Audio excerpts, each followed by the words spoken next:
Diamond, Private Detective, starring Dick Powell.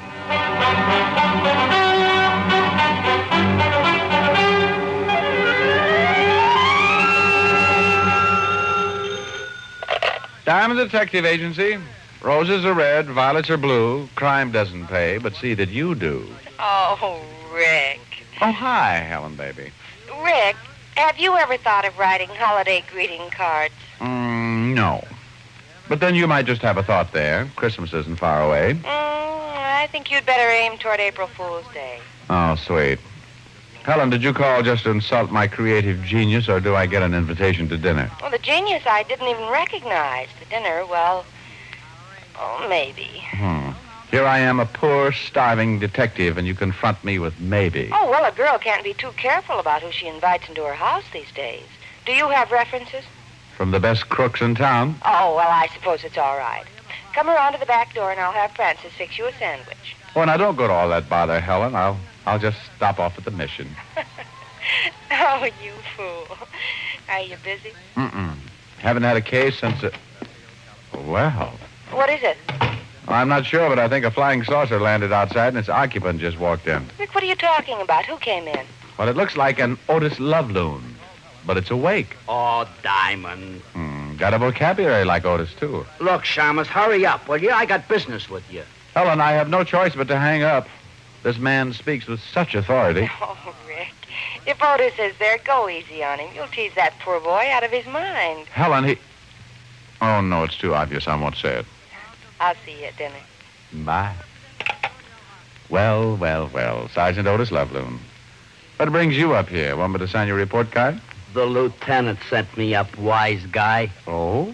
Now, let's see where they put that paper. Paper? Oh, here. Mr. Richard Diamond, we of the 5th Precinct, having missed your sparkling personality, do hereby invite you to a tea to be held this palm. This what? This palm. That's what it says. Let me see that paper. Otis, that's P.M. Well, don't that spell? No. Say, what is all this? A tea at the 5th Precinct? Sure, it's my idea. The lieutenant says we got to be more formal from now on, and he wants to see you. So this is your idea of being formal? That's right. Trouble with you, Diamond, is you got no culture. Well, I'm hurt, Otis. You say Walt wants to see me? Yeah, he sent me in a squad car for you. Well, I can hardly wait to find out what this is all about. Me, too. I delivered a letter to him this morning. He's been a changed man ever since. A letter? Maybe he... Oh, no. Walt's too old for the draft. And so yours truly was ushered into a waiting squad car. Usually, Walt Levinson let me wear out shoe leather on my trips to the 5th Precinct, and his hospitality was overwhelming. Otis even stopped on the way and bought me some chewing gum. Of course, it was Otis's favorite brand, but then I'm no prude. I enjoy blowing bubbles.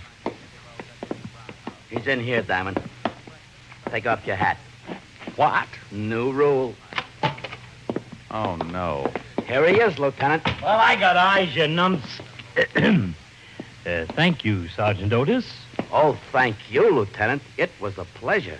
You may take your leave now, Sergeant Otis. Yes, sir, Lieutenant Levinson. Otis, curtsy and get out of here, will you? This is killing me. Oh, you had to go and ruin it all. Walt, what's going on down here? Look at your desk. What's wrong with my desk? Well, it's tidy. Everything's in place. Are you ill? Mr. Diamond, a man's desk reflects his character. Now, please be seated. I think I'd better take this standing. This new trend in character is amazing. Rick, look at this. Looks like an ordinary letter to me. Yes, but what's in it? Well, you tell me what's in it. Rick, I've been invited to speak at the annual Peace Officers Symposium at the University of North Carolina. So? So? Well, don't you know what this means? The top men from all over the country will be there. And to be a speaker, well, that's quite an honor. Oh, comes the dawn. So this is why everything around here has become formal, huh? Sure. After all, we got to have a little dignity. Mm-hmm. Why send for me? In the squad car yet? Well, it's like this, Rick. I'm supposed to make a speech concerning juvenile delinquency in New York. Uh-huh. Now, they also want someone to make a speech on the relationship between the policeman and the private detective. Touching. They told me to pick out a good man and bring him down. So I picked you. Oh, Walt, you're so thoughtful. Sorry, but speeches aren't my line. Oh, Rick, don't be that way. We'll have a good time. We leave tonight from Penn Station, get there in the morning. It'll be a nice vacation. Walt, I can't afford a nice vacation. While I'm down there over the weekend, I might miss a client. I'll get somebody else. Rick. Well? Remember last year when we decided to give all the private detectives an examination to find out whether or not they were still qualified to operate? Sure, why? Well, I just heard the commission may call another examination this year. So what's this got to do with me going to North Carolina? Well, last year, remember, I didn't exactly help you. Just a cough here and there when I saw you were writing the wrong answer. Go on. I was just thinking, maybe this year I won't have a cold. Oh, now, Walt. Rick, this trip to North Carolina means a lot to me. All kidding aside, it's a big honor. Now be a pal and go along. Well, Walt. Ah, that's a boy. I'll have the ticket clerk line up 2 tickets. All right, Walt, I'll agree on one condition. Shoot. Well, I realize you're now a man of dignity, and I know that you think things should be more formal. Yeah? But for Pete's sake, take that doily off the lie detector.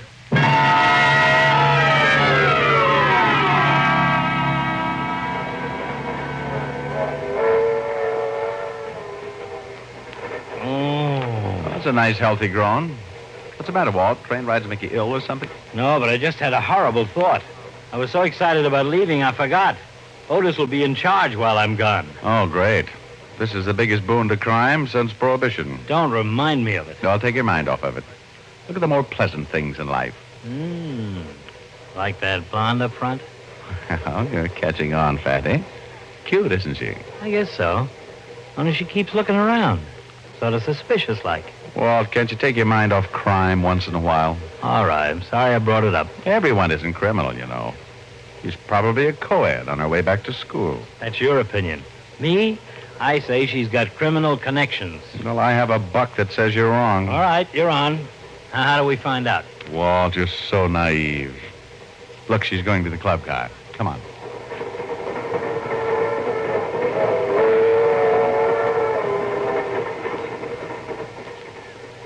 Now, where'd she go? Well, there she is at the end of the car. Come on. Hey, Rick, maybe we shouldn't. She might have a boyfriend around somewhere. Oh, it's all right, Walt. I have you to protect me. Pardon me, Miss... Yes? I'm Richard Diamond, and this is Walt Levinson.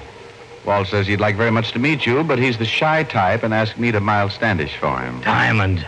Well, you Americans, you are certainly direct in making the acquaintance of young women. But I cannot remember anyone who has done it in so few words. Well, we're really harmless, and we would like to buy you a drink. Why, I think that would be very nice. Good. Let's order before Diamond proposes for me. Oh, the waiter seems to be busy at the other end of the car. Well, I'll go down there and get the drinks. Excuse me. Are you traveling far, Miss... Crona? Isabel Crona. I'm on my way to North Carolina. Oh, well, how nice. So are we. Do you live in New York? No, I'm from Switzerland. Oh, then you're a long way from home. Yes, but I love traveling in your country. Everything is so beautiful. This is my first trip, but I hope to return. Pleasure trip or a business? Oh, a little of both. I'm representing my country's police department at the North Carolina Symposium. Oh, perhaps I should explain that. You see, they are holding a convention... Never mind. We know. That's where we're headed for, too. Well, such a coincidence.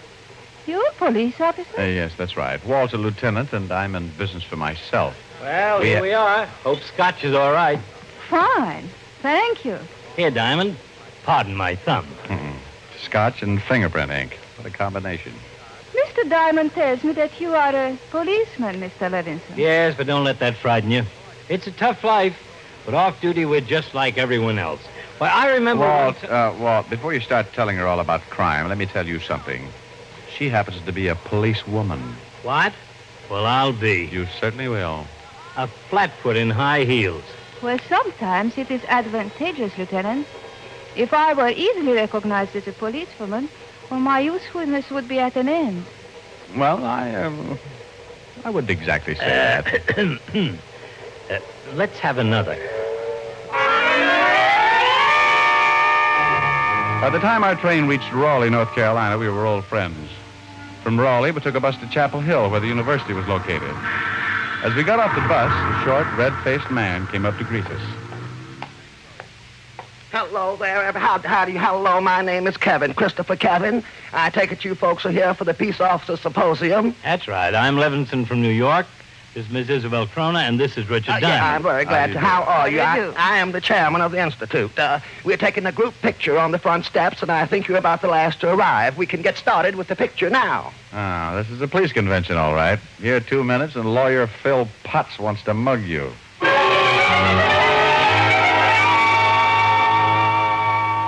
You three in the back row there. Move in closer, please. Well, that's one suggestion I don't mind. Bother you, dear? Well, since it's all for art, I do not think I mind. That's it. Now, we just... Oh, my. You in the front row, you moved again. Now, you've got... Our little friend is having a rough time. Yes. My goodness, What's the matter? That man, the photographer. What about him? That's all there is. He... All right. Oh, it is nothing. All It just right. looks so familiar. Everybody smile. Easy now. Don't strain. Don't easy. Oh, no. The third row. Will you please stand still?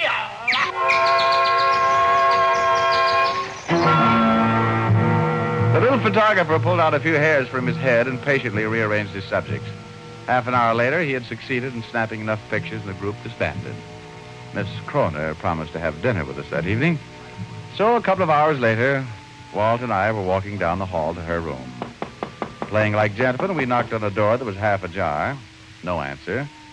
Still the gentlemen, we knocked again. This was getting monotonous, so we quit being gentlemen. We shouldn't walk right in, Rick. Oh, come on. Maybe she forgot. After all... Uh-oh. What? She didn't forget, Walt. Look. Good Lord. Better get on the phone and call the local peace officer. We have no jurisdiction here. Not even for murder.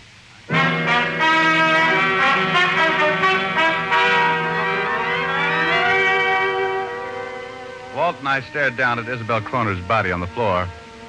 What had once been a pretty head was now crushed and wasn't a very pleasant sight. Walt called the local sheriff, and we waited until he arrived. Well, you say you two found the body? That's right, Sheriff. My name's Diamond. This is Walt Levinson. We're here for the Peace Officers Symposium. Oh, yeah. And who was she? Name was Crona, Isabel. She was a policewoman from Switzerland. Well, the coroner will be finished in a few minutes. Darndest thing I ever heard of. A policewoman gets killed right smack in the middle of a gathering of the best cops in the country. Now, we called you right away. We figured if the news leaked out, every cop in the place would try and catch the murderer.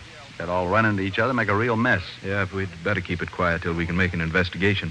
You all seem to know some of the facts about her. Care to give me a hand? Sure would, Sheriff. Mr. Diamond here is a private detective, though. There's no client, Rick. Do you want to work on it? Well, that's a nasty poke, Walt.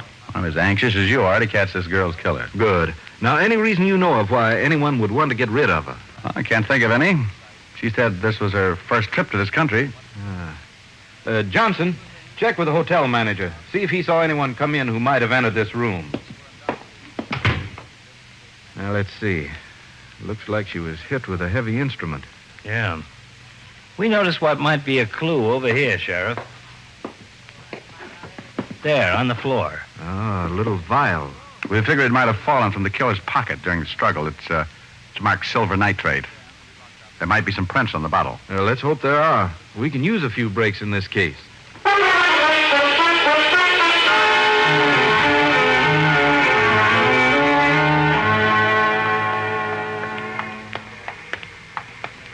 What do you think about Simmons? Oh, he seems like a competent sheriff.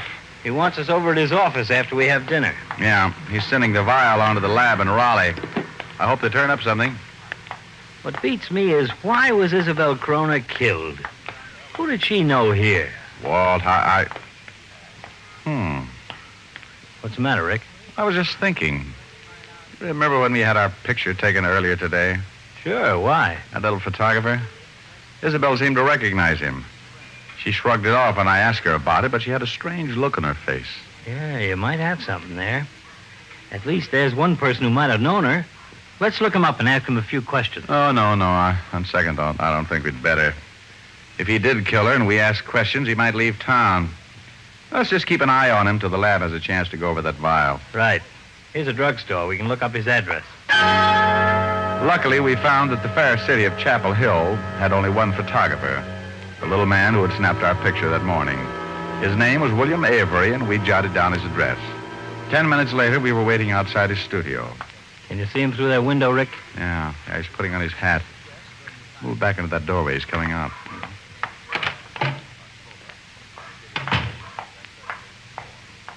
Come on. Let him get farther ahead. That's good. Let's go.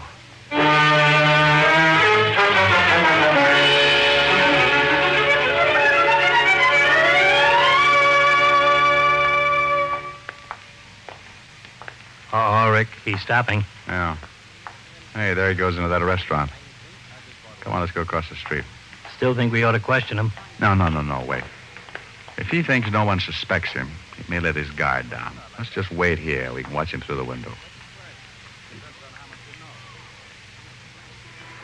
The waitress is taking his order. Good. Well, I'm going to take a chance. If he's ordering dinner, he'll be in there for a little while.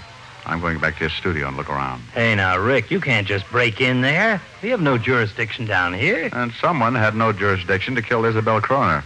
I'm sorry, Walt. There might be something in that studio to pin this on Avery. Okay, you win. But I'll go back and look around. I was breaking in houses while you were still breaking in rattles. Okay, Grandpa. Don't let anyone near your bones creak.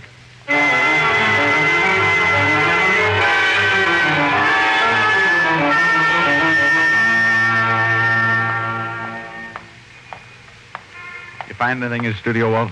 And how? Our friend Avery has a broken camera. It's been smashed. Oh, huh. Hey, hold it. Here he comes out of the restaurant. Oh, looks like he's heading for his studio.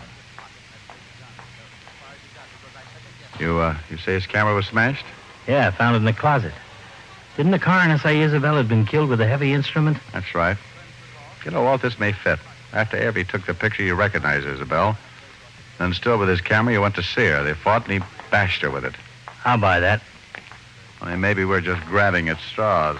We still need something concrete to tie Avery in with that murder. Hey, wait a minute. Huh? Look up ahead there. He's got an apple. Look at the way he's eating it. Well, what about it? Well, he's only biting it on the right side of his mouth. So what? I have a hunch, that's all. Well, if it's about that apple, forget it. He just threw it away. Yeah? Well, what's all this about, anyway? Let him go on, Walt. We'll know where to find him. And besides, I want this apple. Holy cow, what are you doing in the gutter? If you're that hungry, I'll buy you a whole apple. No, thanks. Come here, Walt. Look at this apple. Hmm? The teeth marks show it's only been chewed on one side of the mouth. Now, maybe that's just habit. I don't know. Or maybe Avery has bad teeth. So no matter what it is, how does it help us? I think it may help a lot. Let's get back to the sheriff.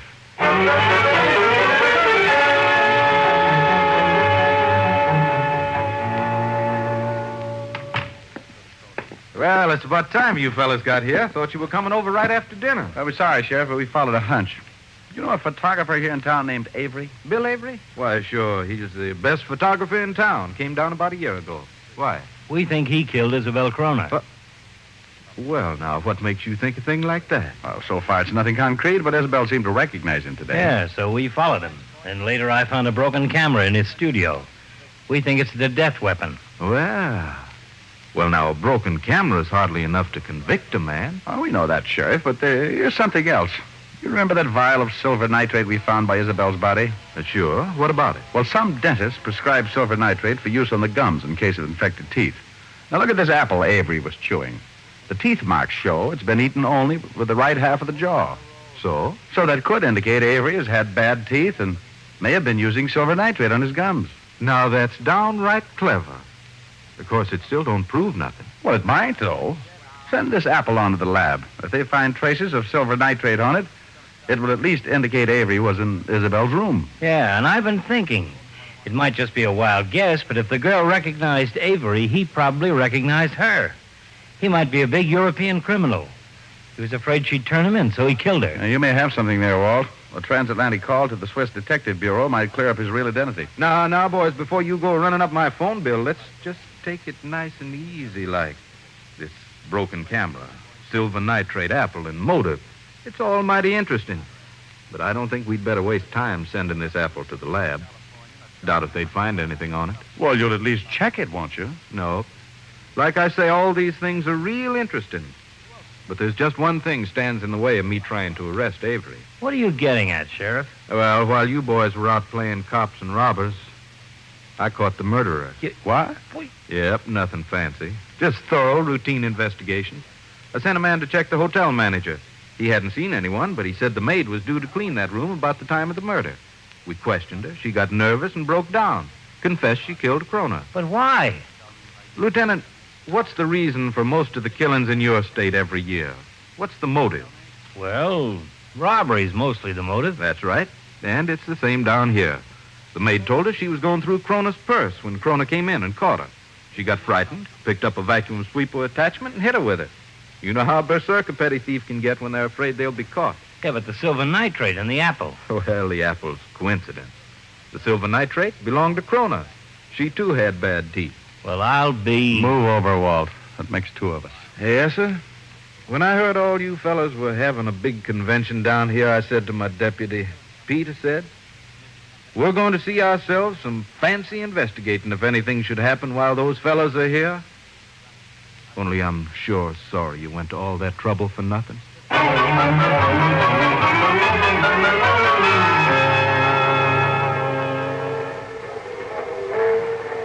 Rick, don't speak to me. I'm still brooding. Well, at least we got through the speeches. Yep.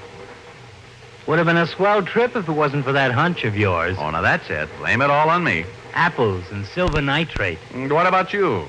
Broken camera, and that motive. Big European criminal. All right. Sort of funny, though. That poor little photographer. Yeah. We were all set to send him to the chair. Walt. Huh? Maybe we shouldn't say anything about this when we get back. I was thinking the same thing. If Otis ever hears about it, we'll be disgraced for life. Yeah. Let's just forget it and look at the more pleasant things in life. Yeah. Like that little redhead up front? Mm-hmm. I was just kind of, Uh-oh. I have a feeling we've been through all this before. You're right. Well, shall we have a game of cards, Walt?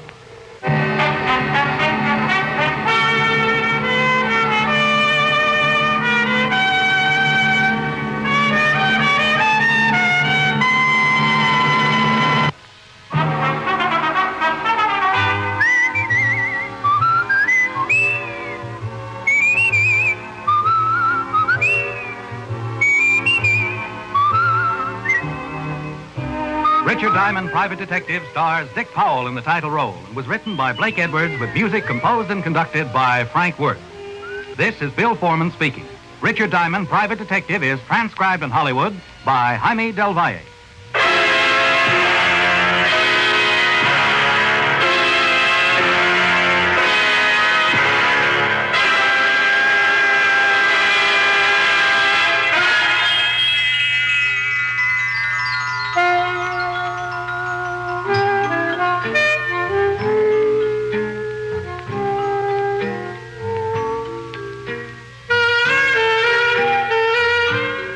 This is the United States Armed Forces Radio and Television Service.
The makers of Camel cigarettes present Dick Powell as Richard Diamond, private detective.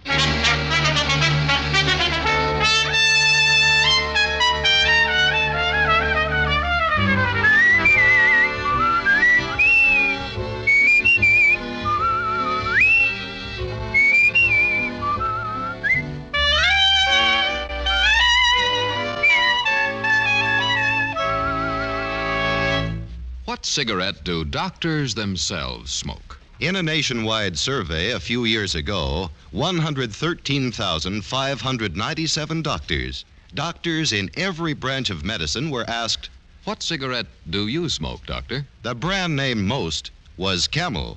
Again and again, in repeated surveys, the same preference was shown. Yes, these surveys show that more doctors smoke Camels than any other cigarette. Why don't you smoke Camels, too?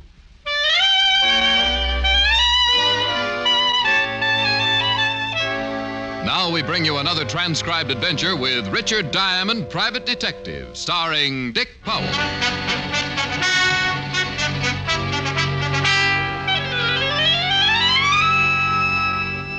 Now, let's see. I play the red 9 on the black 10.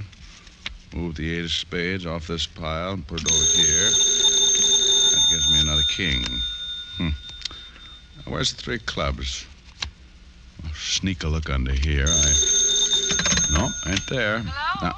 I'll be with you in a minute. Now, where do you suppose that 3 club? Oh, well. Diamond Detective Agency. Anyone for Pinochle? Rick, don't tell me you're still at it. You told me an hour ago you'd quit as soon as you'd won one game. Won one game? That's nice and confusing, isn't it? Helen, baby, I wouldn't admit this to anyone but you, but I haven't even come close. I was afraid of that. Have you tried stacking the deck? Helen, that's cheating. I know, but have you tried it? Well, just once. But only in self-defense, and even that didn't help. I still lost. Well, then I'm afraid you're hopeless. Why not give it up and come over here? We could play some gin. Oh, no. I owe you 1,369 toothpicks now. At that rate, I'll have to buy a lumber camp. You there on the telephone. Me? Yeah, you the boss? Well, no, not exactly. I'm just the owner. That's good enough. If that's somebody wanting to hire you, tell him to call back. Rick, is that man ordering you around? He's trying. You hear me? I said tell him to call back. Now, just a minute. That's right, killer. Stand up to him. We don't have to take no guff. Well, honey, I wish you were here so we could get a look at the size of it. You gonna hang up or not? Yes, sir. Yes, sir. Richard Diamond, did you say yes, sir? Yes, sir. I mean, yes, ma'am. I mean, bye. Bye, Helen, dear. Okay. You said you were the owner of this outfit? That means your name's Diamond? Yes, sir. My name's Ed Barton Diamond. Don't bother shaking hands, because I got a hunch you ain't gonna go for the deal I'm laying down. That way there won't be any hard feelings. Reason I say that is because I've already been to 3 or 4 of you guys, and they didn't go for it. For my money, you're all a bunch of lilies. Well, look, Mr. Barton, Now, don't get me wrong. That ain't saying you're like the rest of them. Truth of the matter is, I hope you ain't. The deal I got to offer takes a guy with a little backbone. Well, suppose you tell me what the deal is before you get too involved with my sacrilege. You've heard of the Barton Metal Works? Well, that's me. I'm the boss. Started out 15 years ago with a forge and an anvil. Today, I got over 40 men working for me, turning out some pretty big jobs. Contracts a lot of these guys around town would give their eye teeth for. If it's made of metal, Barton will make it. That's my motto. Well, that's as good as some of mine. Go ahead. Diamond, it took me a long time to get this thing going the way I want it. And now, somebody's trying to mess it up for me. Trouble is, I don't know how much longer I can hold out. Loyalty is one thing, and staying with the sinking ship is something else again. Very well said, Mr. Barton. Now, would you like to tell me what it means? 4 men quit on me yesterday, Diamond. 6 the day before, and no telling how many today. Word's getting around that the plant is jinxed. Must be a pretty good reason for it, Mr. Barton. Men don't give up their living over a superstition. Of course there's a reason for it. Why do you think I'm here? You tell me. Because I've had 2 accidents down at the plant in the past 4 weeks. 2 men killed in less than a month. That's a lot of accidents, Diamond. Yeah, does seem to be stretching things a little. So now, just because of that, the whole plant's supposed to be bad luck. Diamond, my production's beginning to slack off. Mm-hmm. Well, just how accidental were these accidents? Craziest things you ever heard of. Mike O'Brien tripped and fell over a steel rod. Larry Martin got in the way of the big hammer. Just one fool thing after another. Somebody's out to do me dirt, Diamond, and they're trying to get at me through the plant. Yeah, but why, Mr. Barton? How do I know why? They just are, that's all. Don't ask me if I got any enemies. I probably got more enemies than any man on the face of the earth. People just don't like me. Can't understand that. Soft-spoken fellow like you. So, the idea is you want to hire me to go down there and see who's out to get you, huh? That's right. Got a job already picked out for you down at the plant. You mean I have to work, too? Certainly. You don't think I'm going to pay you just to run around asking a lot of fool questions, do you? No, I guess you wouldn't, Mr. Barton. Well, how about it?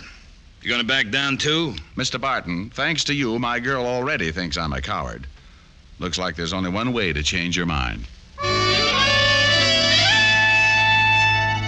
Big Ed Barton came as close to a grin as he probably ever would, dumped a tidy retainer on my desk, and stuck out his hand. Coward that I am, I took off my ring and lost 5 fingers somewhere inside of his calloused palm. The bargain being sealed, Big Ed then drove me down to the plant. Miller, this here's Richard Diamond. Private eye I told you I was getting. Hi. All right. Get him some clothes and put him on it right away. This is Steve Miller, Diamond, my foreman. Yeah. And this guy gets $100 a day, Steve. See that he earns it.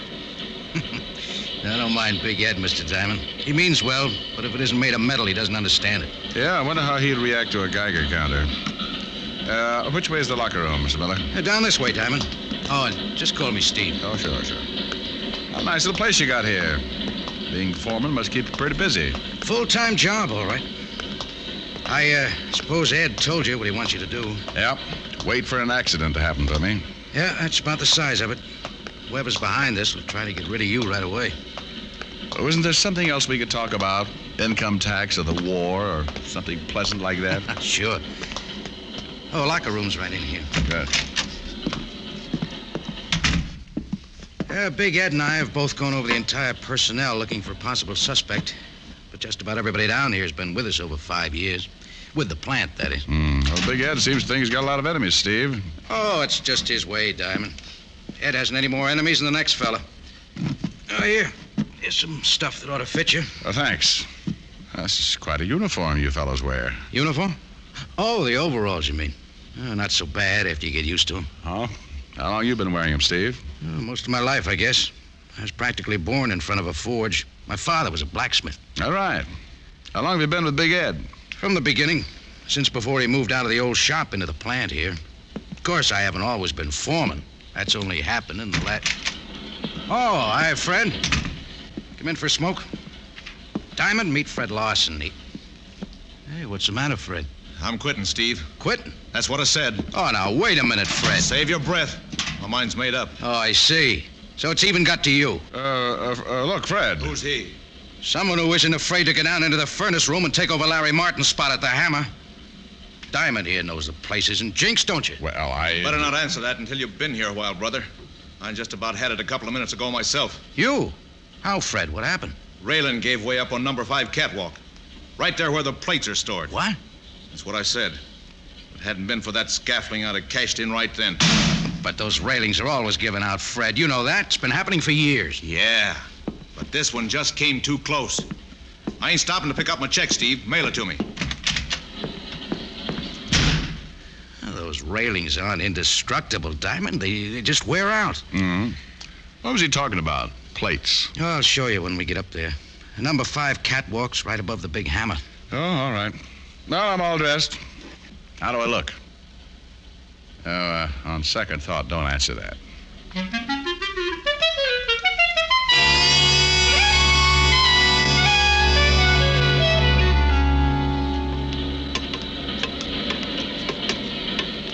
Oh, here's the place Fred was talking about, Diamond. Guess I can't blame him for quitting. Would have been a nasty fall. Yeah. Hey, what's this stuff under the catwalk, Steve? Oh, those are the plates. They're too heavy to lug back and forth, so we just store them up here on the scaffolding. Oh, I see. You mean I'm going to work down there under these things? That's where Big Ed told me to put you, Diamond. He's the boss.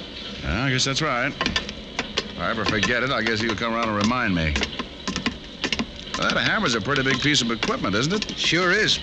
But the work you'll do isn't hard. The plates come out of the furnace hot. It's your job to flatten them out. All you have to do is flip a switch on the hammer and roll the plates. Roll the plates? Well, after that climb, I may not even be able to flip the switch. Otto! Yes, Stevie? That's Otto Schmidt. He'll handle the furnace for you.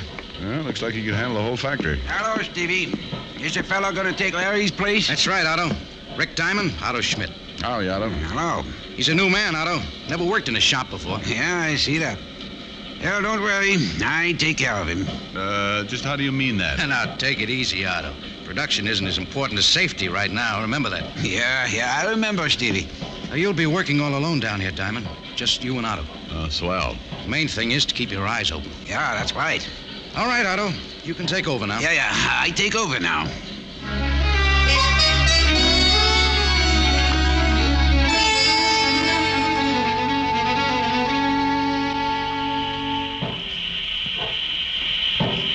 You like it, yeah?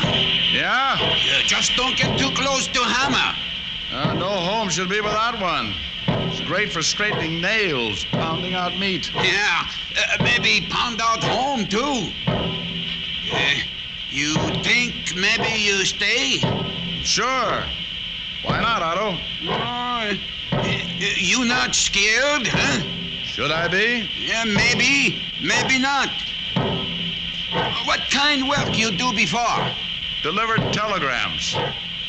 Say, you pull Otto's leg? With these gloves on, don't be silly. Hey, you better heat up this plate again. Hey, this hammer's going crazy or something. Look out, Diamond! Look out! Where? What? Up there! Look out for those plates! Jump! Down!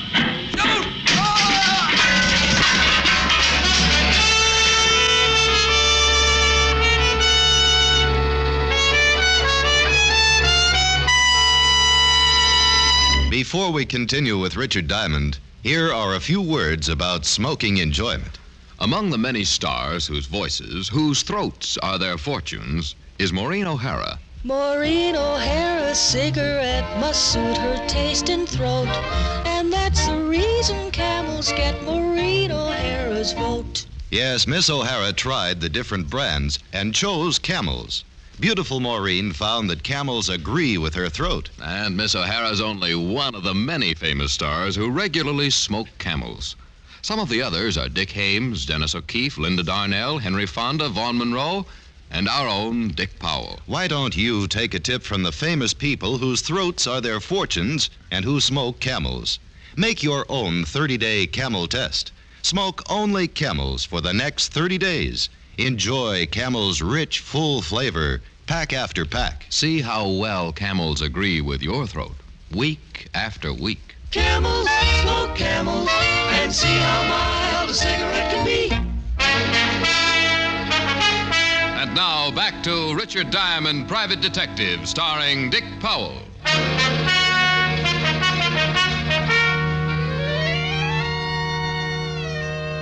Well, Big Ed Barton had another accident on his hands. Otto Schmidt. They carried him out of the furnace room in bad shape, but alive. I went up to have a look at number 5 catwalk. And it took me about 20 minutes up there to decide that it hadn't been any more accidental than my working for Big Ed. Oh, come on in, Diamond. I'll need your signature on this accident report. You know, Steve, I don't think it was an accident. That scaffolding didn't come loose all by itself. Yeah, but I've still got to make out the report. Well, have a chair. I'll have this finished in a minute. Okay, thanks. You handle the paperwork too, Steve? Yeah, most of it. Anything concerning the plant itself usually falls in my lap. Ed doesn't care much for office work. Well, I guess he would look a little out of character to that. And incidentally, how come that railing on number 5 catwalk hasn't been fixed yet? Seems to me if Fred Larson quit on account of it. Whose department is that, anyway? I reported it to Big Ed as soon as I could. Oh? Well, where's Ed now?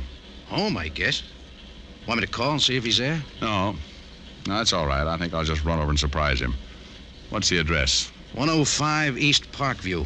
Big mansion. You can't miss it. 105 East Parkview, right. I'll sign that report when I get back, Steve.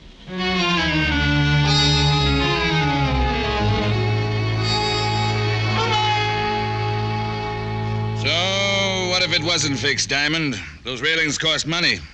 I told Steve not to let that plant nickel and dime me to death, and I meant it. Then you purposely let it go. Now, wait a minute. I didn't say that. But you don't have to, Barton. You got the report over an hour ago. That's plenty of time to get the work done. Who told you I got the report, Diamond? What difference does it make? You're responsible for the repairs, aren't you? That's right. But don't think you're going to jump all over me, Diamond. Matter of fact, I didn't even know the railing was down until you told me just now. Anyway, I don't see what this has to do with what happened to Otto Schmidt. You don't, huh? Well, I'll tell you, Mr. Barton. Someone got up there where the railing is out and loosened the braces on that scaffolding. If the railing had been up, he wouldn't have been able to reach it. That's a lot of hogwash. I don't believe a thing. I don't expect you to believe me, Barton, but talk to Otto. He saw who was up there. I saw part of it myself just before the plates started falling. You mean Otto saw... That's right. Well, don't look at me. I told you I didn't know anything about that railing. That's your story, Mr. Barton, and you better stick to it. Where do you think you're going? I didn't say I was finished with you yet. No, and I'm not finished with you, Barton. As soon as I've had a talk with Otto, I'm going to take off these overalls and get back into my own clothes, and then you can You mean you're quitting? Walking out? That's right. Now, don't worry. I'm going to find out who's behind this, but I'm going to do it on my own. In case you haven't gotten the idea, Big Ed, I don't like working for you.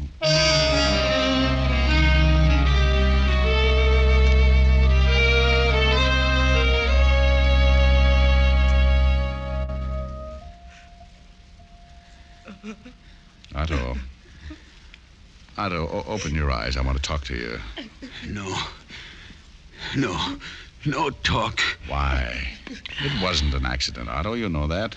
No, it was accident. Don't you want whoever's responsible for this to pay for it?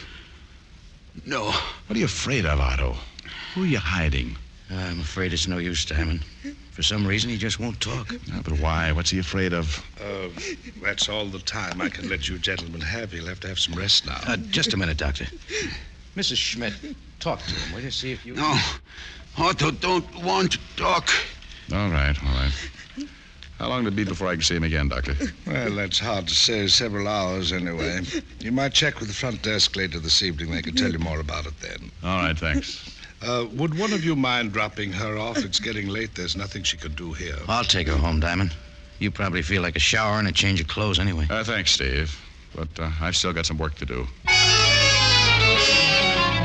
I dropped by the Barton Metalworks to get my clothes out of the locker room, but the night watchman wouldn't let me in without a pass.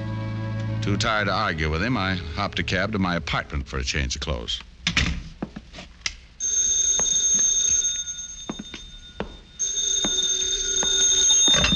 Diamond? Yeah, but wait till I sit down. I just got in. This is it, Burton. Never mind sitting down. Get over to my house right away. I got something to show you. I thought I told you... I know what you told me, but this is pretty important.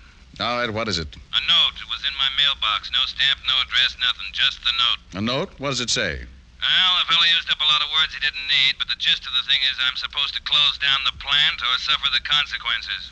Maybe that isn't a bad idea, Mr. Barton, if it'll stop these killings. Well, it'll be a cold day in the furnace room when I close up. Of course, I might get out from under. Work some sort of deal so I wouldn't lose any money. Yeah, you might do that.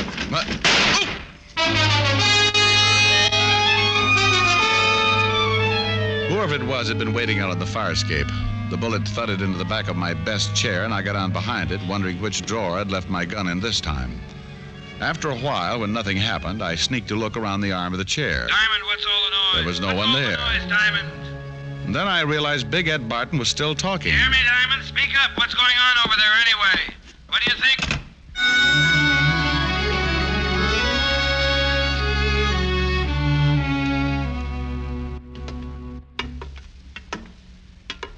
Oh, this place gives me the creeps at night, Diamond.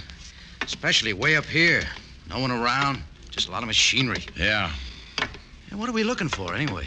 Oh, I just wanted to have another look at this railing, Steve. Oh, by the way, where were you when I dropped by your place? Just getting some air. I didn't know you were going to come by. Hey, couldn't we let this go till morning? I don't like it around here when it's quiet like this. Why not? I just don't, that's all. You know, you look pretty good in a suit, Steve. You ought to wear one more often. Oh, thanks, Diamond. You really think so? Yeah. Never know to look at you now that you were just a foreman in the factory. Just a foreman? That's your job here at the plant, isn't it, Steve? But Doesn't it ever bother you working so many years for a guy who doesn't appreciate it? Especially now that the big contracts have started to come in. Ed's pulling in all the gravy, and you're still nothing but a foreman. Quit saying that, will you? Quit saying I'm nothing but a foreman. Why not? It's true, isn't it, Steve? There's nothing wrong with being foreman. It's a very important job. I got charge of every piece of equipment, every man. But not charge of the plant. Isn't that right, Steve? Someone else has charge of the plant. Well, what if he has? Next to him, I'm the boss. That's right, Steve. Next to him, you're the boss. Well, suppose I told you he isn't the boss. What if I told you I was in partnership with Big Ed? What would you think of that? I'd think it was kind of funny, Steve. Oh, funny, is it? Well, that's the way it is. You can ask him if you don't believe me. He'll tell you. I mean, it's kind of funny you're still wearing overalls and living in a boarding house when Big Ed has a mansion and a couple of servants. Doesn't add up, Steve. No, not now it doesn't, but it will. The partner's entitled to full rights, isn't he? Big Ed kept promising me. All these years, he's been promising me. Promising you what, Steve? As soon as the money started coming in, as soon as things picked up, I could get out of the plant. I could wear a suit on the job, meet people. Why should Barton promise you that? Because we're partners, that's why. We went in 50-50. When, Steve? When did you go in 50-50? Almost 15 years ago. Down at the old place. I used to work the forge. Ed'd go out and get the jobs. He got to talk to the people. All I ever got to do was handle the forge. I think I understand, Steve. And then because he got the jobs, he thought he was entitled to more than I was. He said it was all his doing. I was just working for him. He put me on a salary. Made me work in the plant. Well, what do you hope to get out of all this?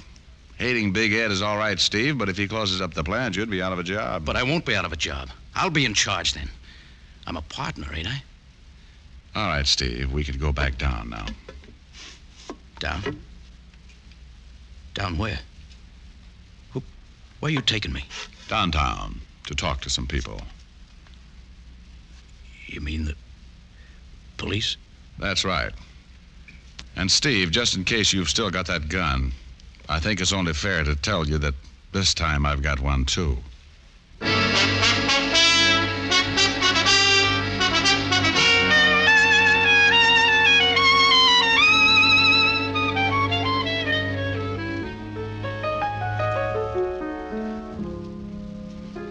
Kind of quiet tonight, Rick. Yeah, kind of quiet, Helen, honey. Is it because you owe me 1,369 toothpicks? Well, that could have something to do with it. Then I'll get the cards and give you a chance to even the score. Are you kidding? We'll be here for 6 months. What's wrong with that? Come to think of it, nothing. Well, then leave us get the show on the road. While you sing me a song, I'll set up the card table. Oh, Helen, you are just too good to me. Ain't it the truth? Fella comes home from the office, he's tired, needs comforting, and there you are. I just don't deserve someone like you. Wait a minute. You're reading the wrong part. Oh. Maybe you'd just better sing, huh? Yeah, maybe I better. I cried for you.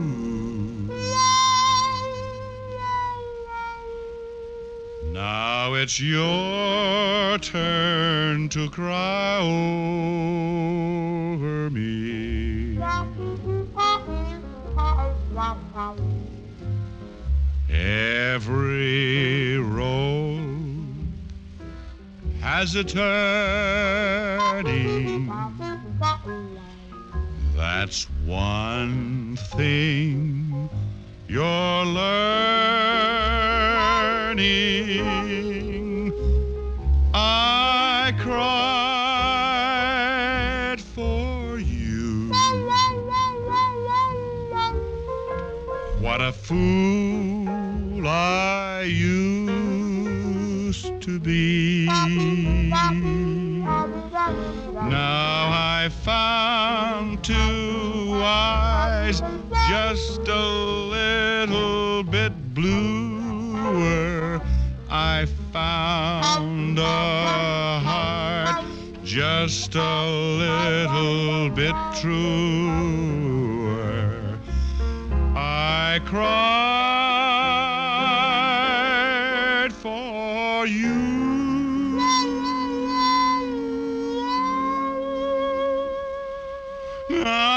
it's your turn to cry over me. Where'd the trombone come from? I played it with my feet. Abe Lincoln taught it to me. Gosh. Gosh. Gosh, and a whole lot of G's. Sometimes, Richard, you really get to me. Now, steady, girl. Richard, my fool, kiss me.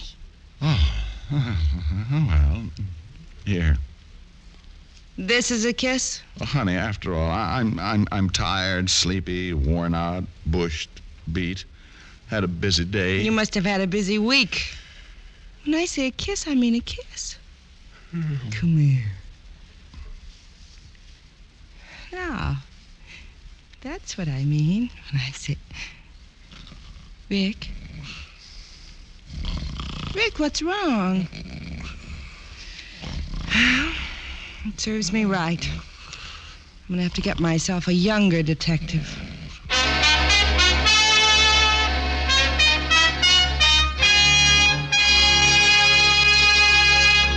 Dick Powell will return in just a moment.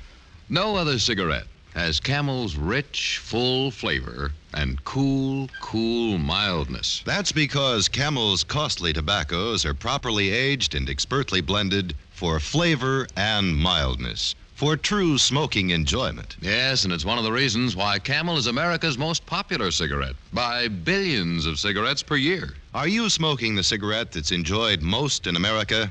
If not, start your own 30-day Camel test tonight. It's a sensible test of cigarette mildness, based on steady smoking. Here's all you do.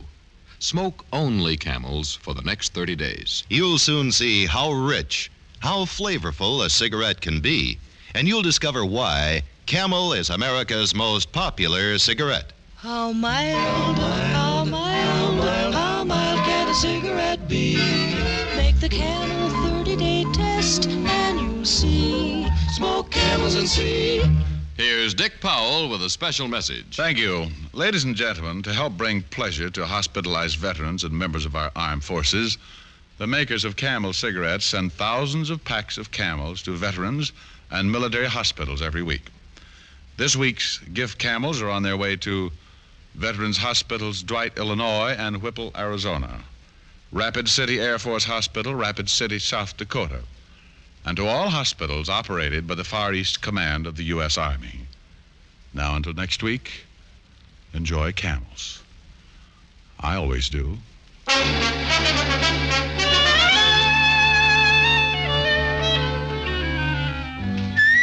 Tonight's adventure of Richard Diamond was written by Ty Cobb with music by Frank Worth. Virginia Gregg was heard as Helen Asher. Others in the cast were Raymond Burr, Jack Moyles, Jess Kirkpatrick, Joe Duvall, and Alan Reed. Richard Diamond, Private Detective, is transcribed in Hollywood by Jaime Del Valle.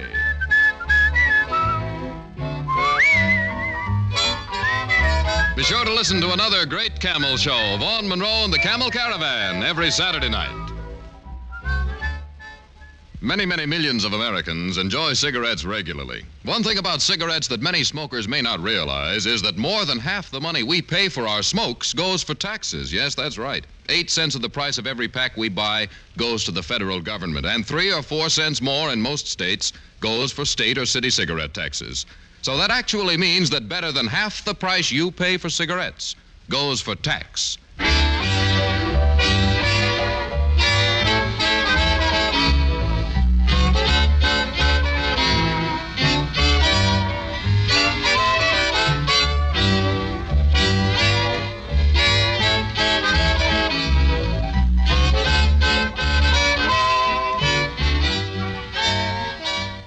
Listen next week for another exciting adventure of Richard Diamond, starring Dick Powell. Now stay tuned, for This Is Your FBI, followed immediately by Ozzie and Harriet over most of these stations.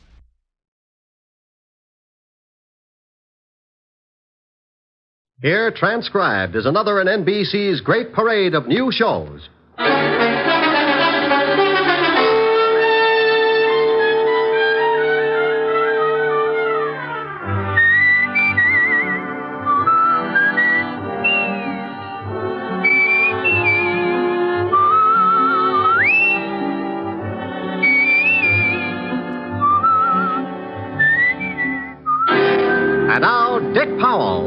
Richard Diamond, Private Detective.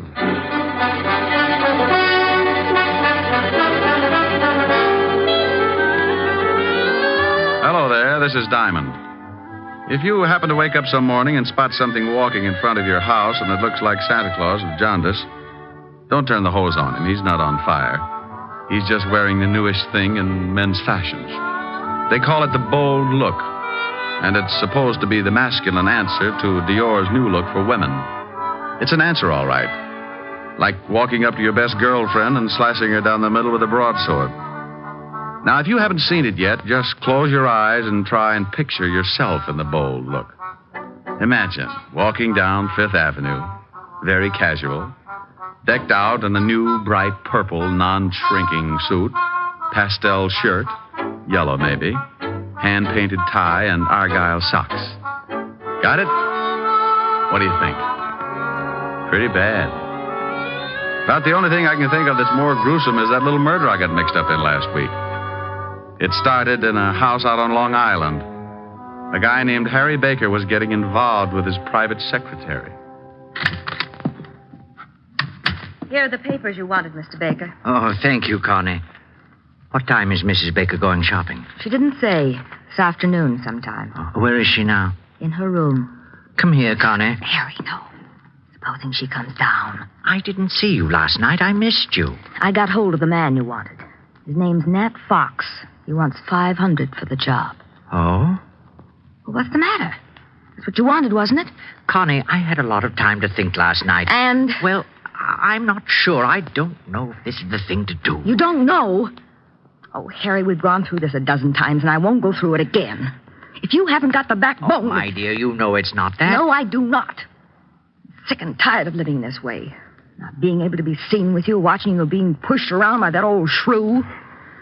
Oh, I'm not going through the whole thing again. Please, Connie, can't we wait for a while? My wife's well past 60. Sooner or and later... in the meantime, you live off the skimpy little allowance she doles out to you. No, Harry, no. I want us to live like two normal people. And if you're going to start changing your mind just when it looks like we can have all these things, I'm through. Now, Connie, wait a minute. No. If you want me, then you've got to go through with it. Well? You know I want you. I love you more than anything in the whole world. And get that old biddy out of the way, or I promise you, you'll never see me again. All right. Oh, don't look so worried, darling. Nothing's going to go wrong. I already fixed it with this Nat Fox. He'll be in the department store the same time as your wife. Oh, Harry, think of the wonderful life we can have. All that money's going to be ours. We can go to Europe and live the way we should. Yes, I don't know. I'm a little worried about this Nat Fox. I'll give him the $500, but if he finds out what happened, he'll be in a good position to blackmail us. Don't you worry about Mr. Fox. He's my affair. You just leave everything to me.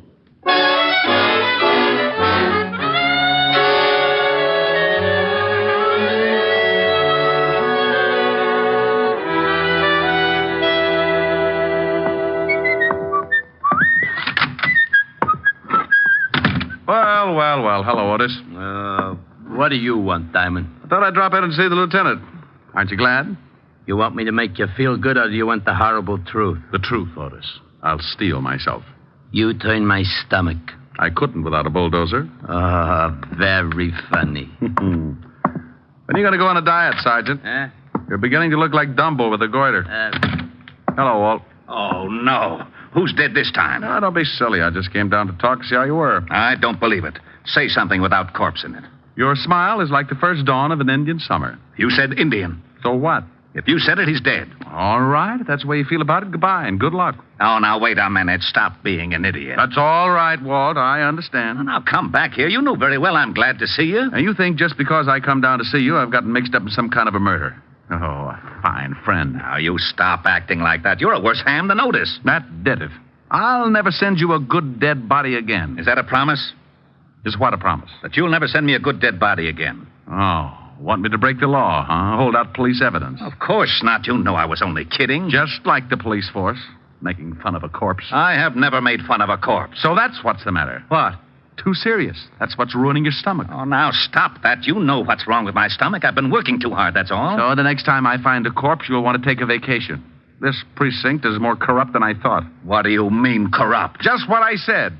I find you a corpse and you won't even look at it. You want to go on a vacation. I don't want to go on a vacation. I'll look at the corpse.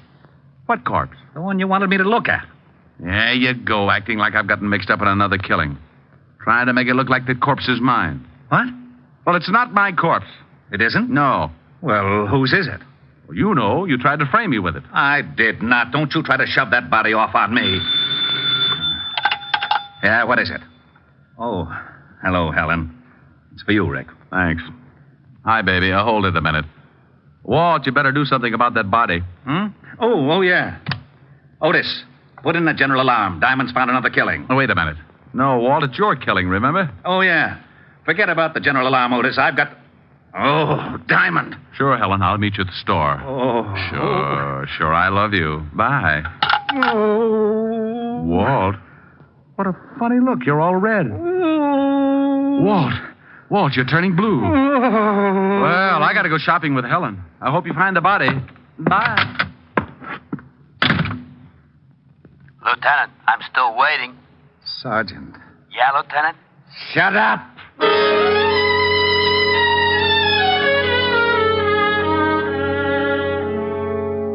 I don't know why I do that to Walt, but I always get such a kick out of tying him up in knots. When he takes the bait, he goes for it hook, line, and sinker. It's a good thing Helen called and asked me to go shopping with her, or he might have blown a fuse. I don't generally like the idea of shopping, but she said it was Francis's birthday, and any kind of an afternoon with Helen could always work its way into a wonderful evening. What do you think I ought to get him, Rick? I'll get him some shirts or something. Hey, look at these. Rick, get away from that counter. What's the matter? My hips too big? Oh, I wonder if these come in baby blue. Rick, now stop that. People are looking. Is there something I can do for you? You seem to be interested in the lingerie.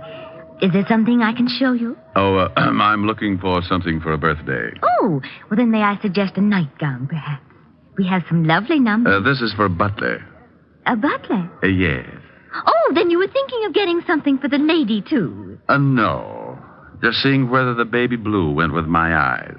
Well, really? Oh, come on, Helen. Rick, she must think you're crazy. 5 minutes more, and there wouldn't have been the slightest doubt. This is fun. Rick. That woman. What woman? The elderly one over there with the mink stove. Oh, yeah. I just saw her put a box of stockings in her purse without anyone seeing her. You saw her? Yes, but the clerk didn't. And she left the counter without paying. I know. You know? Well, sure. Spotted her 5 minutes ago. Not a very good shoplifter. That's stealing. Shouldn't we tell the manager or something? Oh, the store detectives are sure to have her spotted. Why don't they arrest her? Point of law, baby. They can't put the arm on her until she steps out of the store. Now, look. She's going out the front door. Just watch. She's out. She's just standing there on the sidewalk. Oh, that's funny. They must have spotted her. She was too careless. Look, that big car is pulling up and she's getting in. They're driving off. Well, maybe the store dicks were looking out the window. Well, I'm going to tell that clerk. I remember her description. Oh, now, Clerk! Helen. Yes? Oh, did your husband decide that they did go with his baby blue eyes? He's not my husband, and that's not why I called you. She thinks yellow goes with my complexion better. Oh, yes. Now, stop it, Rick. That woman who was just at your counter. Which one? We've only had about 600 this morning. Now, don't be flip with me. The elderly woman who was just here looking at the stockings. The one with the beautiful mink stove. It was beautiful, wasn't it? Then you noticed her. Of course. That was Mrs. Baker, one of our best customers. Well, Mrs. Baker is a shoplifter. Oh, you must be mistaken. I tell you, I saw her steal some stockings. I tell you, you are mistaken. Oh, now, look. I was going to stay out of this, but what Miss Asher says is true. I saw her, too. Miss Asher? Yes. Oh, you have an account with us, don't you, Miss Asher? Until you started telling me I was mistaken about that woman. Oh, just one moment. Oh, Mr. Pennywig! Mr. Pennywig! What are you doing? I'm calling the manager. The manager? Yes, Miss Asher. I would prefer to have him explain it to you. Yes, Miss Phillips. What is it? Well, I'll tell you what it is. Don't ever put Miss Phillips in the toy department. She's so nearsighted, she's liable to think the electric train is the 8th Avenue subway and climb on it at 5 o'clock. I beg your pardon? Mr. Pennywig, this is Miss Helen Asher. Oh, how do you do, Miss Asher? I heard a lot about you. You're going to hear a lot more. Oh, is something wrong? Yes. Yes, something is wrong. Miss Asher here spotted a woman stealing some stockings, and when she reported it to your clerk here, she said she was crazy. I saw it, too. Is this true, Miss Phillips? Yes, sir. It was Mrs. Lillian Baker. Oh. I was just trying to do the store a favor, but since you don't seem to think that the customer means anything around here, I'll see that my account is closed out. Oh, now, just one moment, Miss Asher. May I talk with you in private? I don't see why. Come on, baby. I know a joint on Broadway where we can get things without the lip that goes with it. Come on. Oh, please, Miss Asher. It's about the shoplifter, Mrs. Lillian Baker. You can tell me right here. I must rely on your integrity to keep this a secret. You see, we know that Mrs. Baker stole those stockings. She steals something nearly every day. What? She's very wealthy, very eccentric, and very much a kleptomaniac. Oh. Her husband handles all her affairs, and he's instructed us to watch her and send him the bills for the goods she steals. Oh. Well, can't you break her of the habit? Her husband must lock his pants in the family vault every night. She's under a doctor's care, and he advises letting her continue, but without her knowing that anyone else has found out her secret. She's quite old, you see, and her husband assures us that discovery might be very disastrous. Oh, I see. Well, I'm very sorry. I didn't know. Well, I'm not. This pixie behind all the unmentionables can get a person steamed up enough to cause a minor explosion. I was just doing my duty, sir. Mr. Pennywig. Mr. Pennywig. Now what? Yes. What is it? Oh, Mr. Pennywig, we've had a jewel robbery. What? Yes, sir. 3 of our most priceless gems are missing. Oh, dear. Mrs. Baker? I don't know, sir. We watch her very closely when she's looking at jewelry. But 5 minutes after she'd gone, we discovered the loss. Was it of any consequence? Was it? $300,000 worth. Oh. Hey, wait a minute. Who else was in the jewelry department? Oh, several people. I'm so upset. Take a look over there. Where? Over there. The man in the wide pinstripe near the linen counter. Excuse me, I've got to go call Mr. Baker. Now, wait a minute. Yes? Maybe Mrs. Baker didn't lift those rocks. That man over there, was he in the jewelry department? Why, come to think of it, yes. Oh. Now, wait here. Rick! Hello, Nat. Hey, what are you doing? Now, take it easy. I just want to see what you got in your pockets. Well, Richard Diamond. You must think you're still on the force. Someone just lifted some stones out of the jewelry department. You still in the racket? In a store like this, are you crazy? No, but I thought maybe you were. Now, let's see your pockets. You ain't no cop. Go on and peddle your papers. You look pretty silly with a broken arm. Okay, you don't have to get rough. I'm clean. Now, well, that's better. Now, turn them inside out. Hey, what's going on here? Now, meet Nat Fox, one of the better-known jewel thieves. Yes. He was in the shop about the time Mrs. Baker was. Oh, I've quit the rackets. I just like to look now and then. Oh. Well, at least he hasn't got them on him. Oh. Now, what have we here? Gum wrappers. I like to chew gum. Well, you chew a lot of it. Better call the law, Mr. Pennywig. Or if you say right away. Go to the devil. Why, Rick, he's getting away. Stop him. Oh, relax. We can always pick him up. I want to take a look at your jewelry department. Nat Fox didn't have the jewels on him, but as he did have a lot of gum wrappers, the first thing I wanted to do was to case everything in the jewelry department. It was an old stunt.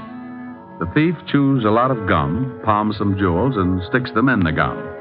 Then he sticks the gum under something, and a Confederate comes along later and scoops it up. If the thief gets spotted at the scene, he's clean, just like Fox was when I searched him. Well, I looked under everything, on everything, in everything. There was a lot of gum, all right, but no jewels in any of it. Rick, couldn't someone have picked it up already? Well, that's the only thing I can come up with, unless this Mrs. Baker really did steal them. Well, the police will be here in a few minutes. No, clerk. Yes, sir? Can you remember who was in the jewelry department when you discovered the jewels were missing? Well, this Mr. Fox and Mrs. Baker had already left. But I believe there were several women. Yes, there weren't any men, just several women. Well, thank you. Come on, Helen. The robbery detail can take it from here. Well, thank you very much for your help, Mr. Diamond. Where can the police get in touch with you if they want to ask any questions? They know me. And if you ever need any guidance, just look me up in the book on the private detective. Can't miss it. The one with the biggest ad.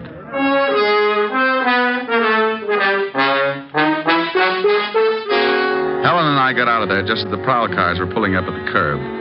I stuck my tongue out at a few old friends and climbed into her king-size convertible. We took a couple of turns around Central Park, and she dropped me off at the 5th Precinct in my dear old buddy, Lieutenant Levinson. Don't you dear old buddy me. You get out of here. Temper. I will not be subjected to any more of your fiendish humor. I won't go through another one of these routines of yours for promotion. I promise I'll be good. Oh, no, you don't. That's the most dangerous thing you could say. Yeah, what is it? Suicide, Lieutenant. See, look what happens. It already has happened, Lieutenant. She did it 20 minutes ago. I wasn't talking to you, Melonhead. Now give me the dope. You got him. You shut up. Yeah, Lieutenant. Oh, not you, Bird Brain. Let's have the report. Oh, Mrs. Lillian Baker jumped 3 floors from a balcony. Husband Harry Baker made the report. Port Washington, Long Island. Thank you, Sergeant. What, did he say Mrs. Lillian Baker? Yes, he said Mrs. Lillian Baker. Now, if you'll excuse me, I've got to get out to Long Island. Well, let's go. I'll grab my coat. Now, wait a minute. What makes you think you're coming along? And why in blazes are you interested in Mrs. Lillian Baker? If you know something, by heaven, I'll... Walt, you're turning blue again. Come on, I'll tell you on the way.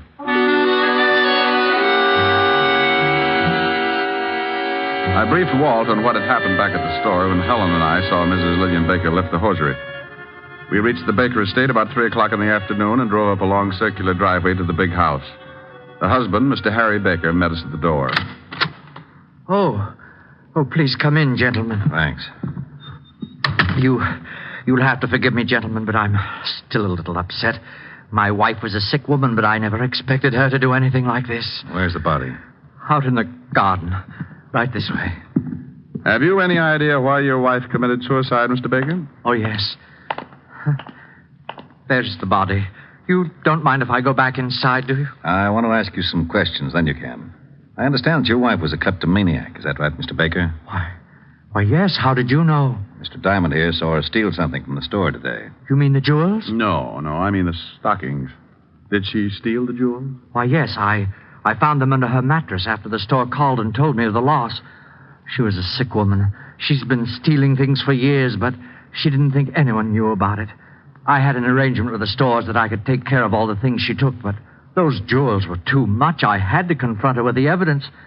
And she broke down completely when she discovered we knew her secret. Harry.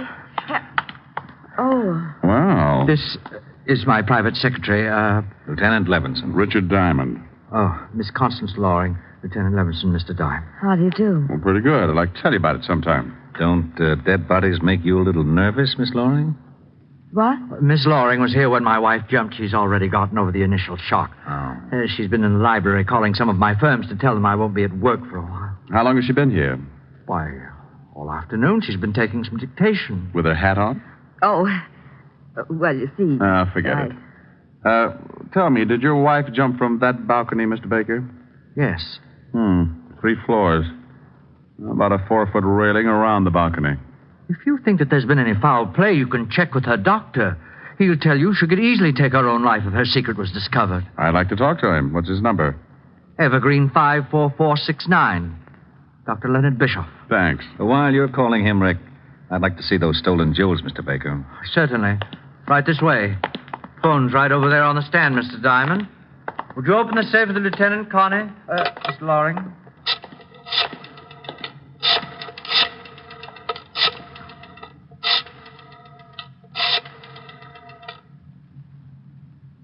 Dr. Bischoff, please. Richard Diamond. Yes. Hello. Dr. Bischoff, this is Richard Diamond. Here they are, Lieutenant. Now, you can easily see why I wouldn't, or should I say, couldn't pay for them. Is the store coming over to pick them up? No, I told them I would bring them down. What's this all over them? Well, I don't They're all know. sticky. Got something all over them. That's probably gum, Walt. Gum? Yeah, the kind you chew. Oh, by the way, Baker, you were right. Dr. Bischoff says your wife was a sick woman, but he didn't think she'd carry it to such extremes. Well, we never know what we will do under such stress. No, I guess we never do. Oh, Walt, can I use the car for about an hour? It'll take you that long to clean up things around here. Well, you got something? Yeah. Mr. Diamond, if you think... I don't think, Mr. Baker. I find out. Oh, Walt. Yeah? Bye. I went out fast and climbed in the prowl car. I grabbed the 2-way radio and put in a call to Sergeant Otis. He gave me the address I wanted, and 10 minutes later, I was rolling up in front of an old brownstone where Nat Fox, the not-so-ex-jewel thief, was now living. I went up and knocked on his door. Well, there was nothing like finding out. Well, what do you know?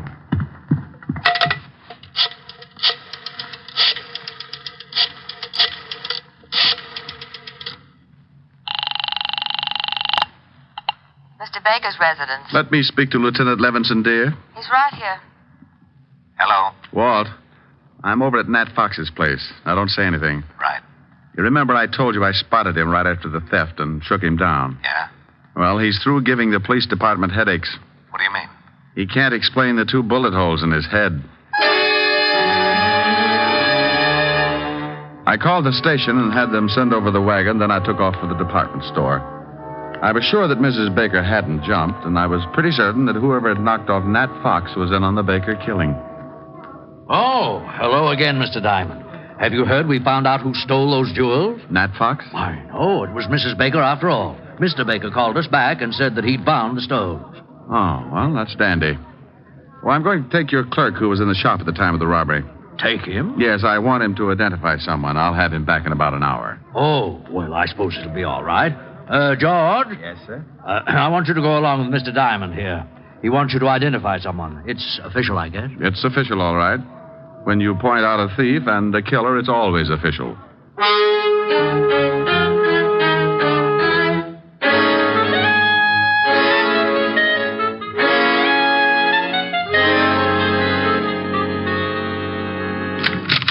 Rick, what took you so long? Walt, this is the clerk from the department store where the jewels were stolen. How are you? What's he here for? I want him to see if he can identify someone. Oh, where are Baker and his lovely secretary? In the library. Come on. Now, look, George, I want sir? you to stand outside this door until I call you. Then I want you to come in and see if you've ever seen anyone in the room besides myself and the lieutenant. I'll do my best, Mr. Diamond. That's all I want. Come on, Walt. What are you up to? Surprise. Well, hello. Why, hello, Mr. Diamond. Come in. Thanks. How are you, Connie? I see you've taken off your hat. You're very observing. I sure am. Why did you kill your wife, Mr. Baker? What? All right, I'll word it a little different. Mr. Baker, why did you kill your wife?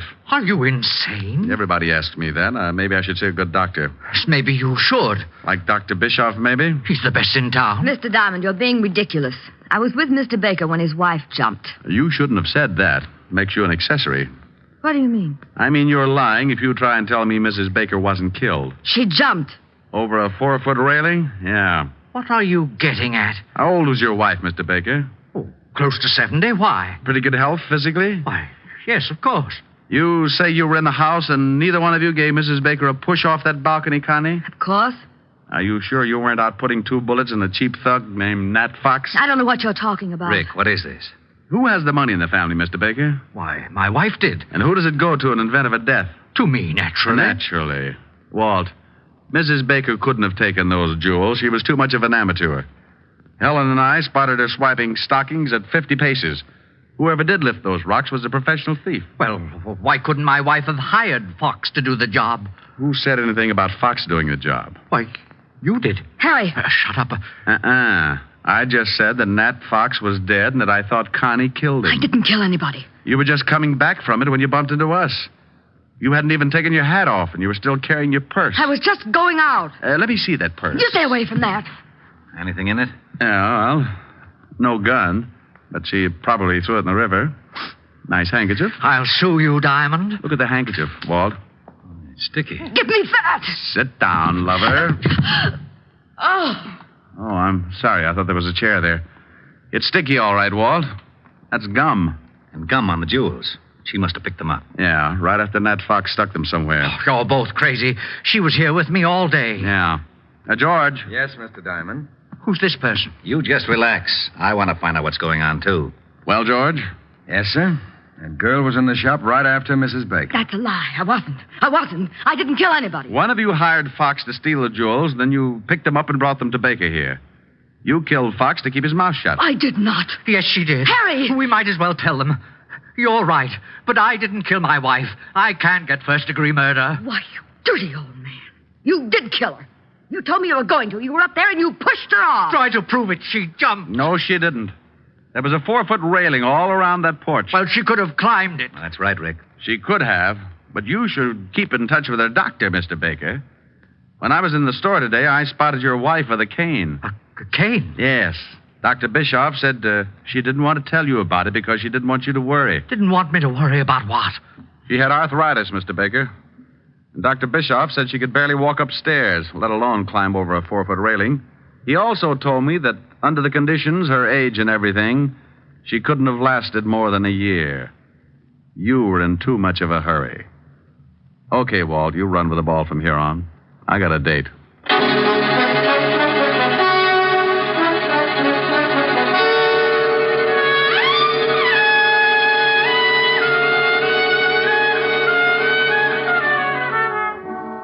Rick, you didn't tell me what you did after you left me this afternoon. Oh, I just fooled around with Walt for a while to kill the time. By the way, what did you finally get for Francis? Oh, I got him something in the newest fashion. It's called the Bold Look. What? It was pretty ghastly, but he loved it. Oh, tell me what you got him. Well, a purple suit. Non-shrinkable. Yes, how did you know? It figured. Go on. A green shirt, one of those hand-painted ties. Rick, where are you going? Oh, I can't stand it. Oh, that's wonderful. What is it, Rick? What is it? I thought you were supposed to be bugged on South Pacific.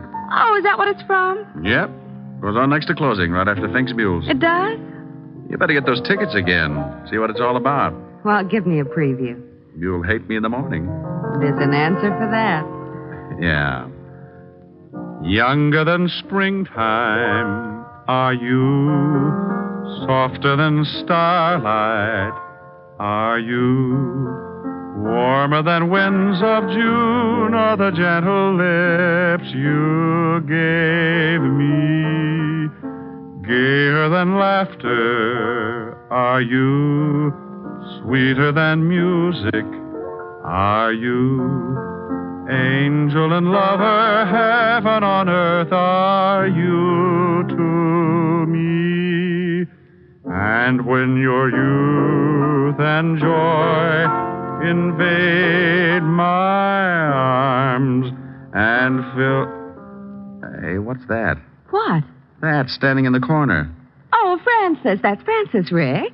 What are the odds? Oh, yes, sir. It's me. Now, Rick, be careful what you say. That's the new Bold Look. Well, turn it off. It's getting bilious. Don't you like it, sir? Now, Rick. No, well, Francis, I think it's, yes, it certainly is. I think it's rather gay, don't you, sir? The gayest. Oh, my goodness, I forgot something. Does it look like a stomach pump? Forgot something? Yes, miss. The outfit wouldn't be complete without them. Well, hurry up. I'm going to black out any minute. What did you forget, Francis? The spats. Spats? Yes, sir. Seersucker spats. And they were lovely.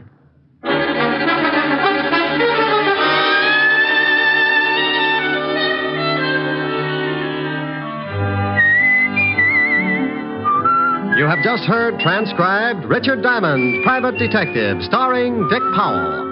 Helen was played by Virginia Gregg, Lieutenant Levinson by Ed Begley. Also in our cast were Wilms Herbert, Lorene Tuttle, Joseph Kearns, Peter Leeds, and Joe Forte. Music was under the direction of Frank Worth. Richard Diamond is written by Blake Edwards. Dick Powell soon will be seen in the screen version of the best-selling novel, Mrs. Mike. Now, this is Eddie King inviting you to be with us again at the same time next week when we will again bring you Dick Powell as Richard Diamond, Private Detective.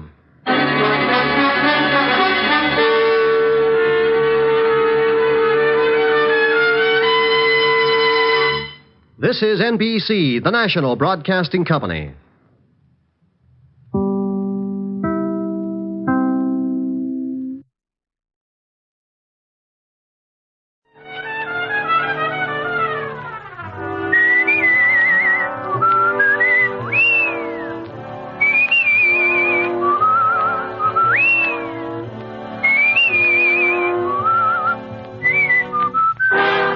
Here's Dick Powell as Richard Diamond, Private Detective.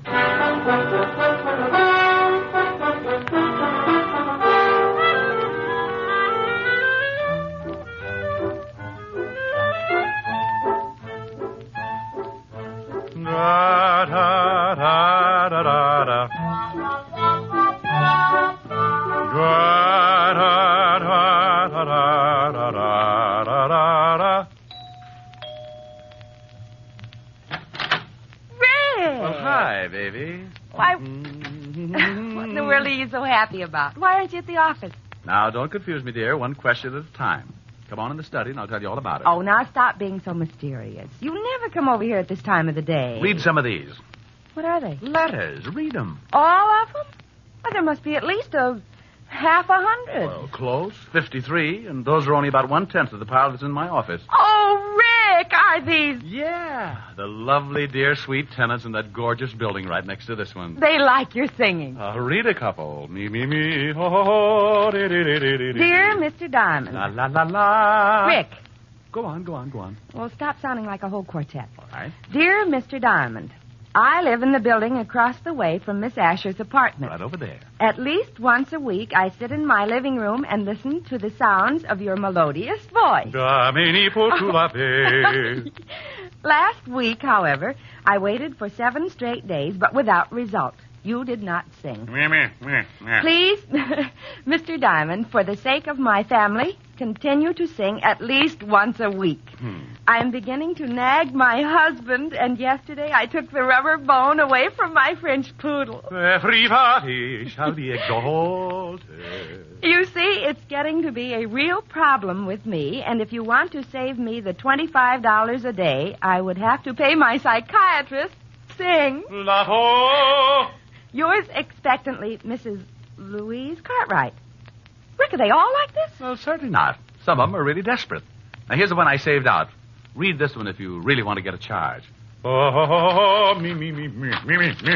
My dearest Mr. Diamond. Go on. I have been listening to your beautiful singing. What? What do you mean, what? What you just read. I've been listening. No, the last part.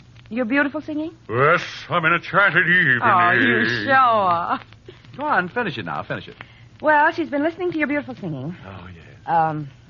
And many times I've seen you going into Miss Asher's apartment, and I think you are as beautiful as your voice. Oh. What? Now, you said that. Turn off the steam and read the last part. I wouldn't miss it.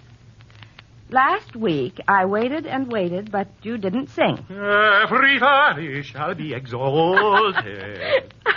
I know you were in Miss Asher's apartment, and you certainly had the chance. If Miss Asher is the one that won't let you sing, come over to my apartment. I have a piano, and I just love it. 977 Park, apartment 303.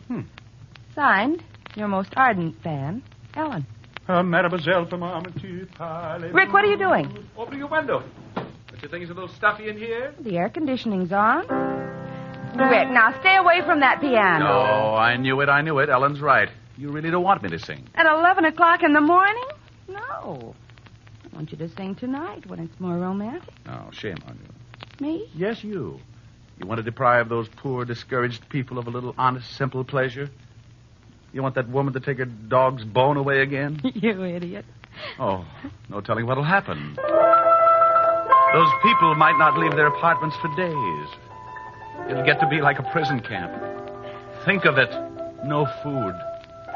They won't leave the building even to go out and get an orange or a lime or something. And you know what? What? Scurvy. Oh. They'll be dying like flies.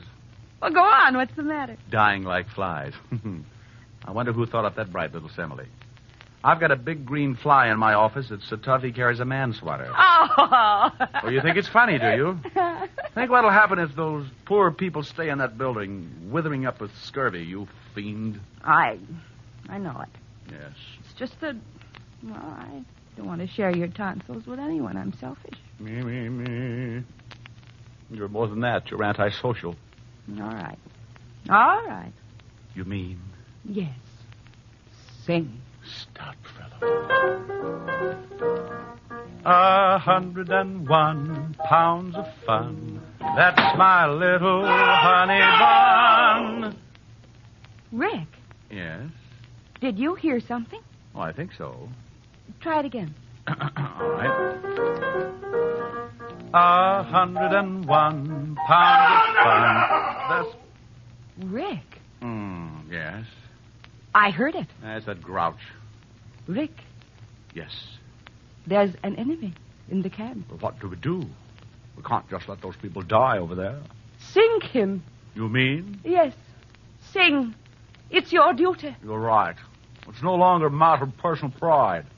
I must defeat the grouch at all cost. For those 1,000 starving tenants. 1,000? Big rooms. Stand back. Good luck. Thank you. You are my sunshine. You are my sunshine. You are my sunshine. You are my sunshine. He's you are weakening. my sunshine. You are my sunshine. You are my sunshine. Sunshine. He's nearly down. You are my sunshine. You are my sunshine. You are my sunshine. You are my There he goes. You are my sun. Rick. Victory? Decidedly. Bull Run was never like this. All right. Now sing Honey Bun and save those poor people. 101 pounds of fun. That's my little honey bun. Honey bun. Bun. Rick! Good grief.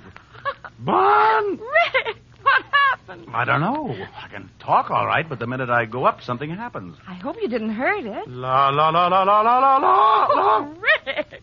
Oh, now isn't that ridiculous? I can't help laughing, but it isn't really funny. Come on, let's go get you some warm milk or something. Mimi. Lord, I'm off. Oh. Now stop that. Give it a rest. Oh, if that grouch only knew, I may never bother him again. Well, he's the only one that doesn't like it. Poor guy. Poor guy, now, that's a silly thing to say. Well, honey, he doesn't like it, let's face it. He'll probably get so desperate he'll have to move. Okay, let him. I wonder what he's doing right now. I'll bet he's planning something fiendish. You think he's going to start shooting burning arrows? I wouldn't put it past him. Now, let's take care of that throat.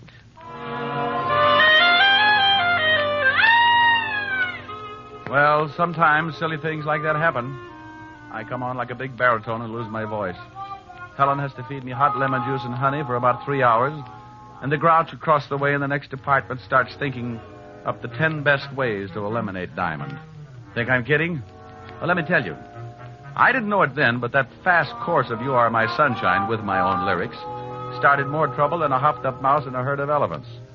While Helen fed me the tonsil cure, old Grouchhead was dreaming up a cure of his own. What am I going to do? I work in the daytime, try to sleep at night. He sings at night. I switch to the night shift. He sings in the daytime. Oh, I'll fix him. I'll fix that Diamond. Yeah, phone book. Detectives. Private detail. Look at that. Richard Diamond, private detective. Full-page ad. Wouldn't you know it? Yeah, look at that slogan. Whoever you are, whatever you do, if you're too dead to walk, we'll come to you. Ugh. Must be other detectives in here. Oh, here's one. Pat Kosak. You are my sunshine, huh? Oh, Diamond, I'll fix you. I'll fix you good. Yeah? Is this Pat Kosak? Yeah, for employment. Haven't I heard of you before? I doubt it. Probably that Shamus in Frisco. He's always stealing my stuff. Well, my name is Ernest Lumpkin. Happy Halloween, Mr. Pumpkin. No. Lumpkin. Okay. What can I do for you? Well, I've got a problem. It concerns another person in your line of work. You mean another Shamus? Yes, he sings. You mean Diamond? Oh, is he a friend of yours? A competitor isn't a friend. Diamond gets more clients than anyone in the business, so he isn't even a competitor. He's a capitalist. He can advertise. People go to him instead of me. I hate him. Oh, Mr. Koslak, hey, you're not alone. The name's Kosak, Mr. Dumpkin. Lumpkin. Lumpkin Dumpkin. You want to hire me? But you don't even know what I want you to do. Can you pay me $50 a day? If you can do the job in one day. For $50, I'll steal a Chrysler building and bring it over to you on a motor scooter. What's your address? 977 Park Avenue. And hurry.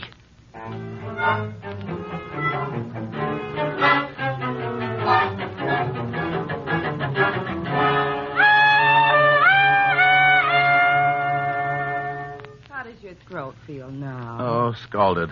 I'll be eating Zymol troches for a week. Oh, now it wasn't that hot. Wasn't it? Honey, that lime water was so hot Alibaba could have boiled his 40 thieves in it. Well, your speaking voice is all right. Oh, well, I think I've swallowed a bear rug. Where are you going? Well, I can't sing, and I'm going to see you tonight anyway, so I think I'll drop down to the 5th Precinct and drive Sergeant Otis out of his mind. Oh, Rick, that poor man. He called up last week when Lieutenant Levinson was looking for you, and he sounded like he was dying, and you were responsible. Honey, when Otis dies, everybody will be running around in spaceships. He got through the Stone Age all right, didn't he? Bye. I left Helen and headed for the 5th Precinct Police Station. It was one of those good afternoons. The sun was leaning on 3 o'clock, and now and then a cool breeze would sail through my sinus and pump my lungs full of that easy, good-to-be-walking-around feeling. I had just about everything. Good job, good girl, and a 4-0 report from my insurance company. When I reached the station, I hopped up the steps and bounced into the squad room. Sergeant Otis was sitting over in the corner, making out the weekly report for the commissioner.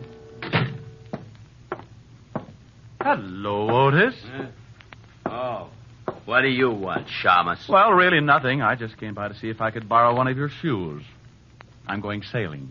Oh, that's very funny. You know, someday, Gumshoe, you're going to run out of gags. Then what are you going to do? Well, I could set you on fire. That's sure to be a good chuckle. Hmm? Oh, yeah? Lieutenant in? Yeah. Otis, you want to know how to catch a crook? How, wise guy? Eat a lot of spaghetti. Oh? How can I catch a crook that way? Just open that big mouth and say, oh, yeah. You'll lasso him. Hello, Lieutenant Levinson. Lieutenant Levinson? Well, how do you do, Mr. Diamond? Now, what's with the formal routine? Oh, I can't help it. Every time I leave Otis, I feel like I've just stepped out of a gorilla cage. Oh, why don't you leave that poor guy alone, Rick? Oh, he's used to it. If I started treating him like a human being, he'd get so confused he'd probably cut off his tail. Think what would happen, Walt, when he wanted to go to sleep at night. No more hanging upside down. Oh, brother. What's on your mind? Oh, just thought I'd stop by and chew the fat. Well, go ahead. I already did. Chewed a whole pound right off Otis. Walt, are you sure he's a mammal? Now, you listen to me. Otis is a nice fella for a hammerhead. He can't help it, so stop tearing him down and tell me what you really want. Walt, I'm surprised at you. I just wanted to stop by and say hello. Hello. Where's the body? Now, look, there's no body, just a nice chat, that's all. Okay, but I warn you, I won't stand for any routines. And if you're mixed up in something and I have to find out the hard way, so help me, I'll put you away so far they'll have to pipe air into you. Walt, you do. Do what? Love me. Oh. Would you like to wear my Sig Alf pin? Rick, for Pete's sake, what's the matter with you? You've been growing poppies in your office? Wait a minute. Yeah, what is it, Otis? Miss Asher on the phone for Diamond. Okay. Phone for you, Rick. Helen. Oh, thanks. 5th Precinct. Remember our motto. A corpse in the morgue is worth 2 in your basement. Oh, no. It's true, Walt. It's true. Oh, that Walt just jumped out of the window. No, honey, there's a caste system around here. When Walt feels like jumping out of a window, he throws Otis out first to see if it hurts. Ouch. How are you, baby? Hi. Rick, Mr. Jones called and said it was very important that he see you at once. Said it was a matter of life and death. Jones? First name John? Well, he didn't say. He just gave me an address and asked you to come over immediately. 137 River Street. He called me at your apartment? Uh-huh. Hey, I never thought of that. How'd he get the number? No telling. Well, I'll go on over. Maybe he'll turn out to be a good client. Call you later, baby. How's your throat? Oh, la done, I'm all... Goodbye, Rick. Hey, you really sound terrible. I'll see you later, Walt. Huh? Oh, well, thanks for the brilliant conversation, Sporty. Walt, just because I didn't have a corpse hidden out someplace, you get mad. All right, see if I care. Oh, now, wait a minute. No, I understand. Well, you can just get someone else to play jacks with. I'll send you Sam Spade. Now, Rick. Otis. Yeah, Lieutenant. Why haven't you got that report in here? I've been eating spaghetti. Spaghetti? Yeah, and that Diamond's a liar. I can't lasso nothing. Maybe you have to be a cowboy.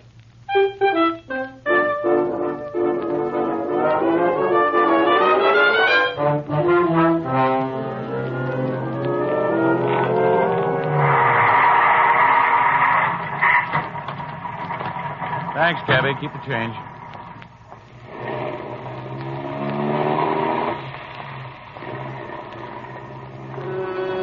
"137 River Street," the address Helen had given me over the phone, was an old deserted warehouse. Now, I want to stop right here and say I admit it was pretty stupid to wander into an empty warehouse like that.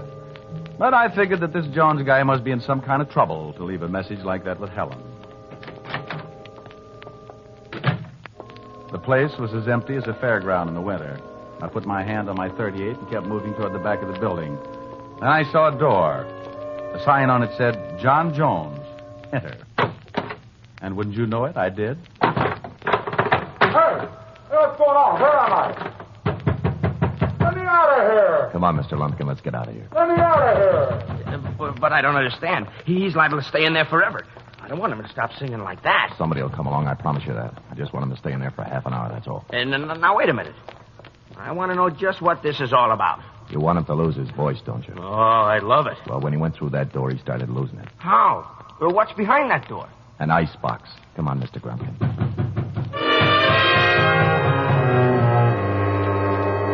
Well, that's exactly where I was, in an ice box.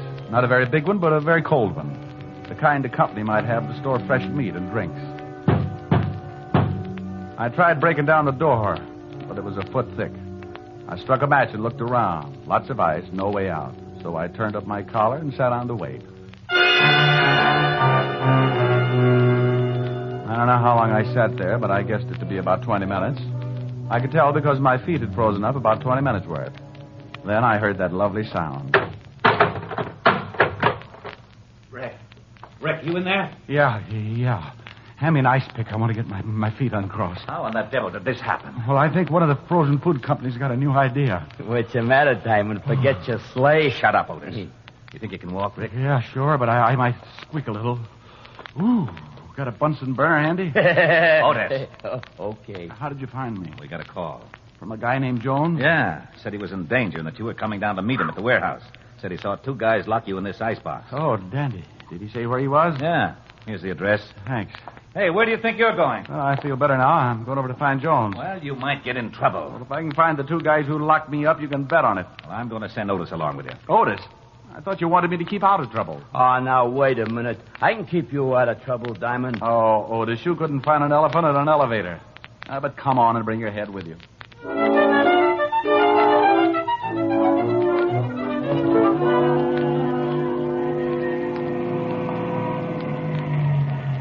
This is the address where that Jones guy said he'd meet you. I'm Mandelbaum, Swedish massage. This guy really picks out some great places to hide out. Come on, Otis. Feet first, or the rest of you'll never get out of the car. Oh. Hey, Diamond. You think while you're talking with this guy Jones, I might get me a rub down? Otis, to rub that stomach of yours, it would take a gallon of baby oil and an octopus to get anywhere.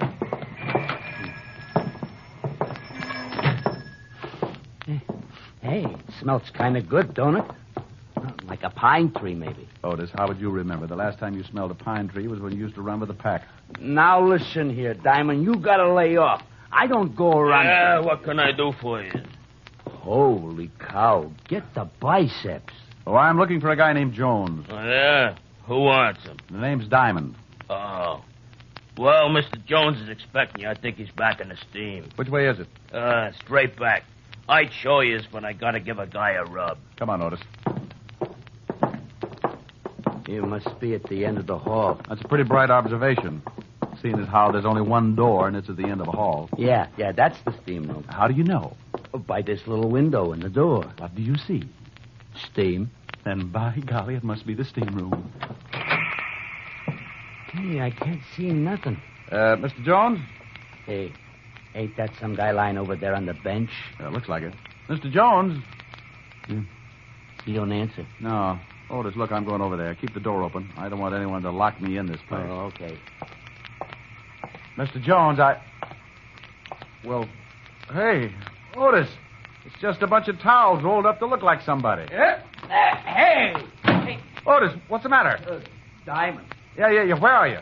Right over here. Well, what are you doing there? I told you to stay by the door and keep it open. Well, I did stay by the door until I got pushed. Pushed? Oh, no. You know something? What? I think we're locked in.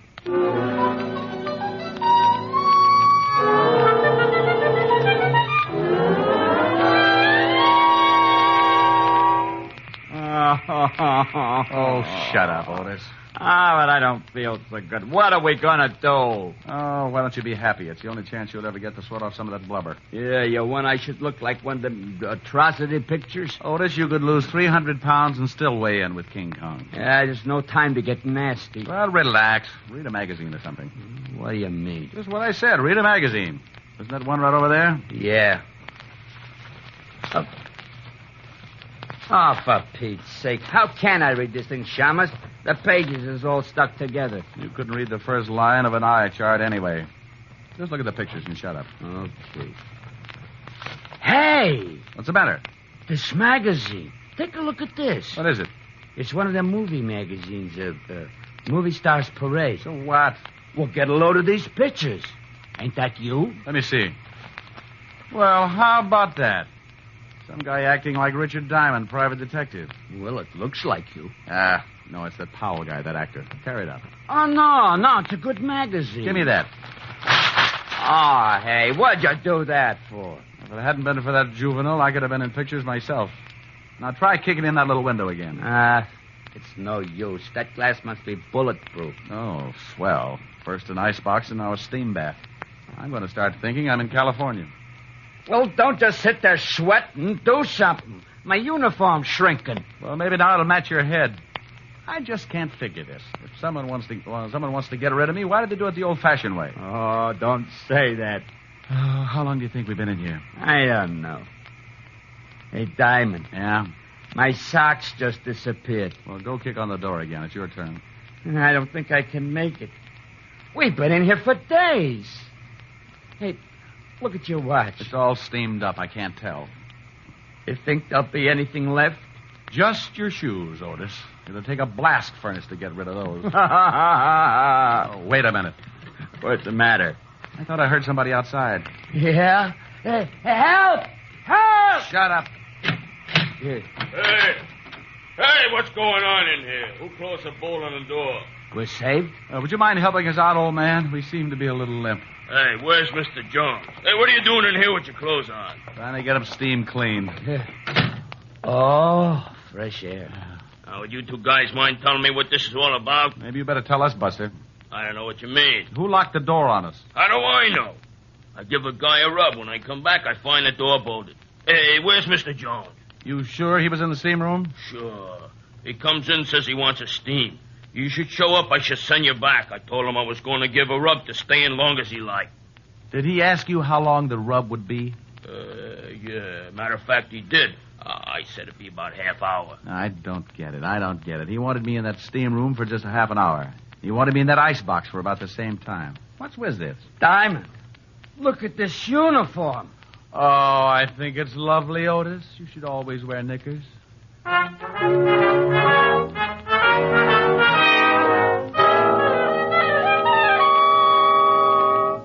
Rick, this is stupid. Didn't the guy at the steam room tell you what this Jones guy looked like? Well, from the description, could have been anyone. Look, I'm just as mixed up as you are. Well, we'll keep after it. Just don't worry, that's all. Hey, Diamond. Miss Asher just called and I told her what's been happening. You mean you know? No, but I told her anyway. She said you should come right over because she had dinner for you. She wanted to take care of you. Isn't he lovely, Walt? Think what that head is going to look like in a bottle. Oh. Now you got him sore. It's going to be horrible around here. Well, isn't it always? Now, I'm going on over to Helen's. Keep after that Jones guy and let me know if you run across anything.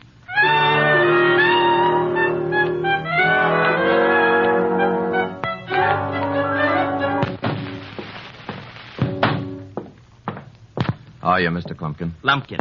Okay, how are you? Come in. Well... Diamond and a friend boiled for a while. You think it did the trick? Look, when Pat, Cossack. Yeah, Cossack. Well, when I do anything, the results are guaranteed. I just tailed Diamond from the station. He went into his girlfriend's apartment across the way. Oh, goody. Let's see what happens tonight. I'm staying home from work just to hear him not sing. Yeah. About my $50. Oh, look, he's never in that apartment more than 10 minutes before he starts singing. If he goes over 15, you get your 50. Come on. What are we going to do? Raise the window. I don't want to miss the lovely silence when he opens that big bazoo. Okay, that looks funny. I'm sorry, Rick, but your clothes have shrunk so much. You should see Otis. I'm sorry. Well, you should be. Don't know what I've been through. Oh, yes, I do, and Mommy's going to make it better. Here's a nice drink. I don't want a nice drink. Oh, it's strong enough. Well, put it in a dirty glass. You just drink it. Okay. Oh, wow, my throat. Ah! You hear something? No, why?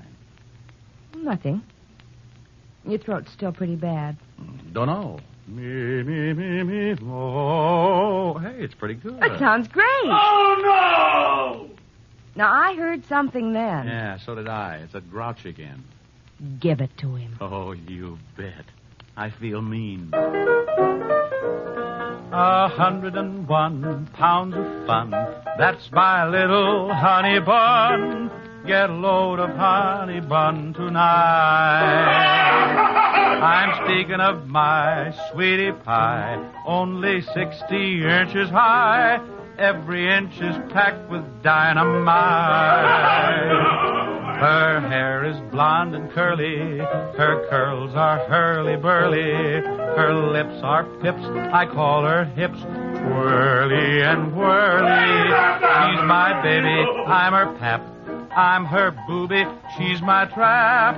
I am caught and I don't want to run 'cause I'm having so much fun with honey bun.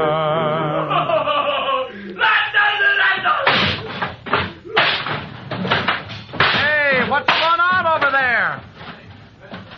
Your Cossack. Okay, but don't hit me again. You can keep the $50. Said he wouldn't sing again, huh? Said you fixed it. Well, I'll fix you. No, not that. Put down that chair. Oh! Go on, get out of here. That vulture is singing better than ever. Okay, only don't hit me again. Helen. Yes, Rick? You know, that icebox and that steam bath were the best things in the world for my throat. Yes. After you lost your voice this morning, I didn't think anything was going to help. But that ice box and that steam bath really did. Diamond! Oh, hello, Mr. Lumpkin. Did I hear you say you lost your voice this morning? That's right, Mr. Lumpkin. Then didn't think I was going to get it back either. Good night, Mr. Diamond!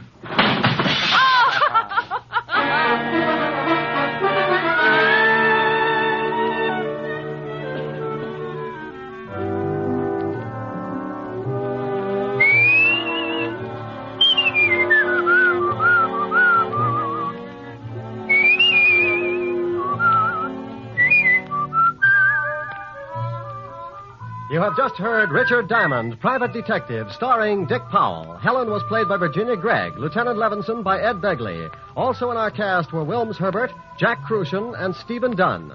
Music was under the direction of Frank Worth. Richard Diamond is written and directed by Blake Edwards. Richard Diamond, starring Dick Powell, was previously released over the National Broadcasting Company for listeners in the United States and has been re-released to you men and women overseas by the United States Armed Forces Radio Service, the voice of information and education. Portions of the following program are transcribed.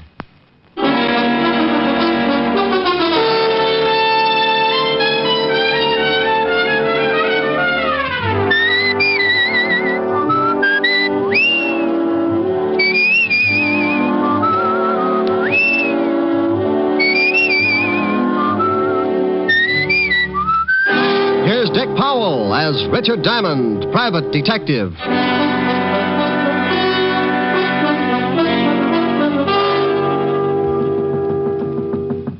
Yep, door's open. Mr. Diamond. Well, Angelino, come in. I didn't know whether you were busy or not. If you didn't hear the drums, you know I'm not busy. Drums, Mr. Diamond? Well, it's sort of a ritual, Angie. Every time I get a paying client, my landlord offers up his thanks to the goddess of joy. Plays an old bongo and turns on the heat as a kind of sacrifice. I see. Oh, no, you don't. You're too normal. What's the trouble, Angelino? The pig's knuckles in your butcher shop got arthritis? You always with the kidding, Mr. Diamond. Yeah, that's the kind of a hairpin I am. Hairpin?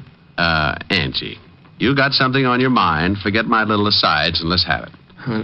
I got the big problem, Mr. Diamond. Oh, you mean something's wrong and you can't pay me to take care of it? Oh, no, I can pay. Oh, well, then you haven't got a problem. You slip me the cash and I'll move in on your worries. Well, you see, it's like this. I come to you as a sort of representative for all the other butcher shops, the independent ones. I ain't the only one that's worried. So all the butchers got together last night and decided to do something about it. I hate to be a nag, but do something about what? We all been paying money to a protective association. Oh? Yeah, every week a couple of guys come around and collect. If we don't pay, we get our shops busted up. And if that ain't enough, we get our heads busted too. See, I still got 3 stitches right here on the top of my head. Oh, nice job. What'd the doctor use, a loom? I got this last week when those 2 guys come for the money. I couldn't pay, so one of them hit me with a blackjack. You're lucky you didn't use one of your salamis. Might have been a job for homicide. He knocked me out when I come to. My shop was a mess. There was a note saying that they'd be back. Well, you better go to the law, Angelino. They'll give you good protection and won't cost you a thing. We discussed that at the meeting, but we decided it was too dangerous. We've been warned that if we go to the police, we'll get hurt bad. We got the families, Mr. Diamond. We can't take the chance. Yeah. Tell me, have these two Garniffs been back to see you? Garniffs? Oh, Angie, you're going to be in a lot of trouble. Garniffs, hoods. Hoods? Gangsters, bad little boys. Oh, no, they ain't been back. Not yet. Well, for you or Rockefeller, my fee's the same, Angelino. $100 dollars a day in expenses. We took up a collection. I only got $100. Oh. Why does this always happen to me? I'm going to end up making Simon Legree look like Snow White. You only got 100, huh? Yeah, but we thought of something. If it costs more, you can take it out in trade at any of the butcher shops. Well, it's liable to run into a lot of ham hocks. It's the only way we can pay you. So I'll throw a barbecue.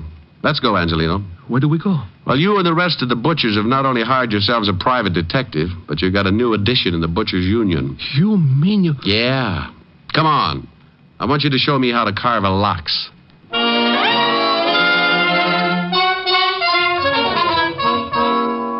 Well, that's what happens when your reputation gets around to the butcher shops. I'd been buying cold cuts from Giuseppe Angelino for the past 2 years and telling him what a great detective I was. I should have known he'd never take my word for it, so now I had to prove it. His shop was over on 10th Avenue, so we walked over and went in. He took me around behind the counter and handed me a white apron. I don't get it. Why you want to be a butcher? Well, Angie, you want me to get a line on these two guys who do the collecting, don't you? Sure. Well, I can only think of 2 ways I could watch them and not look suspicious. Make like a butcher or crawl in with the ground round. Huh? Think what would happen if someone looked down for the price of ground round and caught it staring back at them. Oh, that's a good one. That's pretty good. Oh, now, come on, Angie. It wasn't that funny. You got my $100, ain't you? It's a riot. Yeah. Well, come on. Let's show me what happens with this butcher racket. Customer. I'll show you later. Well, nothing like learning fast. Let me handle the sale. Think you can? Here she comes. Oh, good morning, Mrs. Hennessy. Oh, good morning, Mr. Angelino. Business must be good. I see you have a new butcher. Oh, yes. This is a Mr. Hangtooth. Hangtooth? Hangtooth? Good morning, Mrs. Hennessy. Something I can do for you? Oh. Yes. How much is the lamb shoulder today? Oh, yes. Which one? What? Look, maybe you better let me take... Relax, Angie. I'll make it. Which shoulder would you like, Mrs. Hennessy? Well, is there any difference, young man? Oh, yes. You see, this lamb is really a ram. A ram? Oh, sure. You hurt his shoulder playing against the Eagles 2 weeks ago. We're also selling his shoulder pads at 21 cents a pound. Mr. Angelino. You'll find him hanging in the back with the spare ribs. Now, if you can tell me which shoulder you want, I'll wrap it up and send it off tackled between the liver and the knishes. Well, I never... Well, of course you haven't. That's the trouble with you people. Now, here's a nice little ram that played his heart out. Oh, by the way, the heart is a special today, 11 cents a pound.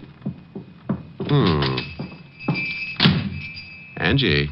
Is she gone? Like laundry in a tornado. What for do you want to do that, Mr. Diamond? She was one of my best customers. I wanted to get her out of here, and I wanted to get her out in a hurry. But why do you have to do it like that? Not a lamb, a ram. Which shoulder do you want, Miss Hennessy? Look, Angie, I'm sorry, but you can explain it to her later. Just as she came in, I spotted 2 guys heading this way. When they saw her, they backed off. They're standing across the street right now. Where? Right over there, in front of the cigar store. Hey, one of them has got a hatchet. No, not that one. You're looking at the Indian. Over there. Oh, yeah. Hey, that's them. That's the 2 guys who hit me on the head. They're the ones who come around to do the collecting. Well, they're coming again. You better duck. I'll take care of it. You be careful. They're pretty rough monkeys. Go on, now, beat it. They're almost here. Yeah. I'll be in the back. One meatball, I got you under my skin. Well, good morning, gentlemen. What can I do for you? Where's Angelino? Oh, well, he's out buying some old buffalo. I'm the new assistant. Buffalo? Red, shut up. And get your hand out of the pickles. All right, now tell me, new assistant, when'll he be back? Well, that's hard to say. These buffalo are in Wyoming. Oh, yeah. Carl, I think this guy's trying to be funny. You win yourself a lamb chop. I'll you have it, with or without the bloomers. You know something, Red? I think you're right. What's your name, laughing boy? Hangtooth. Hangtooth? Oh, I'm going to have more fun with that. It throws everybody. Well, look, Hangtooth. You know who we are. How many guesses? You won't even need one. We're in a hurry. We're collectors. We put all the scraps out in the back in a can. You can't miss it. I don't like you. Well, I have a friend. Maybe we could double date. Look, let's stop the clowning. If Angelina didn't tell you about us, it's going to be too bad for you. We're here for some money. We get it every week. $25. Yeah. Last week, Angelino didn't have it, so he accidentally hit his head. We figured that all that blood would make him remember it this week. Well, I'm sorry, friend, but Angie didn't say anything about it. Tell me, what does he pay you boys for? Oh, little things. Protection, mostly. You see, if he paid us last week, he wouldn't have hit his head. You know something? I know a big fat cop who would just love to hear all about this protection Angie's paying you for. You do, huh? Yeah, I do, huh? Well, look, seeing as how you're a new boy around here, maybe we ought to tell you first. Why don't you do that? Let's go on the back. I like it here. I listen better. You do, huh? Is that all you guys can say? Now get out from behind that counter. Oh, I want to explain the thing to you. Yeah, go on, Red. Explain it to Mr. Hagtooth. Hangtooth. You'll have to pardon him. He don't hear so well. How's your hearing, Hangtooth? Depends on what I'm listening to. If it's dull, I might end up with an ear trumpet. You might end up with one whether it's dull or not. Now, seeing as how you're working for Angelino, you're going to need protection, too. So let's have the $25. I want to know what I'm buying. Sure. Here. Oh, now, don't you know it isn't nice to go around breaking up showcases, and especially with that nasty old sap? Well, you never know when things are going to get busted, see? Now, don't you think you need protection, Mr. Hangtooth? Tell you what I'll do. I'll pay you for protection if you'll pay me. Pay you? For what? Well, you never know when things are going to get busted. Like your jaw, maybe. Why, you... Hey, Carl, help me. Yeah, sure I'll help. This looks like my head breaking day. Got his legs. All right, hold him. I'll tap him good. Give it to him again. Oh, he's a rough one, ain't he? Yeah. Kick me in the mouth, will you? Hey, Red. Let me try that, huh? Hangtooth turns such a pretty color when you kick him like that. He's out. You think he gets the idea? Maybe not right now, but when he wakes up, he's going to have a sore head to remind him. Come on, we'll come back for Angelino later. Well, you can't really blame brave little old me for going to sleep at that point. One I could have handled, but in that cramped space behind the counter with both of them coming from different directions, I had to give up sooner or later. And I did for about 20 minutes. When I finally snapped out of it, I looked up and saw 3 heads staring down at me. 2 herring with Angelino in the middle. You all right, Mr. Diamond? Oh, Angie, do you always ask people that right after they've lost their blood? Here, let me help you get up. Oh, swell. Now, look for my eyes, will you? I didn't know what to do. I guess I should have called the police. Oh, why, Angie, you're really beginning to think for a change. Oh, let me sit down. But when I thought about calling the police, I also thought about my family. Those 2 men might have beat up my family just like this. Yeah, I guess you're right. You take the $100, Mr. Diamond, and forget about this. It's too dangerous. When they come back, I'll pay them the money and nobody gets hurt. Look, I can understand why you're scared, Angie. Those 2 headhunters aren't kidding, but you can't let them get away with it. I can, and I will. I ain't taking no more chances. First, they bust up my shop, then they bust... No, thanks. I've had enough. Okay, Angie. Here's the 100. No, that's yours. And then say it's a present. Buy yourself some new glass for the counter. What are you going to do? Well, now I got no obligation, Angelino. Just a sore face and a nasty disposition. I won't get back to normal until I find those 2 guys and tie their necks in a bow.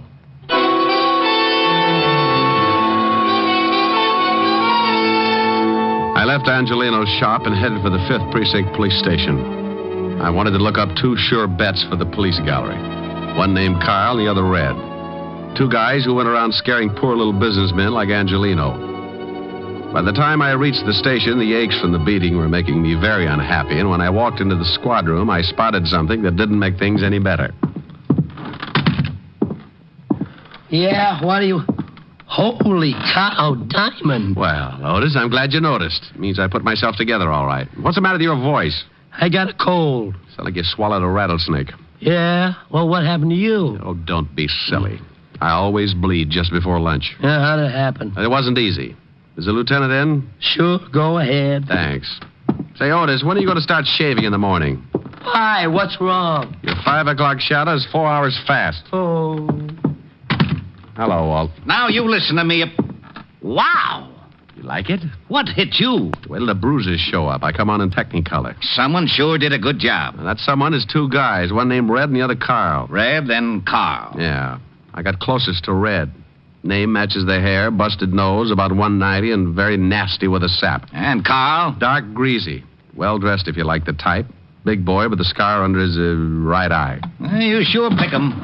You know them? Yeah, I think so. Here's one of them. Let's see.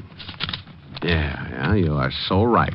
This is sweet little Carl, all right. Carl Tate, sort of a new boy, import from Chicago. Here's the other one. Yeah?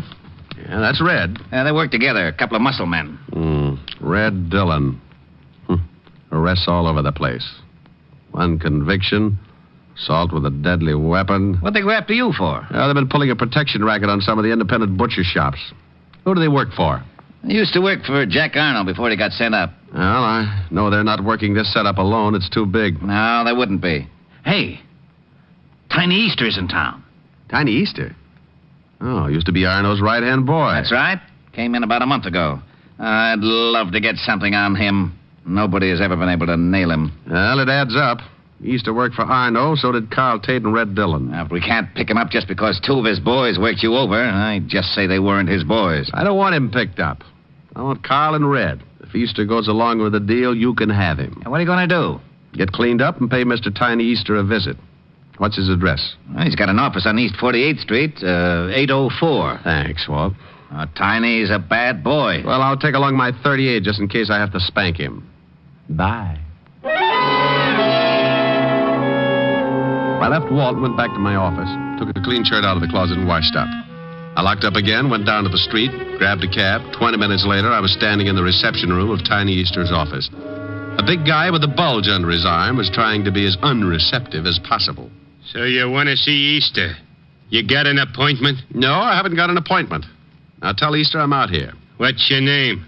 You're going to get hung up on this. What do you mean? The name's Hangtooth. Huh? Yeah, you see?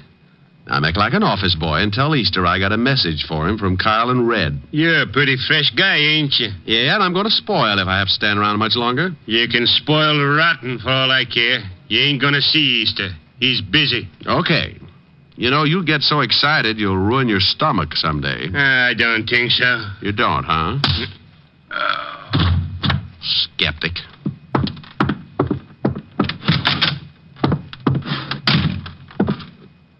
What do you want? I'm collecting scalps. Well, good for you. How'd you get by Lefty? He's tied up with a stomach ache. Swallowed a fist. All right, so you got muscles. Also, you got a pushed-in face. Lefty do that? Carl Tate and his blood brother Red. Oh? What'd you come to me for? They're working for you, aren't they? You smell like a cop. Name's Hangtooth. I doubt it. Good for you. I'd hate to go through that again. I'm a private cop. Why, not good for you. I was in a butcher shop when your 2 boys wandered in and started playing squash with me. I don't like to get pushed around, Easter. And I don't like your racket. I want Carl and Red. And if I get you along with them, the state'll hang a medal on me. Looks like you kind of got nothing to lose. Look at it any way you like. Now, what about your 2 playmates? Well, I don't know what you're talking about, Seamus. I never heard of those 2 guys. I don't think you understand, Tiny. I'm pretty mad. I'm going to find these 2 guys, and I'm going to do it even if I have to be unpleasant with you. Why, Mr. Hangtooth, what do you mean by unpleasant? You break a leg, that's unpleasant. Oh? Well, I got something in this drawer might change your mind. Yeah? Oh, my hand. Okay, a busted hand. Unpleasant enough? Take your foot away. You're breaking it in two. Drop the gun in the drawer. Okay.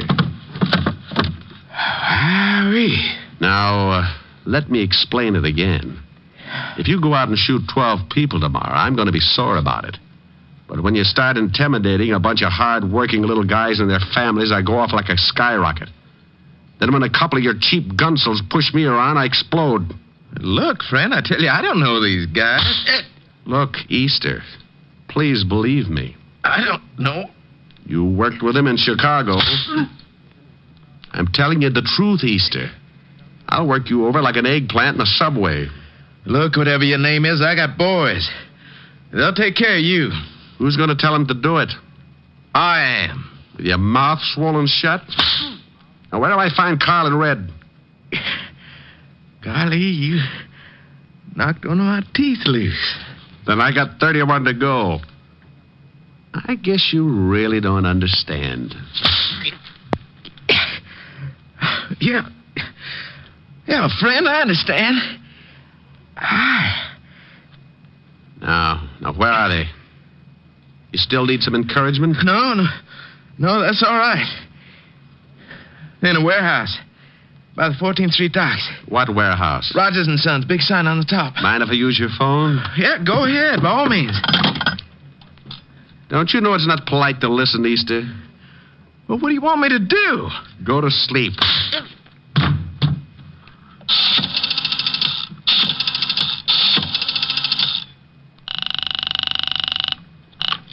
Homicide, Lieutenant Levinson. Walt, Rick, I'm up at Easter's. He let you use the phone? Yeah, he's asleep.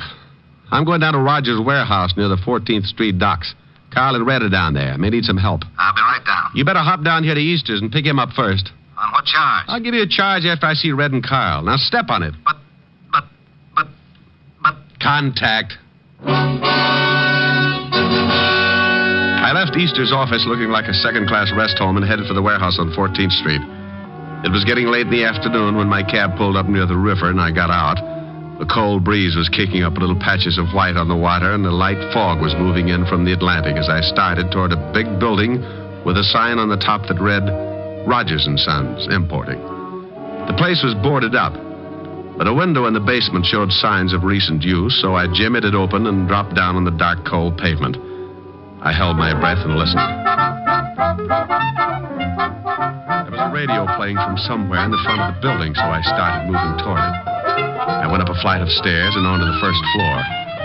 The radio was louder now, and I could make out an office door with a small light shining under the crack at the bottom. I moved up close and listened. Hey, Carl. Yeah? Shut off the radio. Okay. What do we have to hide out in here for? Because Easter said to. Besides, we don't know who that guy was we worked over this morning. He might have been a cop. So he was a cop. We worked cops over before. Look, Easter said we should stay undercover for a few days, so we stay undercover. All right, now deal the cards. Oh. Off that top. Get it? That's probably Easter. Yeah. Yeah? Yeah. What? He did, huh? Hey, what's the matter? Boss! What's going on? I don't know. That was Easter. The guy we worked over was in his office, pushed him around, and now that guy's headed down here. We can handle him. Sure, but something's wrong. Just as Easter was going to say what to do, it sounded like he got into a fight. I heard some guy tell him to drop the phone. Hey, the cops. Yeah. Come on, let's get out of here. Yeah. Good afternoon, boys. Hangtooth. Hagtooth. Come back here, Carl. Help me. You shouldn't have pulled a gun, Red. Since when do you butchers carry rods? Since we get pushed around by guys like you. I'm going to go get your friend. You can't leave me. I'm shot bad. I can't take it back. The law will be here in a minute. You're a lousy butcher. I hope Carl pays you good. I'll see he gets a chance to try. I left Red lying on his face and ran toward the front of the building. The only way out was that window in the back, and Carl was sure to be hiding somewhere in the dark, hoping to get around me and head for the basement. There were a dozen places to hide in that warehouse, but I had one advantage. He couldn't see me any better than I could see him. I backed up against the wall. Come on, Carl. Red's hurt pretty bad and the law's on the way. You got to get me to get out of here. He was behind a pile of packing cases and had a big gun just to make things suffer. I eased along the wall, trying to get behind him when I suddenly bumped into something. I turned around and felt to see what it was. A ladder, straight up to the steel beams overhead. I put my gun under my arm and started up the rungs. It was tough climbing like that, trying not to make a sound and knowing all the time if he spotted me, I was an easy target.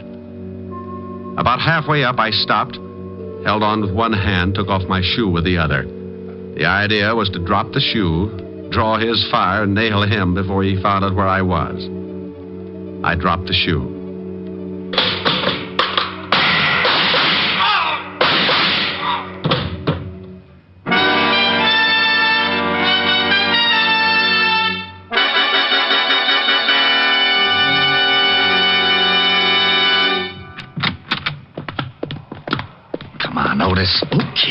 Okay, only take it easy. I can't see nothing, Lieutenant. You can't say nothing either. Shut up. You sound awful. Oh.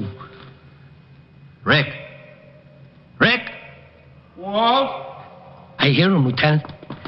Hey. Huh? Here's some guy that's been shot. Diamond's been around here, all right. Rick! Here, Walt. Up here. What? Where the devil are you? Up here on this ladder. There he is, Lieutenant. See, where my flash is. Now, what are you doing up there? I had to get Carl Tate. He's over there behind those crates. Now get me down. Well, why don't you climb down? Whoa! Not in front of Otis. Oh, I forgot. Otis, go outside and call the fire department. Fire department? Yes, and tell them to bring a net. What? Will you get a move on? Oh, okay. Rick. Yeah? Now you stop that! Oh, okay. But it's so seldom that I ever get a good laugh at your expense. Okay. But you know this is a serious thing with me. How far up am I? I'd say about 40 feet. Oh. Now, take it easy. Just don't look down. Walt. Yeah? Promise me something? I won't tell Otis. I'll say you got stuck up there. Thanks. What did you go up there for, anyway? I told you. I had to get Carl Tate. I just didn't think until I was up. Imagine the guy who shoots it out with two of the toughest torpedoes in town having a horrible fear of heights. Boy, if that isn't one for the books. You know, I'll never forget the time that little blonde trapeze artist got stuck. Walt? Yeah? I hate you.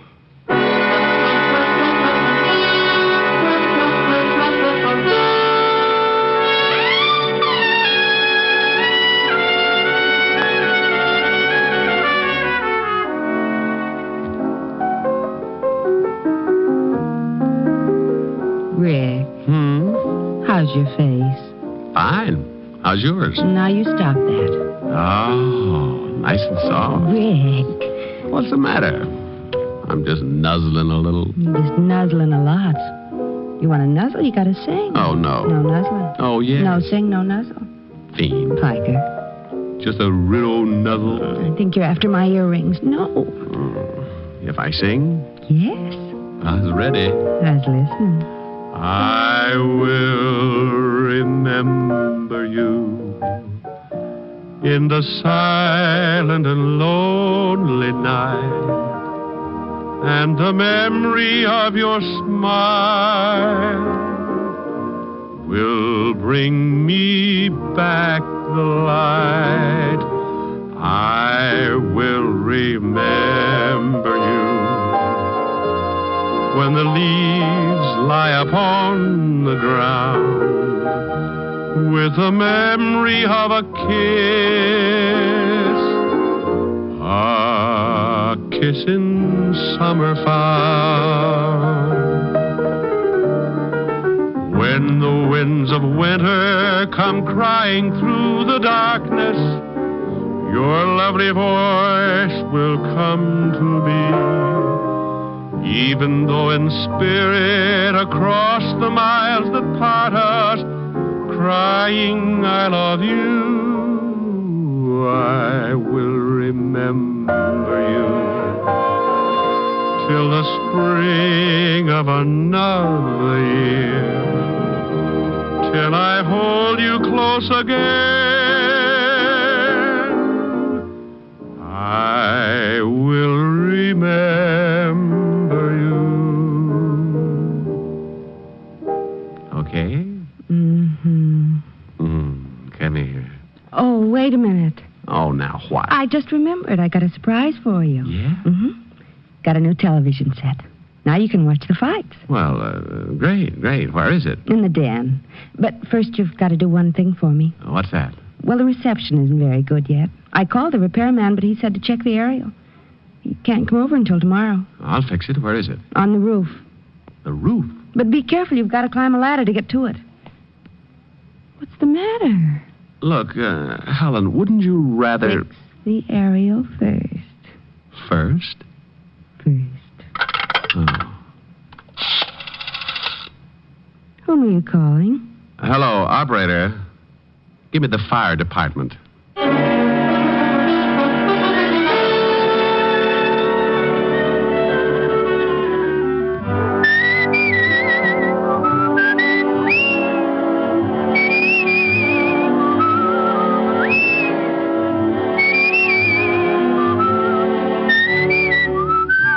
You have just heard Richard Diamond, Private Detective, starring Dick Powell. Helen was played by Virginia Gregg, Lieutenant Levinson by Ed Begley. Also in our cast were Wilms Herbert, Nestor Paiva, Paul Frees, and David Ellis.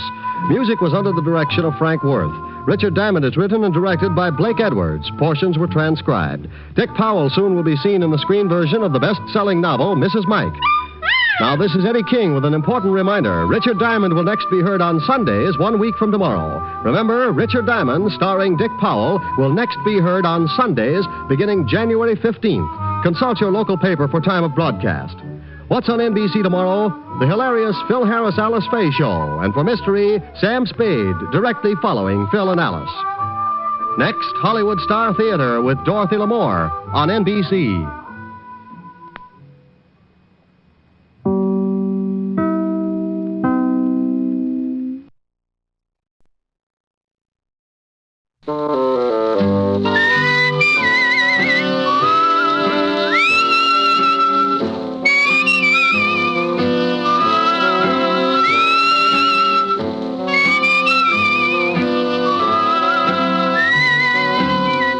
Here's Dick Powell as Richard Diamond, Private Detective.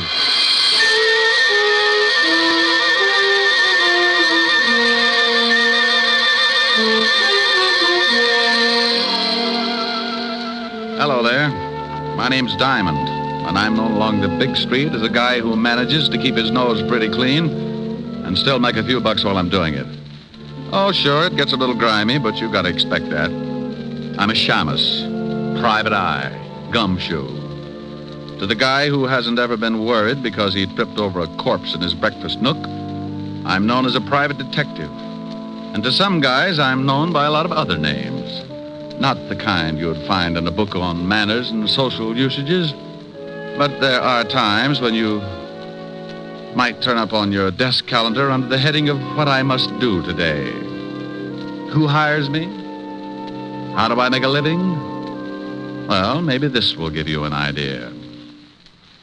Fred, why don't you eat your toast? It's getting cold. Why don't you stop worrying about the temperature of my breakfast? I'm trying to read the paper. Did anyone ever tell you how charming it is to have breakfast with you every morning? Yeah, my ulcers. I'd like to go shopping today. Will you leave me some money? Fred, did you hear me? Mary, I'm reading. Well, stop reading and listen to me for a minute. I need some new summer clothes, and I want to go shopping today. Here. Here's $10. Buy yourself a bathing suit. Oh, that's very funny. I need more than $10. I want $500. What kind of a bathing suit are you going to buy, Mink? I'm not going to buy a bathing suit. I need some new clothes. Will you put down that paper and listen to me? Well, I see you made Jimmy Cello's column again, my darling. What? What prominent socialite is fighting with her wealthy husband and crying on the shoulder of a big-time playboy after the arguments?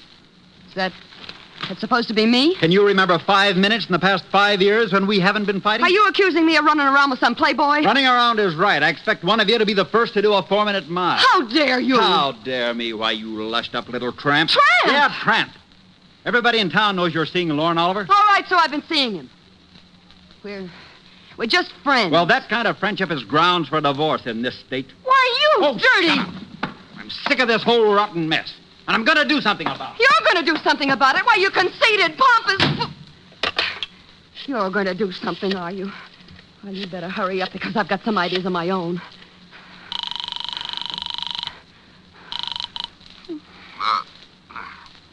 Yeah? Lorne. Yeah, Mary? I got to talk to you. What time is 10 it? o'clock. Well, it's still the middle of the night. Call me back This later. can't wait. Fred found an item about us in Jimmy Cello's column this morning. He stormed out of here like he was going to kill somebody. Well, you're just the gal who can recognize the symptoms.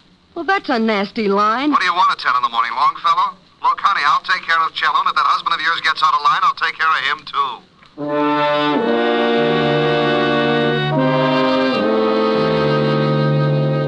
You see what I mean? If things like that didn't happen, I'd be out of business. I'll lay you 8 to 5 that before 3 o'clock this afternoon, one of those charming people will be walking into my office begging for help. Yeah? Rick? Oh, hello, Helen, baby. Hi. You gonna take me out tonight? Sure. I'll be over later. We'll have a quiet evening. No, I want to go dancing tonight. If you don't take me, I'll throw a tantrum. But, baby, I don't have the cash. I'm tapped this week. Well, if you won't let me take you, borrow it from Francis. You told me yourself he was good in a pinch. Yeah, but he's already black and blue from those 3 lunches at Lindy's. Besides, he's not only your butler, but he's a darn good businessman. He wants security.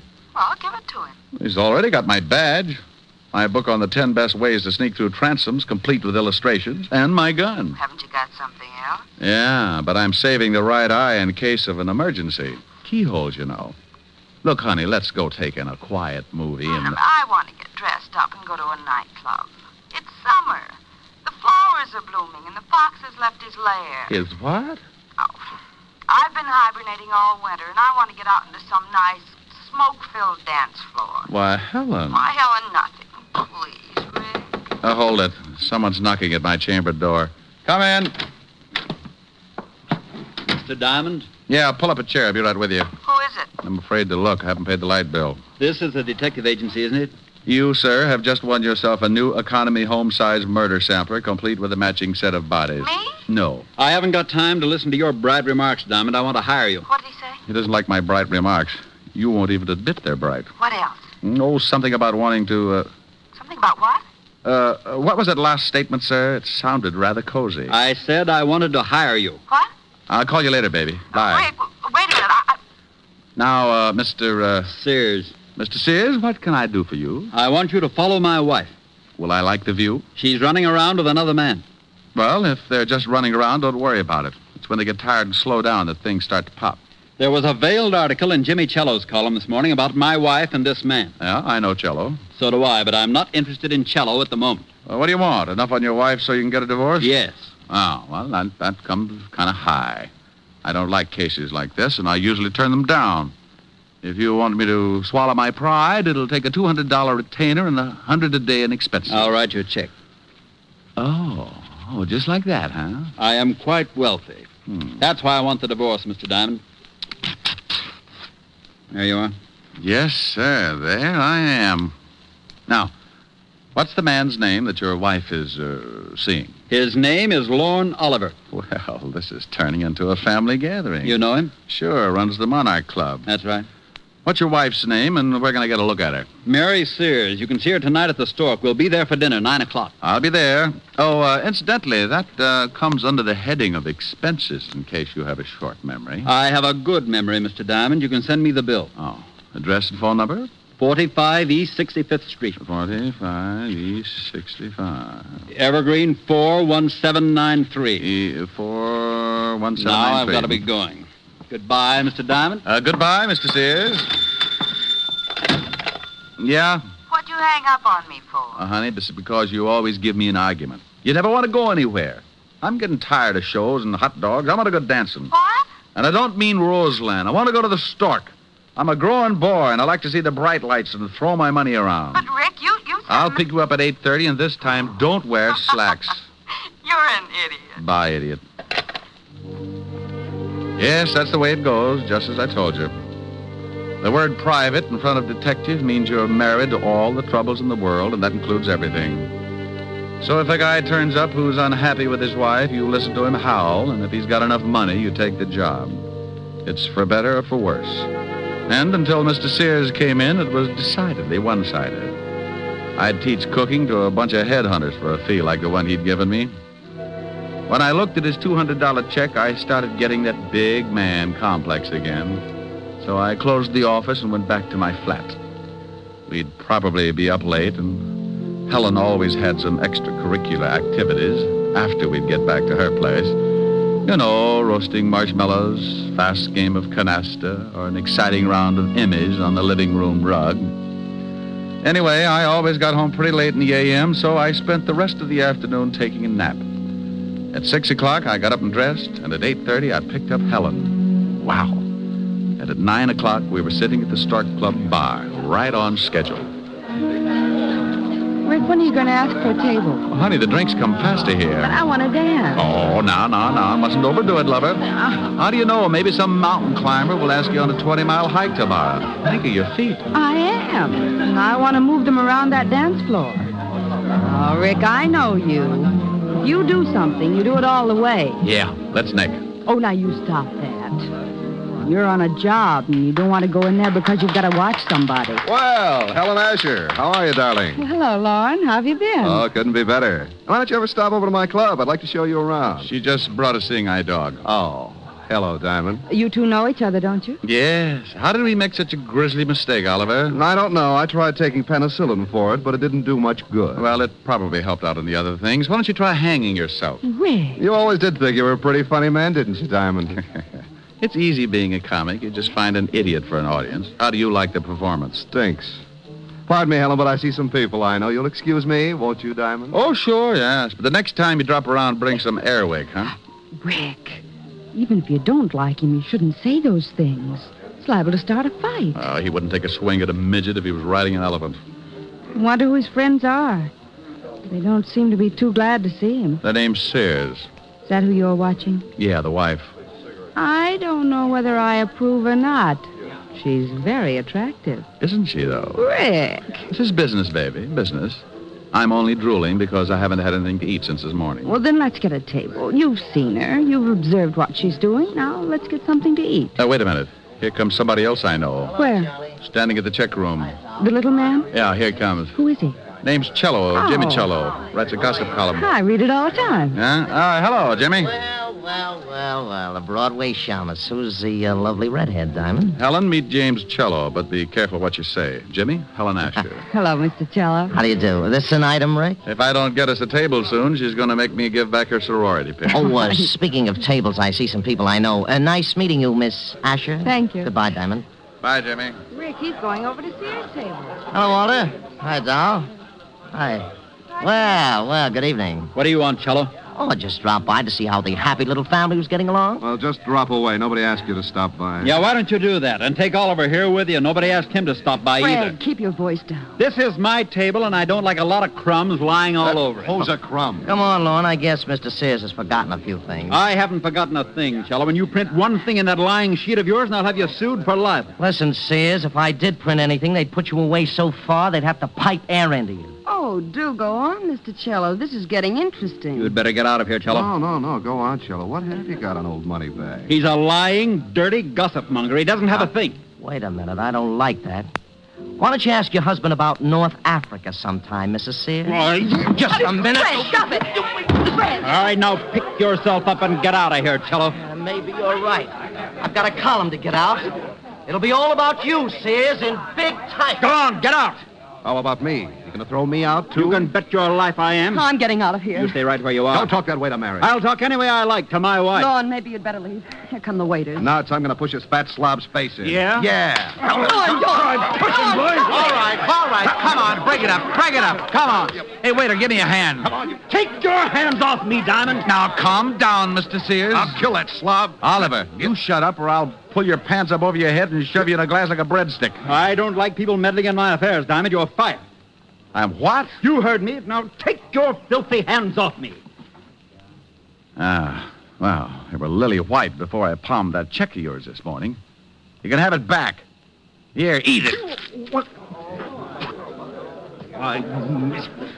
I'll have you in jail for this, Diamond. Why? It isn't every day you get to eat a $200 check. Oh, Rick, let's get out of here. Yeah, I'm sorry, baby, but that's what happens when you go to work for a hyena like Sears. You think he's a nice guy because he laughs so much. But you find out later it's only because he chewed your leg off.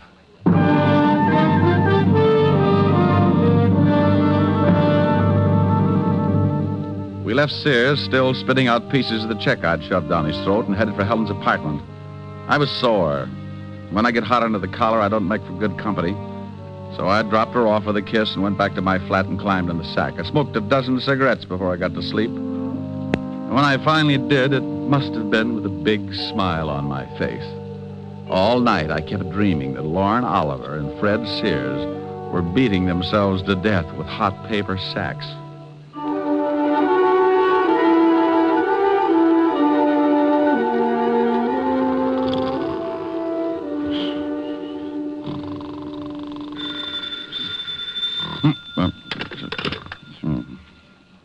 Yeah. Diamond? No, this is Sunshine Market. Locks Popover is our specialty. Now, you stop clowning and get over here right away. Walt? Lieutenant Levinson. Oh. Where are you? I'm in your office. Yeah? What if any clients come in? Give them a good sales talk. Tell them how many people you've killed or something. There's a guy in your office now. Prospect? Depends on what you're talking about. I think his name is Fred Sears. Tell him to go home. He canned me last night. I don't think he'll listen. All right. So he's sore. He's got a right to be. He's dead.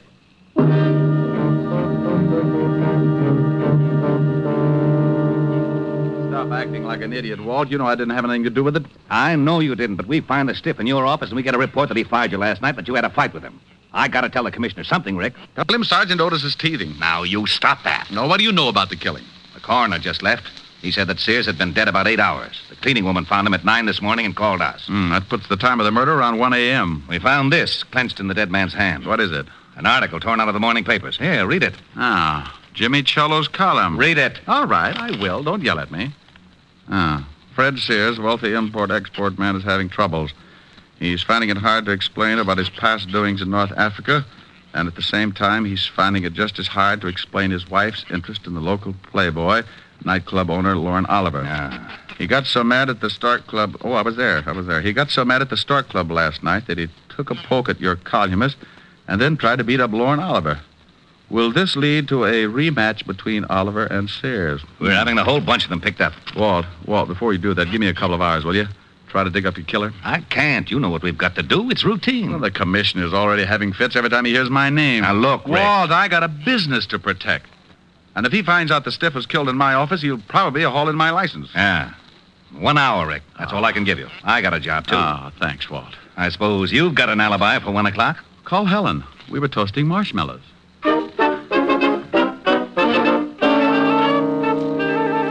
Well, I had 3 good suspects. Lauren Oliver, Cello, the columnist, and Mrs. Sears. One of the 3 was built just right for the electric chair.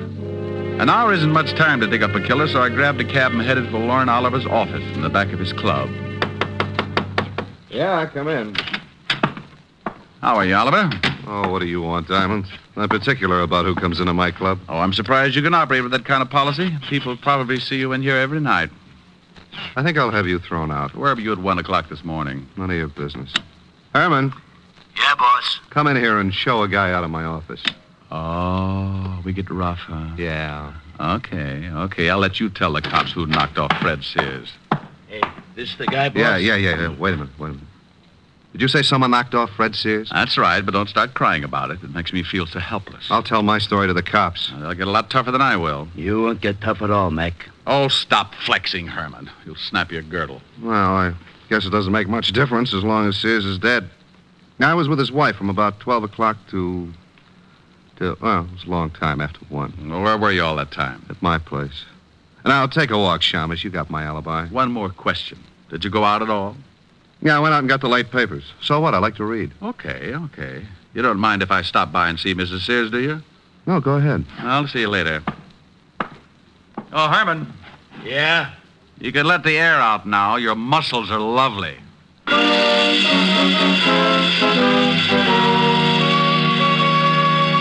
Well, Oliver had a good story if it checked, so that left me with 2 more stops.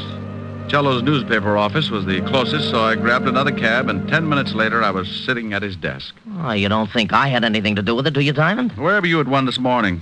I was covering a party at Richard Gray's. I was with friends from about 11 o'clock till after 3. You can check. Go on, check. Look, Poison Pen. Sears had your column from the late edition clenched in his hand. He did, huh? Well, you don't think if I was going to kill a man, I'd leave anything like that around? I don't know. Well, obviously, someone is trying to make it look like I did it. Have you talked with Oliver and Sears' wife? Oliver's got an alibi, and I'm headed for Mrs. Sears' place right now. You know the address?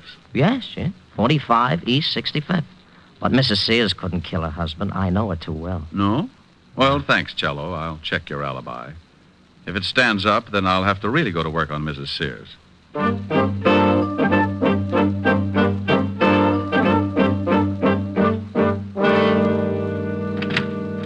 Yes? Mrs. Sears? Yes. Oh, you look even better up close. What's on your mind? You mean right this minute? Well, aren't you nice? Don't crowd me, though. I can keep up a pretty good average in this league. I'd say about 1,000. Mm-hmm. May I come in? I think so, if you keep talking. I like to hear nice things. Well, you deserve them. But I can think of some nice things to say about a panther. We'll talk about my family some other time. Can I buy you a drink? It's a little early, unless you got some milk. Milk? Where's your husband? Oh, you know about him, huh? Oh, I'm sorry. This looked as though it might work into quite a friendship. Where is he? I haven't seen him since last night. Why? Is he a friend of yours? He's been using my office. Oh? Yeah, he died there last night. What? Everybody is so surprised. But, how? Who did it? That's what I'm trying to find out, lover. Where were you at 1 a.m.? That's none of your business. Okay, let the law drag it out of you. Goodbye, dear. Wait a minute. All right, I'll tell you. I was with a man named Oliver, Lorne Oliver. Oh, for how long? From about 12 o'clock to, well, much later. That's what Oliver says. Did you go out at all? Just to get the papers. That checks with Oliver's story, too. Did you go out alone? Why, no, I went with Lorne. He says he went out alone. Oh, well, yes, he did. I thought you said you went out with him. Well, that was later. Lorne was the one that went out to get the papers. Okay, what time was it? About 2. When you both went out or when Lorne went out to get the papers by himself? When Lorne went out. Oh, yes, now I see. Well, I'll see you later. Come back again. Oh, I'll do that after you get over crying for your late husband. I'll keep my emotions down to a minimum. I'll bet you will. I left her standing in the middle of the room, looking after me like a vegetarian with an eye on a green salad. I closed the door and started down the hall for the elevators. For some reason, I never seem to get where I'm going. Hello. While you're still tuned in, Diamond, I'll give us some advice. Stay away from Mrs. Sears. Now, I want you to be sure and get the point.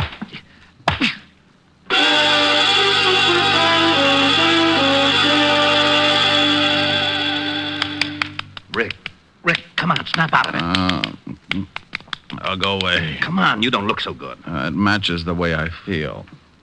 Oh, here's a new line. Where am I, Walt? In Mrs. Sears' apartment. Hello, handsome. She heard the scuffle in the hall, came out, found you, and called me. Swell. Who did it?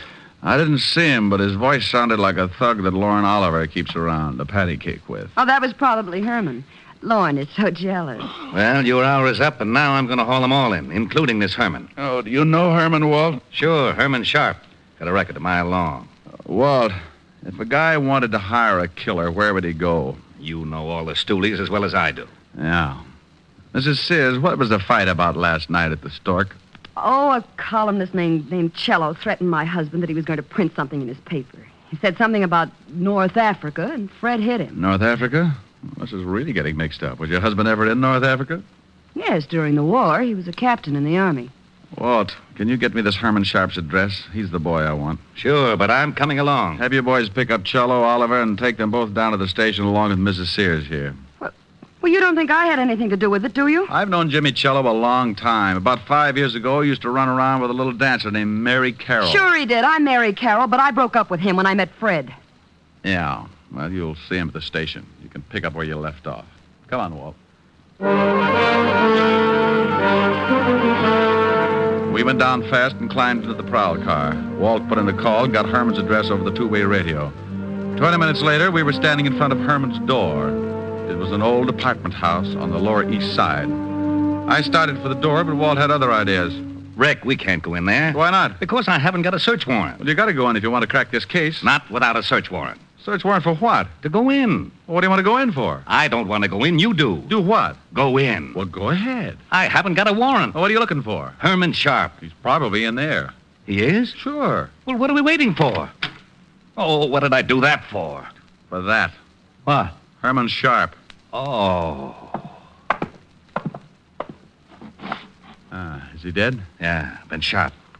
What are you looking at? Newspaper on the floor. This morning's. Oh. Cello's column's missing. Been torn out. Then Herman's your killer. Swell. Who killed Herman? Don't you know? I'm not going to start that again. Walt, go on back to the station. I'm going to check something and make a phone call. I'll be down in half an hour and point out your killer.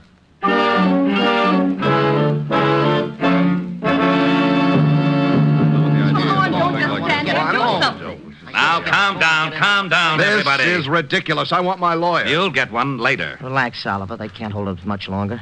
How do you feel, Mary? I don't like this any more than you do. Well, good afternoon, and happy Father's Day. Rick, where the devil have you been? Made a phone call to Washington, Walt. Mrs. Sears, did you know that your husband had a dishonorable discharge from the Army? Why, no. You knew it, didn't you, Cello? That's right, but I kept it quiet. He got it for running a black market. What's this got to do with the death of Sears? Oliver, you told me you went out to get the papers last night. That's right. What time was it? A little after 2. You know what time the late edition comes out. How about you, Mrs. Sears? What Lorne says is correct. How about it, Lorne? Were you the one to go out and get the papers? Yes. Then, Mrs. Sears, why did you tell me this afternoon that you also went out to get the papers? Well, Mary, don't say anything. You don't have to. The stories don't check, so you couldn't have been together last night. Look, Diamond, what is this Oh, now you look, Oliver. You're both liars. But that doesn't make either one of you the killer. Oh, but Rick, Cello's alibi checks right down the line. Sure it does, because he was at that party. But the killer wasn't. Oh, we know that. He couldn't have been. Yeah, but the man who hired the killer to knock off Sears was. What are you talking about, Diamond? Oliver, where was your hired gun if last night? You mean Herman? Yeah. Well, I don't know. He was with me until 6 o'clock, then he left. Walt, when you find Herman's gun, ballistics will probably say that it was the one that did the job on Sears. Herman? Yeah. Cello, you hired Herman to kill Sears, and then you killed Herman. You're out of your mind. I didn't even know this Herman. We found the newspaper next to Herman's body. It had your column torn out of it. That doesn't pin anything on me. It just shows you that Herman probably stuck that article in Sears' hand after tearing it out of a newspaper. That's what you wanted to make it look like. You knew Herman. You knew about the clipping, so you killed him and tore the column out of this morning's newspaper. Of course I knew about the clipping. You told me about it this morning in my office. That's right. But you were the only one I told about it. You couldn't convict Jack the Ripper on that kind of evidence. I'm afraid he's right, Rick. Cello, what time does the late edition come out? About 2 o'clock. Walt, what time was Sears killed? Around 1. Say. Yeah. The killer couldn't have gotten hold of that column at 1 o'clock. The papers weren't even out on the street. Well, then how did he do it? Only one man could have gotten that column before 1 a.m., the man who wrote it. Jimmy. He tore it out of the galley sheets. The proofs that are made up before the paper goes to press. Cello hired Herman, gave him the clippings, and then went to the party. Oh, you're doing great, Diamond. Keep it up. You're still in love with Mary Sears. You were jealous of Oliver, so you hired Oliver's boy Herman, figuring the cops would pin Sears' murder on Oliver. How am I doing? You're a good liar and a rotten detective. You knew I'd go to see Mary Sears, so you sent Herman to beat me up and make it look like Oliver was behind it. What? You tried to frame Oliver all along the line. Boy, you cheap little scandal snooper. I'll fix it so you don't blame anybody. Wait a minute. All right, break it up. Come on, break it up. Break it up. Hey, Walt. What is it, Rick? Bye.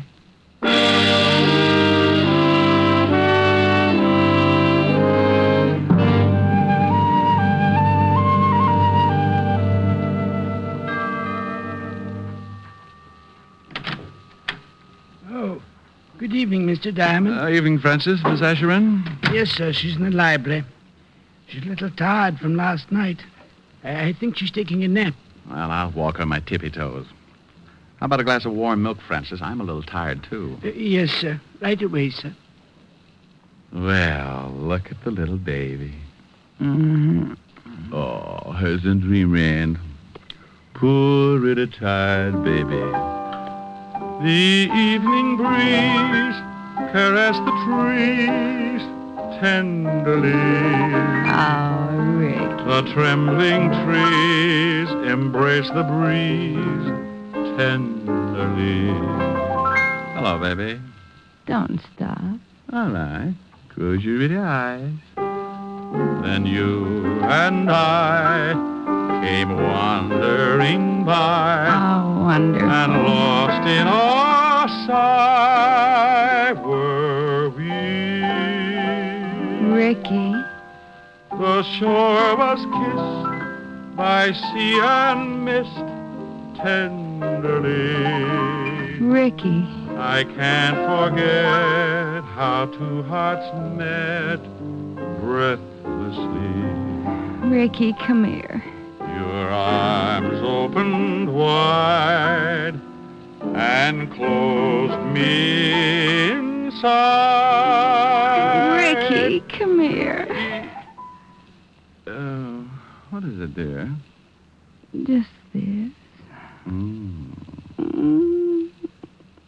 Here's your milk, mister. Oh, my goodness. Now, this time I refuse to blush.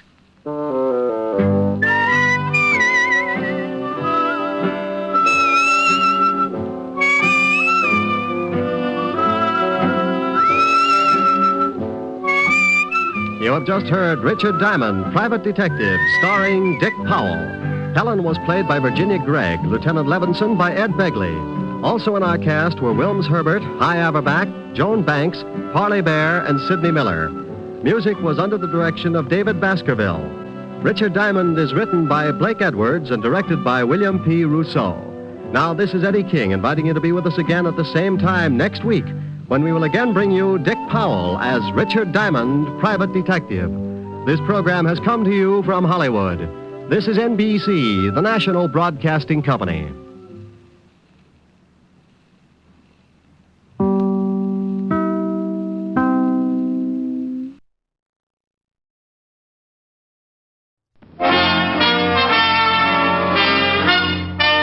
Listen while the makers of Rexall drug products and 10,000 independent Rexall family druggists bring you Dick Powell as Richard Diamond, Private Detective.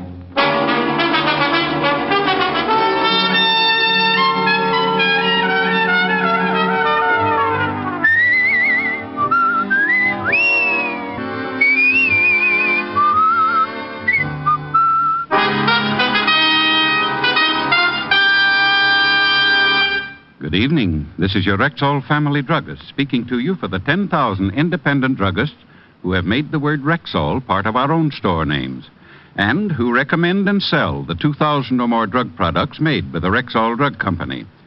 Like Rexall MI31, for example, America's popular all-round mouthwash, gargle, and breath deodorant. Full-strength MI31 kills contacted germs in a matter of seconds, yet will not harm delicate membranes of the mouth and throat. What's more, Rexall gives you a full pint of MI31 at the same price as smaller quantities of other leading brands. Ask for Rexall MI31 at Rexall drugstores everywhere. And remember, you can depend on any drug product that bears the name Rexall. Good health to all from Rexall.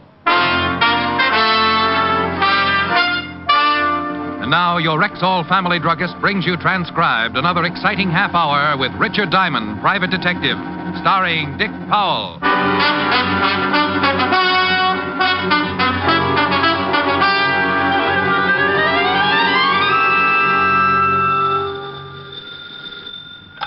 Diamond Detective Agency. If you have a little corpse in your home, swap it in for something useful. Mr. Diamond? Yes? I'd like to hire you, Mr. Diamond. Well, bless your little heart. $100 a day in expenses. My name is Raymond R. Waldron, attorney at law. Would you mind coming right over to my office? Will you have a retainer ready? By the time you get here. Where is here? 758 East 45th Street. Just sign the check and I'll stamp in the amount with my track shoes. Then I can expect you. You can even clock me. Who knows? You may witness the first 4-minute mile.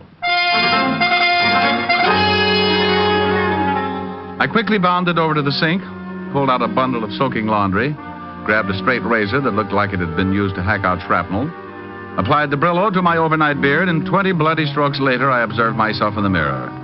Wounded, sire, but not dead. By 11 o'clock, I was standing in the reception office of Raymond R. Waldron, attorney at law.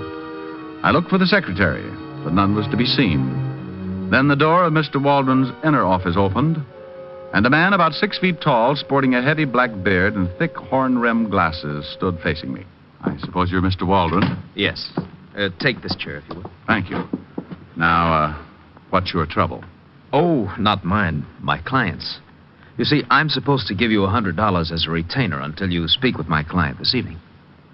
Before you wave the bills around, tell me something about your client. My ethics get so double-jointed when someone shows me money. My client is a she.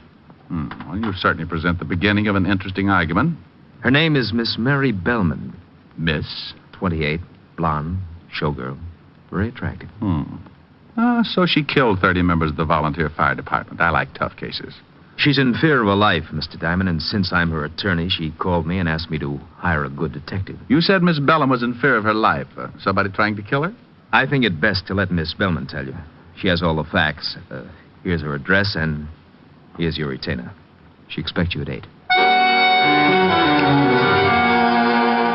It was close to 12 when I got back to the office and spotted my landlord nailing up my door. His eyes dropped blushingly down to his waist when he saw the 2 months back rent in my hand, and he hurriedly explained his carpenter work on my door as a delayed April 1st joke. I paid him off as the last board fell and then left the building and went to my flat on 53rd Street to take it easy until that evening. By 7:30, I was dressed in my best suit, the gray one that stands out from the rest because the rest are one brown gabardine that even a starving moth would gag on. Suddenly, I remembered my dinner date with Helen. So I put in a fast call and told her butler, Francis, that I'd be a little late. Then, promptly at 8 o'clock, I walked up to the door of Miss Mary Bellman, prospective client.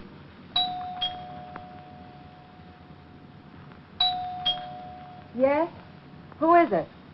Richard Diamond. Oh. Come in. Have you got it? Well, I don't know. Got what? Look, how about the envelope, huh? Envelope? John said it would be in an envelope. But if you don't have it in an envelope, just kindly give it to me. Then I'll fix us a drink. Well, maybe you better fix the drink first. This is some kind of a joke. Oh. What's the matter? What are you doing here? Who? Oh!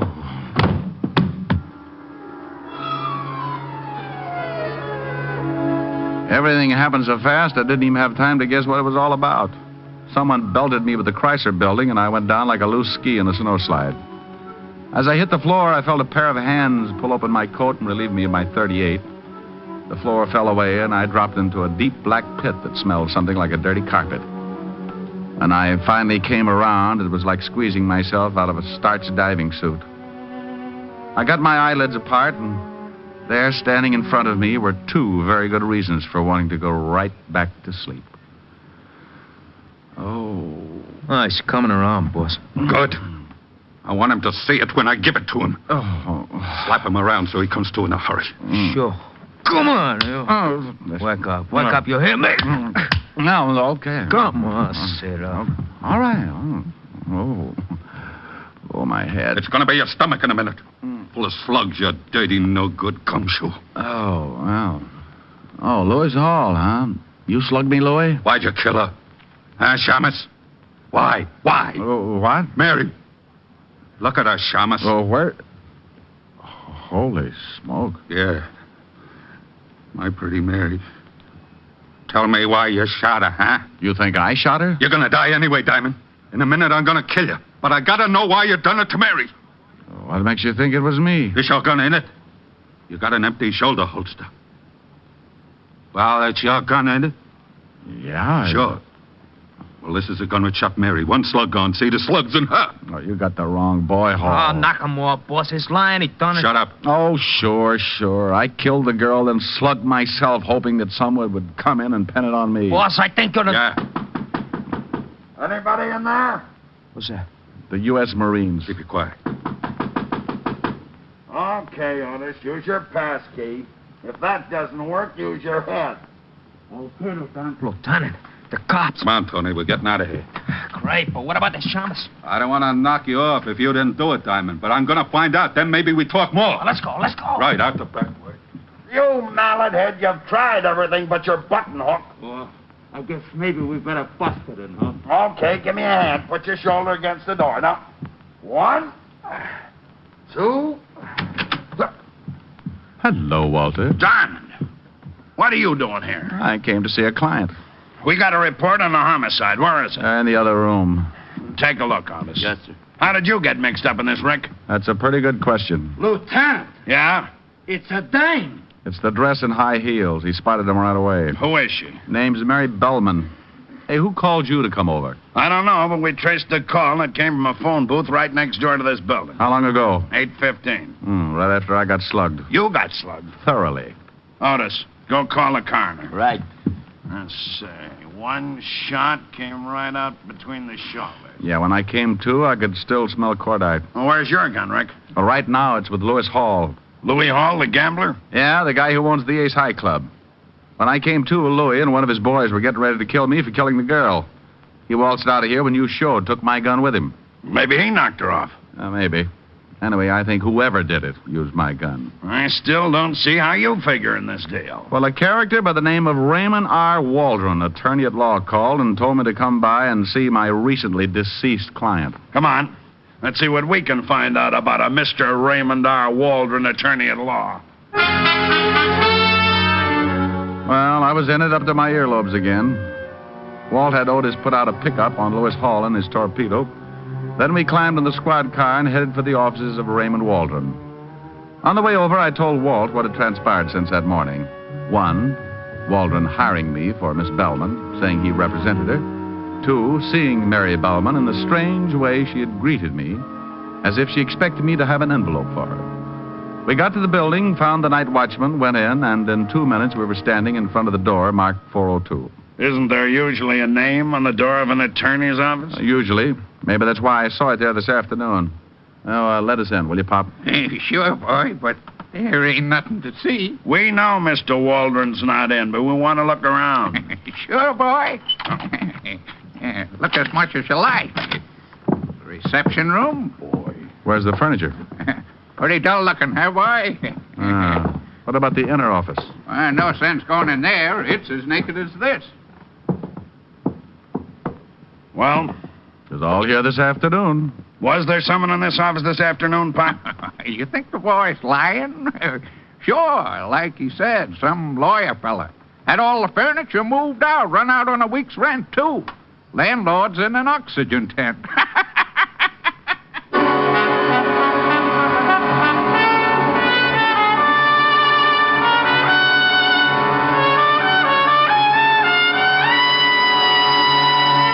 You're listening to Richard Diamond, Private Detective, brought to you by the makers of Rexall Drug Products and your Rexall family druggist. Right now, here's a lady with a problem for him. Every summer, it's the same thing. My children either eat their meals so fast or fill themselves with all kinds of cold drinks and hurry-up snacks. And then we have our usual siege of what I call summer stomachs. Well, ma'am, a lot of mothers have that same trouble. And a whole lot of them have solved it with Rexall milk of magnesia. Why, how's that? Well, it's a quick and effective way to neutralize excess acidity and a remarkably gentle laxative. What's more, because of its special formula and exceptional purity, Rexall milk of magnesia has almost none of that unpleasant, earthy taste. Would say the children will like that. And because it's Rexall, ma'am, you know it's laboratory tested. All you have to do is follow the tested instructions on the label. Well, from now on, I'm asking for Rexall milk of magnesia. At Rexall drugstores everywhere. And remember, you can depend on any drug product that bears the name Rexall.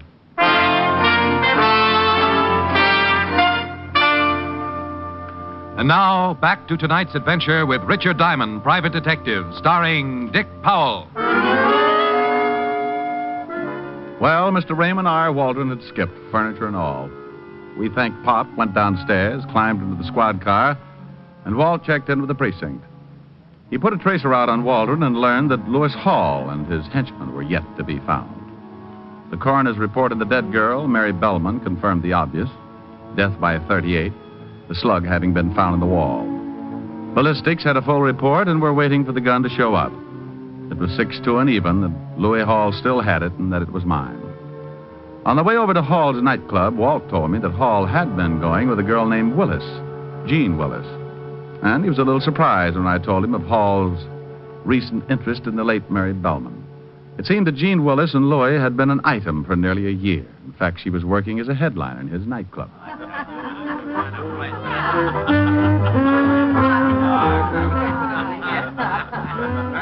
What a dive. Yeah. Better not leave the doors open too long. The smoke will run out and the walls will fall in. I'm going to see what I can find out about Louis Hall, Rick.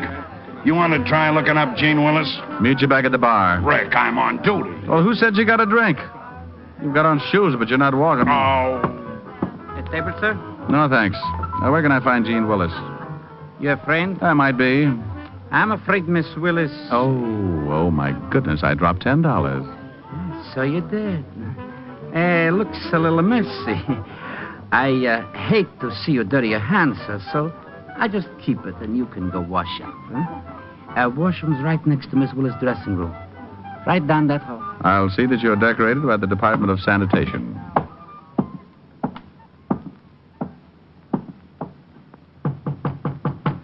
Who is it? Hey, who are you?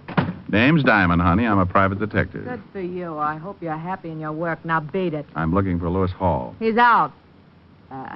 Down the street somewhere. Having your initials tattooed on the soles of his feet, no doubt. Look, wiseacre, blow or I'll yell and have a couple of boys show you the fastest way out of here. Honey, before you do, I think there's something you ought to know. Yeah? What? You open that pretty mouth of yours and you may end up swallowing a fist. Oh, yeah? You know a Mary Bellman? What? Know her? Yeah, she works here. She ain't showed up tonight. Something happened to her? What makes you say that? Wishful thinking. Oh. You used to be Louis Hall's girl, didn't you? Yeah, until she came along. Now, look, what is this? What's going on? What do you want Louis for? You really don't like Mary Bellman much, do you? Yeah. She's all right. What would you say if I told you someone put a bullet in her tonight? What? Where's Louis, Jean? Somebody took care of the little... Well, what do you know? Good. If Louis did it, I'm real happy. Because he found out what kind of a... No. I don't know where Louis is, and if I did, I wouldn't tell you. Now get out of here. Okay. But the law may be around to see you. Dandy. Now beat it. Do me just one favor, will you, Jenny? What is it? Don't move. I want to remember you just as you are. Why, you crummy... You moved. Well, I went back to the bar just in time to see Walt look around the room like a shoplifter on bargain day. Then he slipped the bartender a bill and donned a stiff belt with the speed of an alcoholic 30 seconds before prohibition was to set in. Good evening, Lieutenant. That was a dirty trick. I just saw the girl got nothing but a fast shuffle. I couldn't find out anything about Hall or his boy either. Now, get your breath and let's get back down to the station and think about this thing. Let's go.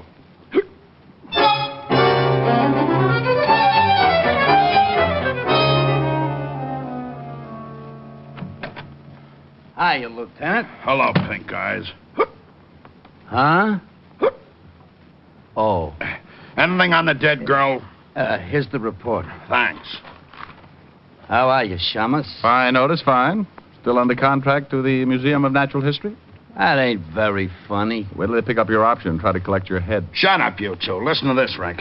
This lab report says Mary Bellman was the one-time girlfriend of John Webb. Oh, the John Webb I sent up on an embezzlement rap 8 years ago? The same. He got out a month ago. Say, wasn't he suspected of being in on that Aetna payroll holdup? Yeah, but we never could prove that one on him. The dough was never recovered either. No, but the roll of bills and the dead girl's pocketbook checked with the numbers on the bills from that holdup.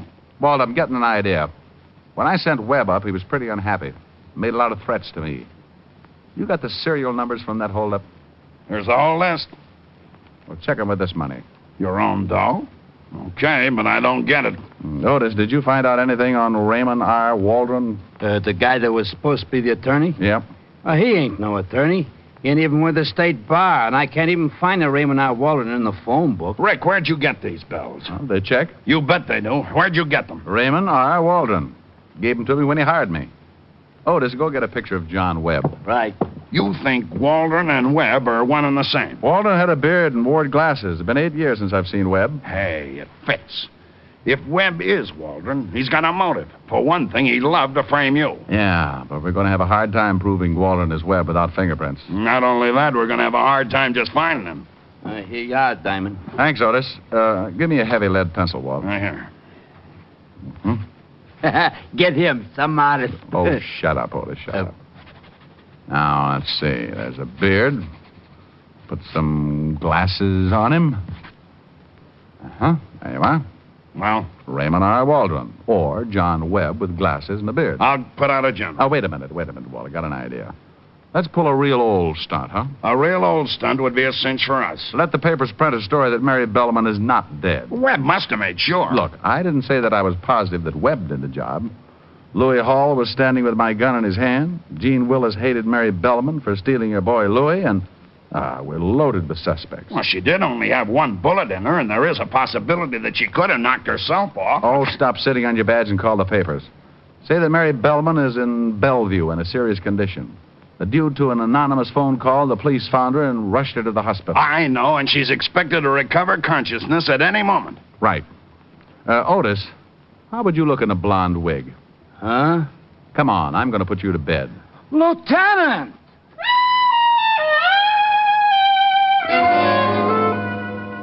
Walt called in the reporters on the police beat and gave them the story, then went over to Bellevue and set it up with the staff. All the rooms in one section of the second floor were emptied, and we took over 207. The boys came over from the station with the blonde wig, and Walt and I slapped it on Otis and tucked him away to go Betty by. A screen was put up in the back of the room, and Walt and I sat down behind it to wait. I've got 6 of our boys dressed as interns on this floor and a policewoman on the switchboard. McCarthy is making like the night physician.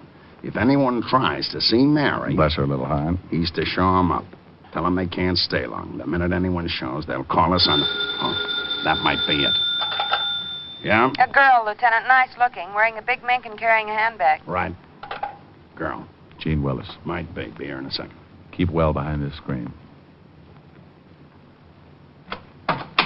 You can only stay a minute. I'll be outside. Thanks, Doctor.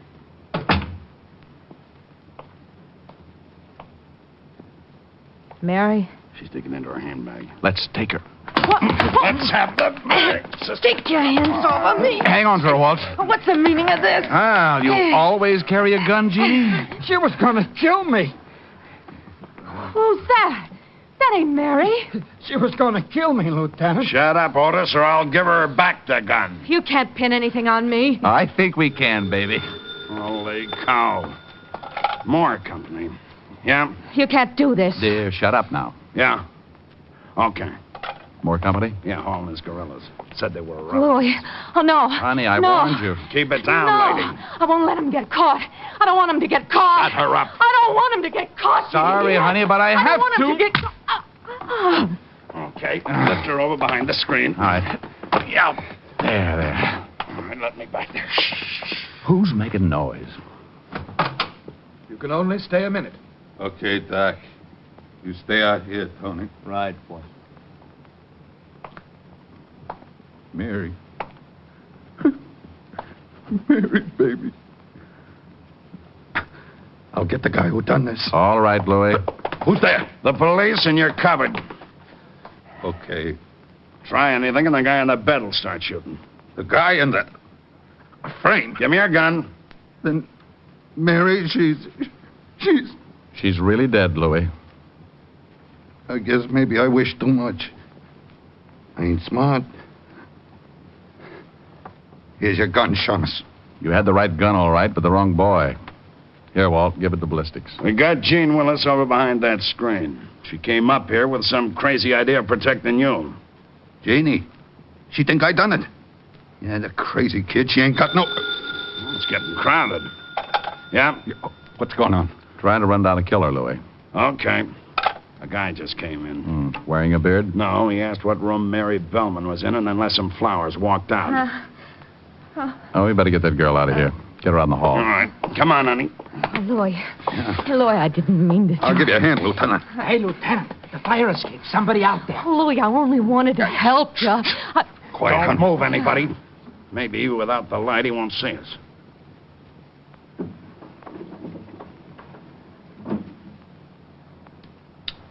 Look out. He's going to shoot from there. Get the light! Who got him? I didn't even have time to get my gun out. I didn't. I was too scared. Well, I thought he'd at least get in the room.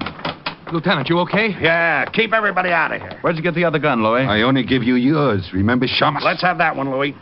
I done what I said I was gonna do. I don't know who the guy is, but I guess he's the one who killed Mary. Can you see the guy, Rick? Is it Webb? Yeah. Alias Raymond R. Waldron, attorney at law and very dead.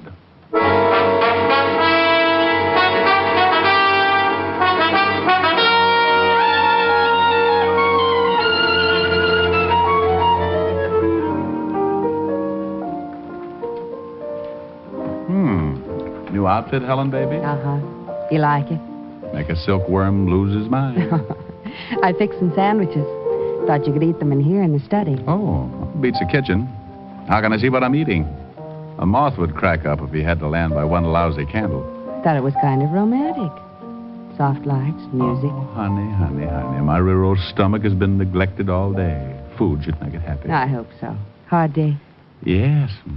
What's this? Oh, very toothy. Peanut butter and caviar.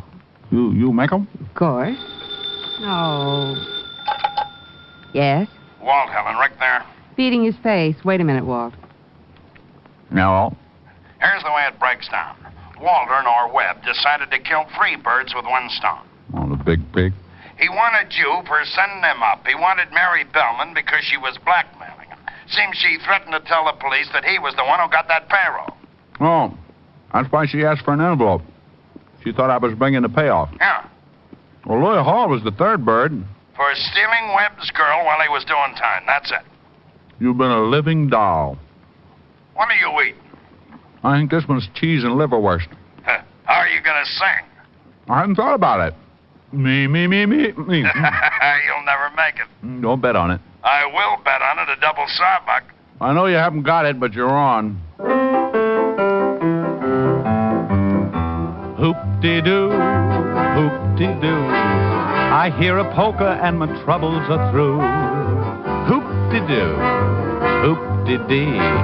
This kind of music is like heaven to me. Hoop-de-doo, hoop-de-doo. It's got me higher than a kite. Hand me down my soup and fish. I am gonna get my wish. Hoop-de-doo-ing it tonight. When there's a trombone playing, I get a thrill. I always will. When there's a concertina, I always smile, 'cause that's my style. When there's a fiddle in the middle and it really is a riddle, plays the tune so sweet that I could die. Lead me to the floor and hear me yell for more, 'cause I'm a hoop-de-dooing kind of guy. Hoop-de-doo, hoop-de-doo. I hear a polka and my troubles are through. Hoop-de-doo, hoop-de-dee. This kind of music is like heaven to me. Hoop-de-doo, hoop-de-doo. It's got me higher than a kite. Hand me down my soup and fish. I am gonna get my wish. Hoop-de-dooing it tonight. Honey, doing that phone.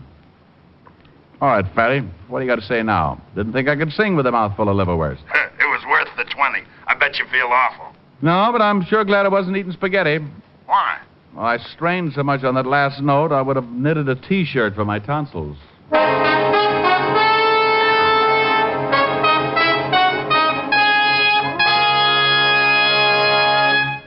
Dick Powell will be back in just a moment.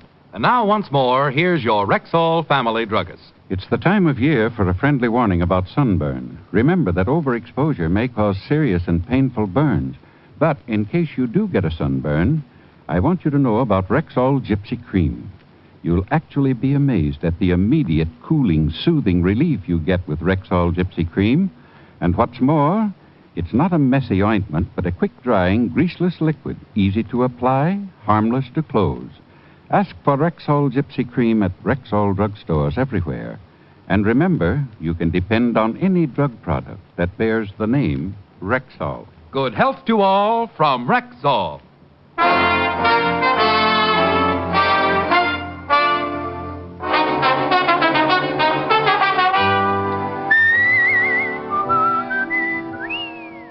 Ladies and gentlemen, last year, a great part of America's security went up in smoke.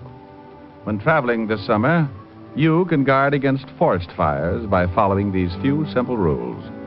Crush out all cigarette, cigar, and pipe ashes. Break matches in two before throwing them away. Drown all campfires twice before leaving them. And always find out the law before using fire in wooded areas. Remember, only you can prevent forest fires. Good night, everyone. This program was transcribed.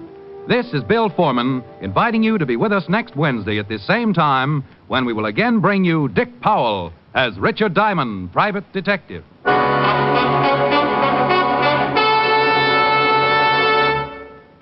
For the woman in 10 with sensitive skin. There's Caranome hand cream. Statistics show that 1 woman in 10 has an extra sensitive, extra tender skin. And for that woman, there's Caranome hand cream. For like all Caranome beauty aids, Caranome hand cream is hypoallergenic, pure, mild, safe for most sensitive skins. It softens, beautifies, protects. remember, for the woman in 10 with sensitive skin, there's Caranome hand cream. Only one of Caranome's beauty aids, designed especially for women with sensitive skin. Ask for Caranome at Rexall drugstores everywhere. Hear Juvenile Menace on Dragnet tomorrow night on NBC.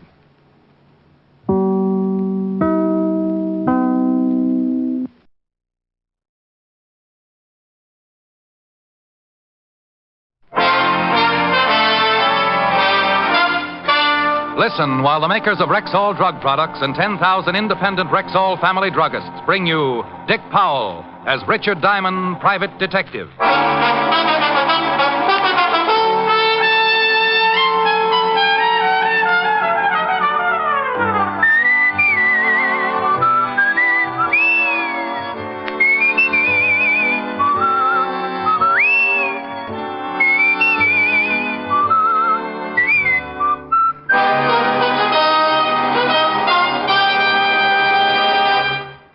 Good evening. This is your Rexall family druggist, speaking to you for the 10,000 independent druggists who have made the word Rexall part of our own store names, and who recommend and sell the 2,000 or more drug products made by the Rexall Drug Company.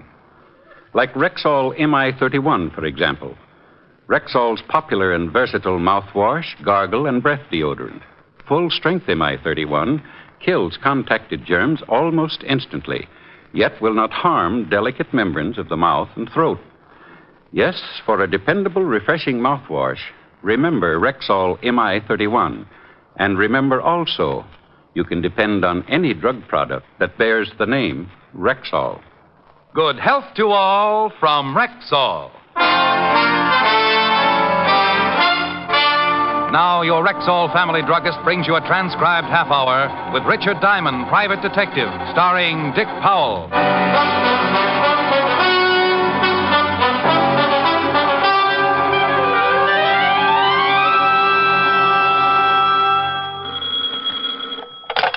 Diamond Detective Agency, we never say die.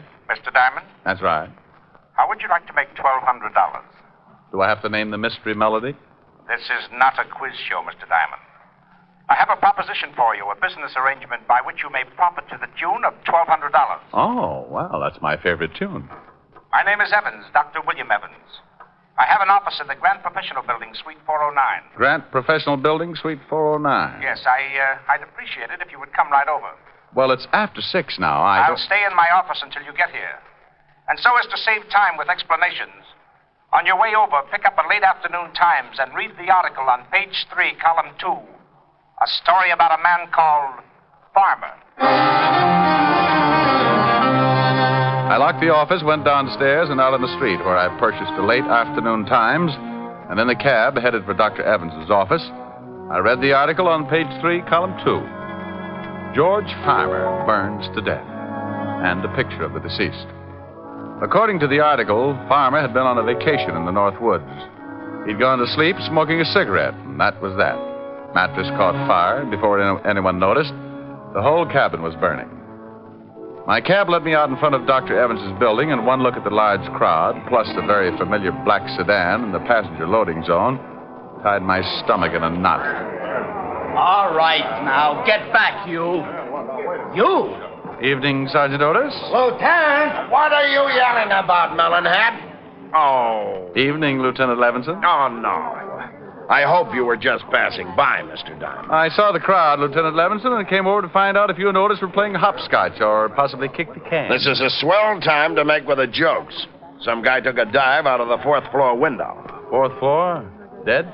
Very. Name was Evans. Had offices in the building. Dr. William Evans. Guy named Evans. Offices on the 4th floor. Doctor. Some guy.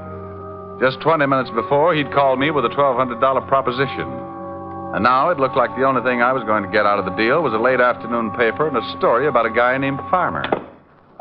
Farmer? Burned to death in bed? Oh, yeah. We got a report on the case. Well, this Dr. Evans was hooked up with it in some way. He offered you $1,200? He asked me if I was interested. Silly boy. There's the doctor's office. And there's the window he went out of. Who saw him jump? Bill Mitchell, cop on the beat, saw the body come out of the window feet first. Said at least it looked like he jumped. No sign of a struggle? I'll have the boys give the room a good going over. Well, we're pretty sure of two things, Walt. First, there's a strong possibility that Dr. Evans didn't commit suicide. Also, that he knew something about George Farmer, the guy who got burned to death. Might have been Farmer's doctor. Well, there's one way to find out. This Times article says that Farmer left a widow. While you're checking things here, I think I'll go see what Mrs. Farmer's views are on dead husbands and dead doctors.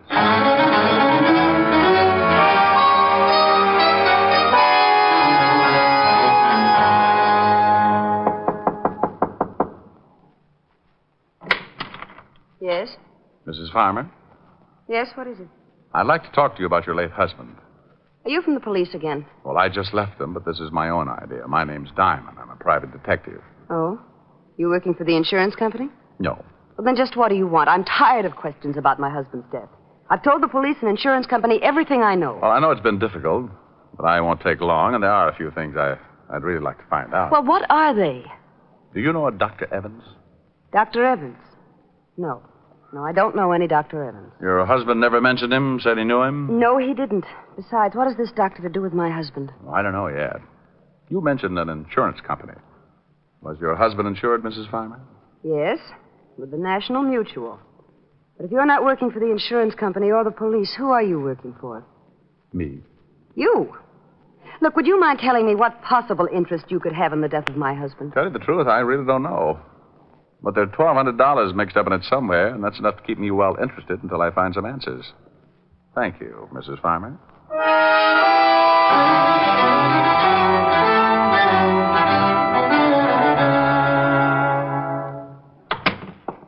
Hello, Walt. Hello, Rick. You see the wife? Yeah, lovely girl. Type you'd like to bring home to Mom.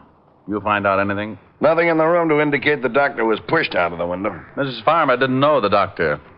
Said her late husband didn't either. But she thought at first I was from an insurance company. Well, what company? Oh, a National Mutual. Otis. Yeah, Lieutenant. Got the names of the officials in National Mutual? Yeah. Bring them in. Right. Why all the action? We checked with the dead doctor's nurse. She said aside from his regular practice, he worked for 2 or 3 big insurance firms. National Mutual was one of them. I didn't think of a connection then, but I made the check just in case. Well, George Farmer was burned to death. Dr. Evans knew something about Farmer. Farmer was insured with the National Mutual, and the doctor worked for National Mutual. Might be a tie-up. Well, the vice president of National Mutual is Arthur Peterson. It's not too late. Let's take a run over to his house and see if he knows anything about it.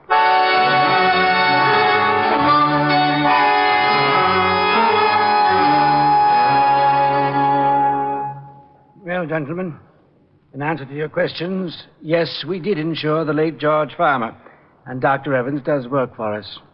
As to whether or not he was the doctor who examined Farmer, I really couldn't say. I'd have to check the files. Lieutenant, aren't you satisfied? You think there's something wrong? We don't know. Dr. Evans jumped or was pushed out of his office window this evening. Good Lord. He called Mr. Diamond here and indicated he knew something about Farmer's death. Have you settled the claim with Mrs. Farmer yet? No, but it's to be settled within the week. $25,000 policy. If someone could show your company that Farmer's death was no accident, there'd be a reward, wouldn't there? Yes. 10% of the policy. In this case, $2,500. Oh, half of that'd be about $1,200. You think we could look at your records tonight, Mr. Peterson? It's very important. Of course. I'll just get a coat and we'll go right down to the office. We left with Mr. Peterson and headed for the offices of the National Mutual. A quick look through the file showed us what we wanted. A full report on the state of George Farmer's health. Okayed for insurance by the examining physician, Dr. William Evans. It's too bad the first claim on an accident policy has to be a death. Well, that ties that up. Now what have we got? Enough to keep on looking. I think I'll go have a long talk with Farmer's wife. Our company detectives checked that. She was right here in the city when her husband died. Well, a little talk won't hurt. Who sold Farmer the policy, Mr. Peterson? According to the files, the insurance man was Martin Ames. You have his address here? Yes. Here you are. Good man. One of our leading salesmen. While you're talking with Mrs. Farmer, Walt, I think I'll run over and see this man Ames. Maybe he can do us some good. If the late Dr. Evans hadn't offered me $1,200, I would have okayed his 4-floor dive as an act of suicide. But the way things were shaping up, he was going to split an insurance reward. And knowing doctors to be pretty practical people, I just couldn't imagine him giving up that kind of money for a fast trip to the sidewalk. The home of Martin Ames was an apartment on the Lower East Side. His wife answered the door. No, my husband isn't here. I was just leaving. You know where I can find your husband, Mrs. Ames? It's rather important. I don't know what you want, but if you want to see my husband, that's where I'm going now. I just got a call. He's had an automobile accident.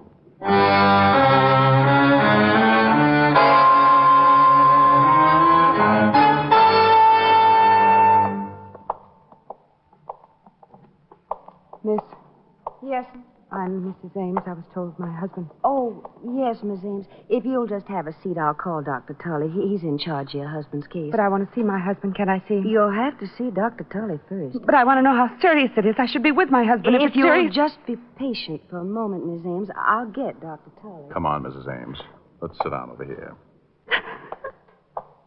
Now, just sit down right over here and try and relax. Dr. Tully, third floor reception room, please. Hello, Walt. Dr. Tully, No, come to this the is a third police floor officer, Miss reception Ames. room, please. Police officer? He's a friend of mine, Miss Ames. Nothing about my husband. Dr. Tully's the man you want to see. Can I talk with you, Rick? Oh, sure. Will you excuse me, Mrs. Ames? Oh, yes, of course. You'll be all right? I'll be all right. Okay, Walt. Well, this far north. About her husband? Yeah, I was questioning Mrs. Farmer when I got the call over the hotshot. I remembered, so I figured you'd wind up here. Have you heard how he is? Died 5 minutes ago. Oh, no.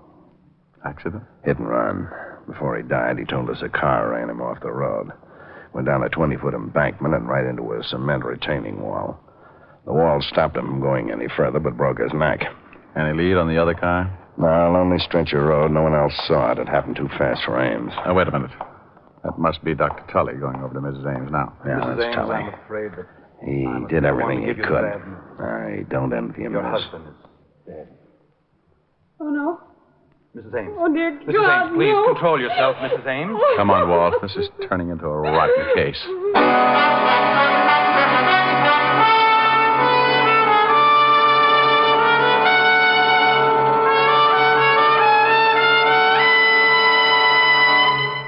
Before we continue with the adventures of Richard Diamond, Private Detective, here's your Rexall Family Druggist. I often think that perhaps the most common under-the-weather complaint in the average family is either acid stomach or plain old sluggishness. Well, you certainly hit the nail on the head as far as my family is concerned. And I'm also sure that's why there are literally millions of bottles of Rexall milk of magnesia on hand right now in family medicine cabinets. Why, that sounds almost unbelievable. No, ma'am. Not when you know that Rexall milk of magnesia is both a quick-acting antacid, and a thoroughly effective yet gentle laxative. What's more, Rexall milk of magnesia has none of that unpleasant, earthy, gritty taste. Say, my family would really appreciate that. Then why not let them see for themselves just how creamy smooth and actually pleasant tasting Rexall milk of magnesia really is? Ask for it at Rexall drugstores everywhere. And remember, you can depend on any drug product that bears the name Rexall. And now back to tonight's adventure with Richard Diamond, Private Detective, starring Dick Powell. A little after 6, I got a phone call, and by 6:30, the man who called was lying on a sidewalk, broken in two from a 4-story drop. 2 hours later, an insurance salesman named Ames was run off the road and ended up with a broken neck. Coincidence? Not a bit. Walt found the location of the place where George Farmer had burned to death. Then we climbed in the squad car and started the long drive for the Catskills. Around 7 in the morning, we turned off the main highway and onto a dirt road. A sign reading, Sportsman's Retreat, 2 miles, pointed the way, and 20 minutes later, we were pulling up in front of the lodge.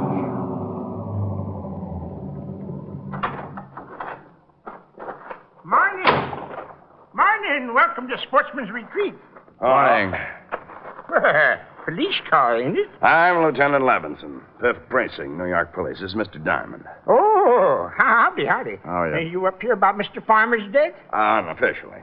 You run the place? Yeah, I'm the foreman. My name's Pop Sloan, but everybody just calls me Pop. We thought we'd stay a while, Pop. Can you put us up? Well, sure. How long you figuring on being around? Oh, not long. We only brought one change of clothes. Well, come on in. Breakfast was an hour ago, but if you're hungry, I can have the cook rustle up some bacon and eggs. Oh, sounds good. Many people staying here, Pop? Oh, about 14. Yeah, 14. Same crowd comes up every year. Sort of a club, you might call it. How many years did George Farmer come out? Oh, Mr. Farmer come up about, for the last 10 years. Hey, who owns the place? Mr. Phillips. He ain't here now, but he phoned and says he'll be in sometime this afternoon. Say, how come you fellas are interested in Mr. Farmer's death? We had the police and the insurance up here for 3 days. You're a little late, ain't you? Well, there are a few things we haven't cleared up. Sure appreciate some help, Pop. Yeah, sure. I'll give you all the help I can. I'll go get some breakfast for you, and then we can gabble a little while. Pop went back to the kitchen, and we relaxed in a couple of big leather chairs in front of a large window that looked out on a row of cabins. That last cabin must have been Farmer's. Yeah, nothing much left of it. It's beautiful up here. Look at those trees with the sun shining through them. Your soul is showing, Walt. Oh. It was a beautiful place, all right. The cabin stood in a clearing, fronted by well-kept paths and backed by tall trees. Pop came in a little later with enough bacon and eggs to feed a platoon of tapeworms, and we talked. Where is everybody, Pop? Out fishing. Get up about 4:30 around here. Many of the men bring their wives? Oh, some of them. Mr. Farmer used to bring his'n up every year. Fine-looking woman, Mrs. Farmer. Didn't come up this year, though. It's too bad, too. Why? Well, might have saved him. Used to smoke in bed all the time. Maybe if she'd been around here, she might have caught him at it. Who discovered the fire? Oh, we all saw it, but it was too late. By the time we got there, the whole place was burning. By the time we got the hose going, there wasn't much left. You say you all saw it. Where were you? Oh, we was up to Willow Peak cooking out. That's about 3 miles from camp. You can see it from there. See? See that tall peak there to the left of them trees? Yeah. How come Farmer didn't go along? Oh, he never went on many hikes. Had trouble with his legs, you know. Anyone stay here in camp besides Farmer? No. Everybody was up at Willow Peak. Who examined the body? Doc Combs from Evanston come up and looked at the body. Where's Evanston? About 50 miles east. But if you want to talk to the doc, you'll have to wait till everybody comes in from fishing. Oh, good. Is he up here now? Yeah, come up last night. Gonna stay a week for the fishing. Oh, Pop. Oh, well, morning, Mr. Phillips. Good morning. I didn't expect you till this afternoon. This is Mr. Phillips, the owner. Oh, I have some bags out in the car. Will you get them, please? Good morning, gentlemen. I know. Good morning. There's some more police fellas, Mr. Phillips. Oh? About Mr. Farmer's death? Yeah, I gotta clear up a few things. Would you please get those bags for me, Pop? Bags? Oh, yes, bags. Sure. We just wanted to ask a couple of questions, Mr. Phillips. I'm Lieutenant Levinson. This is Mr. Diamond. Well, how do you do? How do you do? Do you mind if I sit down? Well, not at all. I thought the authorities were satisfied. Well, I guess they are. Where were you when the accident occurred, Mr. Phillips? Oh, I was on my way here from the city. I arrived about an hour later. You live in the city, Mr. Phillips? Well, yes, I have a house there. I divide my time between there and the lodge. Tell me something about Farmer, Mr. Phillips. What kind of a man was he? Well, You fellas want any more breakfast? No, thanks, Pop. Oh, all right. Go ahead, Mr. Phillips. Good old Pop. Well, there really isn't much to tell. Farmer was a nice sort of a guy, rather quiet. As you know, he had a very bad habit of smoking in bed. You have any trouble with him smoking in bed before? Oh, yes, several times. Nearly started a fire 2 years ago. Well, wouldn't that make you watch him a little more closely? Well, you see, his wife came up with him every year, but this one, she was usually near enough to prevent any trouble. How long did he usually stay here? Oh, week, 10 days, however long his vacation lasted. Mm-hmm. What was his business? I think he was in advertising. Make much money? I have no idea. He certainly never spent much. He was tight as the devil. He was known for it, in fact. Coming up here was the only luxury he allowed himself. He'd tell everyone he'd save all year just to come up here and relax for a week or so. Hey, Lieutenant, here comes Doc Holmes. He must have got his limit. Oh, you gentlemen interested in talking to the doctor? Yeah, Pop tells us he was the one who examined the body. Well, what'd you get, Doc? Hi, Pop. I got my limit. Oh, good for you, good for you. Come on over here. A couple of fellas want to talk to you. Well, how are you, Phil? Hello, Doc. Pop said you weren't due in till this afternoon. Uh-huh. Oh, this is Lieutenant Levinson and Mr. Diamond. Oh, yeah. Police? Yeah, they want to ask you a few questions. We got to clear up a few things about George Farmer getting burned to death. Pop, that's enough, Pop. I was only trying to help. Well, certainly, gentlemen. Here, will you take these fish, please, Pop? Fish? Oh, the fish. Yeah, sure. I'll be right back. Well, I don't think I could tell you much more than I've already told the police. Did you know George Farmer prior to his death? Oh, yes, over a period of 10 years. Did you identify the body? Well, not at first. It was too badly burned. Not at first. You mean you did identify it later? Well, when they told me that George had a broken wrist, I found the broken section of bone and identified it. Broken wrist? Oh, yes, Mr. Diamond. You see, when George arrived, his lower arm was in a cast. He told us that he'd broken his wrist the week before. What day did he arrive? Tuesday of last week. Well, put in a call to Otis and have him find out where George Farmer had his broken wrist treated. And most of all, when the accident occurred. Well, what are you getting at, Rick? Then have him find out the date the insurance policy went into effect. Doctor, which wrist was broken? The right one. And it was in a cast, huh?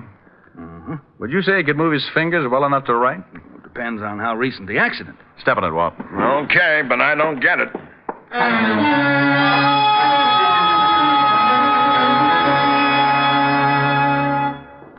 I talked to Otis. He'll get the information and call us back. Now, would you mind telling me what the devil this is all about? George Farmer had to sign the insurance policy, didn't he? Yeah, but he could have done that with his left hand. An accident policy would cover a broken wrist, wouldn't it? Sure, and what? Mr. Phillips, you said Farmer was known to be careful with his money. Yes, that's right. I can vouch for that. I treated him for cigarette burns 3 years ago and had a devil of a time collecting. Thanks, Doctor. Well, so what? So if Otis gives us the answers I want, I think I can show you George Farmer was murdered. Murdered? Yeah. And I think I can explain why an insurance salesman and a doctor were killed. So we all sat around and waited for my hunch to grow muscles. I kept turning the whole thing over in my mind, and the more I thought, the more the whole thing tied together. Around noon, a call came in from Otis, and Walt gave him the information I needed. Here it is. George Farmer broke his wrist on the 26th of last month. He was treated at the Olive Hospital. About 3 weeks ago. He stayed one night at the hospital and went home. What date did he arrive here, Mr. Phillips? About the 4th. 2 weeks after the accident. He died on the 11th, according to papers. Yes, that's right. He'd been here about a week. When did the insurance policy go into effect, Walt? The 22nd of last month. It went into effect. It wasn't taken out. I said went into effect. Now, it would cost him a few bucks to have a broken wrist taken care of and spend the night in the hospital, wouldn't it, Doctor? Yes, it would. Remember what the vice president of National Mutual said, Walt? Too bad the first claim on an accident policy had to be death. Yeah. Well, if Farmer had an accident policy, why didn't he put in a claim for his broken wrist? Come on, Walt. We're going back to town and talk to Mrs. Farmer.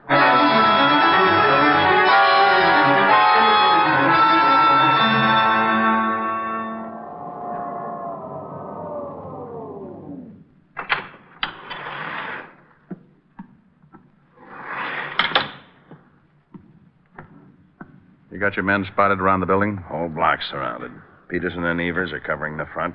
Cars at every corner. Isn't Otis going to play? Well, there's been some complaints about noisy cats in the neighborhood, so I stuck Otis in back in the alley. He'll drive every cat right into the river. You might have made a mistake. One yell out of Otis, and he'll end up with all the shoes in the block. Here it is. Yeah? Oh. Mind if we come in, Mrs. Farmer? No, I guess not. Well, what is it this time, Lieutenant? We think your husband was murdered. Well, that's ridiculous. Now, we know you didn't do it, but you were in on it. You know who did. Are you serious? Very. We just had the lab make a check on the insurance policy. The signature and the fingerprints were from the right hand. Well, of course they were. So your husband didn't have a broken wrist at the time? Well, no, he did that sometime later. And you'll swear that it's his signature on the policy? Certainly. I went to the doctor with him. I thought you said you didn't know a Dr. Evans. Well, I don't. He was the insurance doctor. Well, I'd never seen him before or since. How could you expect me to remember Your husband didn't turn in a claim for his broken wrist. He didn't? Well, that was his business, wasn't it? Don't you think it's rather strange to take out an accident policy and not turn in a claim on your first accident? I don't know. I didn't bother with my husband's affairs. Is this your husband's driver's license? Where did you get that? Motor Vehicle Department. Is it your husband's license? Yes, I guess so. The signature on this license is not the same as the one on the insurance policy. What do you mean? He means that the signature on the insurance policy is a very clever forgery. Who forged it, Mrs. Farmer? I don't know. I don't know what you're talking about. Who went to that doctor's office representing your husband? No one. Why in the world would I do that? Why would I have someone represent my husband? Probably because you wanted your husband out of the way. That's horrible. Get out of here. That's not true. Who was in on it with you? Who killed your husband up at his cabin at the lodge? Get out. Get out. It had to be someone at the lodge who knew what cabin he was in. No. Did you give the papers your husband's picture? Yes. You're lying. The newspapers told us you claimed not to have a picture. Well, I don't remember. I don't remember. Oh, sure you do. You didn't want to give the papers a picture of your husband because you knew the insurance salesman and the doctor would identify it as not being the man who took out the accident policy. No. You knew your husband was going to take his trip, so you planned his death and stayed home for an alibi. The picture came out, and the insurance man and the doctor had to be killed. A man killed them, Mrs. Farmer. Someone strong enough to run a car off the road and lift an unconscious man out of a window, feet first. Who killed them, Mrs. Farmer? Hey, you, stop! Stop! Lieutenant! Otis has got something. Well, let's get out on the fire escape. Stop or I'll shoot! There's a new line. Somebody halfway up the fire escape. Look out, Otis!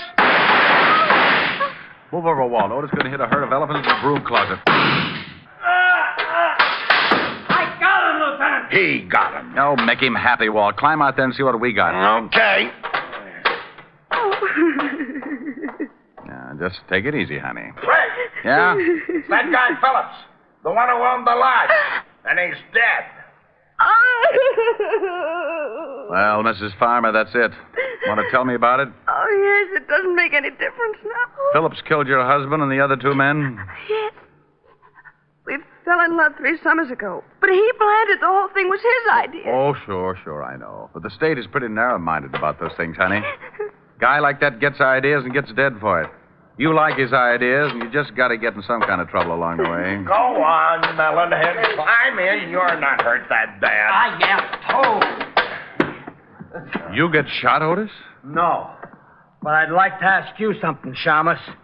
Did you throw a shoe at me?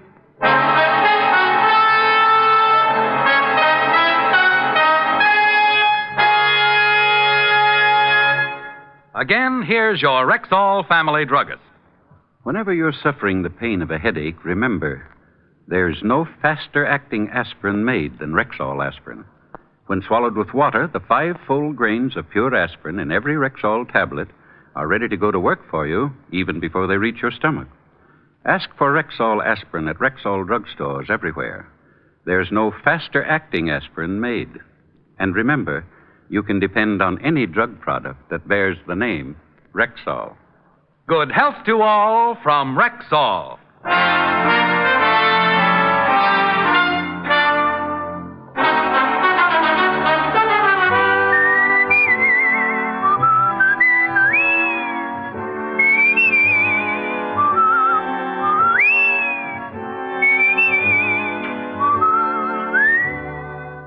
Richard Diamond, Private Detective, stars Dick Powell in the title role and is written by Blake Edwards, with music composed and conducted by Frank Worth. Featured in tonight's cast were Virginia Gregg, Ted DeCorsia, Wilms Herbert, Wally Mayer, Joan Banks, and Bill Boucher. Richard Diamond, Private Detective, is transcribed in Hollywood by Jaime de Valle.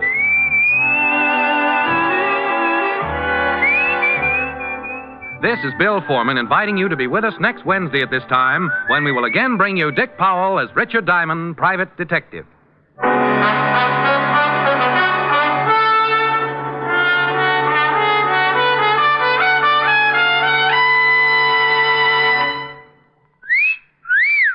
Hiya, beautiful. Get lost, Bristlepuss. You need a shave. But I have shaved. What else do you want me to do? Silly boy, she wants you to go Stag. Go Stag? But why? Because Stag is Rexall's exclusive line of men's good grooming aids, like Stag Brushless Shave Cream. No fuss, no massage, just smooth it on, and presto, you get a clean, close shave. Your face stays smooth and whiskerless all day long. I'll do it. I'll go Stag. That's it. Join the Stag line now at Rexall drugstores everywhere. Yes, to make girls care. Go Stag.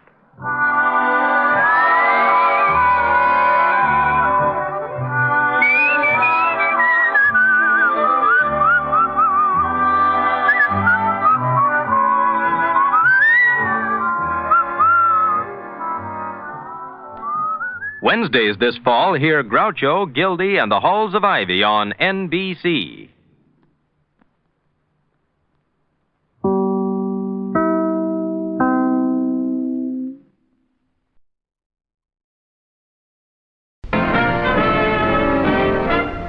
Listen while the makers of Rexall drug products and 10,000 independent Rexall family druggists bring you Dick Powell as Richard Diamond, Private Detective.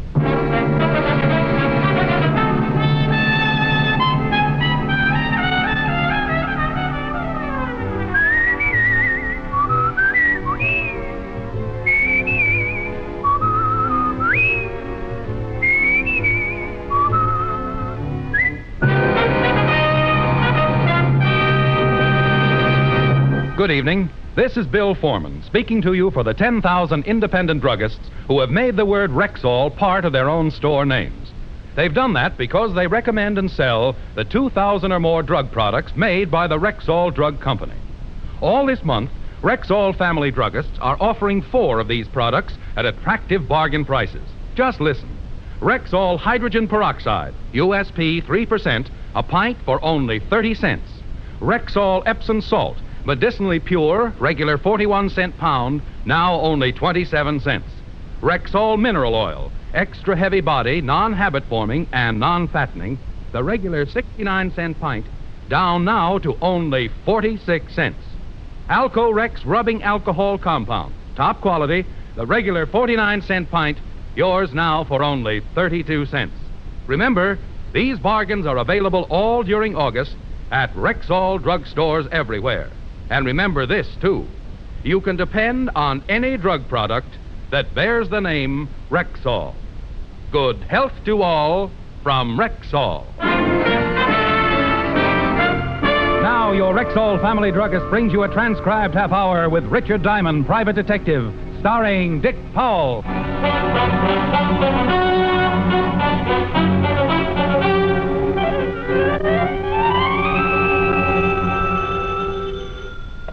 Diamond Detective Agency.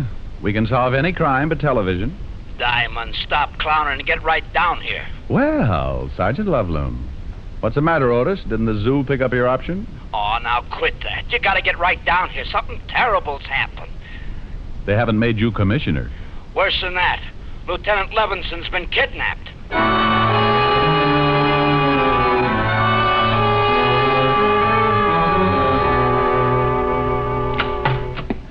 Diamond to see you, Captain. Hello, Collins. Sure. All right, Diamond. Otis just called me about Walt. Now, look, Rick.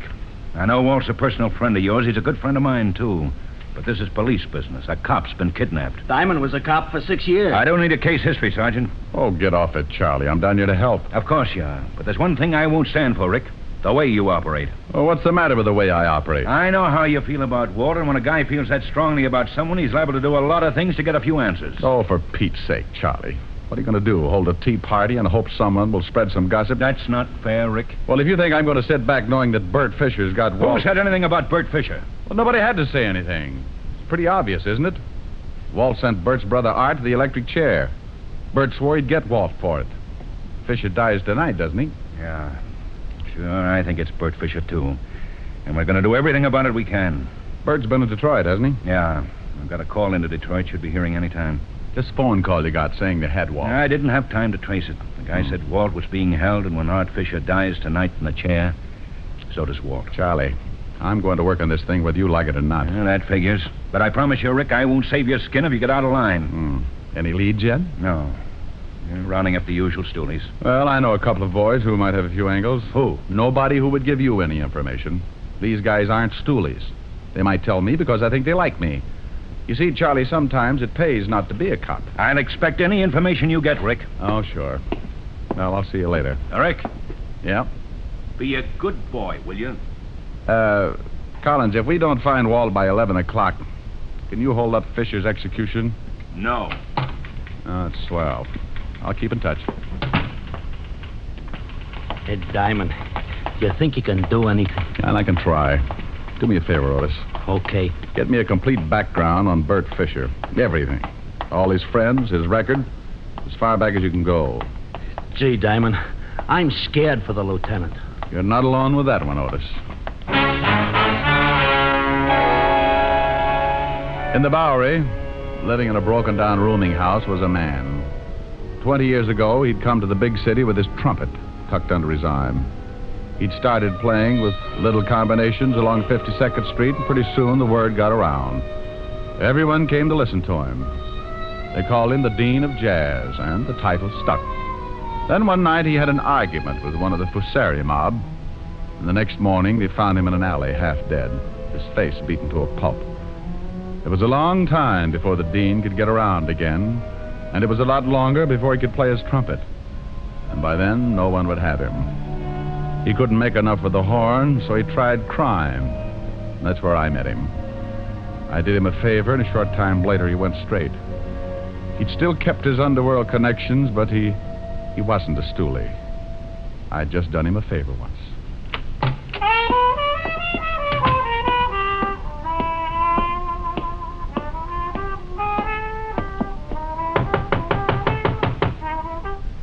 Yeah, who is it? Richard Diamond. Oh. Hello, Diamond. How you, Dean? Like to see you. Yeah. Yeah, I kind of figured you would. Dean, you ever run into a guy named Fisher? Bert Fisher? How about a drink? No, thanks. Skull. Oh, man, it's going to be hot today. This, Bert Fisher grabbed Lieutenant Levinson. Says he's going to kill him. I can't help you. Oh, Dean, I just need one little lead to get started. Yeah, sure. I wish I had a fan in here. How's business? It isn't. I make enough to pay the rent. How about a few bucks to keep you going? Well, I ain't proud, but it won't buy you anything. The lieutenant's a good friend. Yeah.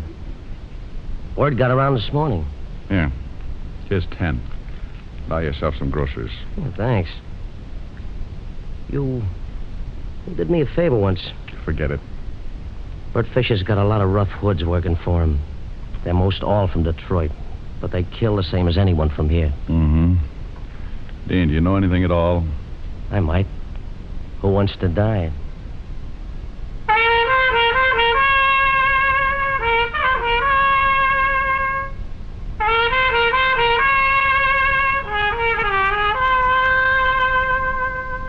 Hey, still blow pretty good. Sure, me and Bix. Well, I'll see you around. Yeah, thanks for the 10. Oh, Dean, about 11 o'clock tonight, play a few bars at the funeral march. Oh, Diamond. Yeah? You remember this tune, don't you?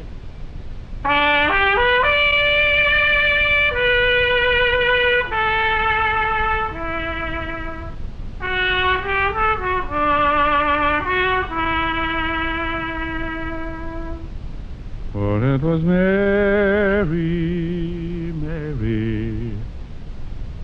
plain as any name can be. You got it, pal. See you around.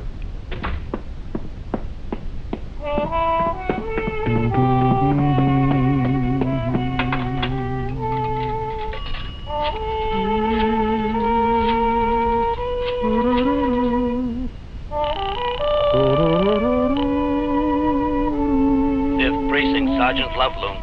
Oh, this is Diamond, Otis. What did you find out? Oh, I got reports on everybody we know is connected with Bert Fisher. You want me to read them off? Anybody on that list named Mary? Mary? No, these guys are all named Hallelujah or something. Look, check all of those names and see if Fisher or any one of his boys ever knew a girl named Mary. Then after you do that, You'll what? Holy smoke, I'll talk to you later.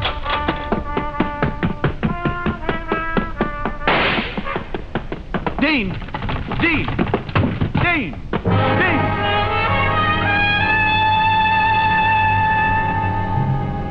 The Dean had blown his last note. He was sprawled face down on the dirty carpet, clutching the shiny trumpet. A thin line of red was spreading out from a bullet hole in his chest, and the open window sent me across the room in a hurry. I looked out on the fire escape to see a man drop to the alley below. We both fired a split second apart. He staggered as my slug knocked him against the building, and then before I could try again, he disappeared around the corner. I turned, looked down at the Dean, and wondered if Gabriel was getting a lesson in jazz.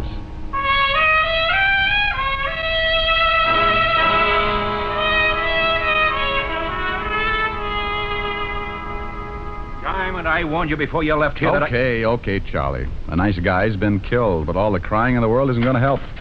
Hey, I got something, Diamond. Let's see. Good grief, he's got the whole department working for him. Come on, Otis, what have you got? Is it all right, Captain? Yeah, go ahead. I should be in the second-hand business.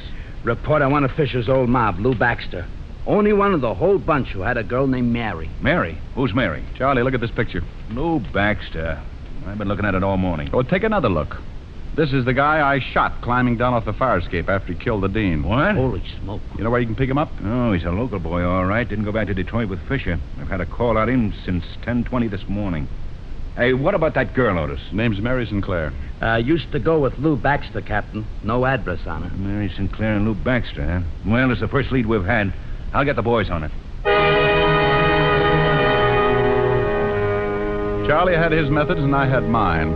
Otis got in touch with the musicians local, and in half an hour I had a list of all the places the Dean had worked since the union had a record on him. I started checking dives, restaurants, jam joints, questioning owners, bartenders, waiters.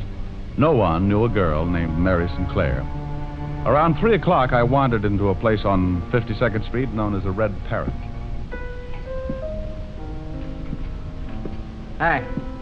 I'm looking for information. You a cop? Private cop. Uh-huh. You remember a guy who played here last year? Trumpet man, the Dean? Sure. Everybody knows the Dean. Something wrong? The Dean got himself killed. Oh, no. Gee, that's too bad. Real nice guy. You ever know a girl named Sinclair? Mary Sinclair? No. No, I don't think so. Oh, okay. Hey, mister. Yeah? Why don't you ask Ed? He's the boy with the fingers playing the piano. He knew the Dean pretty well. Thanks.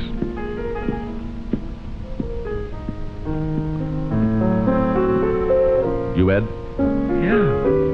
What can I do for you, Pops? I understand you're a good friend of the Dean's. Sure, we're compatible. But I ain't seen him in a while. You looking for him? No, for a friend of his. A Mary Sinclair. Cute chick. Where can I find her? Why do you want to find her, Pops? Well, the Dean was murdered a few hours ago. She used to live over on 47th Street, 69 West. That was a year ago. You sure about the address? Couldn't forget it. We had a few balls up there. She was kind of a flip. We had a little combo in here, pretty crazy, too. She used to come in and listen. Real hep on jazz. Knew all the old-timers by name. Like the Dean. I remembered when he was tops, before he got hurt. You ever hear him in those days? Yeah. I played with him a lot. Used to watch him real close sometimes. After hours. The boys would just sit around and blow because it felt like it. The dean used to lean back and close his eyes and blow things like he was getting a word from the other side. It was great. Might have been the greatest. Well, you all gotta go on ahead sometime. I guess it ain't so bad, though. The harp's a real wild instrument.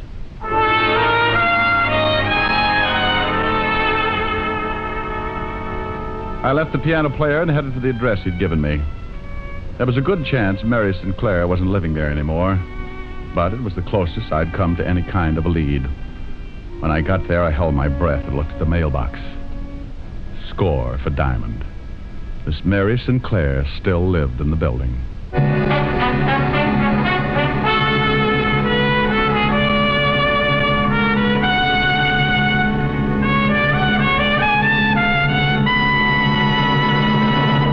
Ladies, famous beauty expert Ann Delafield says that women don't really need most of the cosmetics they own. You mean I can actually do without all the lotions and creams I buy? Exactly. Ann Delafield says it's nonsense to think a woman needs more than one cream. She has originated a single cream, the Ann Delafield All-Purpose Deep Cream that does everything for you. It's a face cream, a cleansing cream, neck, eye, and throat cream. All creams in one. So good for your skin, and so economical, too. Sounds marvelous. Are there other Ann Delafield cosmetics? Yes, indeed. There are vitamins for added beauty protection, double-duty powder with built-in foundation, and other Ann Delafield beauty aids to save you time and money, yet give you the very best you can buy anywhere. Well, you've convinced me. I'll be looking for them tomorrow. Then look no further than your nearest Rexall drugstore, the store with the orange and blue sign. And now back to tonight's adventure with Richard Diamond, Private Detective, starring Dick Powell.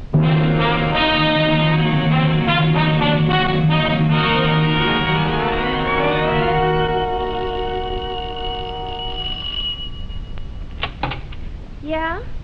Oh, hello. Mary Sinclair? Yeah. Whatever you're selling, I'll take a dozen. I'd like to talk with you. I'd like you to. Some other time. I'm busy right now. I'm afraid this can't wait. It'll have to, baby. Give me a call. Plaza 45466, Mr. Diamond. Okay, doll. Call me tomorrow, huh? You got your foot in the door, honey. Old habit. Can't seem to break it. Well, I'll break it for you, honey. Your whole leg. You'll be sorry, doll. All right, baby. Make it quick, huh? What do you want? Let's talk inside. I told you. Yeah, I know. It was cooler in here. The coolest. But it won't be for long.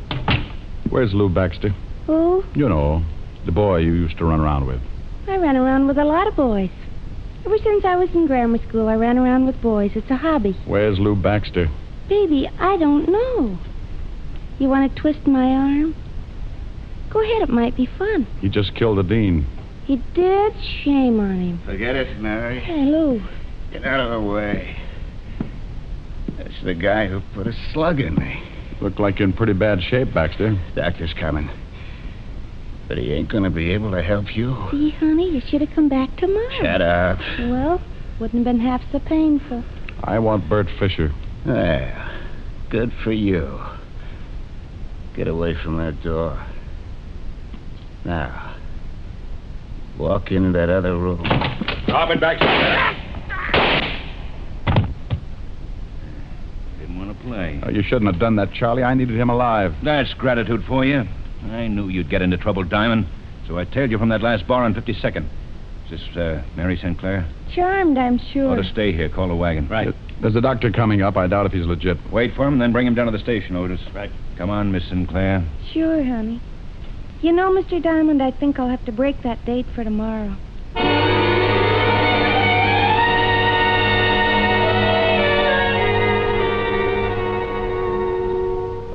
Here are Baxter's things, Captain. Watch, wallet, nothing much. Yeah, let's check the wallet. Book of matches. Danny's Diner, Route 51. Check on that, Otis. Right. Nothing much in the wallet. Social Security, driver's license, some money. Quite a lot of money. Want to take a look? Yeah. No addresses, huh? Here's a ticket to a shoe repair shop. Well, nothing much here that would give us a lead. Yeah? Danny on Route 51. And guess who runs it? Oh, Chino Amalo. that does it. Call the authorities in that area. Right. Chino Amalo. 8 years for armed robbery. Used to work for Bert Fisher. Yeah, maybe this is it. What time is it? Going on 7. This better be it. We only have 4 hours, and you got to drive 160 miles.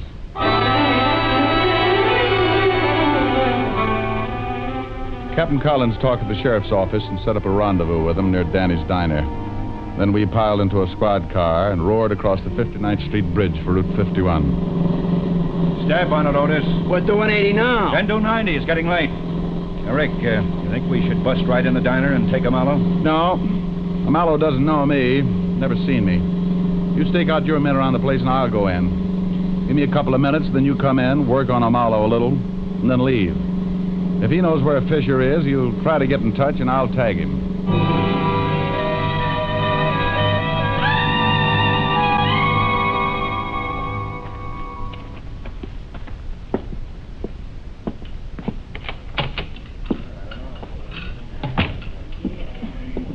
Something for you? A cup of coffee and a piece of pie. You got raspberry, chocolate, lemon, peach, custard. Oh, raspberry. Yeah.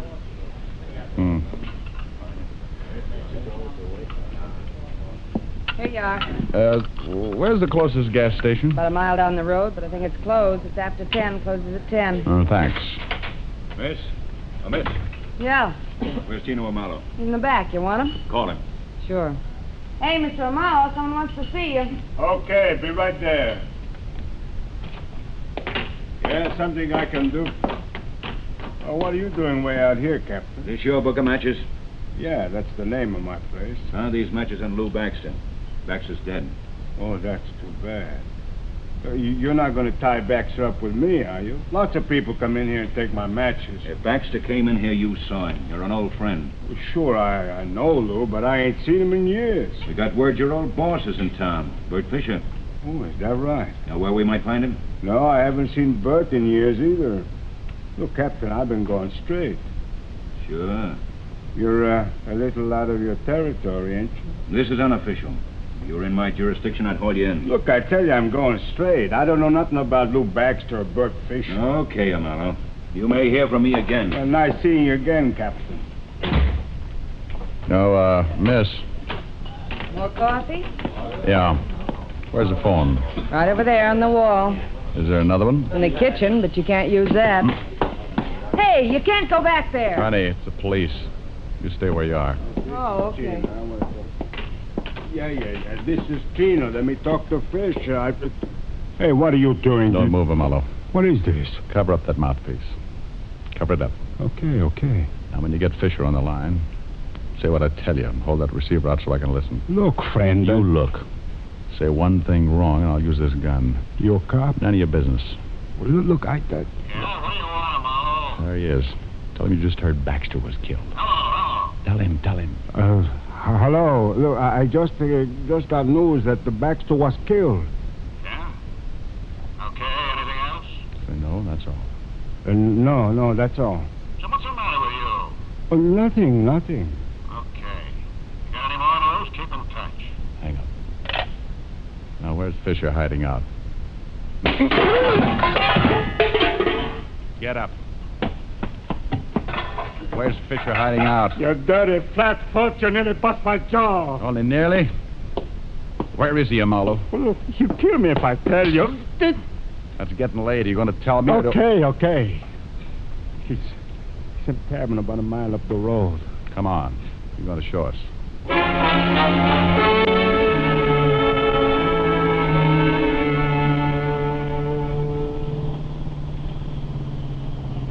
It's just around that bend. We better get out here and walk. How many men has he got in there with him, Chino? 2. Now, whose cabin is it? Mine. Otis, get out and tell the rest of the men to douse the lights and come over here. Right, Captain. Now, here's a piece of paper. Draw us the floor plan of that cabin. Here, I'll give you some light. Okay, go ahead, Amalo. How many rooms? 3. Uh-huh. Okay, we're all set, Captain. Okay. 1 big room with a door here, a kitchen here, and a bedroom here. Well, where's Lieutenant Levinson? I only been up there once since they got in. He was in the bedroom. Now, how about closets? Back door. One closet in the main room here, one in the bedroom here. Let's see, a broom closet in the kitchen and the back door here. Has it got an attic? No. Where's Fisher's car? Parked around the back in the shed. Okay, I'll have the men stake out the place. You're going to take me up there, Amalo. Me?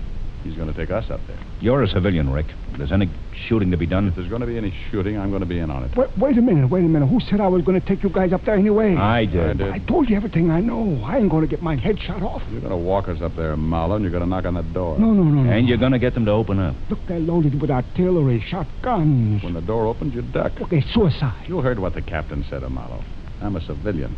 Without a badge, I'm allowed to get pretty nasty with you. Look, you can't make me do something I don't want. I know my rights, Captain. You know something, Rick? I think I'm catching a cold. I can't hear a thing. Hey, now, wait a minute. I'll go check the men. I trust you'll not take advantage of the prisoner, Rick. I couldn't hear if he yelled or something. Wait.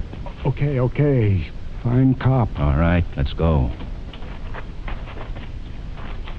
All right, men. Yes, sir. Listen now. I'm going up with Diamond. 3 of you take that side of the house. 3 take the other. Yes, sir. You and you go around in the back to the shed where the car is. Yeah. Otis? Yeah? You and this man cover the front, but stay out of sight.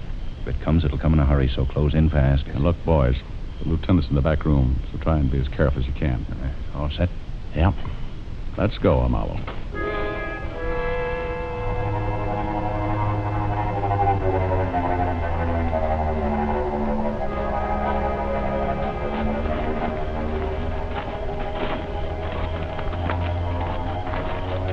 There it is. Light in the front window. It's 10 minutes of 11. I hope their watches aren't fast. Keep going, Amalo. Okay, Otis. You two drop here. Right, Captain. Good luck. What are you stopping for, Amalo? I just remember they told me to yell if I came up. If you try to pull anything... No. Honest. They told me to yell. Okay. You stay here. We're going up on that porch. Count 20, then yell. And play it smart. I won't fool with you, Mallow. Okay, Captain, but I'm scared stiff. You're not alone. Come on, Charlie. This guy's right up there on the ledge. Here's nobody's running because I told you. Get on that side of the door.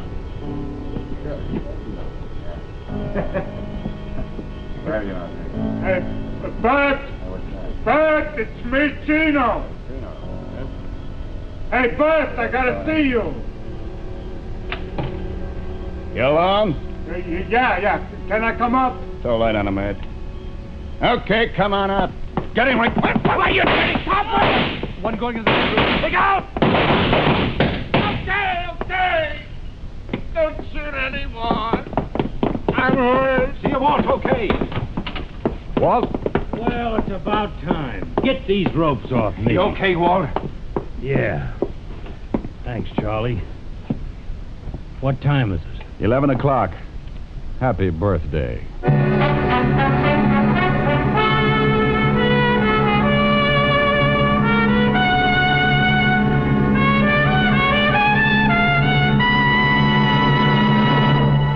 If your vacation plans include some outdoor living, there are two great new Rexall products you should certainly take along.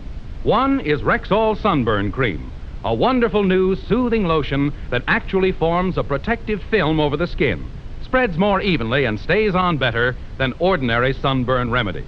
The other is Aerosol Fungi Rex, a new spray-on relief from athlete's foot that's easy, quick, and clean. You simply push a button, and a greaseless, stainless spray goes direct to the infected area, eliminating messy applications and quickly relieving all the burning misery of athlete's foot. Yes, this year your vacation can be rid of those two summer plagues, sunburn and athlete's foot. Just ask for the new Rexall Sunburn Cream and Aerosol Fungi Rex at Rexall drugstores everywhere. Good health to all from Rexall.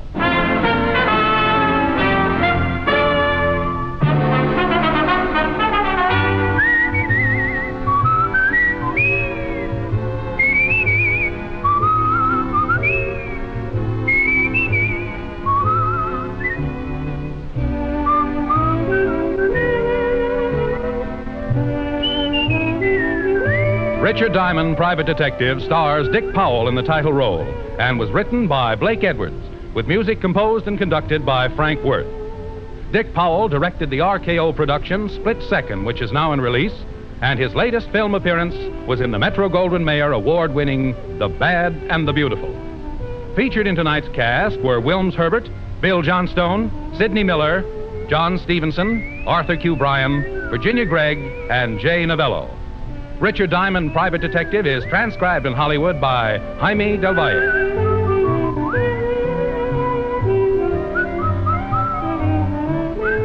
This is Bill Foreman inviting you to be with us next Sunday at this time when Rexall Drug Products again bring you Dick Powell as Richard Diamond, Private Detective.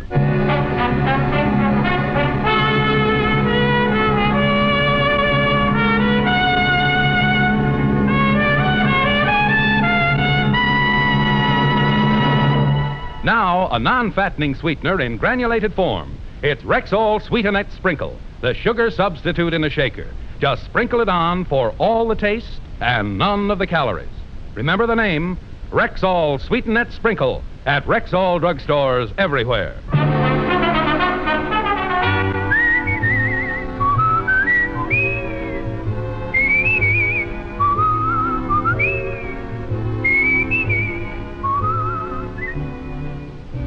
This is the CBS Radio Network.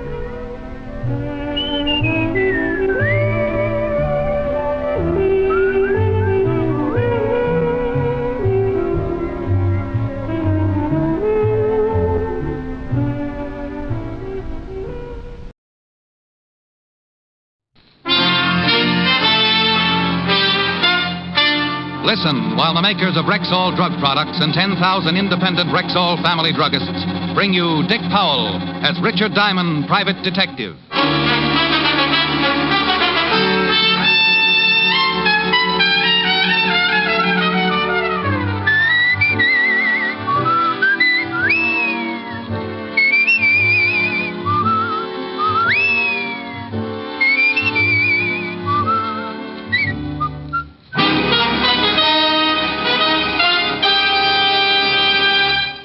Good evening. This is your Rexall family druggist speaking to you for the 10,000 independent druggists who have made the word Rexall part of our own store names and who recommend and sell the 2,000 or more drug products made by the Rexall Drug Company, like Rexall MI-31, for example, Rexall's popular and versatile mouthwash, gargle, and breath deodorant. Full-strength MI-31 kills contacted germs almost instantly, yet will not harm the delicate membranes of the mouth and throat. Ask for Rexall MI-31 at Rexall drugstores everywhere. And remember, you can depend on any drug product that bears the name Rexall. Good health to all from Rexall. Now your Rexall family druggist brings you another exciting half hour with Richard Diamond, Private Detective, starring Dick Powell.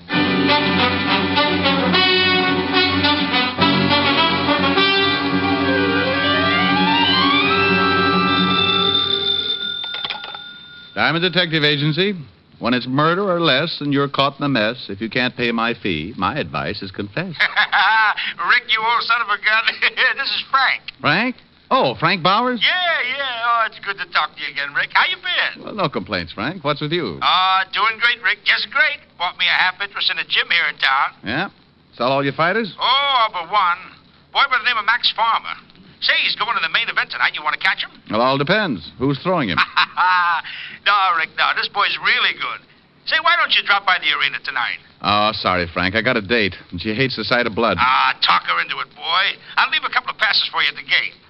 Passes? Yeah, sure. Well, I'm a sucker for a good argument. See you tonight, Frank. That night, I led Helen to our seats at ringside. She was dressed to kill, and from the look on her face, I thought I might be the first on her list. Rick. Yes, baby? Would you mind telling the man behind me to stop dripping mustard on my mink? Oh, sure, honey. Hey, Buster, please do not feed the animals. That's the good boy. Rick, why of all places the fights? But, honey, these are $10 seats. Hey, Ricky, glad you could use the passes. Boing. Move your feet, Rockefeller, and let the man in. Oh, gee, it's good to see you again, Rick. Say, I want you to meet Lorna Thorne. Wow. Hanging onto Frank's arm, I saw why boys like girls. She was wearing slightly more than the fighters. Had so many curves I got seasick just looking at her. As I stared, I suddenly felt a strange sensation in my legs. Helen was digging her heel into my shin. Come up for air, Ricky, dear. Honey, I want you to meet Frank Bowers. Sally, I'd know you anywhere. Rick's told me a lot about you. Frank. Yeah? That was 5 years ago. This is Helen. Oops. My mistake, huh? Lorna, I want you to meet Helen. Hiya. Well, when in Rome. Hiya. What a spot for a thesaurus. Hey, sit over there, will you, honey? I want to sit next to Rick.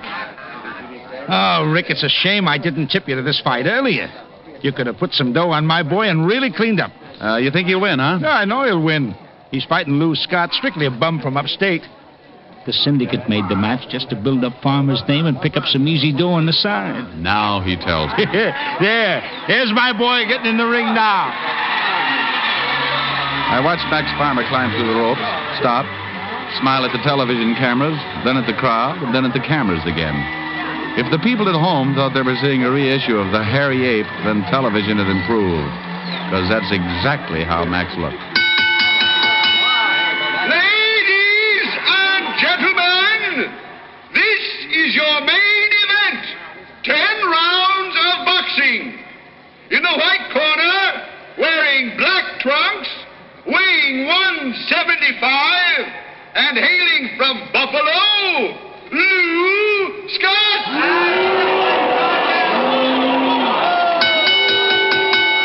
And in the black corner, wearing purple trunks, weighing 179, and right from our own New York City, Max Farmer. The boys met in the center of the ring, received some fatherly advice from the referee, shook gloves, and went back to their corners. Okay, Max. Okay, now, boy, give it to him. Come on, get him, son, get him. Well, Frank was right. It certainly was a pushover. 2 minutes later, the fight was 7 counts from being over. Only it wasn't Lou Scott who was fast asleep on the canvas. The sleeping beauty was Frank's boy, Max Farmer. Max, get up. Max, please, come on. Shut up. Max. Hey! Max, get up! 9! Get up, you bum! 10! Don't you teach your fighters to duck, Frank? Oh, I don't understand it. It's all wrong, Rick. Rick, how can that man sleep up there with all this noise? Oh, Helen. Just call me Sal. Now can we go home? Sure, baby. Rick, stick around, will you? I may have a job for you. Oh? Yeah. Look, I'm going down to the dressing room. Meet me there in 10 minutes. Come on, Lorna. From the look on Frank's face, I could tell he was worried. So I took Helen outside and put her in a cab. She was a good sport about going home alone, though. Didn't say a word. Not even goodbye. Then I went back inside and made my way to Farmer's dressing room. Come on. Inside, I could hear Frank's angry voice. All right, so you won't tell me who. But you ain't gonna get away with this, Max. I'll find out, and when I do, you'll be back there. Frank! I'll be right out, Rick. And remember this, you bum. We're through. See, through!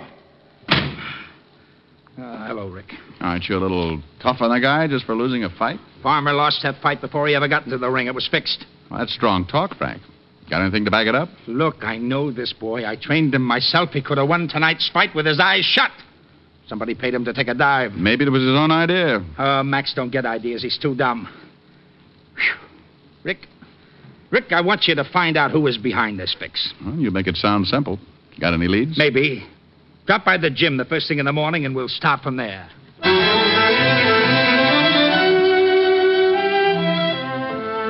First thing next morning, I went down to Frank's gym. They say the early bird gets the worm, and I guess it's true. For standing right inside the door was none other than Sergeant Otis, pride and joy of the 5th Precinct. Pardon me, but aren't you Jack Dempsey? No, my name is... Diamond, you here? Very observant, Otis. You're improving. Learned to blow a whistle yet? Why do I always have to run into you? Aren't you afraid to be out without your keeper? Where's Walt? Frank, what are you doing here? Oh, hi, Walt. Hi. Well, I've got a client here. What's your excuse? Routine check on a suicide. Guy by the name of Frank Bowers leaped from the Brooklyn Bridge. What? Frank Bowers? Yeah, know him? Yeah. Walt, are you sure about this? It's open and shut. 3 witnesses saw him do it. We pulled his body out of the river this morning. Oh, I can't believe it. Frank had no reason to kill himself. I was with him all last evening. That's a good reason. Shut up, Otis. Sorry, Rick, but these things happen. No, not to guys like Frank. He was no quitter. You sure about those witnesses? They're ordinary citizens, Rick. We took their statements this morning. That still sounds phony, Walt. Look, Rick, I know it's hard to believe a friend would take the easy way out, but in this case, it's a fact. Walt, Frank was a good friend. And before I believe he killed himself, someone's got to convince me. All right. Otis, drive Diamond out to those witnesses' homes. I'll walk back to the office. Oh, Lieutenant, why do you always pick on me? Fate, Otis. Don't fight it. It's bigger than us. Come on. Otis drove like a madman, which was strictly in character. The first witness, a butcher named Henry Burton, was at work.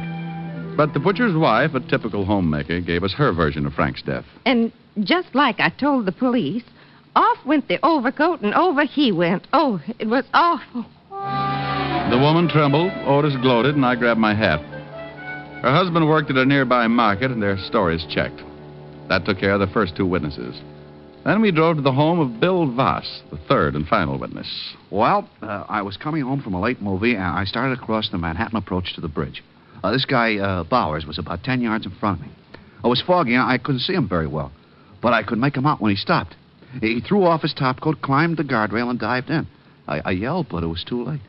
I'm the one who called the police. The stories all checked, but I still wasn't convinced. So I had Otis drop me off at Frank's gym. If Frank did kill himself, then there had to be a reason. I decided to check on Frank's partner, one Ben Lamb. I found him in his office. It's too bad about Frank. Lamb, what about the business here? Any trouble that might explain why Frank did it? No, everything's running smoothly here. Of course, it was last night's fights, but that's out of the question. Well, then maybe it's an answer. Keep talking. Yeah, the syndicate is looking for whoever fixed last night's fight. They play kind of rough when they're mad, and, well, maybe Frank was afraid of what they might do to him. Huh? You mean he'd kill himself just to save them a bullet? That's false economy. It's just a thought. Forget it. I have. But I take it you think Frank was behind the fix. I didn't say that. But Farmer couldn't plan it himself. He's too dumb. And Frank was too smart. I said it. It's just a thought. But you may be partly right. Maybe Frank's death does have something to do with last night's fight. Is Max Farmer around? I saw him outside earlier. Thanks. Mr. Diamond, might I ask what makes you so interested in Frank's suicide? Was it suicide, Mr. Lamb? Well, wasn't it suicide? I ask you first. See you around, Lamb.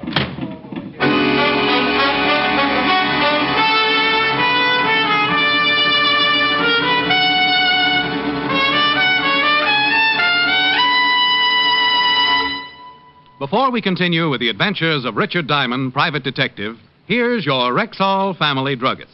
Last week, a customer told me that something I really like about Rexall Milk of Magnesia is that one bottle won't be so thick I can't even pour it, and the next one thin and watery. Somehow, Rexall Milk of Magnesia always seems to be just right. Well, ma'am, that's because every bottle of Rexall Milk of Magnesia has to meet an exacting standard of viscosity, or it won't wear the Rexall label. What do you mean by viscosity? Well, an easy definition would be the degree of thickness in a liquid. Now, Rexall scientists conduct scientifically precise tests on every batch of Rexall Milk of Magnesia to make sure it meets this constant standard of viscosity, because that's one big reason why you'll always get a uniform dosage from every bottle. Oh, and I thought it was all just an accident. Oh, no, ma'am. There are no accidents behind the fact. You can always depend on any drug product that bears the name Rexall. And now back to tonight's adventure with Richard Diamond, private detective, starring Dick Powell. I stood in the center of Frank's gymnasium, certain that Frank's supposed suicide had something to do with last night's fight. But how? That was the jackpot question. In one corner of the gym, I saw Max Farmer hitting a punching bag with a methodical, monotonous rhythm. I walked over to him. Max? Yeah. My name is Diamond. Yeah. I was a friend of Frank Bowers. Huh? Well, if you can spare any more words, I'd like to ask you a question. Look, if it's about last night, forget it, see? I don't know nothing about nothing. No argument there, but I came to see you about boxing. Huh? I don't get you. Well, Frank always said you were one of the best, and I thought you could give me a few pointers. Oh. You a fighter? No. I just like to show off at the Y. You know how it is. Oh, sure. Well, you get some trunks from the shower boy, and we'll go with you. You can learn plenty from me. Good, Max. That's just what I'm hoping to learn. Plenty. The shower boys gave me a pair of gloves and purple trunks. I felt like a self-conscious tulip as I entered the ring, but Max seemed quite impressed. Hey, you got a pretty good build. I also go steady. You all set? Yeah, I'm ready. Put 'em up. No, not above your head. Max, we come from different environments. Okay, let's go. Hey, you're not bad. Just lucky. Hey, wait till I tell my friends that I boxed with the Max Farmer. Yeah, they like that, huh? Like it? I'll be a hero. After all, Max, you've never lost a fight. I forgot last night. Sorry. Oh, don't think nothing about that fight. I'll be up there again. You'll see. Oh, no doubt. Hey, wait a minute, Let's take a break. I'm winded. Okay. You know, you fighters have a lot of perseverance. Huh? Yeah, that's what we got, all right, you said. I guess good athletes are just born, huh? Not made. Buddy, that's the truth. You know, I've been in sports since grade school. Still at it? What, sports? Skip it. I bet you were good even then, Max. Oh, boy, was I. I played football in high school. Made all state. Weren't always a boxer, huh? No, I've done everything. Hey, tell me. What's the greatest exhibition of sports in the world? Go on, think. Shriners Convention? Shriners? Nah. The Olympics. And I was in them, too. Would have won, but Marshall Wayne beat me on points. My. Would I have a lot to tell my friends. You know, there's just one other fighter I'd like to brag about sparring with. That's Lou Scott. What? That Scott's a bum. I could whip him with my eyes shut. Oh? I heard that's how you lost. Look, forget about last night. That fight was... Go on, Max. Oh, yeah, I had a headache last night, that's all. Now I gotta take a shower. See you around. It was the first time I'd ever gone fishing in a boxing ring. I was hoping to find out who was behind the fix. That might throw some light on Frank's death. But to coin an old phrase, the big one got away. Next on my list was the girl Frank was with at the fight, Lorna Thorne. She danced at the Silver Circle, a small nightclub not far from the gym. I went backstage, climbed the iron stairs, and found her room. Just a sec. Well, Mr. Diamond. Hello, Miss Thorne. Sit down. Care for a drink? It all depends. Are we drowning our sorrow or celebrating? I don't get you. Well, you don't seem too upset about Frank. Oh, that. I'm not the type to cry, honey. Ruins mascara. Oh, don't get me wrong. I liked Frank. Liked him a lot, but we were both in it just for the laughs. Mm-hmm. Tell me, did Frank come up here after he left the arena? Yeah. He came up and we talked till it was time for my number. He left about midnight. Did he seem upset? Now that you mention it, he did. Lorna, how well do you know Ben Lamb? Only seen him around. Why? Well, Lamb thinks Frank might have been behind the fixed fight. Could be. He sure was nervous. I see. You and Lamb didn't compare stories by any chance? I told you, I've only seen him around. Uh-huh. Hey, this is a nice mink coat. Been saving unemployment checks? I'm a working gal, remember? Oh, come now, honey. You don't earn enough here to buy this kind of coat. I'm a bookie on the side. Fedderson's Furriers on the label. That's real richy, kid. Thanks. Now I gotta change. Okay. Oh, don't run off. I'll only be a minute. Some other time, honey. Suit yourself. I'll be around. I'll bet you will.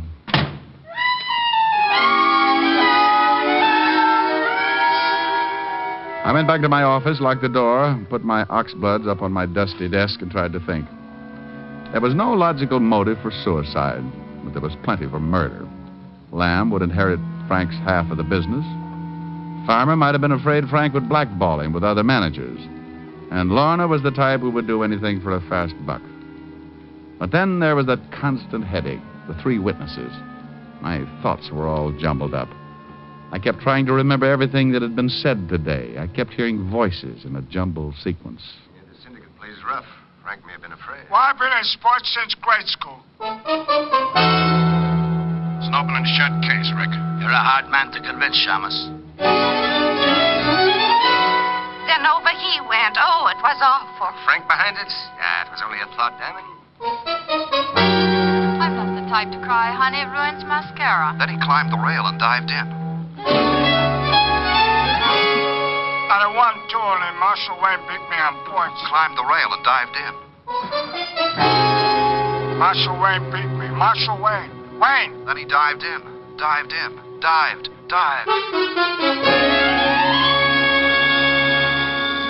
I had it. I knew how Frank was killed. Hello?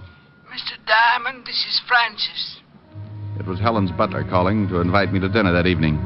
He said something about Helen expecting me, but I wasn't listening. I kept hearing that witness say Frank dived in.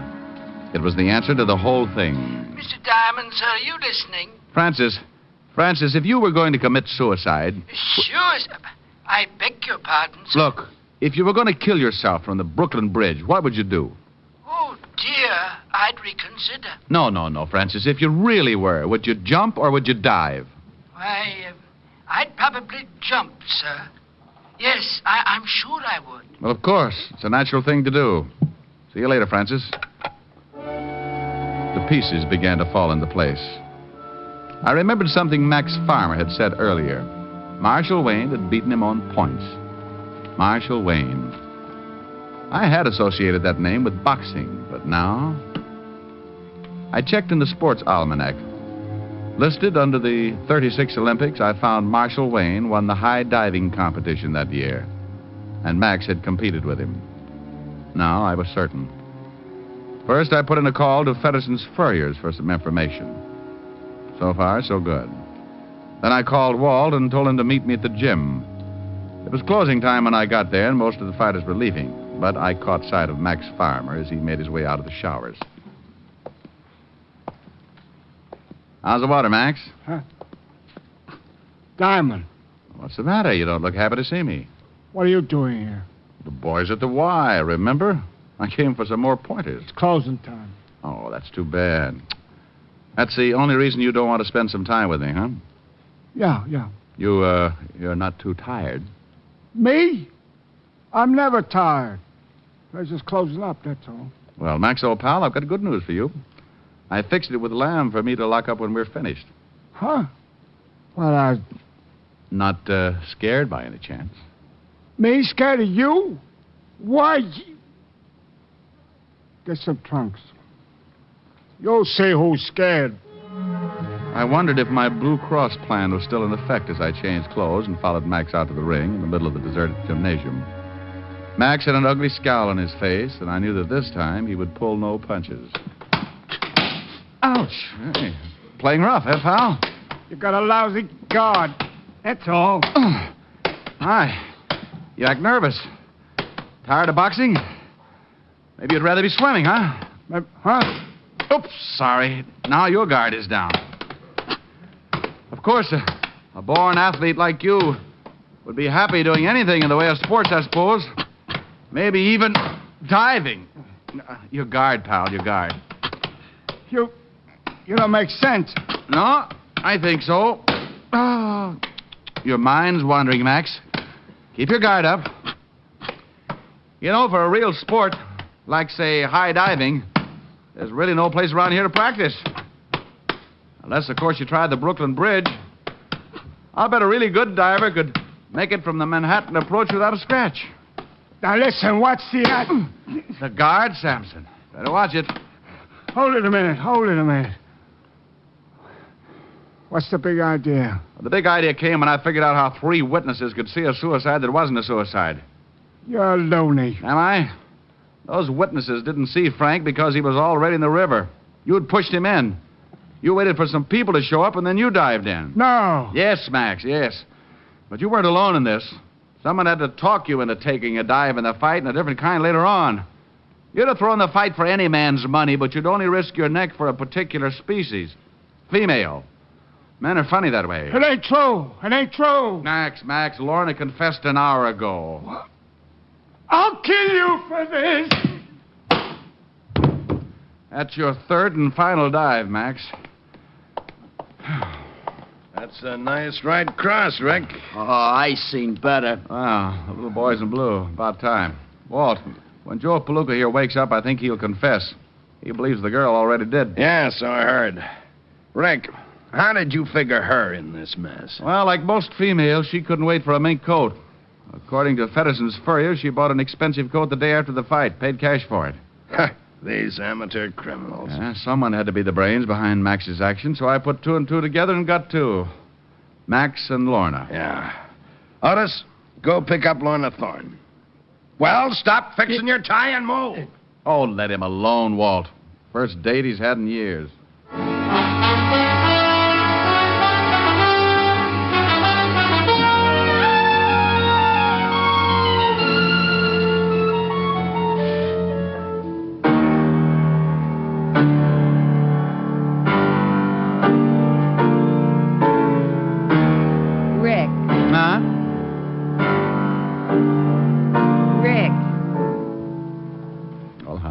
What is it? Do you have to play so loud? Well, I can't help it, baby. It's the brute in me. Mm-hmm. And that shiner, darling. What happened? Client or doorknob? Young lady, I have been boxing. Just call me Kid Diamond, please. Oh, no. Boxing? You? Well, why not? It's so strenuous. Well, I'm in fair shape. What do you use for muscles? You just put up your dukes and I'll show you. All righty. Now get up and sing. I'm young and healthy, and you've got charm. It'd really be a sin not to have you in my arms. I'm young and healthy, and so are you. When the moon is in the sky, tell me what am I to do? If I could hate you, I'd keep away, but that ain't my nature. I'm full of vitamin A. I'm young and healthy, so let's be bold. In a year or 2 or 3, maybe we will be too old. If I could hate you, I'd keep away, but that ain't my nature. I'm full of vitamin A. Ooh, I'm young and healthy, so let's be bold. In a year or 2 or 3, maybe we will be too old. Rick, I'm sorry I hit you so hard, but you're such a show-off. Now, look, honey, you got the wrong idea about this whole... Begging your pardon, Mr. Diamond, sir, but I just wanted to tell you that I've changed my mind. I would dive off the bridge. What, Francis? You see, I've always been afraid to dive, and, well, it would be fun just that once. Oh, no.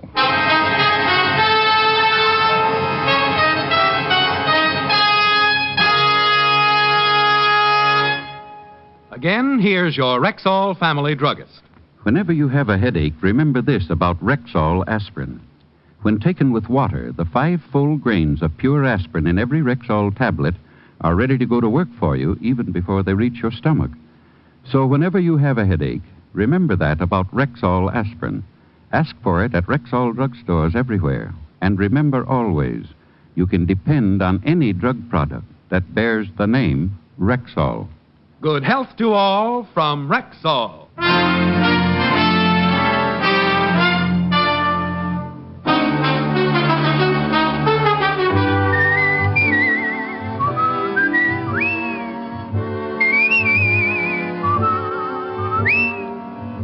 Richard Diamond, Private Detective, stars Dick Powell in the title role and is written by Richard Carr and Marvin Marks with music composed and conducted by Frank Worth.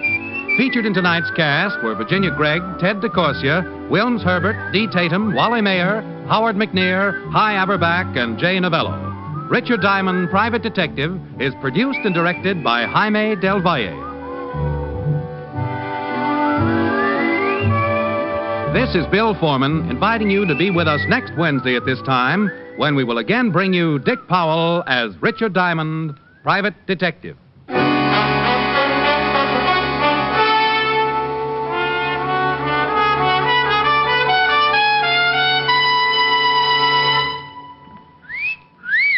Hiya, beautiful. Get lost, Bristlepuss. You need a shave. But I have shaved. What else do you want me to do? Silly boy, she wants you to go Stag. Go Stag?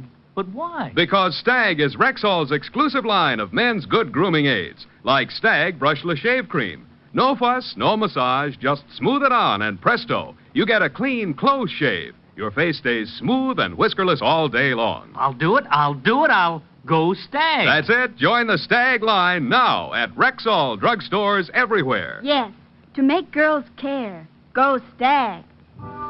This is NBC, the National Broadcasting Company.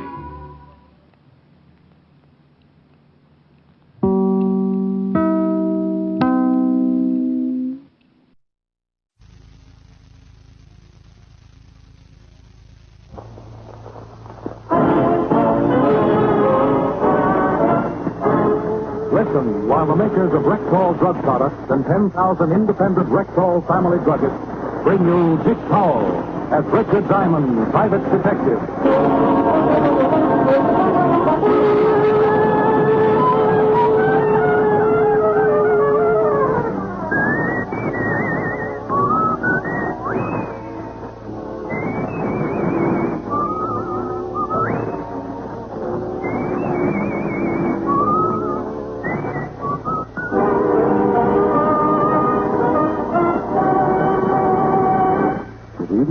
This is your Rexall family druggist, speaking to you for the 10,000 independent druggists who have made the word Rexall part of our own store name, and who recommend and sell the 2,000 or more drug products made for the Rexall Drug Company. Like Rexall Milk of Magnesia, for example. Here's a milk of magnesia, so pure, so mild, so creamy smooth, and free from earthy grittiness, even children taste the difference. Ask for Rexall Milk of Magnesia at Rexall drugstores everywhere. And remember, you can depend on any drug product that bears the name Rexall. Good health to all from Rexall. Now your Rexall family druggist brings you another exciting half hour with Richard Diamond, Private Detective, starring Dick Powell.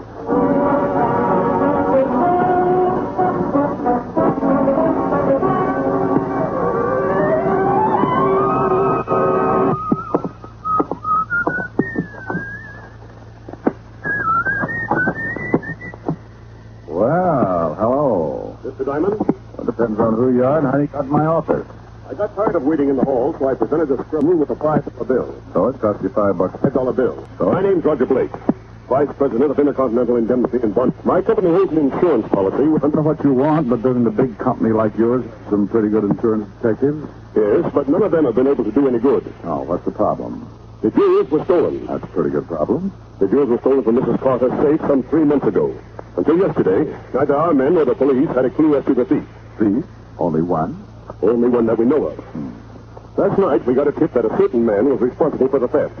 That he knows where the jewels are hidden. Please been told? No, and for a very good reason. This man is being held in Havana, awaiting extradition this weekend.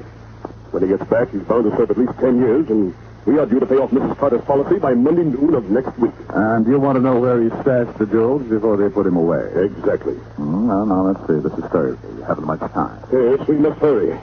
It's reasonable to believe the jewels are someplace in Cuba. When they extradite him, he will leave and the jewels will remain behind. Oh, what's his name? William Carnes. Wanted in the state, 2 counts of forgery. Yes, that's the man. Now, what makes you think he knows where the jewels are? As I said, Mr. Diamond, a tip. My own source of information, and usually quite reliable. What do you want me to do? Do your utmost to find out where the jewels are before Carnes is extradited. When are they sending an officer down to pick him up? Today or tomorrow. You must beat them there. Well, then I'll have to get a tourist permit and ticket. You can take care of the permit this afternoon. As for the ticket, I have one here on the 6 o'clock train. Well, now, here, don't rush things. Maybe I don't like the job. I'll give you a $500 retainer now, and another $500 when you deliver the jewels. Oh, well, I'm always asking stupid questions. Several things to remember. My company wants credit for recovering the jewels. Of course. The police are not to be told, as they may cause delay. We haven't the time. Well, if this Mrs. Carter knows the jewels have been recovered, won't she be glad to give you an extension? No, indeed. She'd rather have the $800,000. Makes sense. Here's your return ticket. No, something else. If cars are taken away before you accomplish your mission, wire me at the plaza in Miami Beach. If you have the jewels, fly to Miami, where I shall meet you. If you don't succeed, may return to New York, and the incident will be forgotten. If I get the jewels, I'm to meet you in Miami? I'm leaving on a vacation, and I would like to return with the jewels myself. As I said... Your company wants the credit. Exactly. He paid me in 5 crispy $100 bills and left the office, so I left also. When a man like Roger Blake walks in, offers me the total sum of 1,000 iron men to locate $800,000 in missing jewels, things start confusing me. I have a habit of putting myself in a prospective client's place and then asking the simple question, why? I decided if I were Mr. Roger Blake, I might gladly pay $1,000 for a chance at an $800,000 jackpot. I headed for the 5th Precinct Police Station to do some checking. Oh, hello, Rick. Hello, Murph. Where's Otis? In with the lieutenant. I'm taking over for the next couple of days. Taking over? What's the matter with Otis? Oh, he's leaving town tomorrow morning. Extradition job. Extradition job? Otis? Otis. Wouldn't by any chance be Cuba? Certainly would. How'd you know? Well, he can't be going down there to bring back a criminal. Gotta be about a gorilla or something. Somebody he can talk to. He in with the lieutenant? Yeah, go ahead. Let me know what you find out. Oh, what difference does it make? Who's going to believe it anyway? You don't have to speak the language, Hornhead. Somebody will be there to meet you. Oh, hello, Rick. Good afternoon, Lieutenant. How are you, Sergeant Leveloon? Como esta bueno, amigo? Oh, an accent from Old Castile. By way of explanation. Otis is going to Cuba. How did you find out? Murph told me. I'll have his badge. Outside of this office is to be considered nothing but an undergroomer. But I am going. Yes, you am. Walt. Don't look at me, Rick. It's the commissioner. I've sent the police psychiatrist up there to see him unofficially, of course. The old man told you to send Otis? Right over that intercom. Well, he must have given you a reason. That's like blowing up Boulder Dam to take a shower. Now, what kind of a remark is that, Chalmers? I've been trying to think of that all day. Otis, go home and start packing. I'm packed. You just found out about it this morning. How can you be packed? Walt, a package of 10 cent, a gross of Blue Jay coin plasters, and his book on 301 things a bright boy can do. He's packed. Okay. You leave tomorrow afternoon. Go get your papers. Right, Lieutenant. Buenos dias, Dias. Go. Who did you say he was going to bring back? William Carnes. You remember him. We got a tip he was hiding out in Cuba, and we had the authorities down there pick him up. They holding him in the jail in Havana? Yeah. Do me a favor, will you? Well, if I can. Check on a guy named Roger Blake, supposed to be a vice president of a firm called Intercontinental in Bombay. Anything special? Oh, background, anything you can find out. I need it today. I'm sort of taking a little vacation myself, starting this evening. Yeah? Why don't you go along with Otis? Cuba's nice this time of year. You can help him keep his brains in one lump. Cuba sounds great, but you know me, Walt. Where would I get enough money to take a trip like that?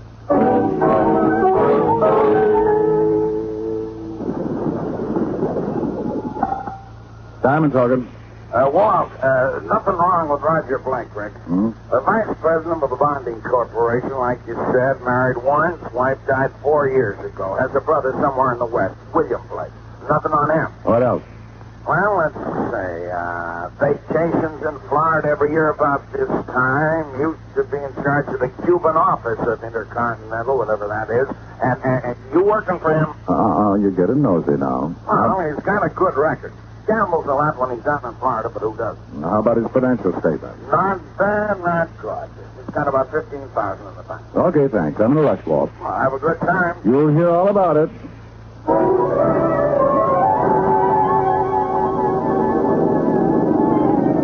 I've had my plane okay, and 6 hours later we dropped down for a landing at the Havana airport. I checked in at customs, and being able to habla enough Espanol, I got a tip-hungry cabbie to take me to one of the better hotels, $3 a night. I got a good night's sleep, and bright and early the next morning went over to the local Bastille. After not too much effort, I was able to visit William Carnes in his jail cell. Someone to see you, Senor Carnes. Well, I'm just making a new pot of tea. You can call when you are ready, Senor. Hello, Carnes. You the cop come down to take me back? No. I understand he won't be here until late this afternoon. Well, who are you? Seems to be no privacy even in jail. Name's Diamond. I'm a novelist. Oh, yeah? Yeah, I was in Havana, and I heard you were going to be extradited. I thought you might have an interesting story. I'll bet you did. I understand you're wanted for 2 counts of forgery. Oh, you do, huh? No story? No story. Okay, pronto, move, or I stick you again. I move. Hey, what's going on out there? I don't know. This is Senor Carnes' cell. Bueno, amigo. Bueno. This is his cell. What do you want? What's the idea of the knife? I want you out of this lousy jail, senor. The idea of the knife is to slit this pig's throat if you do not open your cell. You will open it now? See, I open it. He held the knife to the jailer's throat while the door was open. He was dressed in what used to be a white Panama suit. He stood about 5 feet 4, weighing in around 200. On his feet, he wore sandals that looked like he'd stayed up nights drilling holes in them. On top of his head, covering his shaggy black hair, was a straw hat, and stuck in his fat lip was a long black cheroot. Between the smell of garlic and cigar smoke, I began to feel what it might be like to come face to face with a billiards dragon. Senor Carnes, vámonos. Who sent you? Hey, friend. You go now, pronto. So look, fella, You go too, senor. If I had time, I would let everybody out. I don't get your angle, but I'm not squawking, okay? Thanks. Then, now, you get in the cell, jailer. Senor Diamond, you want to That's exactly what I did. I don't dicker with a dirk. I had a .38 under my arm that could have caused a lot of trouble, but I wanted to try and tail Carnes. Knowing that the law was on the way to picking up, Carnes might just head for the jewels and try to get out of the country. I went out of that building like a homesick jackrabbit, and I lamped Carnes ducking into a building about halfway down the street. The sign over the door read Eduardo's Havana Brooklyn Cafe. Made me feel right at home, so I slowed down to a sprint and went in.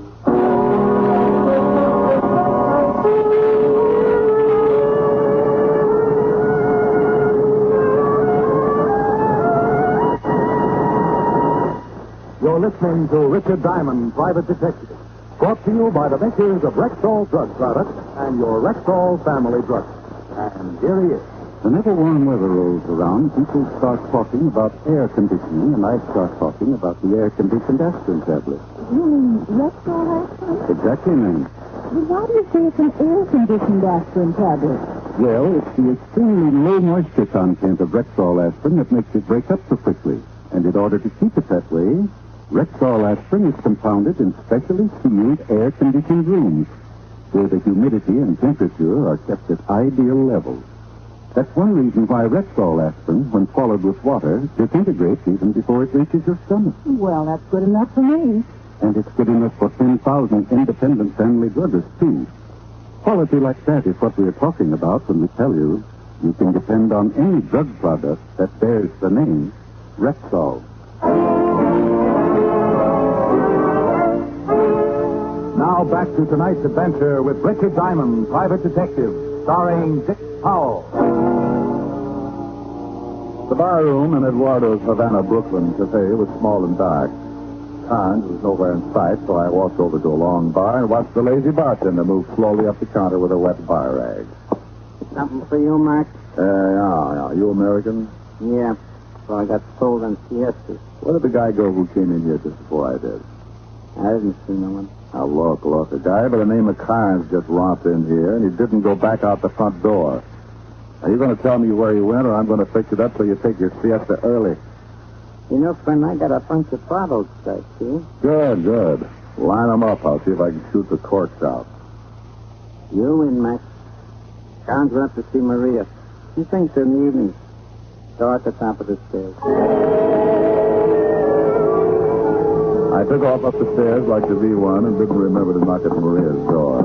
I went in, and there, standing in the middle of the room, was the best reason I could think of for upholding the good neighbor policy. Her south of the border, plus her north of the border. Wow, what a gorgeous job it is. Yes? Yes. Where's Carnes? Don't you think it would have been more polite to knock? Now, baby, I'm in a hurry. Sometimes I get so wound up I forget my manners. Now, where's Carnes? I don't know who you are talking about. Where did he go? Who, senor? Honey, now listen. I just had trouble with a bartender. He said Carnes came up here to see you. Okay, now I got you. I still need Carnes. So shall I start convincing you too? How do you propose to convince me? Well, right now, time's important. $500 worth to me. For 5 C's, I might even become a bully and start twisting arms. I'm not going to tell you where to find Carnes. But as much as it hurts me, I'll have to twist your arm. You're not twisting very hard. Oh, well, my mind was on something else. My leg? No, it was about that $500 I was going to get for bringing in Carnes. Yes. I really don't need all. No? No. You like Carnes a lot? You're the best one around. Oh. Was. Oh, I could get along on half of the 500. I could get along on a lot less. Will you come back? Where can I find Carnes? Mr. Lee, the 250 now. Just to make sure you come back, of course. I could leave 100 just to make sure you give me the right address, of course.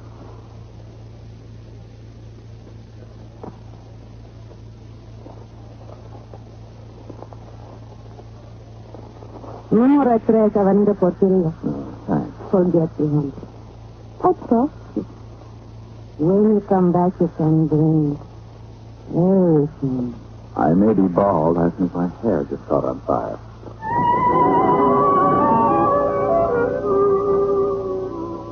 I left before the room filled up with smoke and went down to the bartender again. He told me where to find Avenida Porteria. The back entrance to the cafe opened on it. It was a dead-end street. A half block down, I found numero 3, a hired building all slumped down. I quietly tried the door. Finding it locked, I knocked so quietly, braced myself against the far wall, and took off like an erratic car driver. I had to make it full the first time I hit it.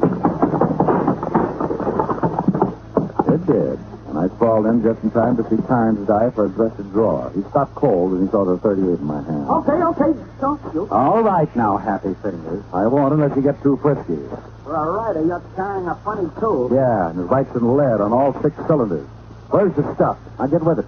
You know about... Yes, I know about the jewels. Come on, now give. Well, can't we make a deal? There's $800,000 in hand. See? Right here in the desk. You can get at least $500,000 at a cent. And 250 is yours. Oh, my itching palm. Why did you think that to happen to me? Do not worry about it, senor. What is it? As I say, senor, do not worry about the jewels now. I and my 45 will take all the responsibility. Hand me your pistol, senor. Now, are you doing it? I don't get it. First you bust me on the stern, then you come in here. Ah, you got it now? He springs me and I bird dog him to the jewels. Well, I did not know what you would lead me to, senor, but I am one happy man to turn out to be this. Pick them up and put them in my hat, senor. Fat boy, you said a friend sent you to get Carnes out. No, not my friend. Friend of Senor Carnes. I think he had good reason for wanting him out of jail, so I followed. I am smart, right? I'd be rich now. Very yours, senor. Oh, here you are. Right. I don't think you should come after me for a while.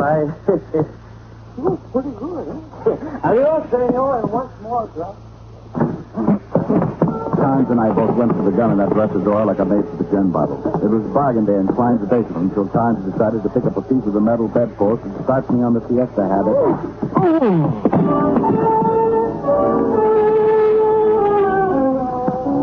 When I finally came around, well, I'd done it. Well done. I'd lost the $800,000 in jewels, William Carnes, and enough blood from my scalp wound to make a vampire to a shotty. I stumbled out of the building and put in a call to the plaza in Miami. Before I could shake a maraca, Mr. Roger Blake was on the pipe. Yes?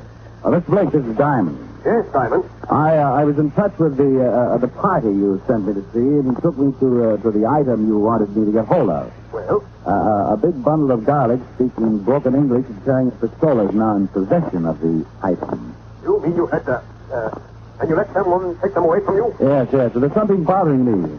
I want to know who gave you that tip. Maybe they tipped the Cuban wino who swiped the item from me. That way I can locate the guy and maybe still earn my other $500. Well, get the whole thing, Diamond. What? Keep the original $500 and go on home. Just forget everything. You understand? Yeah. Goodbye, Mr. Blake. I really didn't understand much, except that a very bad smell was beginning to creep over from Denmark and land in Havana. I couldn't put my finger on it, but something was really wrong. I thought the thing out and then put in calls to all the ticket offices in Miami. I got the answer I wanted.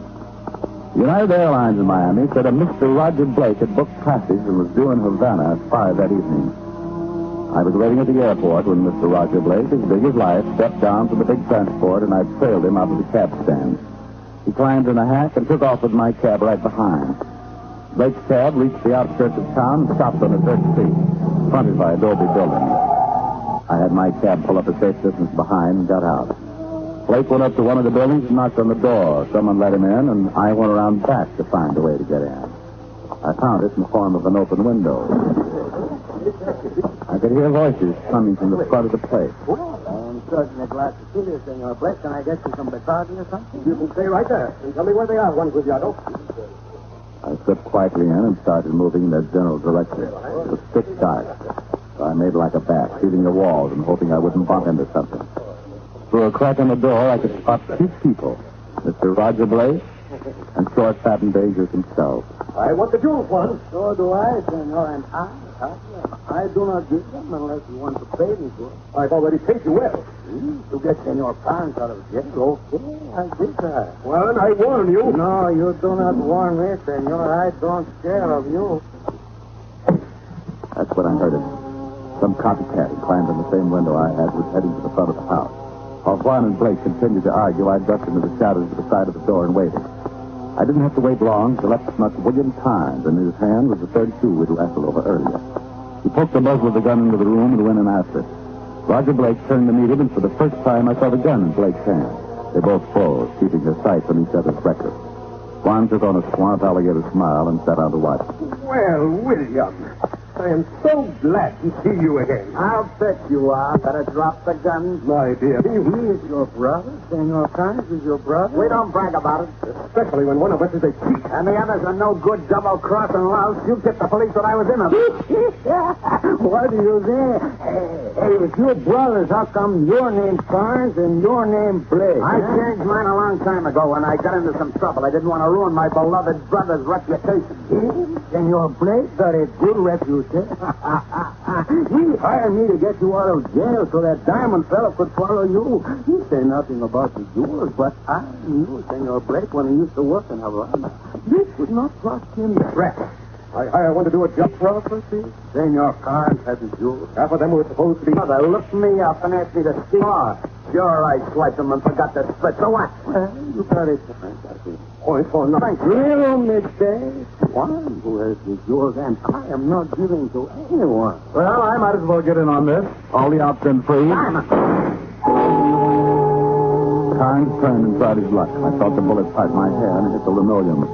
Carnes was aiming again, but he forgot to figure 3 things. His brother's nasty disposition, and the gun his brother was aiming at him. Carnes took the slug right around the belt line, and he went down like a punctured zeppelin. He must have cut his spine in 2 because he folded up the sheet. Then Blake decided to add me and play for a pair. And just as he started to squeeze the trigger, I saw Juan reach back to his collar. His arm hissed down in the blurred half-arc. And before Blake could nail me, he was trying to squirm away from the 10-inch knife that made a gory chasm between his shoulder blades. I grabbed his gun quickly and covered Juan. They did not love each other, these two. I threw pretty good, eh? Yeah. Thanks, Juan. I suppose you're going to want the jewels, too, aren't you? That's right. Would you consider what you call the partnership? Afraid not. And the jewels? Turning them over to the constabulary. Oh, senor. That's the truth. Okay. And me? Well, you killed man. What I say, you're alive.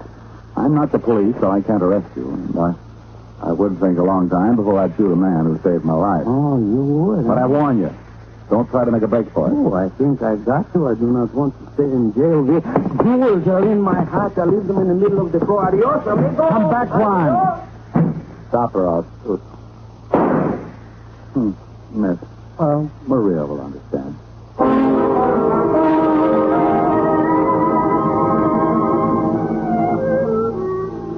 I found the phone and explained the whole situation to the local chief of police, who was just leaving to meet one Sergeant Otis Loveloon, arriving on the 7 o'clock plane from New York.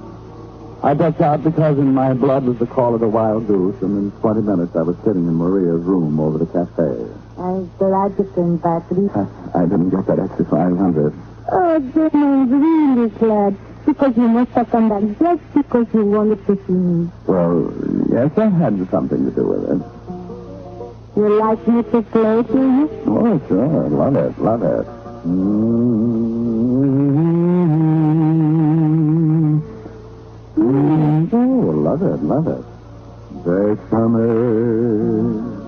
Bésame mucho.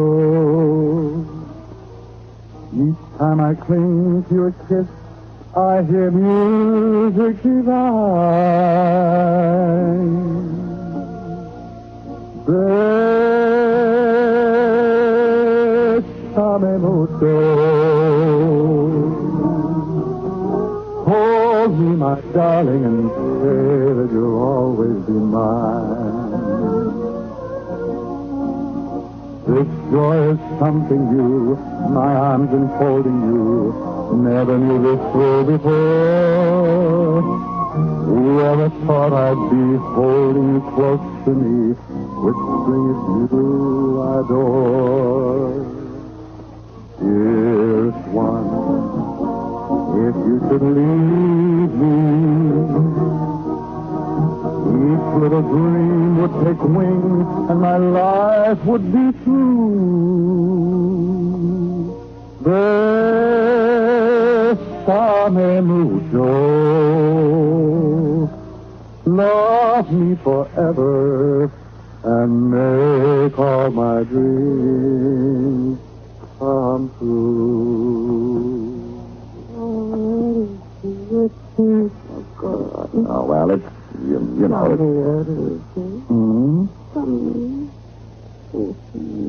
Oh, well, the reason for the ears twitching is quite interesting.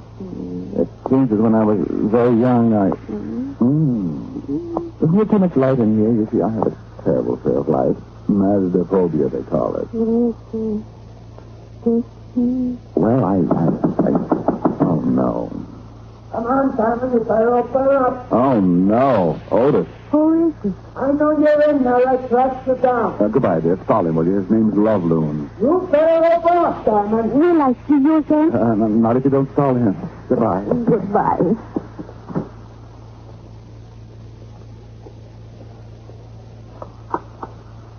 Yes. Now, look, I don't... Come in. Well, I don't... Come in.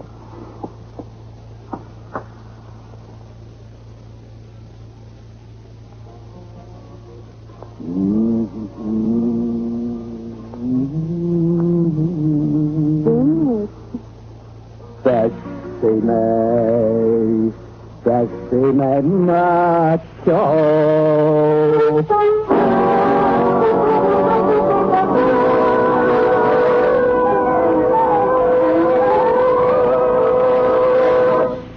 Dick Powell will be back in a moment. But now, once more, here's your Rexall family druggist. In a recent nationwide survey, American mothers agreed that every family medicine cabinet should contain a reliable, all-round mouthwash, gargle, and breath deodorant. And millions of homemakers choose Rexall MI31 to fill that need. Full-strength MI31 kills contacted germs in a few seconds, yet will not harm delicate membranes of the mouth and throat.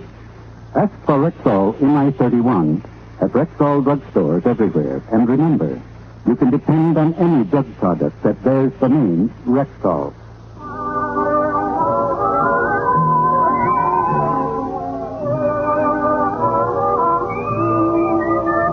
in debt with Mr. Dick Powell.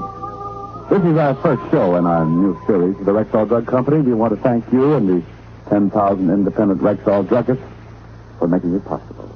Good night.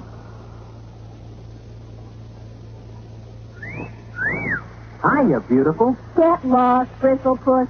You need a shave. But I have shaved. What else do you want me to do? Silly boy, she wants you to go Stag. Go Stag? But why? Because Stag is Rexall's exclusive line of men's good grooming aids. Like Stag brushless shave cream.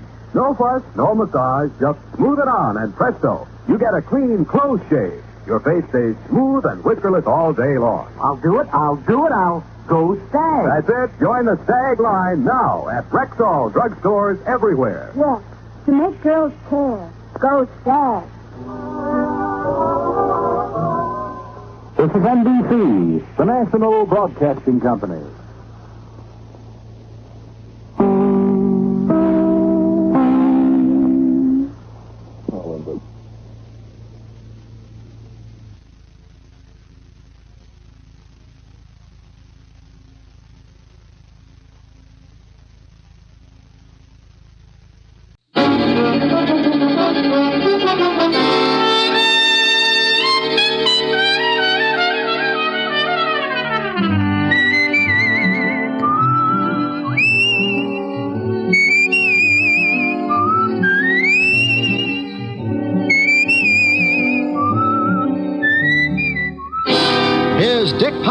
As Richard Diamond, private detective.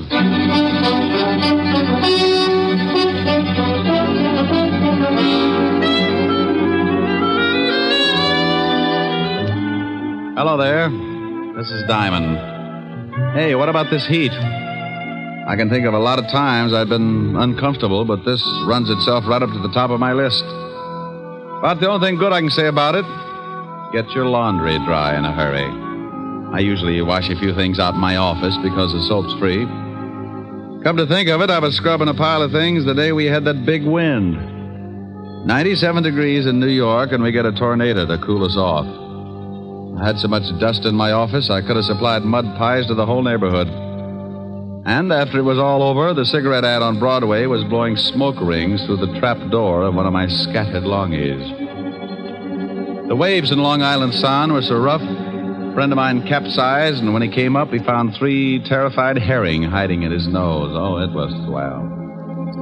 One minute it was so hot you couldn't move. The next, a 58-mile-an-hour wind was doing the moving for you.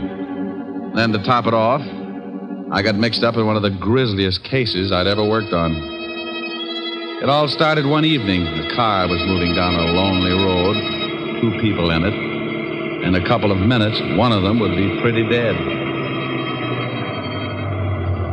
What are you stopping for? What are you doing? Let me go. Get your hands off me. No, help! Please, please.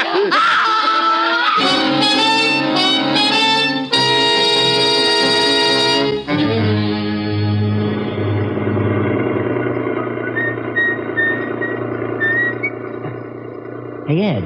Huh? Stop the car a second. What for? Thought I saw something lying back there on the road. So what? Probably a dead dog. No. Hold it. Too big to be a dog. Oh, for Pete's sake. Back it up about 20 yards.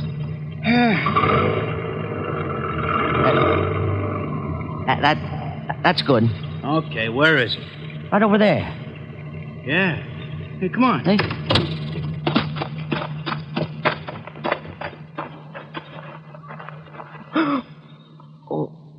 Holy cow. Yeah.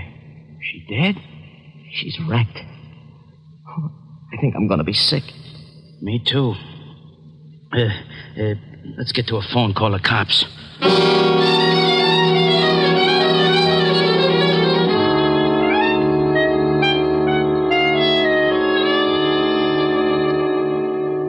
Knit 1, purl 1. Knit 1, purl 1. Ah, there, you little fiend. Now, what does it say about the heel? Turn the heel. Oh, I dropped a stitch. Now I gotta go back and pick it up again. Yeah? Rick, what's the matter? Oh, Miss Asher? You and your bright ideas. What did I do? You did plenty. I'm a nervous wreck. What from? You remember you said I ought to take up something to keep me busy in the office? Yes. You remember you mentioned knitting? Oh, no. Oh, yes. I've dropped more stitches than the cross-eyed surgeon. You idiot. I was only fooling. Well, I wasn't. I did it up right. Book of directions, enough yarn to wrap up King Tut and all his handmaidens, and 2 of the finest bone needles and gimbals. Now, don't laugh. I was making Francis a pair of screaming argyles. Keep with it, strong heart. You'll win out. Yeah, you darn right. Oh, what I said. Darn. Get it? Helen, are you still there? Yes, Rick. Wasn't funny? No, Rick. Okay, come on over. Let's neck. Yes, Rick. Shame on you. Yes, Rick. Is that all you can say? I love you. And I'll see you about 8. Oh. You don't sound very happy. Well, that's such a long way off. Give you time to make plans. Bye. Bye. Now, let's see. I gotta take out 1, 2, 3, 5 rows. Yeah, what is it? Rick? Oh, how are you, Walt? Very unhappy. You should see me. I gotta take out 5 whole rows just to pick up 1 lousy stitch. What? Oh, forget it. What are you unhappy about? I'll tell you about it when you get down here. The 5th precinct's 20 blocks. Can't you give it to me over the pipe? I wouldn't ask you if it wasn't important, and I'd rather not say anything over the phone. Okay. Stop making like Portia facing life. I'll be down as soon as I finish this heel. Heel? Yes, if you must know, I've taken up knitting. Coming from you, I am unmoved. I don't care if you're building Sergeant Otis a fur-lined money belt. Get down here as fast as you can. All right, Walt. But you'll be sorry when it starts getting cold again, and I won't knit you a sweater to cover your little old blue stomach. Oh. Bye, Walt. Getting Walt's goat was a sport with me, and whether he'd admit it or not, he got a kick out of it, too. Sometimes I wouldn't stay on the rib as long as I usually do, but that was only because Walt always starts sounding just a little bit worried. Then I know it's time to lay off and get serious. Don't misunderstand me. I never lay off entirely, and I never get completely serious. Those are 2 habits that don't help find the solution any quicker. They just fit you with a mess of ulcers, and you still end up too worried and too serious. I closed my office and headed for Walt's precinct. When I walked in, I spotted Sergeant Otis leaning back in his chair with his number 12s resting on the desk. Hello, Otis. Well, how's the big private detective today? Just fine, Otis. And how is the flash of the 5th precinct? Don't you worry about me, Diamond. I'll get along. Better go on in and see the lieutenant. He wants to see you. Hey, what's it about, Diamond? You need someone to help you from the police force? You know, Sergeant, you've got a fine head on your shoulders. Well, I'm glad you noticed. The one under your arm isn't so bad either. Hello, Walt. Rick, why don't you leave that poor guy alone? After you leave, he comes running in here and cries all over my desk. Otis? He wouldn't shed a tear if he was standing in an onion warehouse watching his grandmother set fire to herself. Yeah, well, give him a rest for a while. I got a big problem I want to talk to you about. All right, Walt. What's on your mind? Well, I don't know quite how to give it to you. It isn't strictly kosher for the police force to go around asking for help. Now, wait a minute. I don't want any apology routine. If you want a favor, you came to the right boy, and you know that goes without saying. Yeah, I guess I do.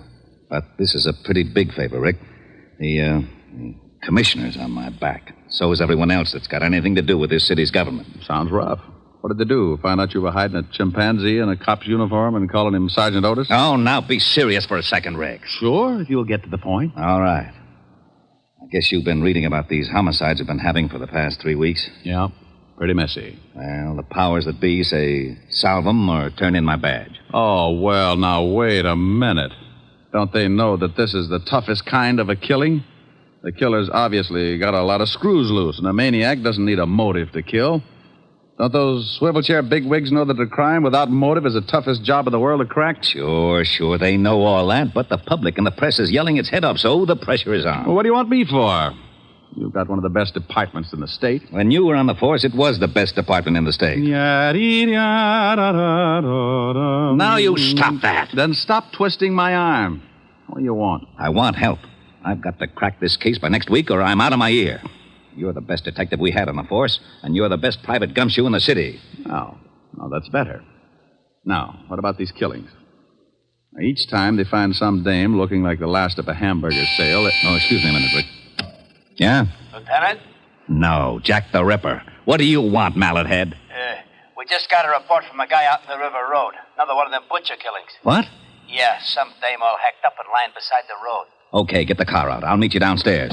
Oh, did you hear that, Rick? Mm-hmm. Well, come on. You want me along? Of course. I can brief you about the whole setup on the way over. Oh, I don't know whether it's such a good idea to get mixed up in this. Why not? Well, it looks like whoever gets close to this killer doesn't have much of a future. Well, you can't live forever. Oh, aren't you the sweet one? No, that's not what's worrying me. What is then? When I go out, I want a nice, comfortable place to lie down in. The way this nut goes to work with a knife, I might end up in a freezer.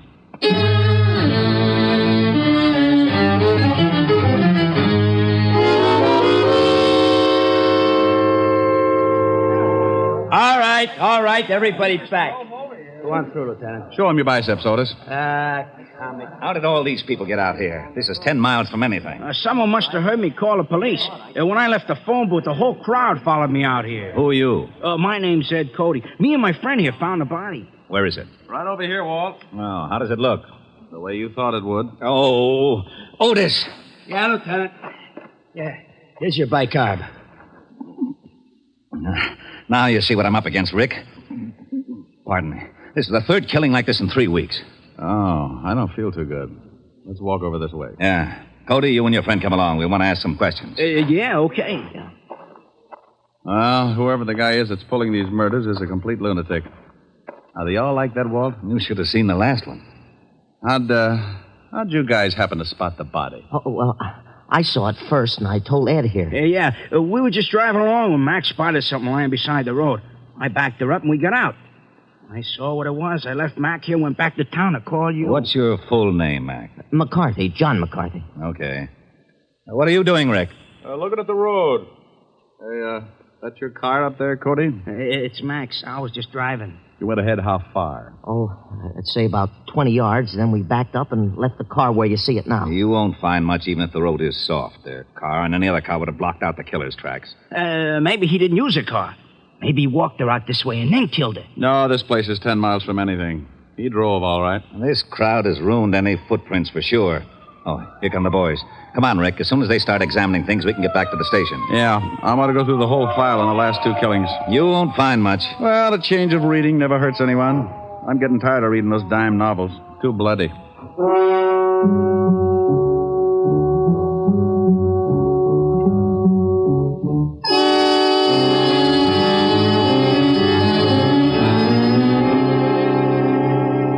That's the whole mess. No leads at all, huh? Not a one. I'm getting nearsighted from looking at all the lineup.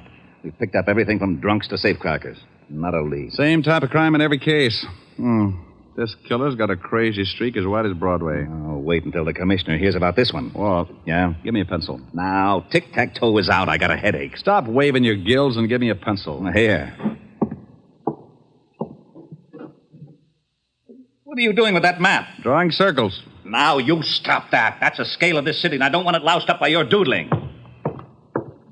Look at that. So you make a dandy circle. Thanks. What's it for? How should I know? You drew it. Drew what? The circle. Wasn't that a little foolish? Of course it was. That's what I'm yelling about. Well, that's bad for you. What is? Yelling. I know it. I thought you said you didn't know. Know what? About the circle I just drew. What circle? The one on the map. That's what I was yelling about. Why? You didn't draw it. I know I didn't. You did. What for? How should I know? You're a policeman. What in blazes has that got to do with it? You were a rookie, weren't you? Of course I was. You worked your way up to sergeant and then to head of the homicide, didn't you? You know very good and well I did. Wasn't it a little tough? You bet it was. I pounded the beat for 4 long years. Did it by the sweat of my brow. Now, wait a minute. How did we get into this? You asked me about this circle I drew. I did? Yes, Walt. But you didn't know what it was for. Oh, yeah. What is it for? It's for you. I get... Yeah, it's not bad. Oh, I knew it. You lowlife, you conniving, dirty, underhanded louse. You always do this to me. I think you sit around nights and pull the wings off of flies. Moths. All right, moths. Sit around and dream up little monstrosities to pull on the police force and use me as a guinea pig. Right, guinea pig. You call me, Lieutenant? No, get out of here, you idiot. Yeah, Lieutenant. Diamond, for once I'm going to find out what's at the end of this merry-go-round. I want to know about that circle. And I'm going to get it out of you if I have to shove that map down your throat. Who do you think you're taking? Huh? This happens to be the commissioner, Wilson. Oh, not you, Commissioner. Are you understand that, man? Oh, yes, Commissioner. I'm the commissioner of this butcher case, you understand me? Yes, Commissioner. Well, your best man there, what have you found there? Well, I just went out and looked at the body. Well, if you don't get some action pretty soon, I'm going to have Yes, but... Your motor's running. You shut up. No, Commissioner, somebody else. Yes, sir. Yes, sir. Yes, sir. Oh, who was it? I am not talking to you. Don't you want to know about the circle? No. Fine. When I was looking over the reports on the killings, I noticed something. You don't say. Say what? Okay, if you don't want to play, be a sorehead all your life. Well, I noticed that all of the killings, including the one we looked at this afternoon, were within at least 10 miles of each other. And the first one, this one right here, was exactly in the other direction from the last one. Bully for you. Oh, it's nothing. Well, using the first and last homicide for the edge of the circle, we find that the other killing also falls within the sphere. Okay, so what? Getting interested? No, I'm not. Well, the girl this afternoon had been dead for about 14 hours, wouldn't you say? Yeah, but the coroner can come closer. Well, about anyway. Now, in the other two cases, it says that both girls met their deaths about 3 in the morning. Now, if the last one was dead 14 hours, she comes close to that time, too. Okay. What does that prove? Not a thing, but it's something to go on. This is a wild one, Walt. But let's say that our killer started off with his victim somewhere within that circle. To drive 5 miles, half the distance of the circle, it would take him, about... 15 minutes. Okay, 15 minutes. Now, that means he left his starting point around 2:45. Now, that's a funny hour to be so consistent. You're right. Bars close at 2. 45 minutes to talk a dame into a ride? Might be. Oh, I'll be darned. I may be all wet. The killer probably started from somewhere outside the circle, but we can start by eliminating the idea of the night spots anyway. Yeah, Lieutenant? Checking all the night spots from... 45th Street and Broadway, the center of the circle. From 45th Street and Broadway for 10 miles in every direction. Yeah, Lieutenant. That means cafes, bars, bowling alleys, anything that stays open till 2 or after, and step on it. I hope we're right. So do I. I don't like walking on eggs. Then sit down. Who knows? You might hatch something. Walt found out the name of the last victim, and the family supplied us with a picture. Her name was Martha Kirk, and her family knew nothing of her whereabouts the night of the murder. You can't really appreciate a police department until you really see them in action. Inside of 2 hours, Walt had every dive, bar, and night spot in the 10-mile circle tagged. They spread out, one man to every 5 blocks, each with a picture of the 3 murdered girls. Because it had been my idea, Walt wanted me to swim with it and maybe sink. I took a little section from 48th Street to 46th Street, and by late afternoon, I'd covered most of the likely prospects. You guessed it. The bottom of the barrel was coming up fast, and it was emptier than a ballpark during a thunderstorm. No one had ever seen the 3 victims. The last spot on the list was a bowling alley. I walked in and spotted a cocktail lounge. When I climbed up on one of the stools, a bartender with a head that should have been out on the alleys walked up to me. Yeah, what'll it be? How about a glass of milk? Glass of milk? Think you can stand it? Well, if you're worried, water it a little. I don't want to pass out on you. Get him. He made it funny. So did your family. You looking for trouble? Only if I get pushed. I'm looking for information. First door on the left. Yeah. Ever seen any of these girls before? What are you, cop? Well, let's say I'm nosy, and then I've got a badge to keep me in the spirit of the thing. Oh, why'd you say so? Let me see him. All right. Here's the first one. No. I ain't never seen her. How about this one? And this one? No. Hey, wait a minute. Sure, I know this one. Comes in here about twice a week. Was in last night. Gets lushed up cries about how tough a family is on her. Name's, Kirk? Yeah. Martha. Martha Kirk. Nice looker. She was. Huh? Did she ever come in with a man? No, but sometimes she leaves with one. Same guy every time? No. Do you remember her leaving with a man last night? Yeah. Come to think of it, she did. What time? No, about 2:15. We stopped serving at 2 right on the dot. That we do. That you do, yeah. Okay. Think you'd know the guy if you saw him again? Oh, sure. He comes in a couple times a week, too. I seen him pick up a couple of strays. I guess you call him a wolf. Yeah, with a hatchet. Huh? No, forget it. Where's your phone? Right over there. Hey, here, use a slug. It's on the house, officer. Thanks. Hope nothing's happened to Martha. She was a rotten drunk. What a wonderful kid. She was, huh?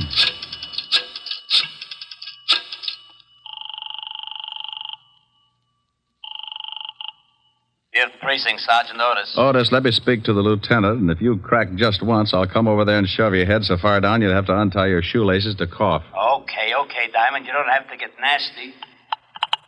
Lieutenant Levinson, You can forget about retiring, Walt. you got something? Yeah, looks like. What did your boys turn up? Nothing yet. What is it, Rick? Don't play games now. Get over to 47th and 9th, the bowling alley in the middle of the block. I'm in the bar. Want me to bring the boys? No. This is one we've got to play quietly. I don't want to scare our ghoul off. I'll be right down. Hey, what about that milk? Huh? Oh, yeah, coming up. Hey, is there going to be a pinch? There is, Buster. There certainly is.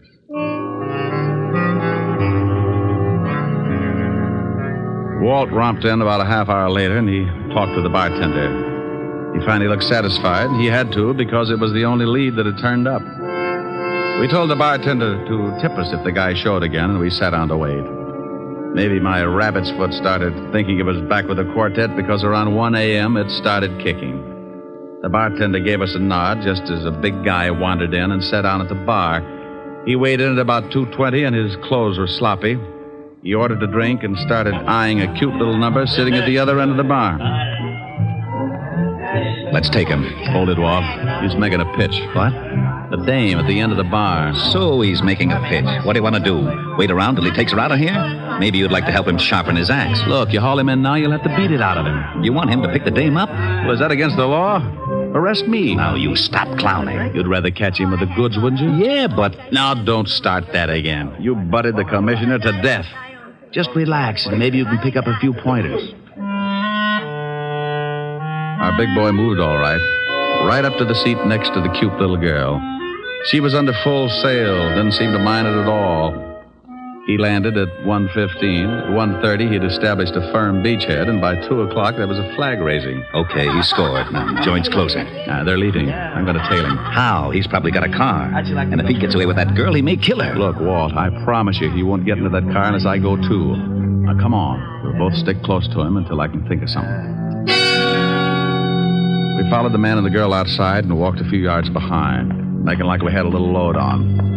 They headed for a big parking lot, and that's when I got the idea. The parking attendant was just walking up to him when I stumbled forward. Hey, boy. Rick, what are you doing? Stay with me, Walt. Yeah? Son, I want my car. Just a minute. I was here first. Sure, honey. Don't let him get away with it. Look, old man, my friend here is late getting home. He's got a wife that's 10 feet tall. You mind if I get my car first? Go ahead. Some nerve. Relax, honey. We're going to take a little drive, huh? Yeah. Okay, let's see your ticket. Oh, here's someplace. Come on, we'll walk up. I know where the car is. Okay, but you gotta have a ticket. Rick, what's going on? Keep walking. Hey, I thought you was loaded. Keep going. We're the police. Huh? That's right. Oh. What's wrong? Which one is that guy's car? You mean the guy back there with the dame? Yeah. He gave me his ticket. Right over there, the coupe. Rick, come on. I'm going to climb in that trunk, and you're going to put in a general alarm, Walt. Then you're going to get in your car and tail us. But stay far enough behind so that he doesn't spot something. Okay, but I think you're crazy. Is the trunk open? Yeah. Now get going. Well, they'll see me coming back. Tell them you forgot something in the bowling alley and that I passed out in my car. All right. And, son. Yeah? Don't let on that anything had happened. We think that man is a killer. Oh. I squeezed into the trunk and waited. About 2 minutes later, the Lovebird showed up and got in the front seat. We rode like that for about 15 minutes, and it wasn't bad until we hit the dirt road. Then my inside started bouncing around like a pound of rice in a wind tunnel. We drove for about 10 minutes more and came to a stop. I raised the trunk just enough to get some fresh air and listen. I didn't want to climb out because they'd feel the movement up in front. I was sure they could hear my breathing. What are we stopping for? Well, I just wanted to look at the pretty scenery. How can you? It's too dark. I can see you, baby. You're nice. Thank you.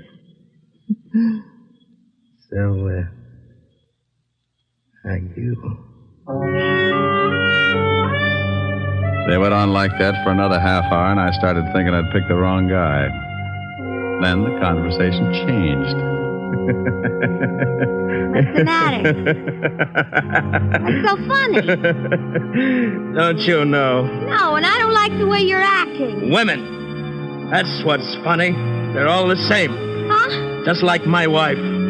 She was like all the other women. Hey, let's get out of here. You're talking funny. Funny? Yeah. See a man and you like him. Any man. You're all alike. Now you stop that. I just came along Come because... here. No, you let me go. You ain't no different. Come here. No, stop that. Let me get out of the car. Sure. Go ahead, go ahead. I don't want no blood stains on the seat anyhow. Go on, run. I'll catch you. That tore it right down the middle. I rolled out and didn't forget to take my 38 along. I spotted him in the moonlight, moving after her like a big animal. He was laughing. I could see something in his hand. It was a knife. She tripped and fell, and he moved in. He gave me goosebumps bigger than grapefruit. When he was nearly on top of her, I closed in. Okay, hold it! You shut up! Drop the knife! I'll kill him! I'll kill her like the rest of us! I'll kill her, too.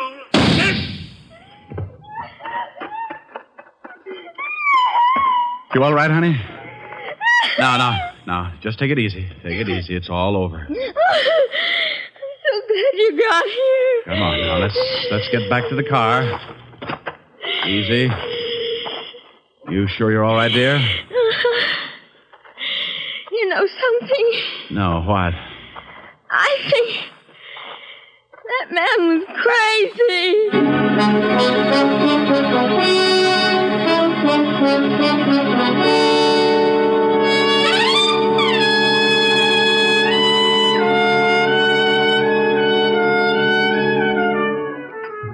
Well, Walt finally got there, and we sent the girl home. The wagon came and cleaned up things. I found out later that Walt was blessed by the commissioner, and I got an assist. I needed calming down, so I stopped off at 975 Park Avenue, the home of the best remedy for bruised nerves I knew of. Oh, good evening, sir. Good evening, Francis. Is Miss Asher in? Yes, sir. She's in the study, knitting. Knitting? Knitting. Thank you, Francis. Knit one, purl two. Knit one, purl two. That's like taking stupid pills. Rick. Hello, baby. Oh, look what I've gotten into. I'm a nervous wreck. Oh, that'll teach you. What are you building? Well, it was going to be a surprise for you. Oh, a whole suit.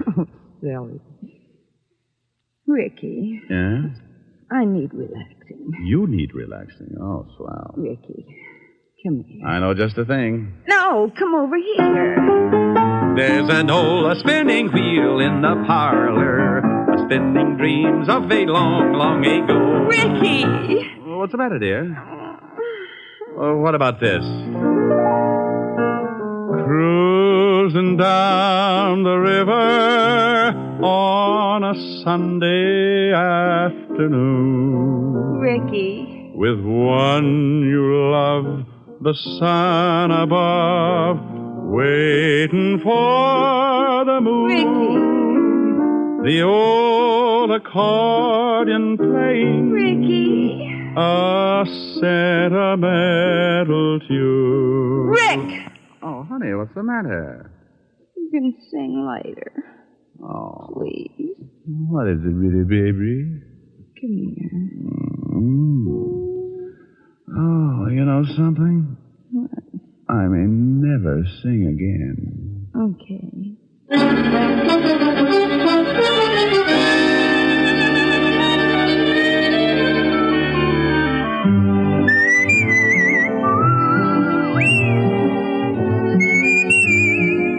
You have just heard Richard Diamond, Private Detective, starring Dick Powell. Helen was played by Virginia Gregg, Lieutenant Levinson by Ed Begley. Also in our cast were Wilms Herbert, Bill Conrad, Lorene Tuttle, Jack Crucian, and Sidney Miller. Music was under the direction of Frank Worth. Richard Diamond is written by Blake Edwards and directed by William P. Rousseau. Dick Powell will next be seen in the motion picture Mrs. Mike, based on the best-selling novel Mrs. Mike. Now, this is Eddie King inviting you to be with us again at the same time next week when we will again bring you Dick Powell as Richard Diamond, private detective.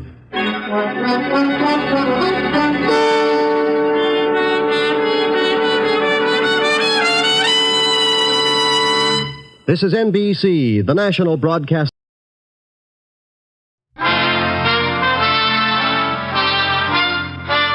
Listen while the makers of Rexall drug products and 10,000 independent Rexall family druggists bring you Dick Powell as Richard Diamond, private detective.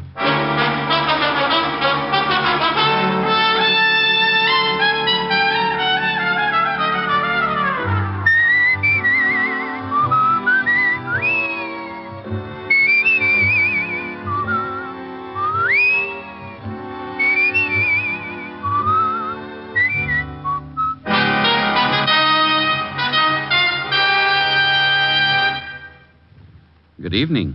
This is your Rexall family druggist, speaking to you for the 10,000 independent druggists who have made the word Rexall part of our own store names, and who recommend and sell the 2,000 or more drug products made by the Rexall Drug Company.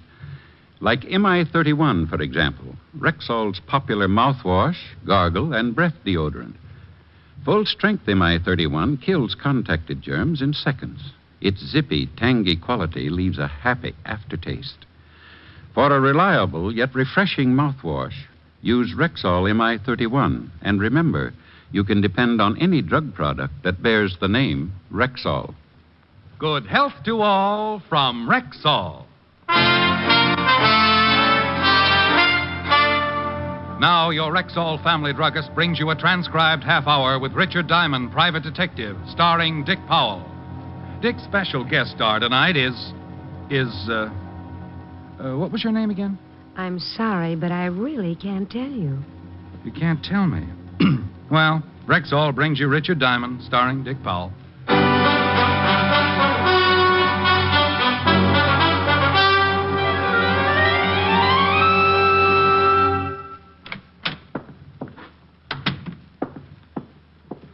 Wow. Morning, Mr. Diamond. Morning, Charlie. Oh, fix me something, will you? Like that, huh? You look pretty good. Oh, you should have seen me when I got up. Both my heads were hissing each other. I'll fix you my special. You snap right out of it. Well, take it easy. I tried snapping out of it this morning and scattered myself all over the room. You relax for a minute. Just getting to work? Yeah. Helen gave a party last night. I think it turned out to be the finals of the roller derby. Ever swallow a roller skate, Charlie? Once on a dare, a mouse. Oh. Sorry. Charlie! Gotta mix it. Oh, that's a horrible machine to have in a bar. Some poor guy's liable to end up with shell shock. Here. Hold your breath so you don't change your mind. What's in it?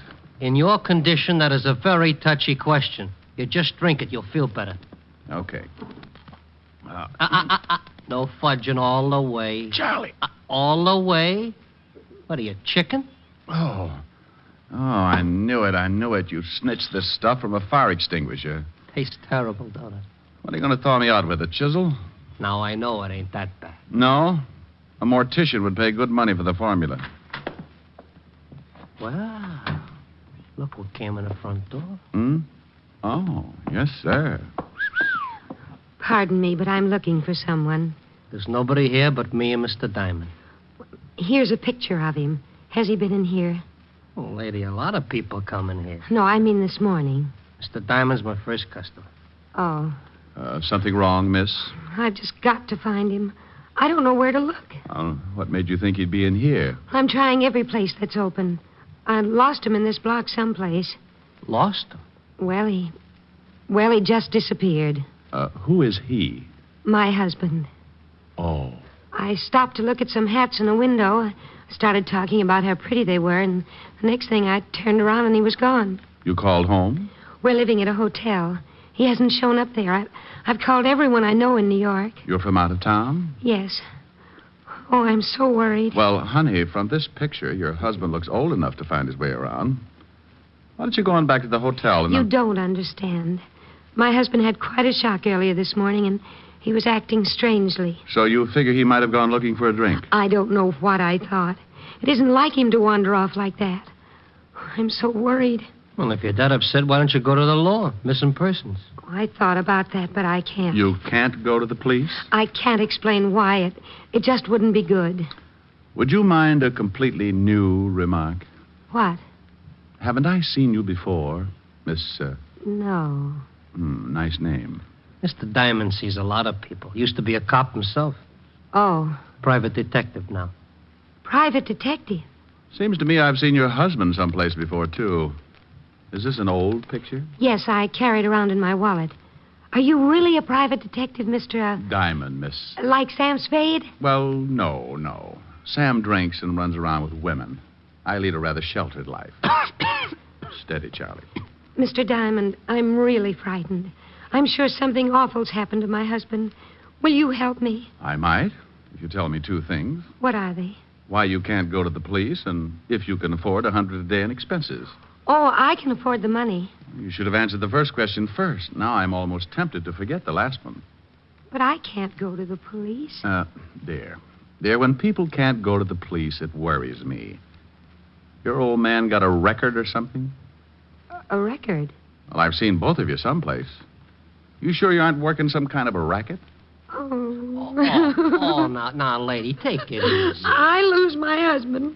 I come in here for help, and you think I'm some sort of a criminal or something. Look, dear, I don't know what to do. I don't know where to go. I don't want to go to the police, and it has nothing to do with breaking the law. Shame on you, Diamond. Here, lady, here's a handkerchief. Thank you. Look, I'm sorry. No, you're not. You're terrible. Oh, please. Look, I'm in pretty bad shape myself. Okay. I'll help you. Wonderful, Mr. Diamond. Where can we talk? Hey, she turns him off like a hydrant. You'll help me? Oh, yes. $100 a day in expenses. Certainly. Get her. Yeah. You sure you didn't dip into one of Charlie's specials? I don't drink. This isn't drinking. It's like diving into an active volcano. Where can we talk? One of the booths. Good. I don't want anyone else to know about this. You mean after this build-up, I ain't even going to hear what it's all about? Come on, dear. Oh. Relax, Charlie. Have one of your specials. Who knows? You may be the first one to reach the moon. Is this booth all right, Mr. Diamond? Just fine. Now sit down, dear, and tell me all about it. Well, there's really not much to tell. I took my husband to an appointment this morning. What kind of an appointment? I can't tell you. And you can't tell me your husband's name? No. Not even his first name? Well, I guess I could tell you his first name. It's Richard. Richard? Yes. You can't tell me any more? No. You want me to find him, and you want me to trust you? If you will. Will you trust me? Yes. Then I'll try and find Richard, but I'll need some help. I'll try. No, please. I'll need some outside help. Who? A policeman. Oh, no, I told you. And I told you. You want me to trust you? Okay, that's what I'm going to do, but you got to trust me, too. But the police... If you and your husband aren't in trouble with the police, you got nothing to worry about. But the police... Not the police, a policeman. One man. But he'll find out why Richard disappeared. Well, don't you want to know why? I know why, but I don't want anyone else to know why. You don't want anyone else? You know why, but you... Oh, don't let me do this to myself. I just want to find him. Okay. I promise the policeman won't say anything. I'm trusting that you have a good reason for not telling me any more than you have, but to find a man, this man in the picture, and an old photograph at that, to find this man needs a lot of doing. Checking hospitals. Hospitals? Now, don't start crying. Oh, I'm sorry. Go on. When you've got to check hospitals, morgues... Morgues? Look, dear. You wait here. Oh, no, I'm going with you. Good girl. Charlie, thank you for being so patient. A pleasure, miss. Shall we go, Mr. Diamond? Yeah. And, Charlie... Yeah? I'd like to thank you, too. Anytime. Your hospitality and good manners are only equaled by your loyalty and perspicacity. Huh? All in all, you've been a living doll.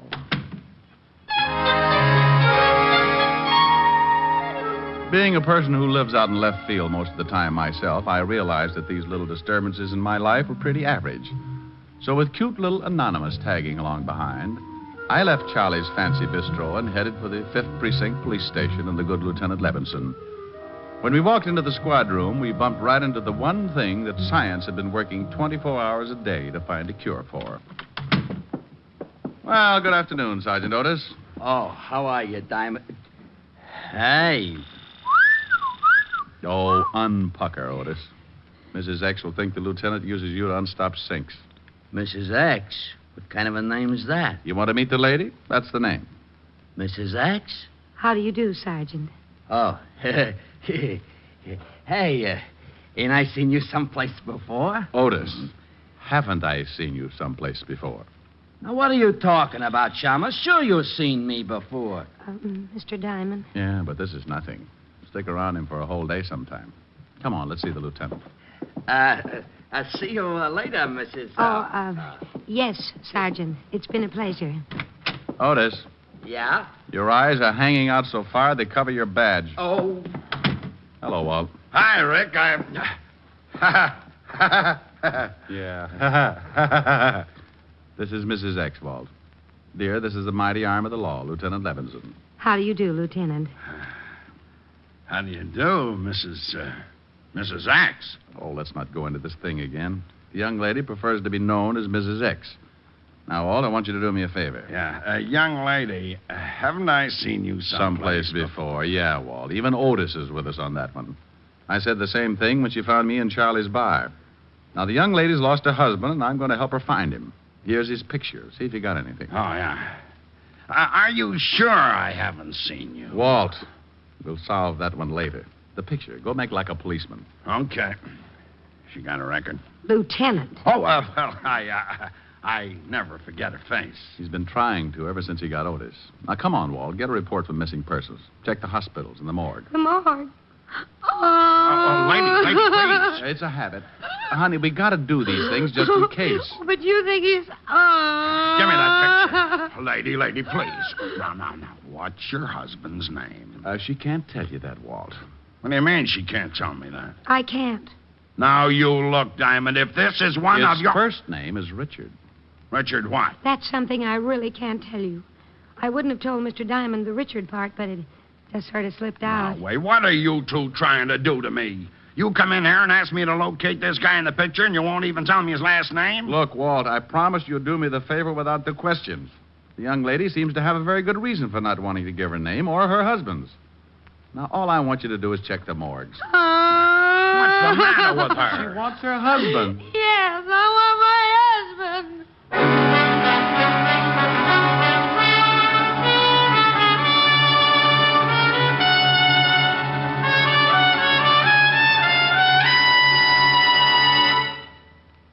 Before we continue with the adventures of Richard Diamond, private detective, here's your Rexall family druggist. It's always a pleasure when a customer herself tells you why she likes your product. And last week, one said to me... You know why I really prefer Rexall Milk of Magnesia?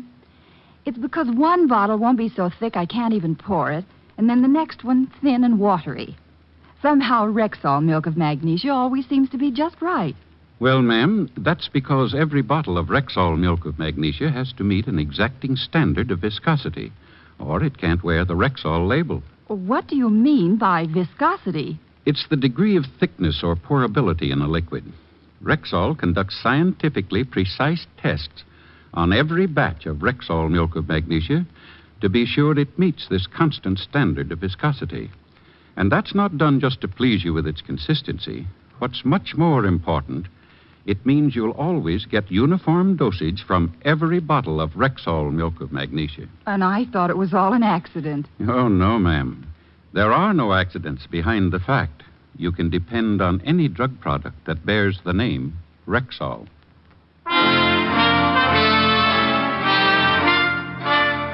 And now back to tonight's adventure with Richard Diamond, private detective, starring Dick Powell.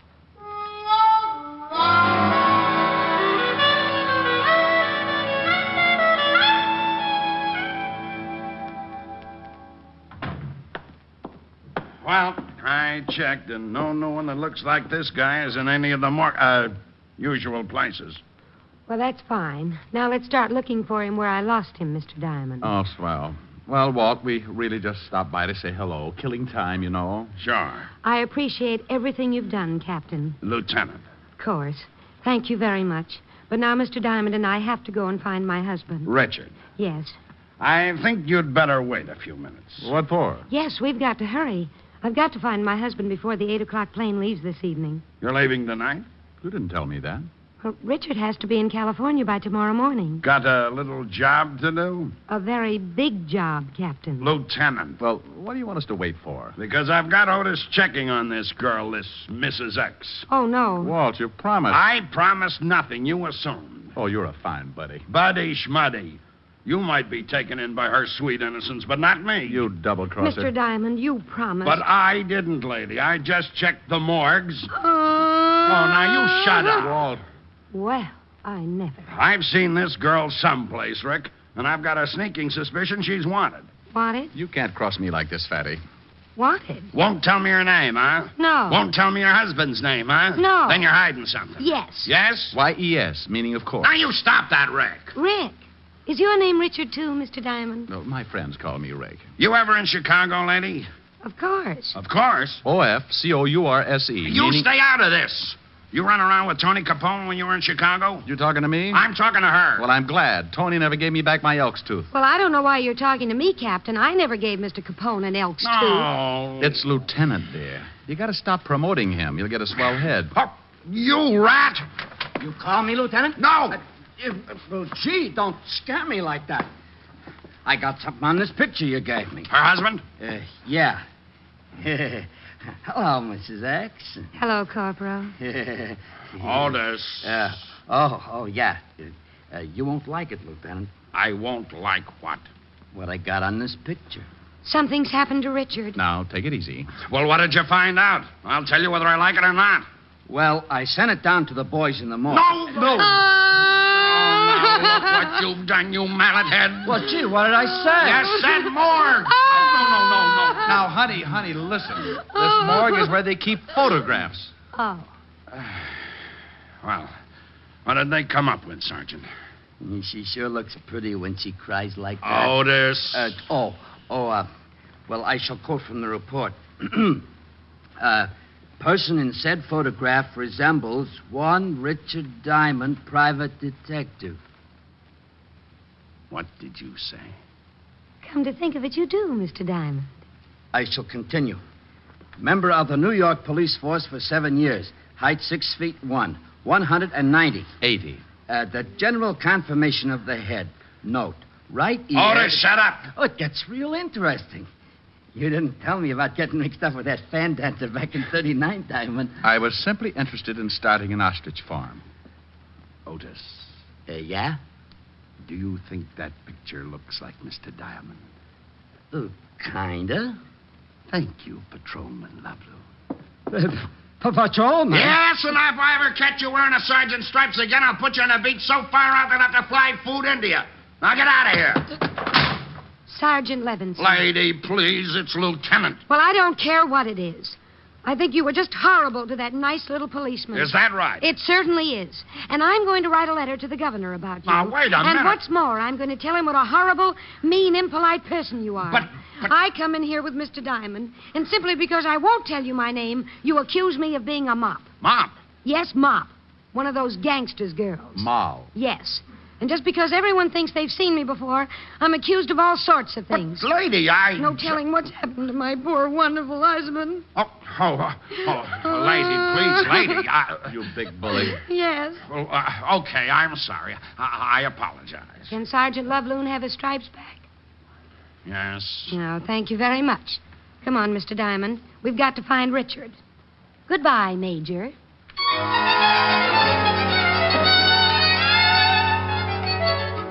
Well, I was in it up to my neck. Any other time, a client like Mrs. X would have scared me right into 4 months of hibernation. But she was such a cute little screwball that I just had to go along with it. We took the picture that looked something like yours truly and started making the rounds.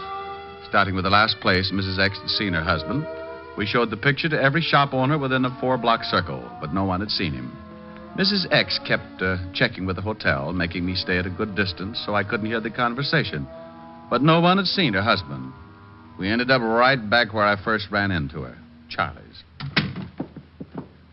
Well, find him?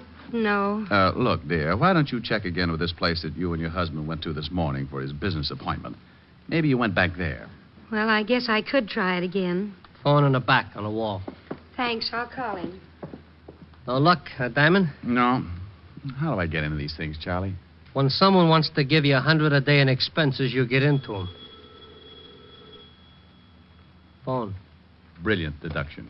Hello? A little lady will get it. Mr. Diamond? Yeah? It's for you. Captain Levinson. You've been promoted? Several times in the last hour. You think he's heard something about Richard? Might be. Yeah, what is it, Fatty? I thought you might be there. What made you think of Charlie's? Well, it's pretty obvious you had a hangover. Well, maybe I stuck a bicycle pump in my nose and pumped up my head just to get a laugh out of Otis. You'll have to do better than that. You told me you met the girl at Charlie's. Shrewd. Is it something important? Honey, just relax. I'm getting to it. But if it's about Richard... The girl there? Yeah. What's on your mind? Well, I don't know if it means anything, but we just got a report from the Johnson Sanatorium. Johnson Sanatorium. Never heard of it. Over on 84th Street. The missing husband? I don't know. The report fitted his description, but who knows from that old photograph? Well, it's worth checking. What's the address? 644 East 84th Street. Seems they found this guy wandering around the streets. Johnson Sanatorium, 644 East 84th Street, huh? Did he give his name? Amnesia, loss of memory. Seemed to be suffering from shock. Thought I'd let you get there first. Felt kind of sorry for the girl when I realized the story might be kosher. Okay, Walt, I'll check it, thanks. Meet you there. Well, honey, that might be... Hey. Charlie. Yeah? Mrs. X, where'd she go? Took out of here like she was shot out of a gun. Something wrong? When are you going to stop asking stupid questions? Well, that tore it. Mrs. X was probably on her way over to the Johnson Sanatorium and with a good head start. So I went out and grabbed a cab for 84th Street and kicked myself a dozen times for getting mixed up in a situation like that.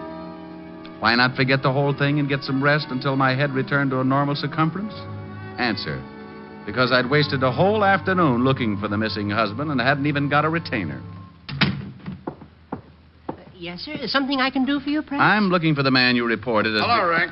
Oh, Walt. Have you seen Mrs. X? I just this minute got her. She's been and gone. What about the guy you got the report on? Took him with her. The young lady came in, took a look at the man, claimed it was her husband, paid his bill, and left. You let him go like that? I thought the man had amnesia. Well, yes, he was suffering from some kind of shock and had temporarily lost his memory. But you just let him walk out of here with... Rick, let him finish his story. The minute the man saw the young lady, he snapped right out of it. She said they had to hurry to catch a plane or something, had a lot of packing to do. Did she give her name? Yes, he signed the release. Here, let me see it. Now, take it easy, Rick. It's signed Mrs. Richard Diamond. She used my name? Is that your name? You're darn right it is. She leave any address? Phony, I checked. Oh, swell. I'll cover the airports if it'll make you happy. Oh, it'll make me very happy. She did nothing for my hangover. She didn't pay me 1 red cent for my trouble, and I think I may be getting hives. Oh, I'm going over to Helen's and have a complete nervous breakdown.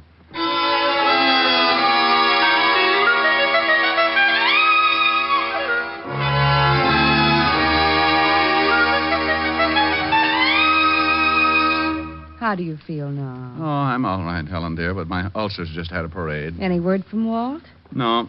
Miss Helen, Yes, what is it, Francis? a young lady at the door for Mr. Diamond. I'll get it. I'll bet you will. Wow. Hello, Mr. Diamond. Now, look, I've got something to say I to you. can't stop to talk. My husband's waiting in the car, and we have to catch a plane. Now, you look, I want to thank you very much for all you've done, and I want to apologize for running out on you. But your husband... He's fine, thank you. He just lost his memory for a while. Now, I'm not I gonna... haven't got time to tell you anymore. We've got to catch a plane. But you... Oh, I said that. Here's an envelope. But I... It explains everything, and there's something in it for you. But you can't... And here's something else because you've been so wonderful. But... I hope if you ever get to California, you'll look us up. Goodbye, and thank you again for everything. You're wonderful. Bye.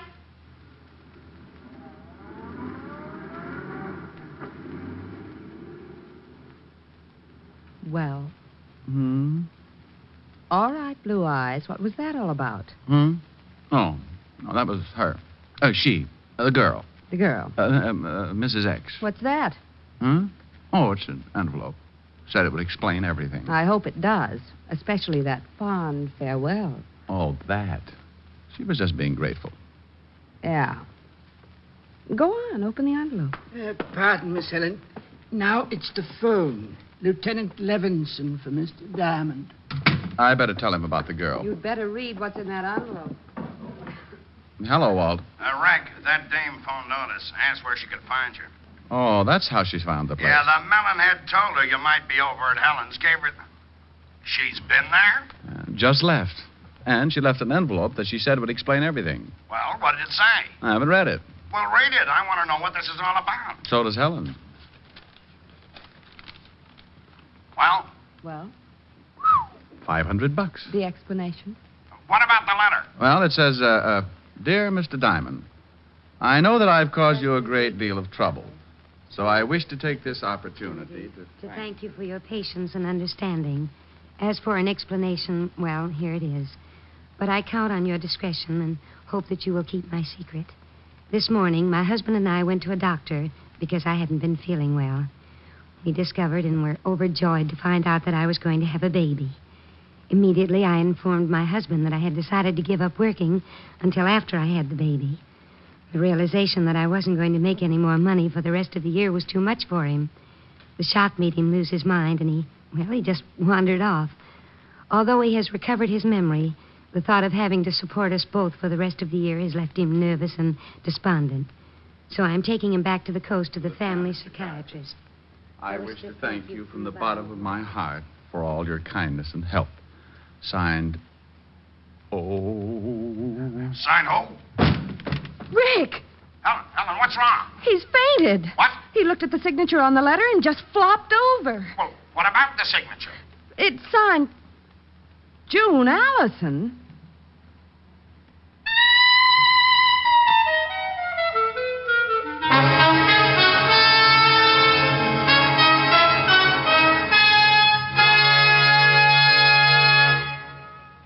Again, here's your Rexall family druggist. Whenever you have a headache, remember this about Rexall aspirin.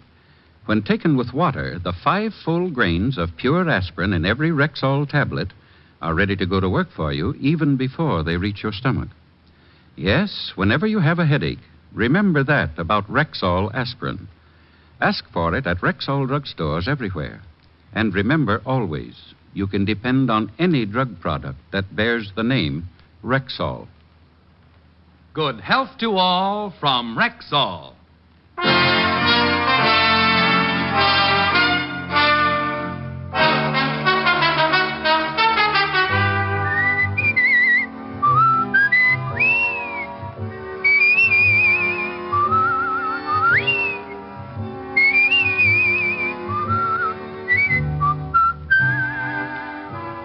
Richard Diamond, Private Detective, stars Dick Powell in the title role and is written by Blake Edwards with music composed and conducted by Frank Worth.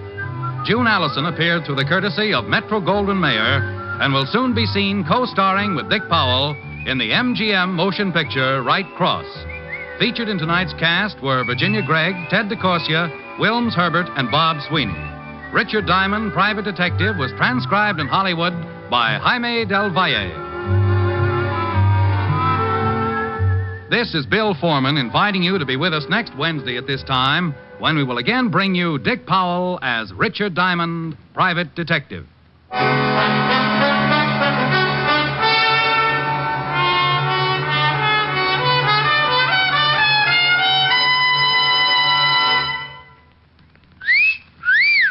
Hiya, beautiful. Get lost, Bristlepuss. You need a shave. But I have shaved. What else do you want me to do? Silly boy, she wants you to go Stag. Go Stag? But why? Because Stag is Rexall's exclusive line of men's good grooming aids, like Stag Brushless Shave Cream. No fuss, no massage, just smooth it on, and presto, you get a clean, close shave. Your face stays smooth and whiskerless all day long. I'll do it. I'll go Stag. That's it. Join the Stag line now at Rexall drugstores everywhere. Yes, to make girls care. Go Stag.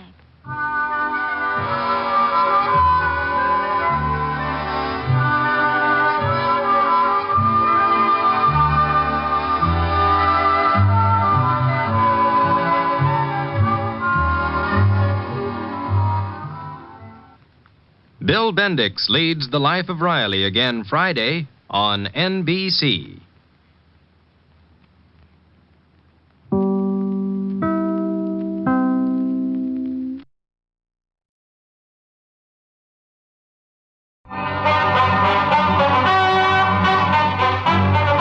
Richard Diamond, Private Detective, starring Dick Powell.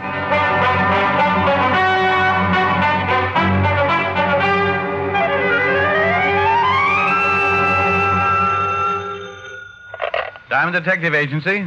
We can solve any crime but television. Diamond, stop clowning and get right down here. Well, Sergeant Loveloom. What's the matter, Otis? Didn't the zoo pick up your option? Oh, now quit that. You gotta get right down here. Something terrible's happened. They haven't made you commissioner. Worse than that. Lieutenant Levinson's been kidnapped.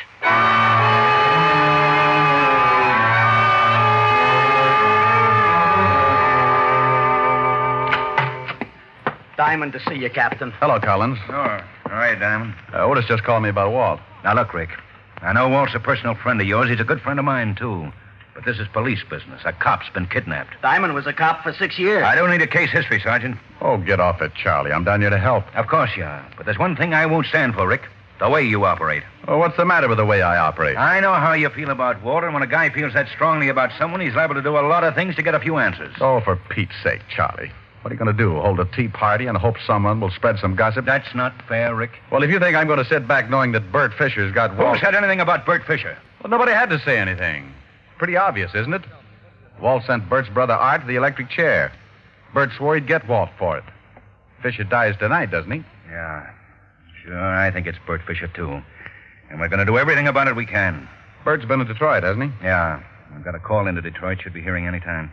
This phone call you got saying they had Walt. I didn't have time to trace it. The guy said Walt was being held, and when Art Fisher dies tonight in the chair, so does Walt. Charlie, I'm going to work on this thing whether you like it or not. Yeah, that figures. But I promise you, Rick, I won't save your skin if you get out of line. Any leads yet? No. You're rounding up the usual stoolies. Well, I know a couple of boys who might have a few angles. Who? Nobody who would give you any information. These guys aren't stoolies. They might tell me because I think they like me. You see, Charlie, sometimes it pays not to be a cop. I'll expect any information you get, Rick. Oh, sure. Well, I'll see you later. Rick? Yeah? Be a good boy, will you? Collins, if we don't find Walt by 11 o'clock, can you hold up Fisher's execution? No. Oh, that's swell. I'll keep in touch. Hey, Diamond, you think you can do anything? And I can try. Do me a favor, Otis. Okay. Get me a complete background on Bert Fisher. Everything. All his friends, his record, as far back as you can go. Gee, Diamond, I'm scared for the lieutenant. You're not alone with that one, Otis. In the Bowery, living in a broken-down rooming house, was a man. 20 years ago, he'd come to the big city with his trumpet tucked under his arm. He'd started playing with little combinations along 52nd Street, and pretty soon the word got around. Everyone came to listen to him. They called him the Dean of Jazz, and the title stuck.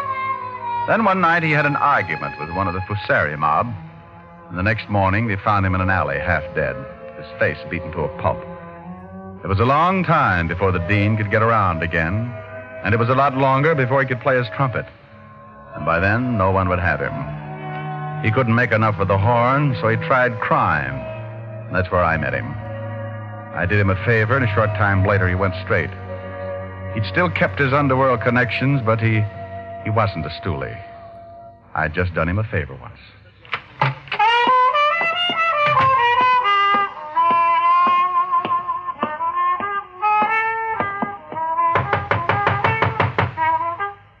Yeah, who is it? Richard Diamond. Oh. Hello, Diamond. How you, Dean? Like to see you. Yeah. Yeah, I kind of figured you would. Dean, you ever run into a guy named Fisher? Bert Fisher? How about a drink? No, thanks. Skull. Oh, man, it's going to be hot today. This, Bert Fisher grabbed Lieutenant Levinson. Says he's going to kill him. I can't help you. Oh, Dean, I just need one little lead to get started. Yeah, sure. Wish I had a fan in here. How's business? It isn't. I make enough to pay the rent. How about a few bucks to keep you going? Well, I ain't proud, but it won't buy you anything. The lieutenant's a good friend. Yeah. Word got around this morning. Here. Here's 10. Buy yourself some groceries. Oh, thanks. You did me a favor once. Forget it. Bert Fisher's got a lot of rough hoods working for him. They're most all from Detroit. But they kill the same as anyone from here. Mm-hmm. Dean, do you know anything at all? I might. Who wants to die?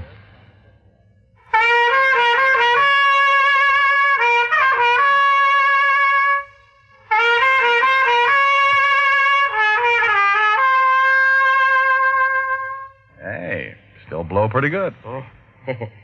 Sure, me and Bix. Well, I'll see you around. Yeah, thanks for the 10. Oh, Dean, about 11 o'clock tonight, play a few bars at the funeral march. Oh, Diamond. Yeah? You remember this tune, don't you?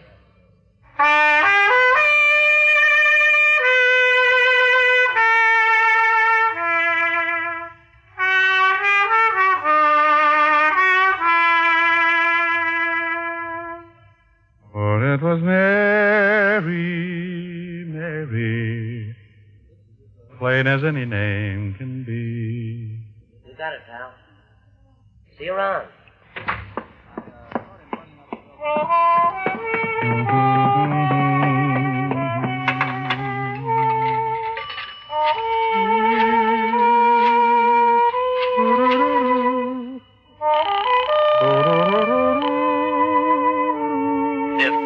Sergeant Loveloon. Oh, this is Diamond, Otis. What'd you find out? Oh, I got reports on everybody we know is connected with Bert Fisher. You want me to read them off? Anybody on that list named Mary? Mary? No. These guys are all named Hallelujah or something. Look, check all of those names and see if Fisher or any one of his boys ever knew a girl named Mary. Then after you do that, You'll what? Holy smoke, I'll talk to you later.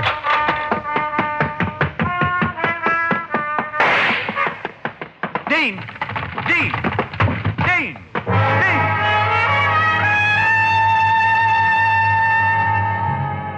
The Dean had blown his last note. He was sprawled face down on the dirty carpet, clutching the shiny trumpet. A thin line of red was spreading out from a bullet hole in his chest, and the open window sent me across the room in a hurry. I looked out on the fire escape to see a man drop to the alley below. We both fired a split second apart. He staggered as my slug knocked him against the building, and then before I could try again, he disappeared around the corner. I turned, looked down at the Dean, and wondered if Gabriel was getting a lesson in jazz.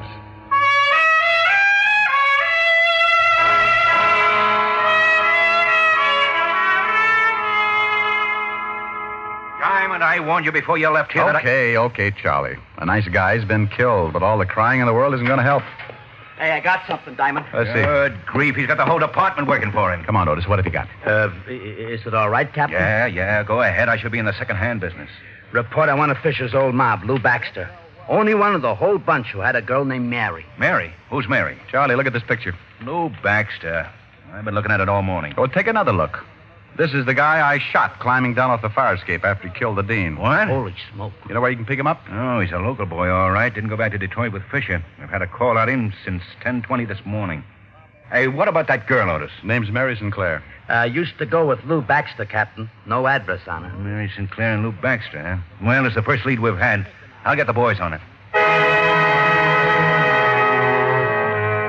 Charlie had his methods and I had mine. Otis got in touch with the musicians local, and in half an hour I had a list of all the places the Dean had worked since the union had a record on him. I started checking dives, restaurants, jam joints, questioning owners, bartenders, waiters. No one knew a girl named Mary Sinclair. Around 3 o'clock, I wandered into a place on 52nd Street known as the Red Parrot.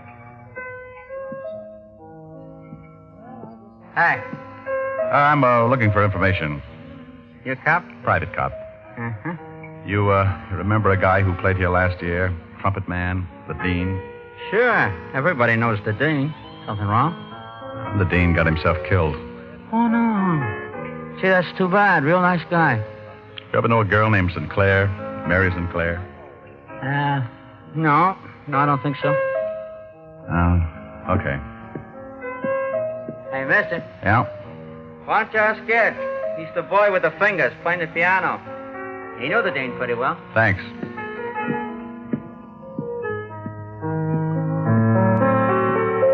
You, Ed?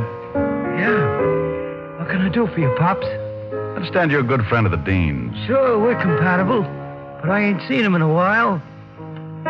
You looking for him? No, for a friend of his, a Mary Sinclair. Cute chick. Where can I find her? Why do you want to find her, Pops? Well, the Dean was murdered a few hours ago.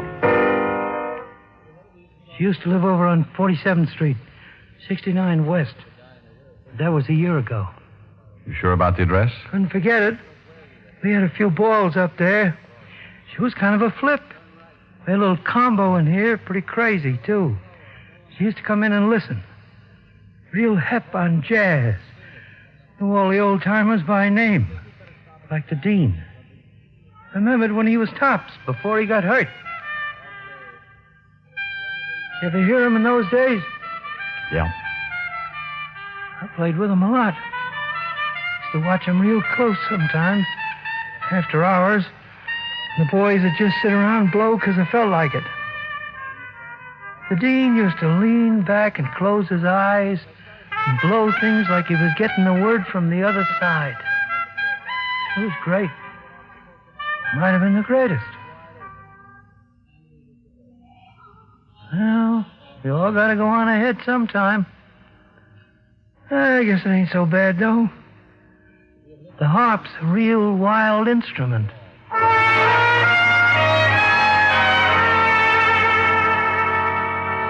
I left the piano player and headed for the address he'd given me.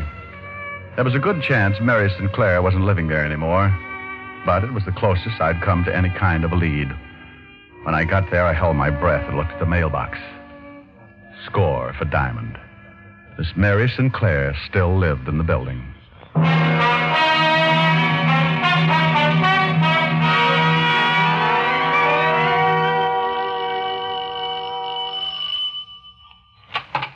Yeah? Oh, hello. Mary Sinclair? Yeah. Whatever you're selling, I'll take a dozen. I'd like to talk with you. I'd like you to. Some other time. I'm busy right now. I'm afraid this can't wait. It'll have to, baby. Give me a call. Plaza 45466, Mr. Diamond. Okay, doll. Call me tomorrow, huh? You got your foot in the door, honey. Old habit. Can't seem to break it. Well, I'll break it for you, honey. Your whole leg. You'll be sorry, doll. All right, baby. Make it quick, huh? What do you want? Let's talk inside. I told you. Yeah, I know. It's cooler in here. The coolest. But it won't be for long. Where's Lou Baxter? Who? You know, the boy you used to run around with. I ran around with a lot of boys. Ever since I was in grammar school, I ran around with boys. It's a hobby. Where's Lou Baxter? Baby, I don't know. You want to twist my arm? Go ahead, it might be fun. He just killed the Dean. He did? Shame on him. Forget it, Mary. Hey, Lou. Get out of the way. That's the guy who put a slug in me. Look like you're in pretty bad shape, Baxter. Doctor's coming. But he ain't gonna be able to help you. See, honey, you should have come back tomorrow. Shut up. Well, wouldn't have been half so painful. I want Bert Fisher. Well, good for you. Get away from that door. Now, walk into that other room. Robin, Baxter. Didn't want to play. You shouldn't have done that, Charlie. I needed him alive. That's gratitude for you. I knew you'd get into trouble, Diamond. So I tailed you from that last bar on 52nd. Is this Mary Sinclair? Charmed, I'm sure. Ought to stay here. Call the wagon. Right. There's a doctor coming up. I doubt if he's legit. Wait for him, then bring him down to the station, Otis. Right. Come on, Miss Sinclair. Sure, honey. You know, Mr. Diamond, I think I'll have to break that date for tomorrow.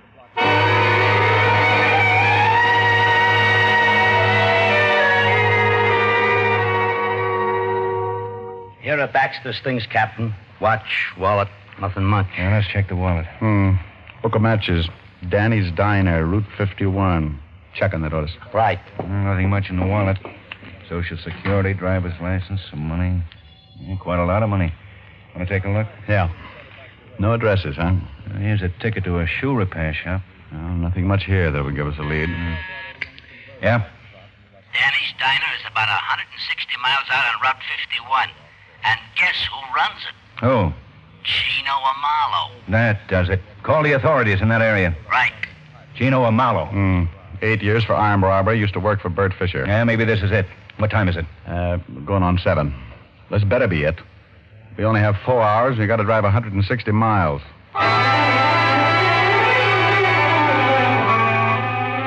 Captain Collins talked to the sheriff's office and set up a rendezvous with him near Danny's Diner. Then we piled into a squad car and roared across the 59th Street Bridge for Route 51. Step on it, Otis. We're doing 80 now. 10 to 90. It's getting late. Rick, you think we should bust right in the diner and take Amalo? No. Amalo doesn't know me. Never seen me. You stake out your men around the place and I'll go in. Give me a couple of minutes, then you come in, work on Amalo a little, and then leave. If he knows where Fisher is, he'll try to get in touch and I'll tag him.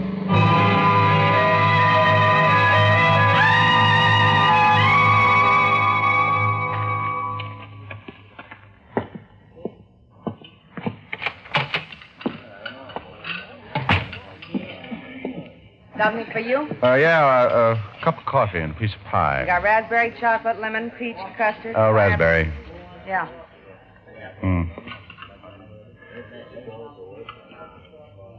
Here you are. Where's the closest gas station? About a mile down the road, but I think it's closed. It's after 10, closes at 10. Oh, thanks. Miss? Miss? Yeah, Where's Chino Amalo? he's in the back. You want him? Call him. Sure. Hey, Mr. Amalo, someone wants to see you. Okay, be right there. Yeah, something I can do. Oh, what are you doing way out here, Captain? This your book of matches? Yeah, that's the name of my place. These matches on Lou Baxter. Baxter's dead. Oh, that's too bad. You're not going to tie Baxter up with me, are you? Lots of people come in here and take my matches. If Baxter came in here, you saw him. You're an old friend. Well, sure, I know Lou, but I ain't seen him in years. We got word your old boss is in town, Bert Fisher. Oh, is that right? Know where we might find him? No, I haven't seen Bert in years either. Look, Captain, I've been going straight. Sure. You're a little out of your territory, ain't you? This is unofficial. If you were in my jurisdiction, I'd haul you in. Look, I tell you, I'm going straight. I don't know nothing about Lou Baxter or Bert Fisher. Okay, Amalo. You may hear from me again. Nice seeing you again, Captain.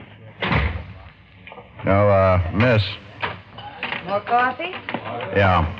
Where's the phone? Right over there on the wall. Is there another one? In the kitchen, but you can't use that. Hey, you can't go back there. Honey, it's the police. You stay where you are.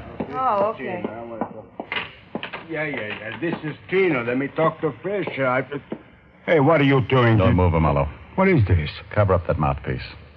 Cover it up. Okay. Now, when you get Fisher on the line, say what I tell you. Hold that receiver out so I can listen. Look, friend. You look.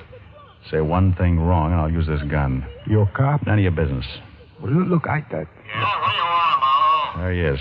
Tell him you just heard Baxter was killed. Hello. Tell him. Hello. Look, I just got news that the Baxter was killed. Yeah? Okay, anything else? No, that's all. No, that's all. So what's the matter with you? Nothing. Okay. Got any more of those? Keep in touch. Hang on. Now, where's Fisher hiding out? Get up. Where's Fisher hiding out? You dirty flat foot, you nearly bust my jaw. Only nearly? Where is he, Amalo? Well, look, you kill me if I tell you. That's getting late. Are you going to tell me? Okay. It's in a cabin about a mile up the road. Come on. You're going to show us.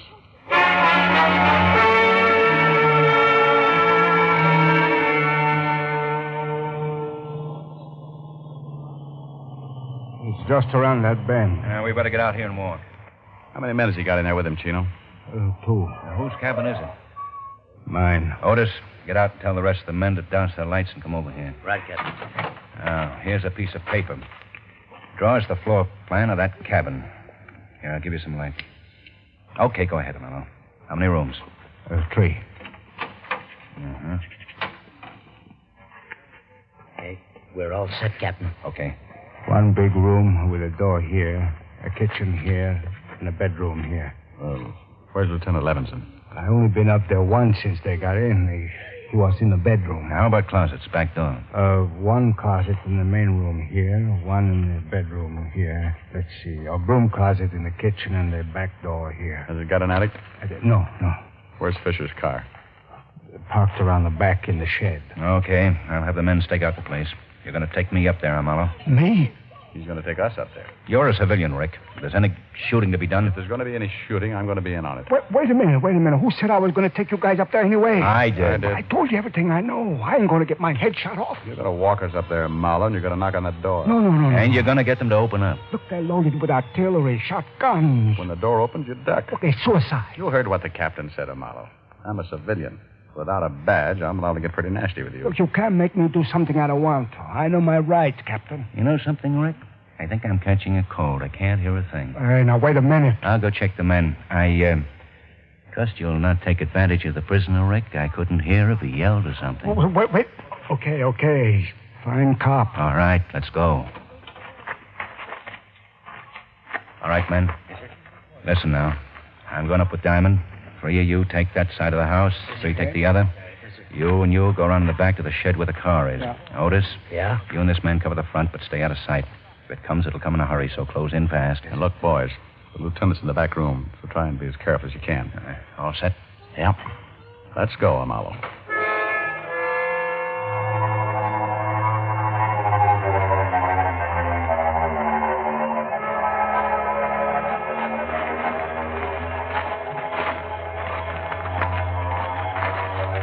There it is. Light in the front window. It's 10 minutes of 11. I hope their watches aren't fast. Keep going, Amalo. Okay, Otis. You two drop here. Right, Captain. Good luck. What are you stopping for, Amalo? I just remember they told me to yell if I came up. If you try to pull anything... No. Honest. They told me to yell. Okay. You stay here. We're going up on that porch. Count 20, then yell. And play it smart. I won't fool with you, Mallow. Okay, Captain, but I'm scared stiff. You're not alone. Come on, Charlie. This guy's right up here on the leg. He's the one he's running. Get on that side of the door.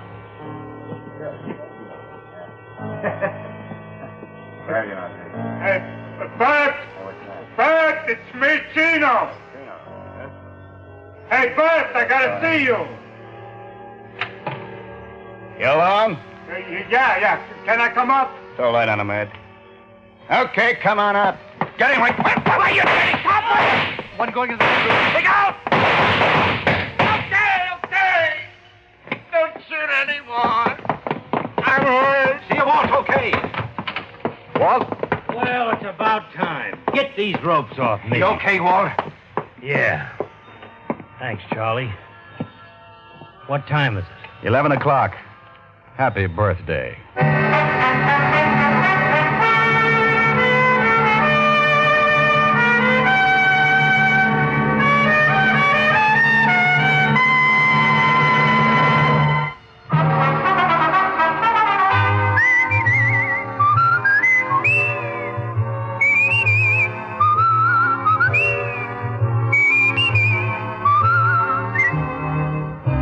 Richard Diamond, Private Detective, stars Dick Powell in the title role and was written by Blake Edwards with music composed and conducted by Frank Worth.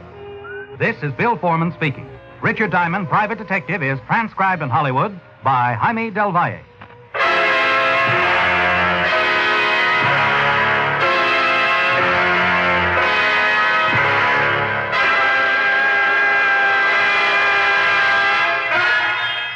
Richard Diamond, Private Detective, has come to you through the worldwide facilities of the United States Armed Forces Radio and Television Service.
National Broadcasting Company presents Dick Powell as Richard Diamond, Private Detective.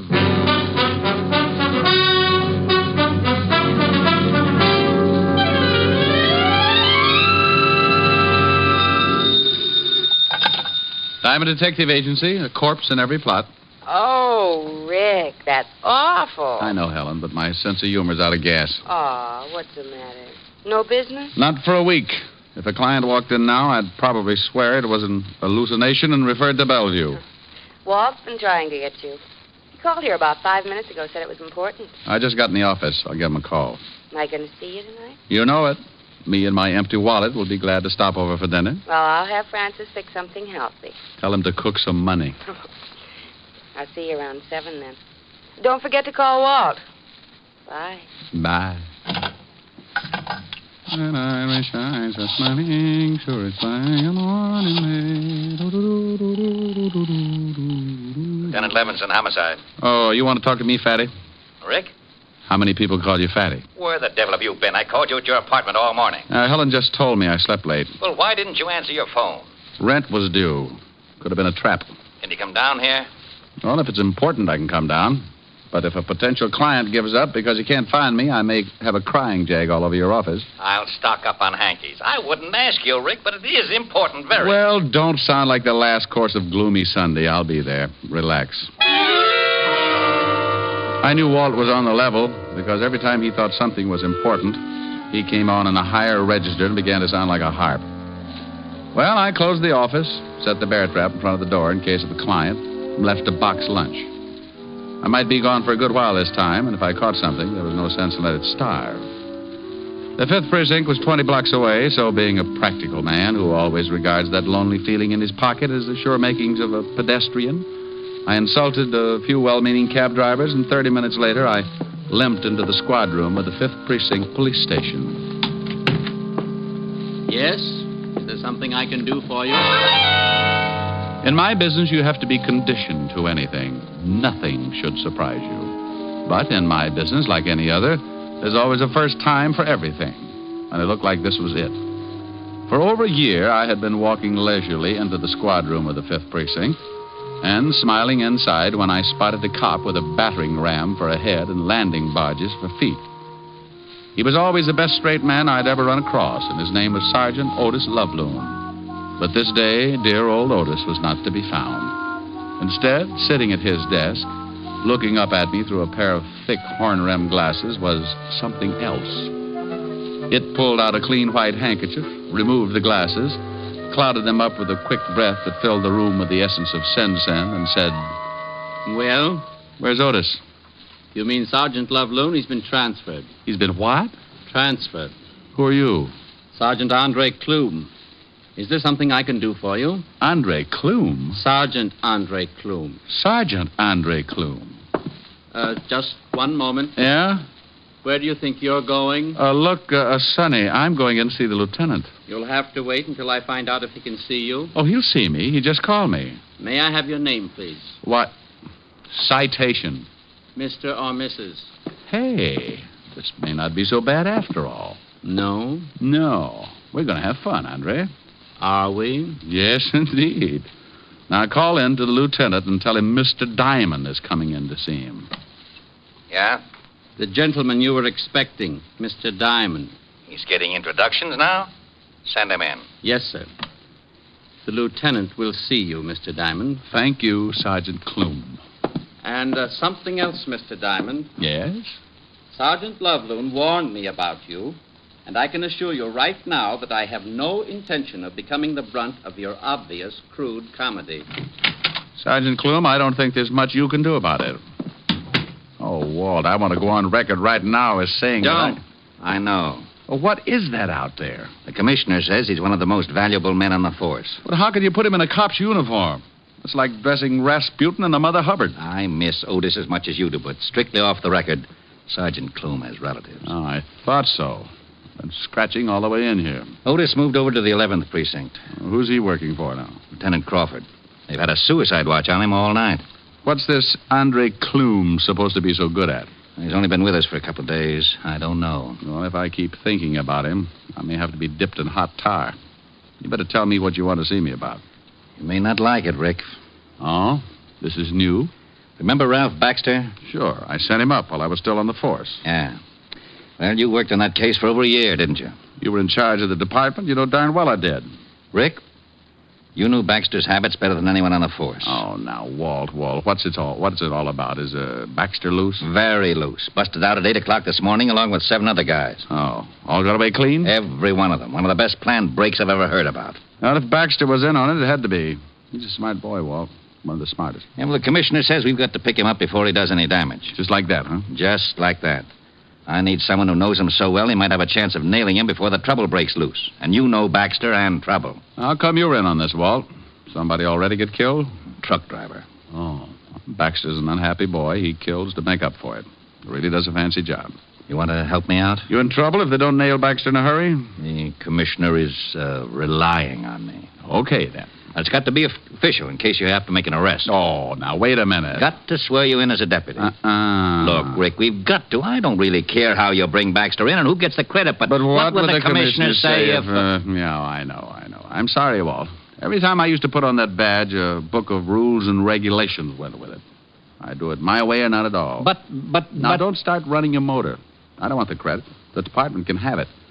Besides, it's 20-1 in any man's book that I'll never even get close to Baxter. Well, you stand more chance than anyone else. Okay, then. You still don't have to worry about the credit. It's 50-1 that the newspapers will read. Private detective found with his head missing. Okay, Rick. Your way. Andre. Yes, Lieutenant? Andre. Yeah, some name. I beg your pardon? Bring in all the information on Baxter and the 7 other men who were in on the break. Yes, sir.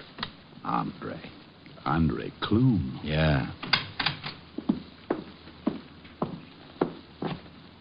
Here you are, Lieutenant. You want to look over this stuff, Rick? Yeah. I want to know how the break was pulled off. Maybe if we can get a line on who helped them, we can get it Baxter that way. A truck was used. A Ford pickup that hauled garbage regularly. The large garbage cans were placed on the truck and taken off to a dump. The 7 men and Baxter hid in the cans and were covered up with garbage. Oh. The men in the prison kitchen have all been questioned, but none will admit a thing. Well, thank you, Sergeant. Maybe you can tell us what happened after that, Sergeant. Several miles outside of the prison, the men got out of the cans. One man climbed up into the cab of the truck and ordered the driver to stop. He shot the driver, and the men climbed off the truck, rolled it over a 44-foot hill. 44 feet? 44 feet 9 inches at the first point of impact where the truck went over.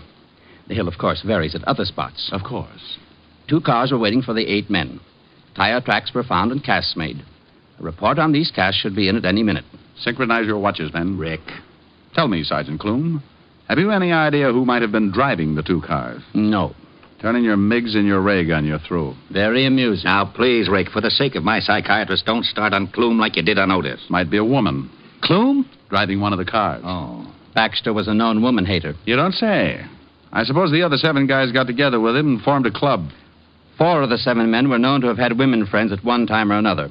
But only one woman remained loyal after the men were sent to prison. How do you know that? I remember things. He remembers things. Oh. She visited the prison many times to see Tony Ligeti, one of the escapees. Maybe you can remember the dates?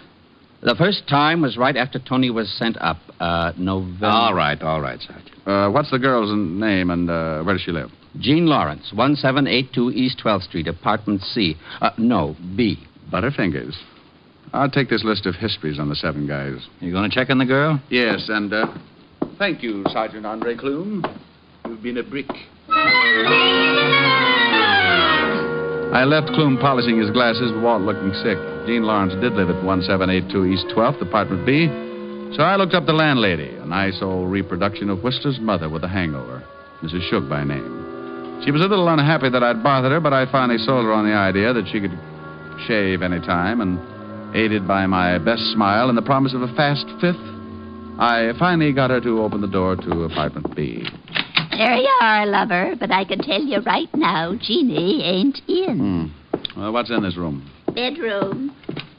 She didn't come home all day yesterday or last night. She didn't, huh?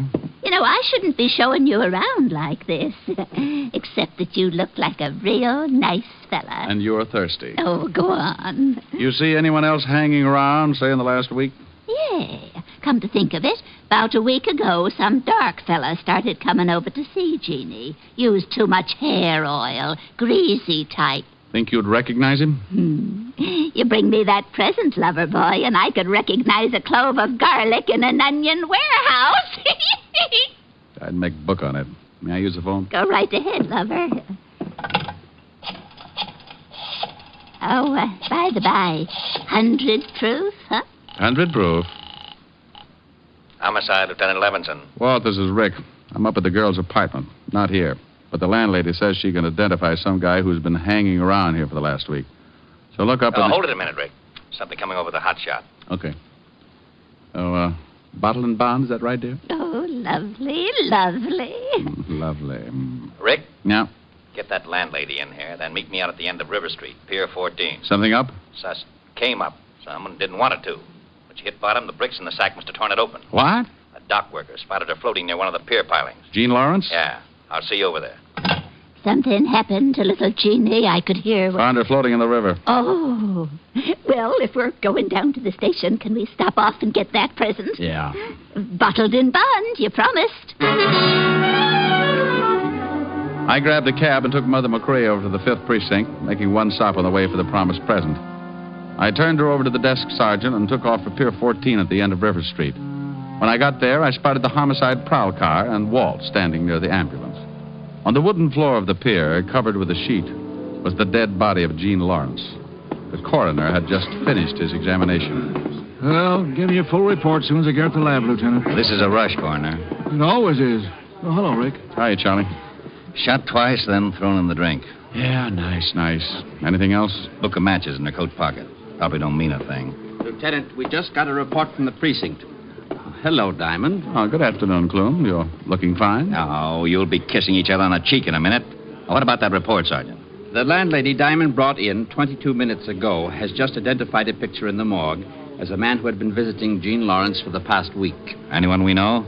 William Nash, alias William Barnes, alias Bootleg... Yeah. 5'11", black hair, brown eyes, slight scar... Oh, hold it. What about his record? 9 arrests, 2 convictions, robbery and assault. In the cafe business now at... Red Dot Inn? Yes, sir. Matches you found on the girl, Walt? Yeah, Red Dot Inn. Let's take a run over there.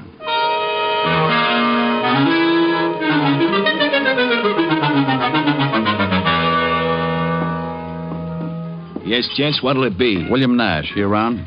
No. Police. He still ain't around. He got an office? Well, He got an office. Yeah. Where is it? Top of those stairs. Down the hall, last door. Go around to the back of the bar, Clume. Yes, sir. Hey, now, wait a minute. You ain't supposed to come back here. See that he doesn't have any way to let Mr. Nash know we're coming up. Just go ahead and tend your bar. You guys want to get me in trouble? Not unless Nash is really in his office. Then you don't have to worry about trouble. You're in it. Let's go, Rick. Down the hall, he said. Last door. We both go? Yep. Fire escape down there. This way, Sergeant Clume covers him. Can Clume shoot? I forgot to ask him. You get down there by the fire escape in case he gets past me. Who is it? Fire department. What? Yeah, we received a report that your cafe isn't properly equipped in case of fire. Are you nuts? I just had no extinguishers. William Nash? Yeah. Now what the Let's devil... go. Huh? You heard him. Hey, what is this? Police, let's go. He's clean. All right, copy. You want to haul me in. What's the charge? Murder. Murder? Now listen, Start walking. Who's murdered? Jean Lawrence. Down the steps. I don't know any Jean Lawrence. Sure. Everything all right, Lieutenant? Go upstairs and watch this guy's office. Yes, sir. You need a warrant for this, you know. I'll get one. I tell you, I don't know any Jean Lawrence. My friend, I know a little old lady who thinks you wear too much hair oil. She's going to make a very big liar out of you.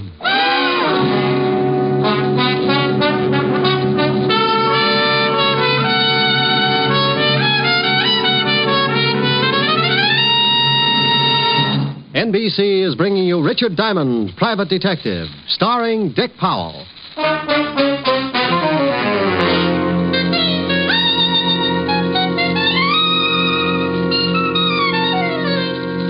All right, Sergeant, get the lineup going. Yes, sir.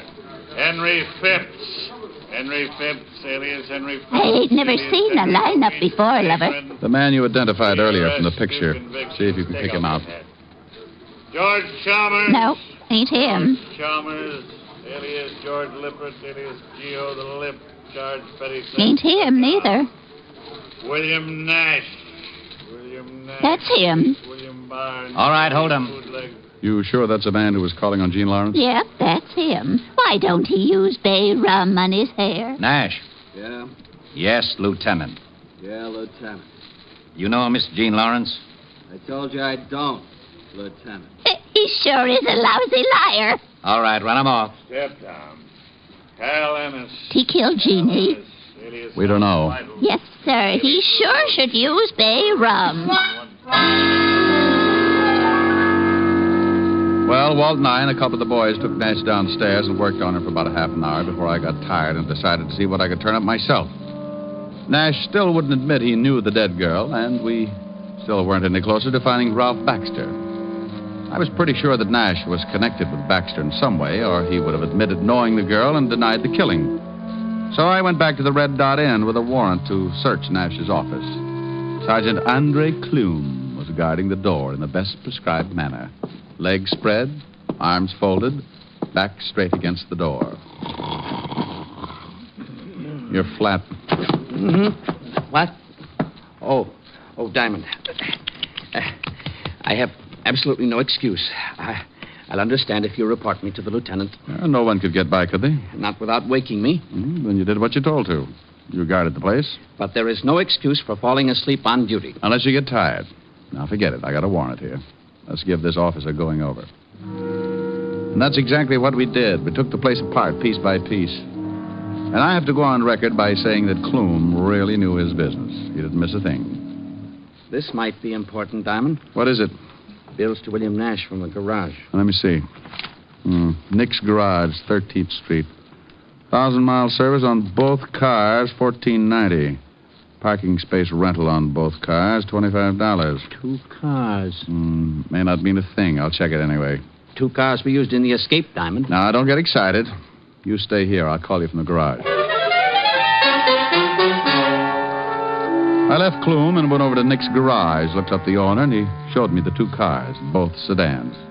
48 Chrysler and a new Hudson. Nick told me that both cars had been taken out the night before and returned early that morning. He said that Nash had driven one and the girl the other. So I put in a call to the Red Dot Inn and Sergeant Clume. Yes, the lab has 2 good casts of the tire prints. Well, put in a call to the lieutenant and tell him to get right down here with him. I hope you'll forgive me being a little premature, but... You already told him to come down. Yes. Tell me, Sergeant, you don't know anything about the 5th at Hialeah, do you? One by Step Up in One and... Goodbye, Sergeant.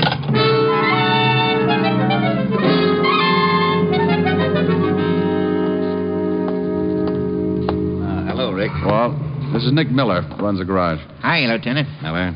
How about the cars? This one and that one. Hold this cast. I'll try the other one. Okay. Fit? No. Those tread prints on that can supposed to fit the treads of one of these cars? You hope so. How about that one, Walt? Like a glove. Try your cast on that car.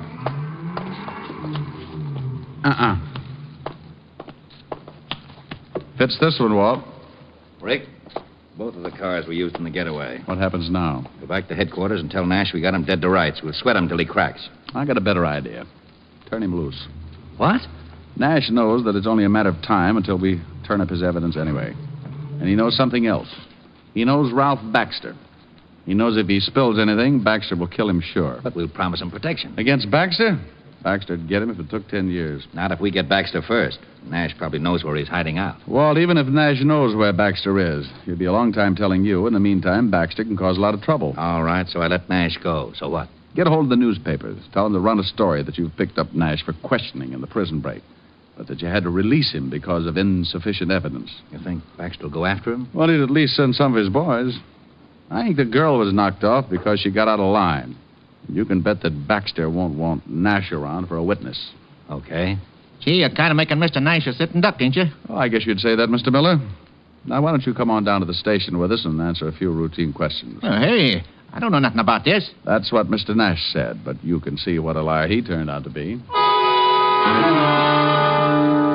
We went back to the precinct, and the garage owner was held for questioning. In the meantime, 2 men were sent to the home of William Nash, and the phone tapped. 2 other men took their places on a stakeout at the Red Dot Inn, another pair at the garage. The garage owner was cleared of any suspicion and told to go back to work, but warned not to say anything. About 4 in the afternoon, a call came over the hotshot at the 5th precinct. My name is Barton. I've just been robbed. Where are you calling from? I own the Rome jewelry store. 3 men came in and tied us all up. They stole over $100,000 in gems. Anyone hurt? My clerk. He's still unconscious. All right, what's the address? Corner of Wilmot and 21st Street. It looked like just a routine robbery at the time, so the robbery detail took over. Walt released Nash and called the papers. Around 4:30, Walt got a call from robbery. Levinson. Jennings, Walt. Those guys that held up the jewelry store over on Wilmot Street. The owner just identified one of the hold-up men, Tony Lughetti. Oh, thanks. Rick, Tony Lughetti, one of the guys that busted out with Baxter, has been identified as one of the hold-up men in the jewelry store. Now it starts. The gang had gotten away clean. No trace except a cab driver who spotted a green sedan in front of the jewelry store. 3 men in it. We waited. Levinson. Sullivan. Nash just got a phone call. Man said he wanted to see him for the payoff. Said to meet him at the place. Nash left the house. Fisher's tailing him. Right. Nash just left the house. Got a call. Let's go. We piled into the squad car and headed across town in the direction of Nash's house. A newsboy on the corner yelled the planted news of Nash's arrest, and the car radio told us what Nash was doing. Suspect just went into garage. We're parked across the street. Instructions. I'm about 2 blocks away. If he gets in his car, let me know. He's coming out, turning north on Chestnut. See him? There he is, Walt. We've got him, Jennings. We'll tail him. We followed Nash until he hit the outskirts of town. He drove for another good half hour, then pulled into a roadside eating place with a motel off to the left. This looks like it. Yeah. Drive past. We'll swing back. Nash is going into the diner. We'll walk up. Attention, all units. I'm at a roadside diner. The stop-a-while motel near it. Suspect just went into diner. All units proceed with caution. A whole bunch might be in that motel. Mm-hmm. Hope the boys get here before things start popping. You said it. We can't go in. Hey, there's Nash at the counter. See anyone else? Not from here. Let's walk over to the other side. Hey, Walt. What? Over there by the gas pump. Green sedan. Think it might be the robbery car? Nobody in it. Look. 2 guys coming out of the restroom. Yeah. And one of them, Tony Lughetti. Baxter's boys. I got a hunch Baxter's around. I got Tony's going in the diner. He's going in to pick up Nash. Probably going to take him for a ride. Let's take this guy before Lughetti comes out. He hears us. He's turning around. Police. He's going for a gun. You knocked him cold. Nice tackle, Rick. Vassar, 28. Here's his gun. I'll dump him in the car. Here come some of the boys. I'll wave them off. You get in the back of the car. Okay, I'll get in with you. I wonder where Baxter is. Can you look out that back window without being seen? Yeah. 2 more prowl cars pulled up. If the boys in the diner don't spot them. Nothing yet? No. Hey, here they come. Lughetti and Nash? Yeah, holy cow, the whole bunch. Is Baxter with them? Yeah, and 1, 2, 5 others. They've spotted the cars. They're headed for this car. You go out that side, I'll go out this. You're boxed up, Baxter. Look out, Rick! 2 of them down. Baxter's heading around back. Rick, don't go after Malone, you crazy... Now he tells me. Stop, Baxter! You get him, Rick? Yeah, but just barely. That was my last shot.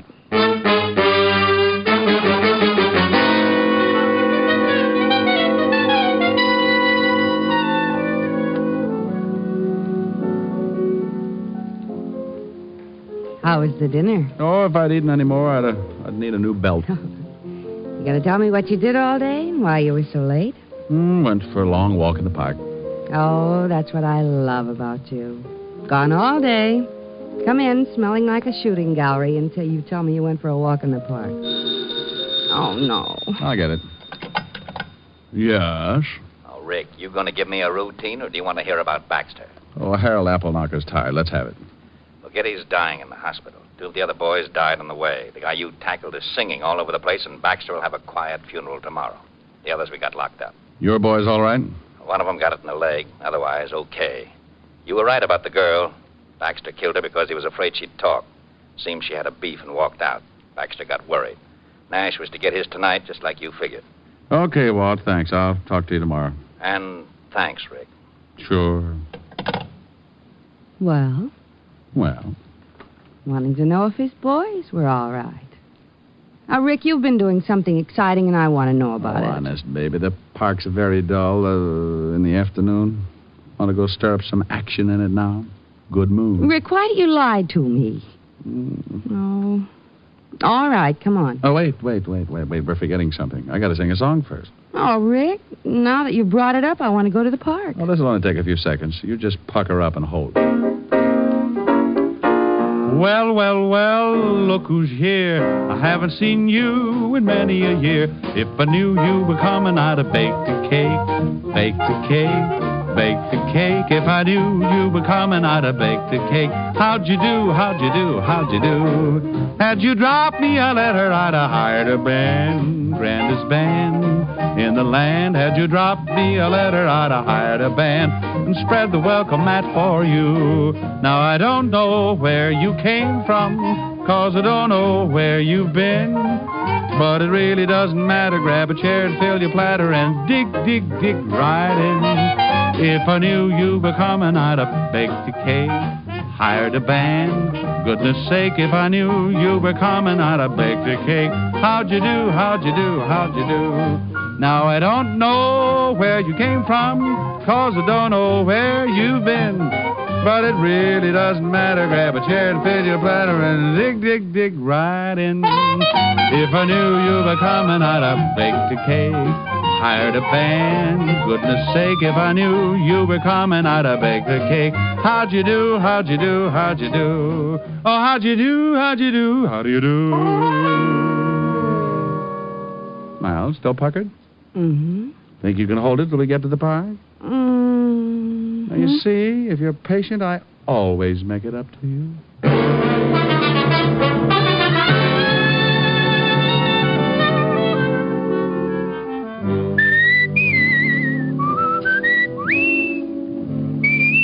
You have just heard Richard Diamond, Private Detective, starring Dick Powell. Lieutenant Levinson was played by Ed Begley. Also in the cast were Virginia Del Valle and Wilms Herbert. Music was under the direction of Frank Worth. Tonight's show was written by Blake Edwards, and the entire production was under the direction of Jack Johnstone. Dick Powell currently may be seen in the motion picture version of the best-selling novel, Mrs. Mike. Richard Diamond's Private Detective will next be heard 2 weeks from tonight. Check your local newspaper for the time of broadcast. Listen next week at this hour for Dangerous Assignment, starring Brian Donlevy as Steve Mitchell, Soldier of Fortune. Remember, at this time next week, it's Dangerous Assignment on NBC.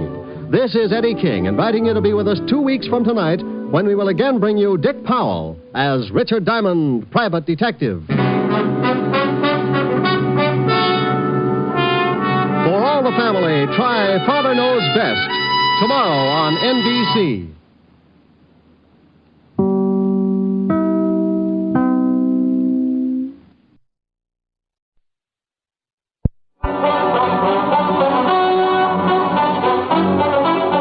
Diamond, Private Detective, starring Dick Powell.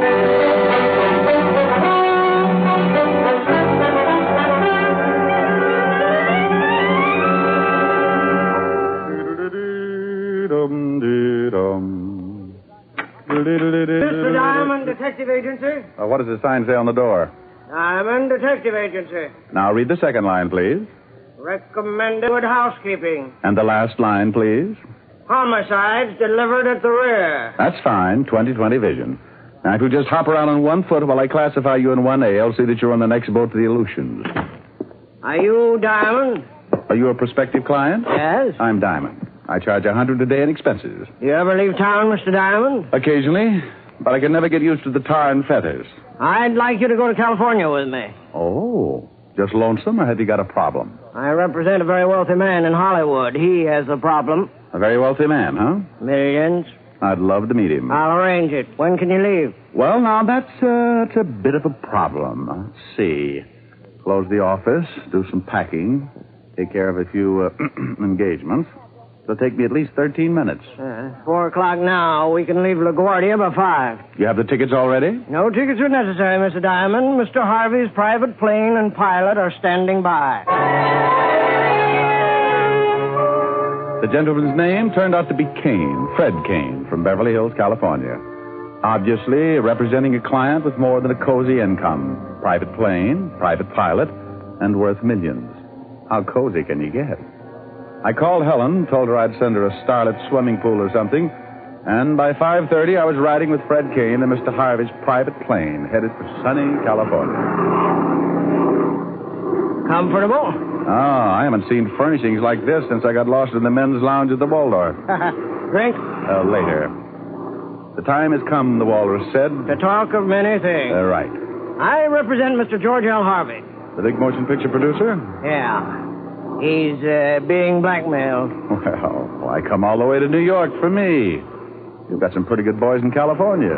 Spade, Novak. Of course, they haven't got my blue eyes. GL didn't want any local talent brought in on this case. You were quite well known, even in California. Oh, well, I can understand that. GL thought it'd be a good idea to have an outsider helping him. Someone who wouldn't be recognized. Okay, bless old GL and all his little millions. Now, who's blackmailing him? GL will tell you everything himself when we get to California.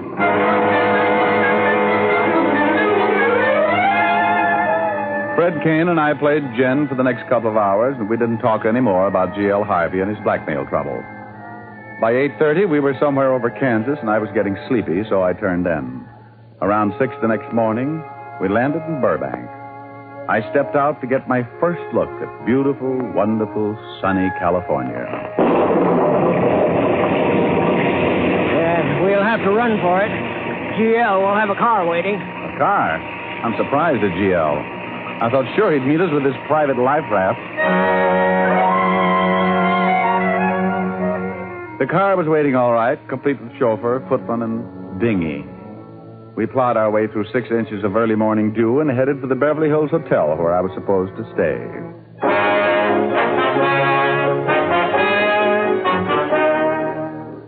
We arrived around 7, got me settled in my room, a tiny little affair that reminded me of a well-decorated roundhouse. Then we had breakfast, and by 10 o'clock I was standing in the offices of George L. Harvey, Hollywood producer. Glad you're here, Diamond. Have a seat. Thank you. You haven't got an old ringer around you, have you? Nasty weather, isn't it? It'll clear up. Got to. Can't stay on a cover set all week. Schedule's too tight. Cover set? GL shooting a new picture. If the company has some unexpected bad weather and they're shooting exteriors, they have a cover set and they can move into and shoot some interior scenes. Oh. You interested in motion pictures, Diamond? Well, I see a few. Right now, I'm more interested in blackmail, Mr. Harvey. Oh, yes. Well, here's the setup. Fred here introduced me to a girl about a month ago, Mary Conrad. And now she's got you on the hook. Very much on the hook. Pretty girl. No, more than that. Beautiful. Brunette, about 5'6". Well, she's... Beautiful. We became very, well... Friendly. Yes. I'm married, Mr. Diamond. My wife doesn't know anything about this. Unless Mary Conrad tells her. Yes, and she's threatened to do just that. Unless you kick through or something. Yes. Money? Yes, $100,000. Oh, that's a nice round sum. Fred should be more careful about the girls he introduces you to. I had no way of knowing, Diamond. I met the girl in Las Vegas. 2 weeks later, I met her at a party down here. It was just as much my fault. I saw her with Fred and wanted an introduction. And you got it. $100,000. How do you do? Yes. You want me to get something on her or to get the evidence back? Well, yes. So wonder you don't get into more trouble, GL.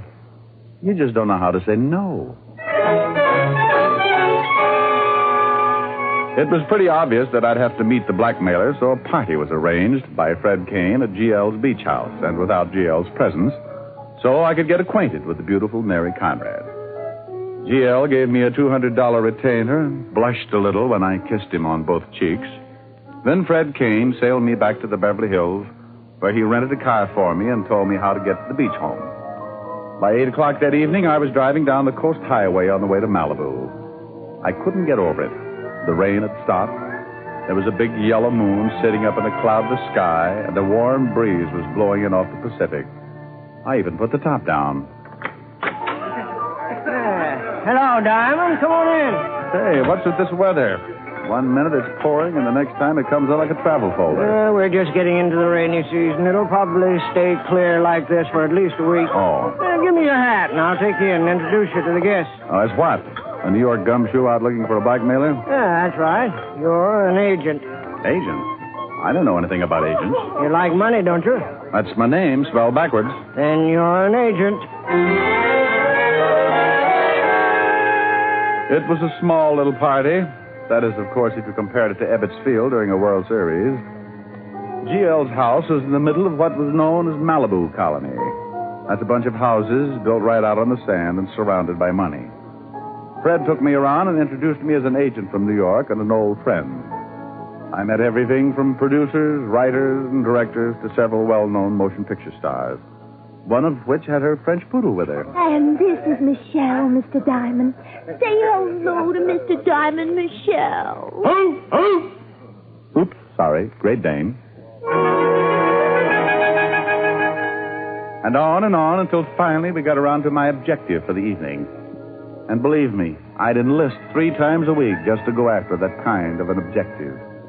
Brunette, about 5'6". When she looked up at me, I felt as nervous as a cat in a ukulele factory. This is Mary Conrad, Mr. Diamond, Mary. Hello. Be nice to him. He's a big New York agent. I see some other guests now. Take care of him, Mary. Looks like Fred is paired us off. Well, he knows a good combination when he sees it. 2 best-looking people at the party. Of course, I'm prettier than you are. How long have you known Fred? Fred? Oh, years and years. We used to play stickball together over in Canarsie. I thought Fred was a native Californian. Well, oh, yes. Well, he is. He used to come all the way to New York just for the stickball. We had quite a team. I'll bet you did. What position did you play? I played left gutter.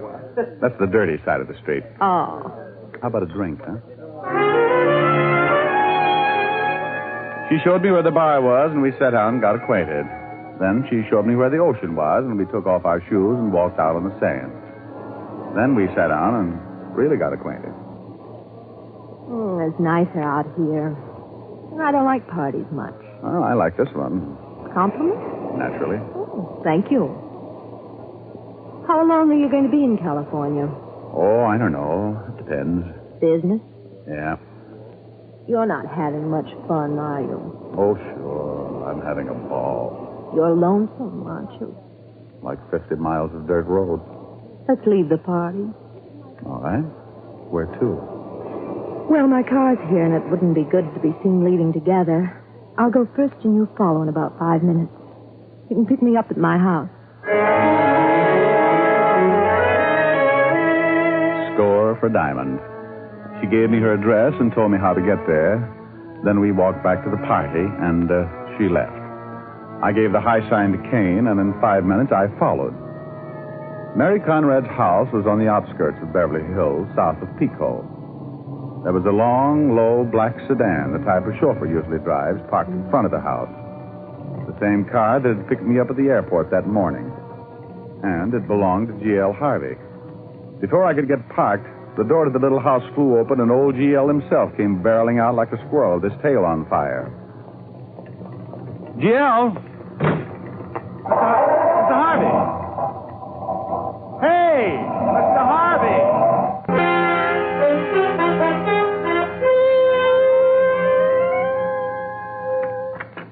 Hey, what the devil? Oh, hello there, Mr. Harvey. Diamond, how did you get into the studio? I went to your home first. My home? You didn't talk to anyone? Your car wasn't around, so I tried the studio. The cop at the gate wouldn't let me in, so I climbed a fence. Climbed a fence? It was better than having him call you. You might have wanted to see me. I wanted to see you. Don't be foolish. Why not see you? You often come to your office this late at night? Look, Diamond, I saw you when you yelled at me in front of Mary Conrad's house. Why didn't you stop? I was too frightened. I was scared stiff. I suppose you found her. Yeah. It was terrible. Awful. Just awful. I'll bet it was. I thought about going home. I thought about a lot of places. I ended up here. Did you kill her? No. Of course I didn't kill her. She called me from Malibu, told me to meet her at her house. I got there before she did. She drove up, and we went in. It was just awful. You went in, then what? She turned the living room light on, and there was a shot. She looked kind of surprised, and I was too stunned for a minute to really know what had happened. Then she just kind of looked at me like she wanted me to help. It was then I really got it. I knew she'd been shot. She fell, and I rushed over to her. She died right there, lying on the floor, looking up at me like... I don't know. There was a gun beside her. Was there? I didn't see it. Well, here it is. Take a look at it. 45, one shot fired. Ever seen it before? No. You know, I could get in a lot of trouble taking this gun from the scene of murder. But I had a hunch it was worth it. I thought maybe it might be your gun. If it isn't, I'll get it back to the cops and take my chances. I don't know whether it is or not. Well, do you own a 45? Yes, I keep it at the beach house. But even if that turns out to be my gun, Mr. Diamond, I didn't kill Mary Conrad. Oh, I don't think you did either. You might have wanted to kill her because of the blackmail, but that would be premeditated. You'd plan it, and a man who commits a planned killing doesn't leave the murder weapon around, especially if it happens to belong to him. But if you were in love with her... I wasn't. Well, I'm taking that chance. A jealous lover might do a lot of silly things. I have a wife and family. I thought about that, too. I'm not sure the police would pay much attention. If the blackmail got out, you'd have a motive. If this gun turns out to be yours, has your fingerprints on it, that would cinch it. What about the police? I called them and got out. You know where the shot came from? I didn't even take time to think about it. I just ran. There was a heavy smell of cordite on the other side of the room near the bedroom. Bedroom door was ajar. Bedroom window was open. Killer probably shot her from the bedroom. You ran. He threw the gun in beside the body. What are we going to do? Well, there's one thing that makes me wonder a little. Mary Conrad asked me to come over to her house, too. What do you suppose she wanted with both of us there? I can't imagine. No, neither can I. It's certainly worth looking into. Thanks, Diamond. You know, I've had some pretty fair experiences with murder, GL, but like everybody else, I make mistakes. I hope this is not going to be one of them. I gave GL Harvey 2 instructions. First, find out if he was missing a .45 automatic. Second, go on about his business like nothing had happened. And forget that he'd known Mary Conrad other than casually. I knew I was taking a big chance. Being an accessory after the fact could land me in a lot of hot water. But GL just didn't figure as the killer. And if I was right, someone was trying to fit him for a king-size frame. Why? Who? What was the motive? Those were things I was going to have to find out and find them out in a hurry. So while the police were undoubtedly still busy with an identification on Mary Conrad, I got back in my rented car and took off for Malibu. Back so soon? No laughs. You find out anything? Where can we talk? You look like something's wrong. You should see how Mary Conrad looks. Fred Kane took me in the den and we locked out the rest of the party. I told him just what had happened. And he poured himself a long drink. Yeah. You think GL really did it? I want to do some checking on Mary Conrad before I start making any guesses. Now, you said you met her in Las Vegas, didn't you? That's right. Well, then tell me everything you know about her. And he didn't know much. He'd met Mary at the Serena Hotel. Just ran into her at a party. He had seen her several times in the following few days, and she had mentioned she was coming down to L.A., so he'd asked her to look him up. She had, and that was the extent of it. What do I tell the police? They'll certainly find out who she's been seeing. It'll take them a while to check. Did she have any other friends? She never mentioned any. You met her at the Serena. Was she with anyone? I don't remember his name. You remember the date? It was about a month ago, the last few days I was there. Oh, well, okay. I'm going to take a trip to Vegas and see if I can find out anything more. You must really think GL's innocent. Don't you? Well, yes. But he certainly had a motive. Oh, I don't think GL would kill anyone for $100,000. The thing I can't figure is why anyone would want to frame him. What could they gain by it? I drove back to Burbank, grabbed a late plane for Las Vegas. About an hour and a half later, I was checking with the desk clerk at the Serena. We went through the lists of guests during the time Fred Kane's last visit. Kane had checked out on the 8th of October. He said he'd met Mary Conrad several days before. I gave the desk clerk her description, but he didn't remember. And she hadn't been registered at the Serena. So I started checking every hotel and motor court in Vegas. Bartender, give me a scotch and water. Sure, thanks. Hey, you look a little beat, friend. Can I buy you a drink? I just bought one. Hey, I understand you're trying to find Mary Conrad. You know her? Yeah? Well, friend, I'd like to ask you some questions. What's it worth? Depends on how much you know. I know plenty. Oh, we'll see. What's your name? Not here. You got a car outside. We'll take a ride. Okay. Information, please. Slid off the stool and led the way out of the hotel and out across the parking lot. This guy knew I was looking for Mary Conrad. How? Had to be tipped off or he'd been tailing me. When he walked in front of me, the little old gun in his hip pocket showed up like a bathing beauty on the gorilla farm. Hey, wait a minute. What's the matter? Where's the car? Huh? Oh, right over there. Mm-hmm. The one with the fat guy behind the wheel? Just a friend. Oh, sure. I think we talk right here. He thought about it for a second, glanced over at his fat friend sitting in the car, then back at me. Yeah? Right here. Okay. He made up his mind, all right. He grabbed for his right hip pocket and that big gun, but that was as far as he got because I second-guessed it.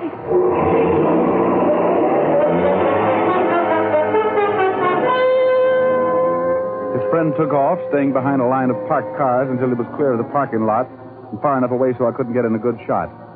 I leaned down over the man who had wanted to kill me. He was very dead. Well, I'd held out police evidence in Los Angeles and killed a man in Las Vegas. I was in the spot, and only one lead left. The big fat driver who'd taken off in the car. I went through the dead man's pocket and came up with one thing. a $100 gambling chip from the Ace of Clubs casino.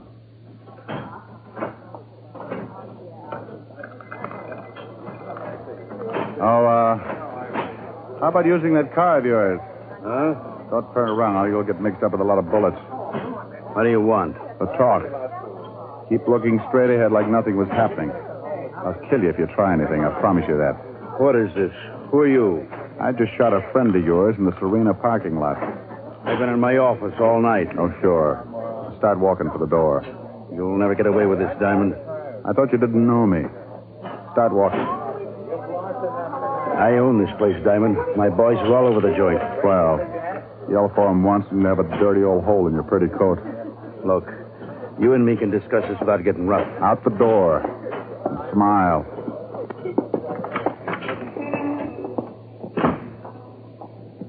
Now, where's the car? Across the street. Hey, wait a minute. A couple of your boys are following us. They look a little worried about me. Tell them how happy you are. Go on. Okay. Relax, boys. It's okay. Me and my friend are just talking some business. All right. Across the street. We're going to take a little drive outside of town where we can have some peace and quiet. Just you and me in the desert.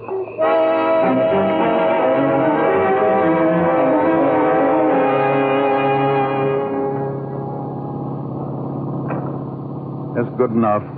Pull off the road. Look, Diamond. Pull off the road. You know, the cops are going to be out looking for you. That's why I need some answers in a hurry. Why did your boy try to kill me tonight? I don't know what you're talking about. Get out of the car. Now, look, I Get out. What's this going to prove, Diamond? You're going to start walking. Straight out into that desert. At the end of 100 paces, if you haven't told me what I want to know, you're going to get it. Right in your big, ugly face. You'll never get away with it. Walk. Now, that's the trouble with you big, tough guys. Get a fellow in a spot, and you never figure he might just be desperate enough to shoot his way out of it. Why did your boy try to knock me off tonight? I've got a lot of dough, Diamond. I can get you out of the state and make you rich. I'll swear you killed my boy in self-defense. How well do you know Mary Conrad? Well, never heard of her. I've held out police evidence in California, and I've shot a man in Nevada. I'm in a tough spot. I'll just about do anything. You kill me, and you'll never find out anything. I'll keep looking. Who else is mixed up in this? How'd you know who I was? I found out. And you're nearly there. You're bluffing. You got 15 paces to go. You'll never get out of town. You kill me, and every cop in the state will be after you. You're a big man, huh? I swing a lot of weight. Well, I don't like your kind of big men. Stop here.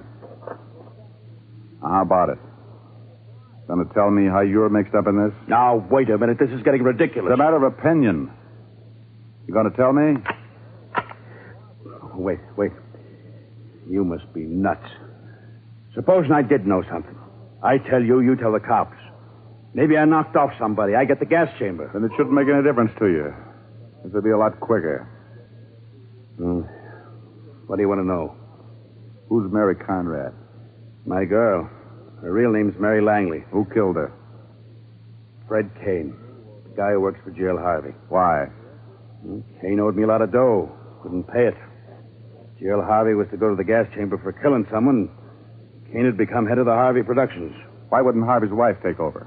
Oh, she'd own it, but Jill's will states that Kane would run it. How do you fit? Kane promised me a 50-50 split if I'd lay off about the debt. I talked Mary into it, and Kane introduced her to Harvey. The old boy went for a hook, line, and sinker. Then she started blackmailing him. So you'd have a motive for murder? Yeah. She never figured she was going to get killed. No, she just thought we were going to milk the old boy for the $100,000 and pull out. How did I fit in? Harvey's idea. When Kane told me about it, I figured it wouldn't be bad. You could catch Harvey after the murder. Well, why did you make a date with me, then call Harvey? Oh, we told her to. Told her you were a private eye working for Harvey's wife. We said that you could be bought, and it would be a good idea to catch her with Harvey. So you waited in the bedroom until GL came in and you shot her, threw the gun in beside her. Hey, wait a minute. I didn't shoot her. Kane shot her. Oh, Kane took GL's gun from the Malibu house? That's right. Oh, you lame brain. I left Kane at the Malibu house when I went to see Mary. He was there when I got back. Witnesses will swear he was around the whole time. You killed the girl and hopped the plane back here for Vegas. No, I didn't kill her. Go over by that rock. Take it easy, Diamond. Go on. Okay, I shot her. I hid in the bedroom and shot her. But you won't be around to talk about her. Come on, get up. Get up. Oh, for Pete's sake, now I have to carry him back to the car.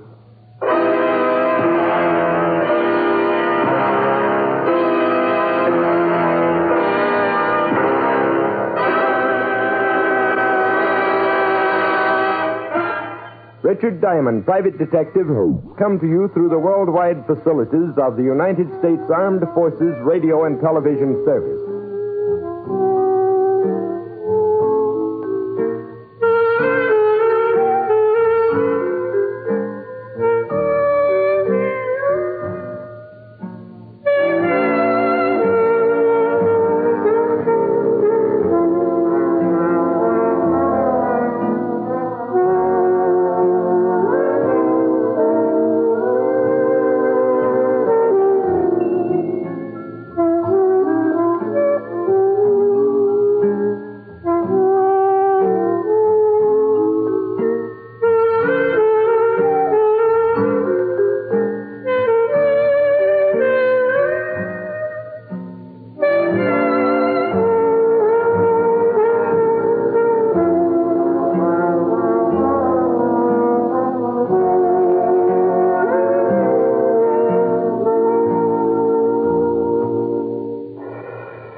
makers of Camel cigarettes present Dick Powell as Richard Diamond, private detective.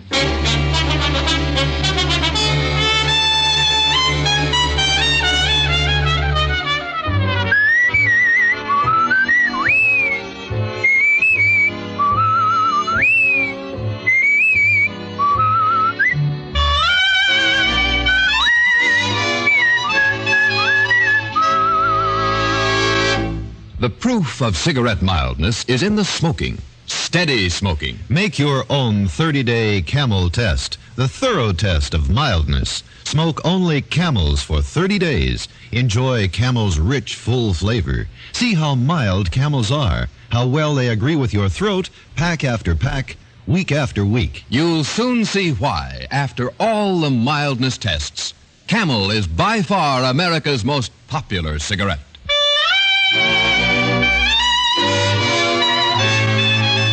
Here transcribed is Richard Diamond, private detective, starring Dick Powell.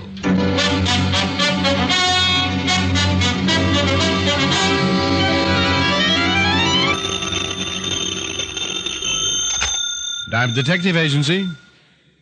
Diamond Detective Agency. Well? Hi, Helen. Well? Well, what? Where's the slogan? Diamond Detective Agency is enough. This week, I've decided to conduct my business on more of a refined level. Why? I need the change. I'm getting tired of defending myself. You haven't defended yourself since kindergarten.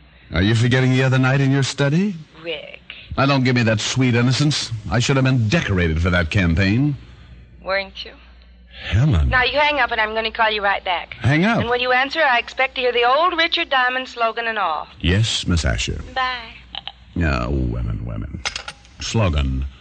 Let's see. Diamond Detective Agency. Gumshoes resold while you wait. What's the matter with your voice? This is the old Richard Diamond. Oh, Rick. Well, make up your mind. Mr. Diamond? Hold it, Helen. Something I can do for you? Me? No. Yes, if you're Mr. Diamond.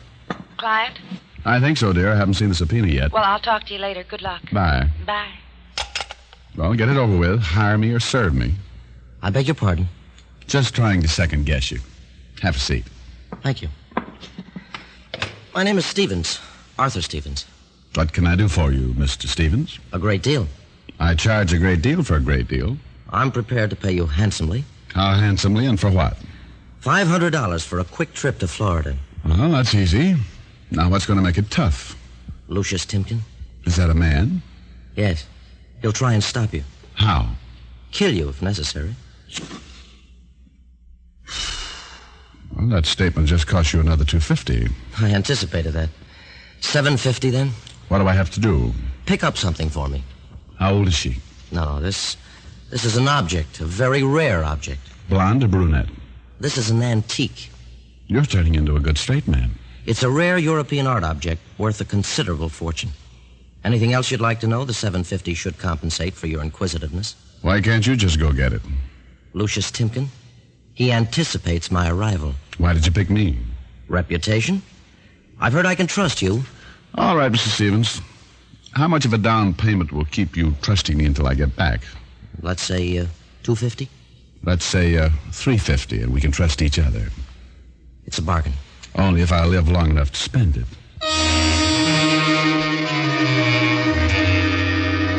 Stevens gave me some instructions, handed me the cash, and I agreed to meet him at my office early in the morning after I had returned with the item. He gave me a round-trip ticket to Miami, Florida, a wet handshake, and a smile that reminded me of a man who'd swallowed a mouthful of sour milk. Now, in my business, I expect trouble. I can usually spot it quicker than a lonesome blonde. And as I watched the door close behind Stevens, I spotted it. Trouble all over the place, and Richard Diamond up to his shoulder holster in it. I called Helen, told her I'd ship her back some oranges, went home and packed, and by 2 p.m. was on the plane heading for Miami. Stevens had instructed me to register at the plaza and wait for a man named Shelton, who was supposed to be my contact and deliver the item. I arrived in Miami, took a cab to the hotel, registered, and went up to my room to take a shower and lose some of the stiffness. A half hour later, I went down to the bar to see if I could get some of the stiffness back.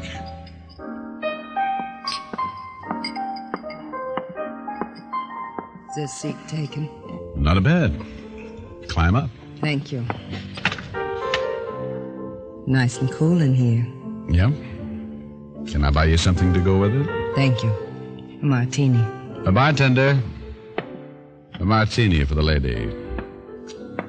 Do you live here at the hotel? Yes. Do you? Just moved in. My name's Albright. Mary Albright. Richard Diamond. Hello. Well, staying in Miami long? Depends on the weather. Your martini. Oh, yes. Cheers. To the weather.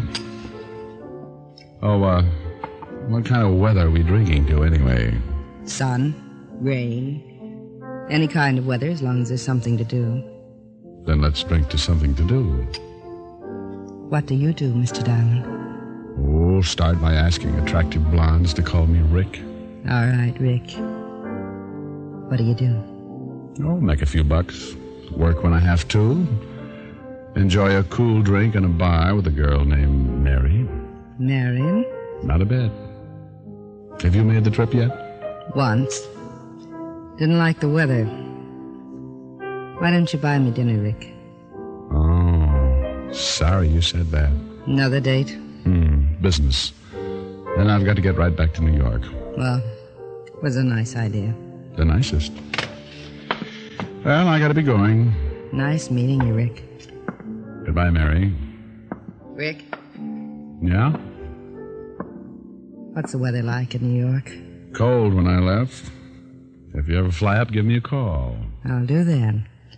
Maybe we can melt some snow.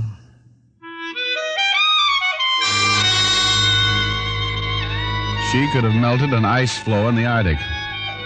I left her sitting at the bar looking lonesome and went back up to my room and enjoyed myself by running into the walls until I got tired and lay down to rest. I must have dozed because when I came out of it and looked at my watch, it was nearly 8. My contact was overdue, so I sat up, smoked a Camel, and by 8 I called the desk. Hello, this is Mr. Diamond. Has anybody been asking for me? Are you sure? Okay.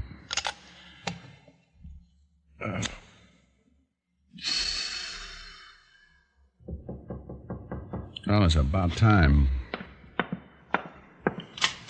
Close the door. Hey. Close it.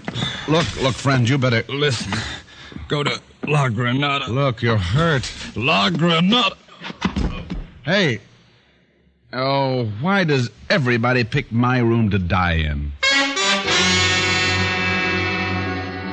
He was lying on his back with his eyes open and staring up at the ceiling. I rolled him over and wondered how far he'd travel with a bullet hole in his back. He was heavy-set, wearing a navy pea jacket and dungarees. The identification in his wallet showed him to be my contact, George Shelton, and his ship was the Rio Queen. I searched him for something that looked like a rare antique, but the sailor was bare, so I sat down and made up my mind. He'd said something before he died. La Granada.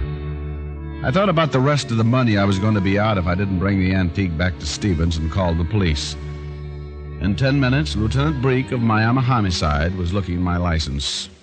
Richard Diamond. 180, licensed in the state of New York, brown hair, and the loveliest blue eyes. I can read. Yeah, but that description doesn't do me justice. You're a pretty fresh guy. I was influenced by the Florida propaganda. Well, you're out of your territory. You don't carry any weight down here. Maybe if I ate a big dinner. I think you should know I don't like private cops. I'm glad I have your confidence. You see he just staggered in here? That's right. Ever see him before? No. You weren't expecting him? No. You called the desk and wanted to know if anybody had asked for you. I always do that to get lonesome. What are you doing in Miami? Spying. I was hired by a California orange grower. You know something? Occasionally. I feel like slapping you around. Well, don't decide on it. I get nasty. You're in trouble here. Oh, call Walt Levinson, 5th Precinct Police, New York. He'll give you references. I'll do that, but I still want to know why this guy picked your room to die in. All right, I'll tell you. I flew all the way from New York just to confuse you. Yeah? Yeah. I haven't killed a man in a hotel room in years. I'm the compulsive type. I just couldn't help it. I think I'll lock you up. Well, do that, and I'll be out in an hour. And I'll sue you for so much false arrest, you'll be pounding a beat so far they'll have to pipe orange juice into you. Look, there's been a murder. Well, I didn't do it. The victim died in your room. You'll have to stick around for questioning. Then question me. There's plenty of time. You look like the type that breeds trouble. Yeah, I took it up after I lost my mink business. I'm going to let you run around for a while. If you're mixed up in this killing, I'll find out about it. Let me know when you do. You'll be the first to hear about it. I watched while the cleanup boys hauled away my dead contact. Then I promised Lieutenant Breek I'd meet him at the Miami Homicide Division at 8 o'clock the next morning. They left, and I waited until I was sure they were clear of the hotel, then went out to find something or someone called La Granada. Out on the street, I decided a cab driver was my best bet. I spotted one about halfway down the block and started for it. I never made it. Hold it. Right there. Oh, give me one good reason. This gun in your back? I'm glad you said that. I was going to be brave. Don't. Who'd know you were brave if you did? Oh, what do I have to do to stay alive? Just be good and get into that car. Okay. Where are we going? What difference does it make? Well, I might like to look at the scenery. Oh, I hate to disappoint you.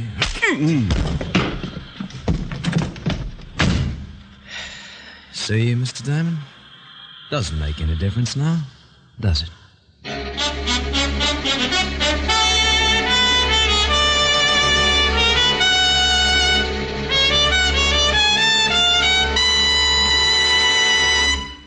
Before we continue with Richard Diamond, here's an important question. Will camels agree with your throat? Here's what noted throat specialists reported in a famous coast-to-coast 30-day camel test.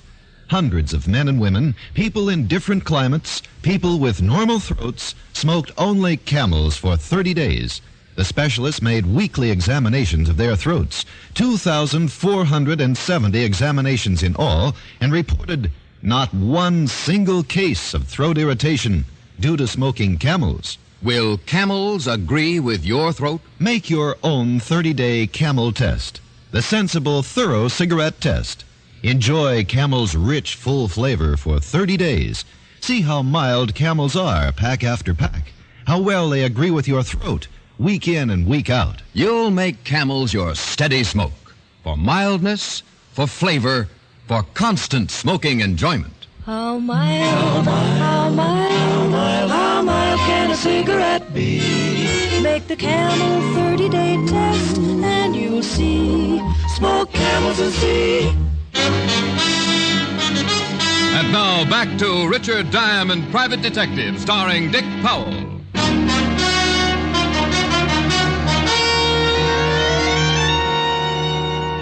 He'd sapped me behind the ear with the barrel of his big gun, and I went down like a block of cement in a well. I don't know how long I stayed on the floor of the car, but when I finally pulled myself out of it and shook the cotton out of my head, I found I was in a room sitting in a chair, looking up at the biggest stomach I'd ever seen. Suddenly, over the stomach, a large, round, red face appeared. It smiled, and I tried to return the courtesy. Feeling better, Mr. Diamond? Well, I haven't felt. Martin. Yes, Mr. Timken. Get Mr. Diamond a drink. Right away, Mr. Timken. Now, let me find my head first. I wouldn't know where to pour it. I don't generally resort to violence. But this time you made an exception. It was necessary. I shouldn't want you to find this place again. I shouldn't want to. What happens when I leave? That depends on how much you care to tell me while you're here. There's your drink. Thanks. What happened to that big gun, Sonny? Would you like to see it? Not especially. Oh, how long did it take you to water this thing? I'm sorry. I didn't know you were a heavy drinker. Not heavy, just determined. Enough levities. Let's get down to business, Mr. Diamond. What kind of business, Mr. Timken? Do you know who I am? I was warned. Then we understand each other. Where is it? What? Oh, don't be absurd. The White Cow. Have you tried the stockyards? Do you insist in this humor? Only if it gets a laugh. Mr. Diamond, I intend having the White Cow. Why? Has butter gone up again? I know Mr. Shelton came to your hotel room earlier this evening. Yeah. He brought a bullet along with him. We were able to catch him just after he landed, but he eluded us. And Sonny tried to slow him up with his .45. Well, shall we say he met with an unfortunate accident? Somewhere between this accident and your hotel room, he deposited the white cow. Where, Mr. Diamond? He didn't mention it. I'll give you $1,000 for the information. I'd love it, but I don't know what you're talking about. Oh, come. Martin followed you all the way from New York. Good for Martin. He should have been a boy ranger. Look, Martin, plenty of time for your talents. 2,000, Mr. Diamond. For 2,000, I'd sell you my grandmother's bridge work, but I don't know what you're talking about. Well. Martin? Yes, Mr. Timken? Go turn on the radio. Get some music. Yes, Mr. Timken. Oh, I really don't feel like dancing. I'm still a little dizzy. 3,000. Last offer. Charming, but I'm at a loss. Indeed you are. Martin. Yes, sir. Sonny gonna get rough? Where is the white cow? Sorry. Change his mind, Martin. Certainly. Now, look, The white cow, Mr. Diamond. I tell you, I don't know where... The white cow, Mr. Diamond. I don't know. Where is it, funny man? You can go to... Where? No. Where? Really, Mr. Diamond? Is it worth it? No. I wish you thought so. Just tell me where it is. I don't know. All right, Martin. Oh, look. Maybe he's telling the truth. Maybe Shelton didn't tell him where he put it. Then he's of no use to us. But then again, maybe Mr. Shelton did tell him. Mr. Diamond. He's an obstinate young man. Oh, I'll change that. No, you might kill him. If he does know, he can still lead us. Put him to sleep and deposit him in some alley. Yes, sir.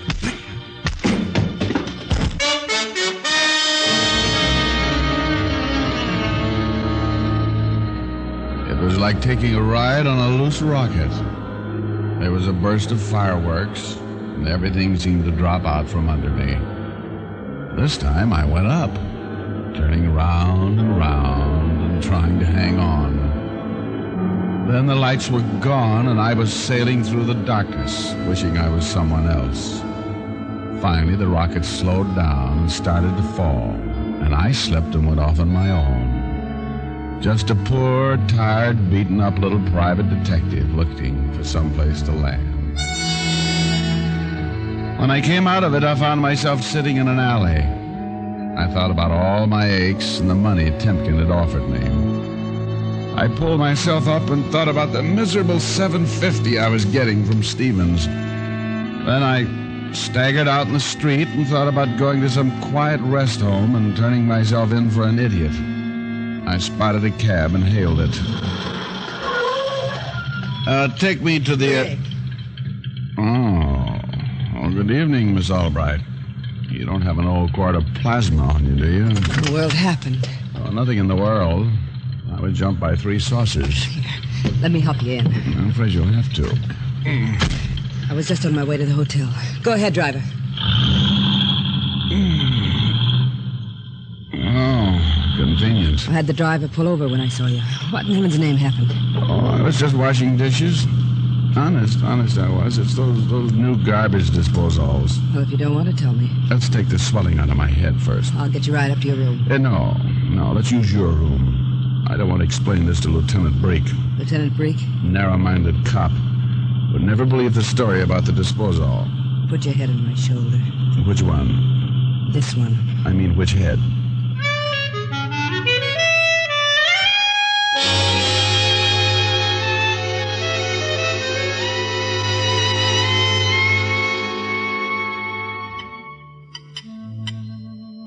This'll sting a little. Put it on the numb spots, I'm sorry. Well, I'll be right home, Mom. Oh, you're not hurt that bad, Rick. Would you be satisfied with, shall we say, a corpse? You're going to be all right. Yeah, but I'm going to need nursing. I'd love it. Exactly the way I feel. You going to tell me about it? I can't. Secret? Mm-hmm. Just what kind of work do you do? Whatever it is, I'm underpaid. You must make a lot of enemies. I try. Thought you were going back to New York tonight. I nearly did. In a crate. Hey, What's the matter? Have you ever heard of, La Granada? La Granada? In New York? No, here in Miami, I think. No. What is it? I don't know, but I've got to find it. You asked anyone? I've been too occupied. How about the phone book? Now, isn't that just like a woman? Always being practical? Well, it's just a suggestion. One that might make me look even more stupid than I am. Have you got a book? I'll get it. Granada. There are two of them. What are they? Restaurant on Opal and a hardware shop on James. Well, it's 11:30. I'll try the restaurant first.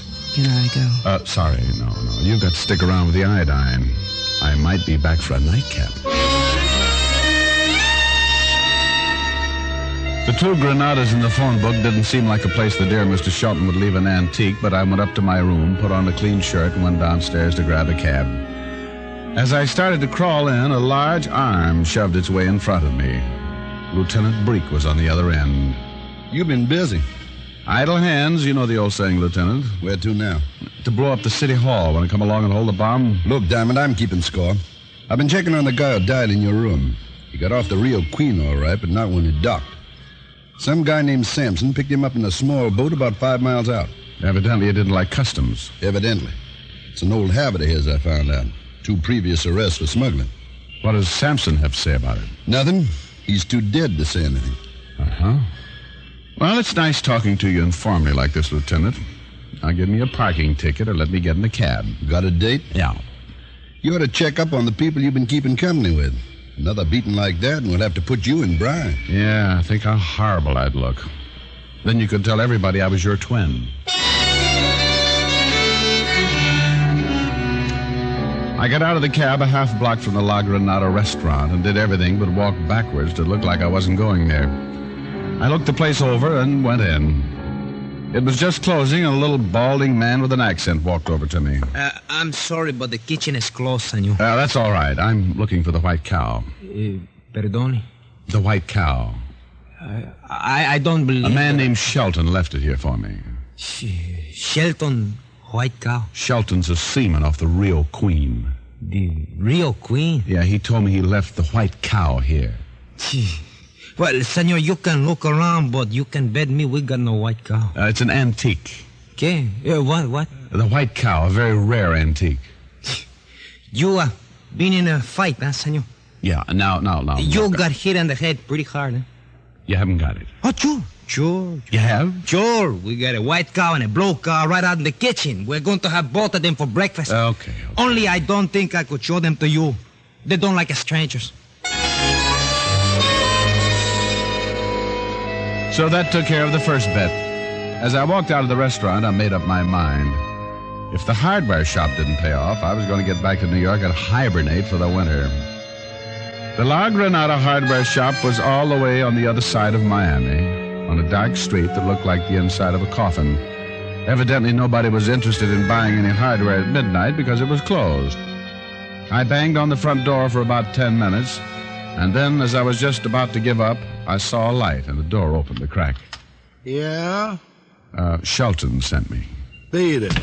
Hey, what do you think you're doing? Now, listen. A guy named Stevens sent me to meet a guy named Shelton. Shelton was supposed to give me something called the White Cow, but Shelton died.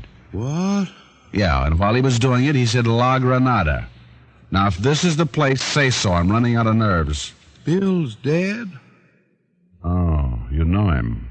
He's my brother. Shut the door. You've got the White Cow? What's your name?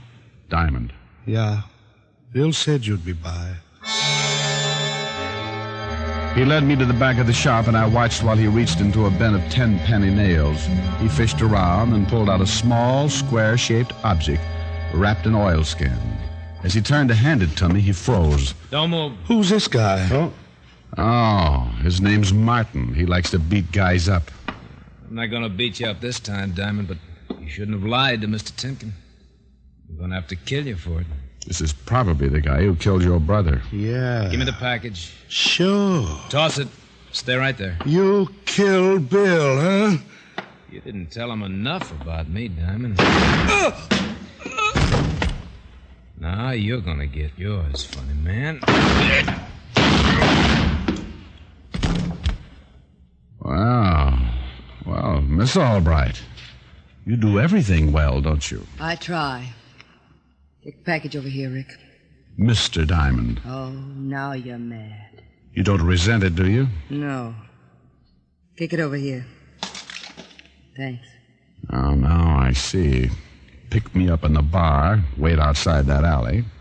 And if you knew I was in that alley, you must know the people who put me there.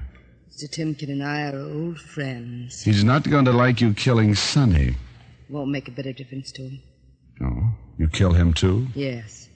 This package is worth about $500,000. An antique? It's what's in the antique. You buy it in China for about $1,000. You refine it here and sell it for 500 times that much. The federal government won't like it. Who's to tell them? Certainly not Stevens. He contracted to smuggle the stuff in. Everybody else is dead. But me. Sorry about that. I was beginning to like you. Oh, but not $500,000 worth. No. Drop it, lady. Why? Don't do it.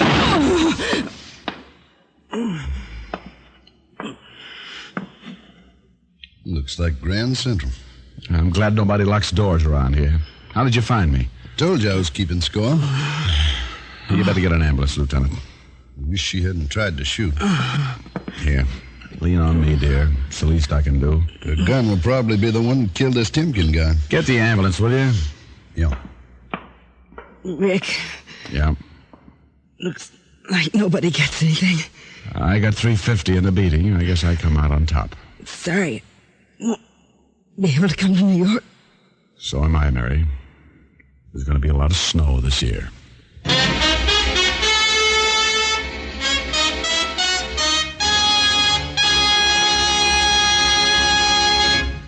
Dick Powell will return in just a minute. A few years ago, 113,597 doctors were asked what cigarette they smoked. The brand named most was Camel. Again and again, a cross-section of America's men of medicine were asked the same question. Every time, the brand named most was Camel. Yes, according to these repeated surveys, more doctors smoke Camels than any other cigarette. How mild, how mild, how mild can a cigarette be? Smoke Camels and see. Here's Dick Powell with a special message. Thank you. Ladies and gentlemen, nobody deserves our appreciation as much as the hospitalized men and women of our armed forces. As a token of appreciation, the makers of Camels send them gift cigarettes every week of the year.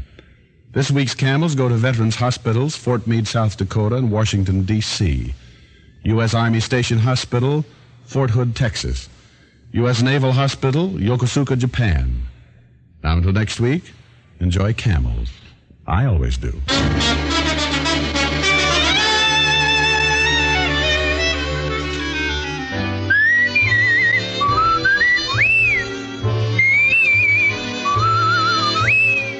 Tonight's transcribed adventure of Richard Diamond was written and directed by Blake Edwards with music by Frank Worth. Virginia Gregg played the part of Helen Asher.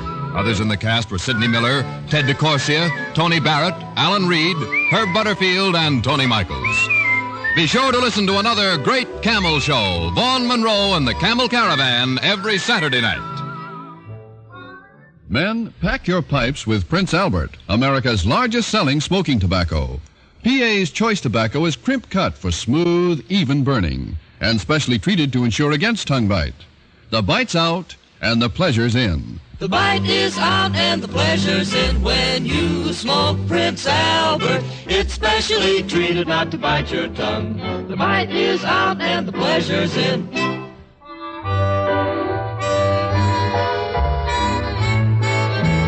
Listen next week for another exciting adventure of Richard Diamond, starring Dick Powell.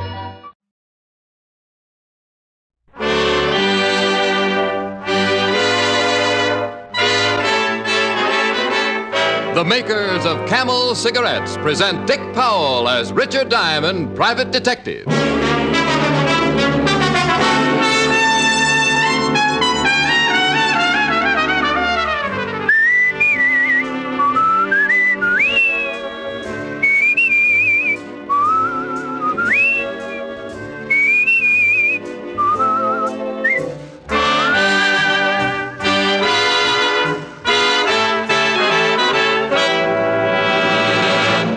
How mild can a cigarette be? One puff won't tell you. One sniff won't tell you. It takes day in, day out smoking to find out how mild a cigarette is, how well it agrees with your throat.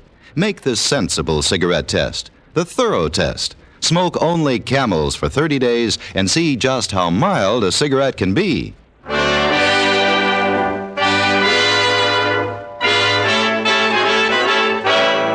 Here, transcribed, is Richard Diamond, Private Detective, starring Dick Powell.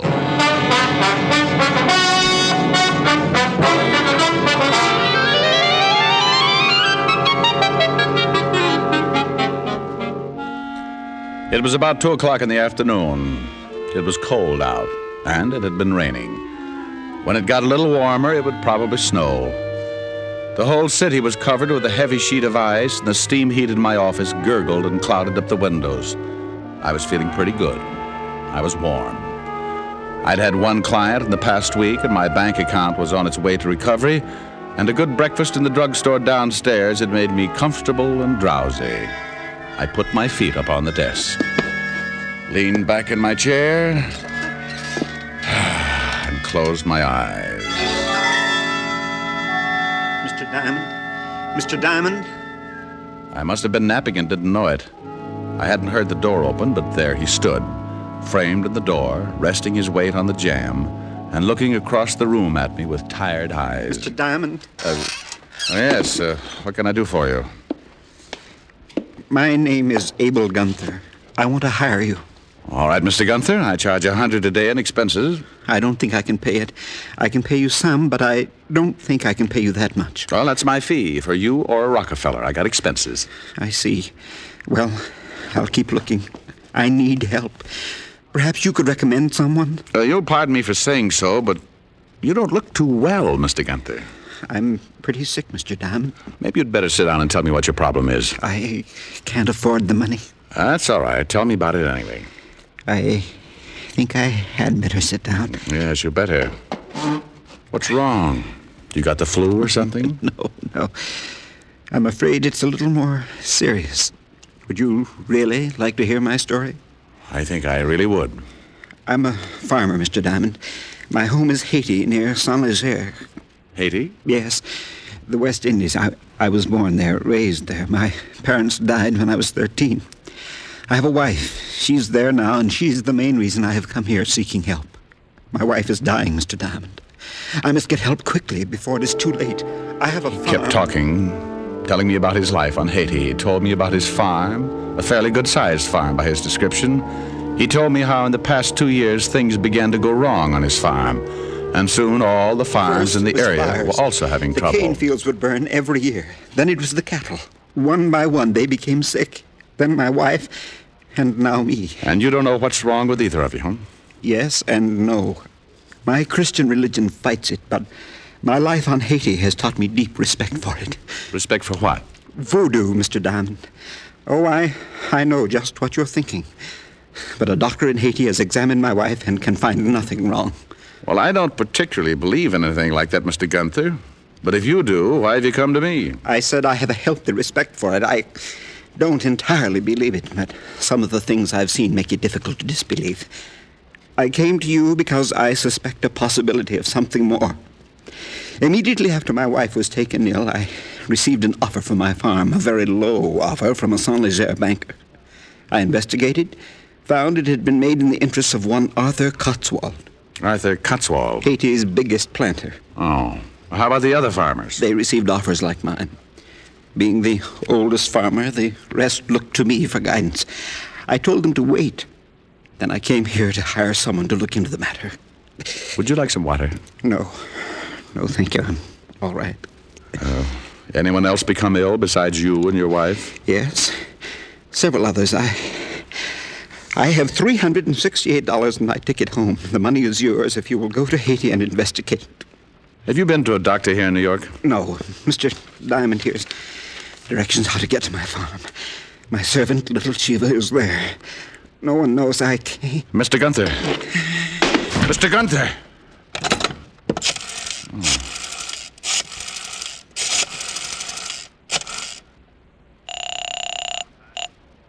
Levinson Homicide. Hello, Walt. Oh, Rick. Yeah. Better get up to my office. I've got a dead man for you.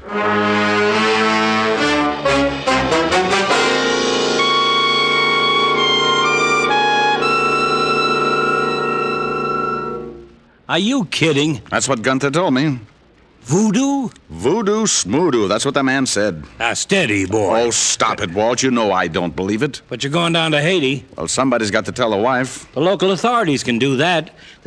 Hey. Oh, what's the matter? The local authorities in Haiti.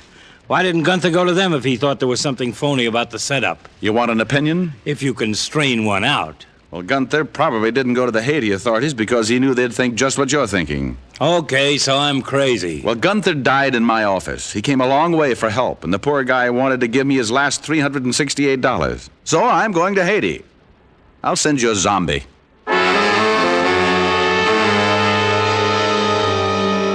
Walt promised to send a wire in care of the authorities in Saint Leger as soon as he got an autopsy report on Mr. Gunther, and I headed for the airline's ticket office. By 8 o'clock that evening, I was in an airline's flagship at 12,000 feet heading for the West Indies and Haiti. The trip wasn't bad. We landed in Miami, where I grabbed a cup of coffee and then climbed aboard a clipper for Port-au-Prince. At Port-au-Prince, I took a bus to Saint Leger, and from there a beaten-up taxi to the Gunther farm about 10 miles into the country. As we neared the farm, I could see a crowd of people standing around in front of the house. And as I climbed out of the cab and approached them, they turned, and their hushed conversations were suddenly stilled. I didn't know what it was. No one said a word. But something was wrong. I could feel it. I walked through the crowd to the house and stopped cold as the door opened. Who are you? I'd never seen anything like him. He was a native, and he ducked his head as he stepped out of the door to face me.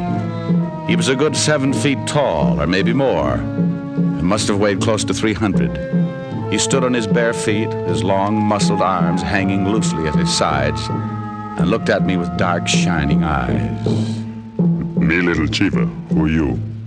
Oh, me, very little Richard Diamond. Mr. Gunther hired me to come here. You from New York? Oh, yes. Mr. Gunther couldn't come back. He died? That's right. How did you know? You come in? Sure. What are all those people doing out there? Their friend's madam. She died too.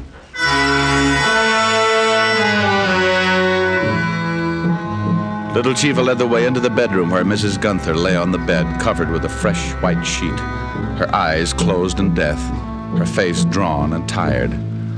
Little Chiva told me she had died the day before, about 3 in the afternoon, and a cold chill ran up my back. I remembered her husband lying on the floor of my office about 3 o'clock in the afternoon, the day before. What do you do here? Mr. Gunther wanted me to find out why the cattle are getting sick, why the fields are burning, why he and his wife became ill. Bad voodoo. Well, he thought it might have something to do with a man named Cotswold. He big man. What are those drums? For Madam and Mister. They voodoo. Good voodoo. Give blessing for spirit. For Madam and Mister. Oh. You see, Little Chiva, the Mr. Gunther wanted me to help him. He paid me money to help him and died asking for help. I'm going to try and do what I can. The Madam and Mr. Good people. Teach Little Chiva. They take Little Chiva when he's small boy and make good life. You good man. Little Chiva help you.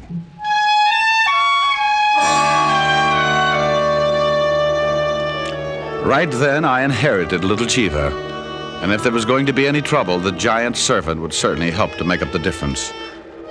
The first thing I wanted to do was contact the local authorities in Saint Leger. And Little Chiva told me my man was one Inspector Laplanche. A very fine person, Mr. Gunther. I'm sorry he's dead. Well, how'd everybody know he was dead? On Haiti, things of such nature are never a secret. The natives know.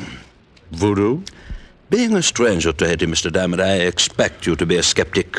But you believe in voodoo? Let us say I've been in Haiti too long not to believe. Well, Gunther thought the whole thing might have something to do with a man named Cotswold. I would suggest you forget Mr. Cotswold. Then I suggest you give me a good reason to forget him. Mr. Cotswold is a very big man on Haiti, the largest plantation owner on the West Indies, and a self-made man with a considerable temper. Well, thanks for the advice, Inspector. But supposing I come up with something incriminating. If Mr. Cotswold has breached the law, it would certainly be my duty to arrest him. But I am not considering the arrest. More, the necessary steps that would have to be taken to prove the guilt. Dangerous steps, Mr. Diamond. One might trip on those steps. And break his neck. Yes. You like the middle of the road, huh? It is much easier to see what is ahead. It's possible to get run down from behind. I do as much as I can to prevent that possibility. Example, my suggestion, you forget Mr. Cotswold. I left the philosophical inspector and went outside where Little Chiva had been waiting. Every time I looked at Chiva, it was like a little kid spotting the Empire State for the first time. He smiled a mouthful of white teeth as he said, "The inspector, he say forget Mr. Cotswold." "That's right. What do you think, Little Chiva?" "I think I do what you want." "You know what I want?" "You want go see Cotswold." Think I'm crazy?" "You're not afraid. You're not strong like Little Chiva. But Little Chiva think of all the men he know, you would fight hardest." "I don't like to fight, Little Chiva." "Little Chiva know that. We go see Cotswold."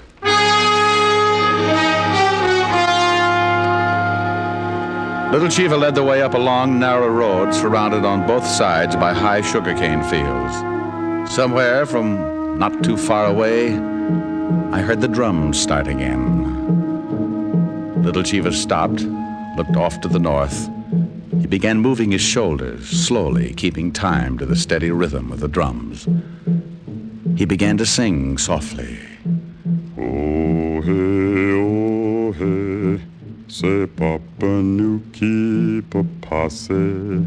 Oh, hey, say Papa Nuki Papase. What does that mean, Little Chiva? It means in your language, it is our Papa who passes. Papa? Papa Damballa, the great source. Voodoo? Yes. Later I must leave you. Today is Wednesday. This is the day of Papa Damballa. Oh, hey, say Papa Nuki Papase. He continued his little chant until we reached the beginning of a long, high fence running along next to the narrow road. Chiva leaned down and swung a gate open. Then we walked up the path that led through the Cotswold property until we reached the house. There, sitting back between two huge trees, was the Cotswold mansion. I walked up to the front door alone. Mr. Diamond. Yes, Chiva? Watch out for Mr. Jocelyn. He guard Cotswold. Thanks, I'll do that.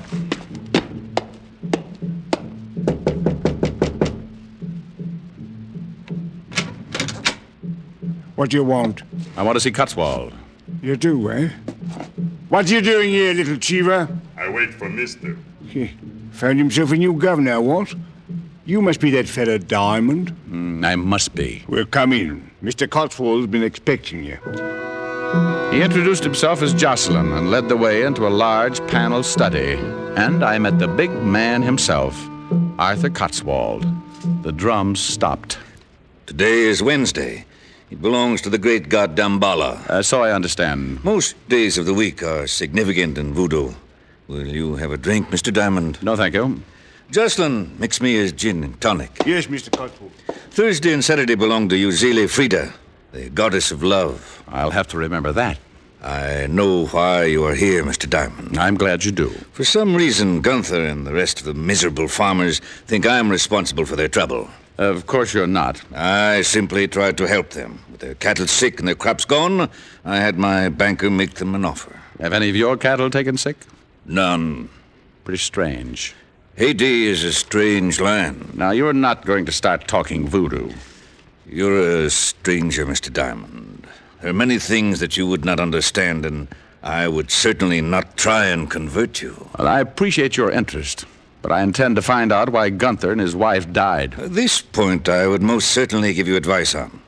Go home, Mr. Diamond. Leave well enough alone. After I come up with an answer. Mr. Diamond, I am not a patient man. I have gone out of my way to give you some healthy advice. Heed it.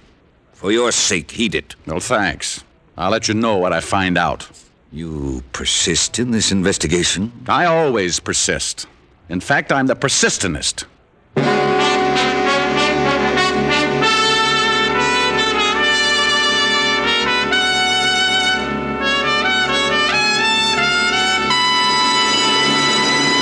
Before we continue with Richard Diamond, here are a few words about smoking enjoyment.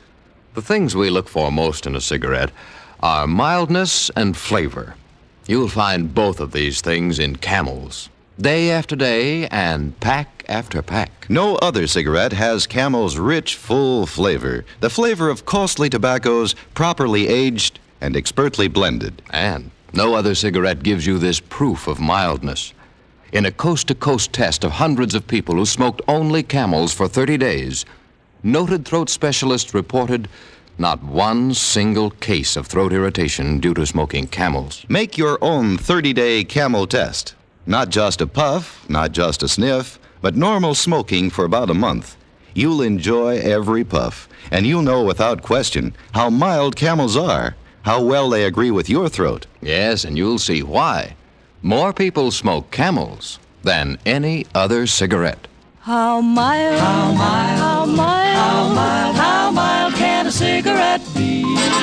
Make the Camel 30-day test and you'll see. Smoke Camels and see. And now back to Richard Diamond, Private Detective, starring Dick Powell.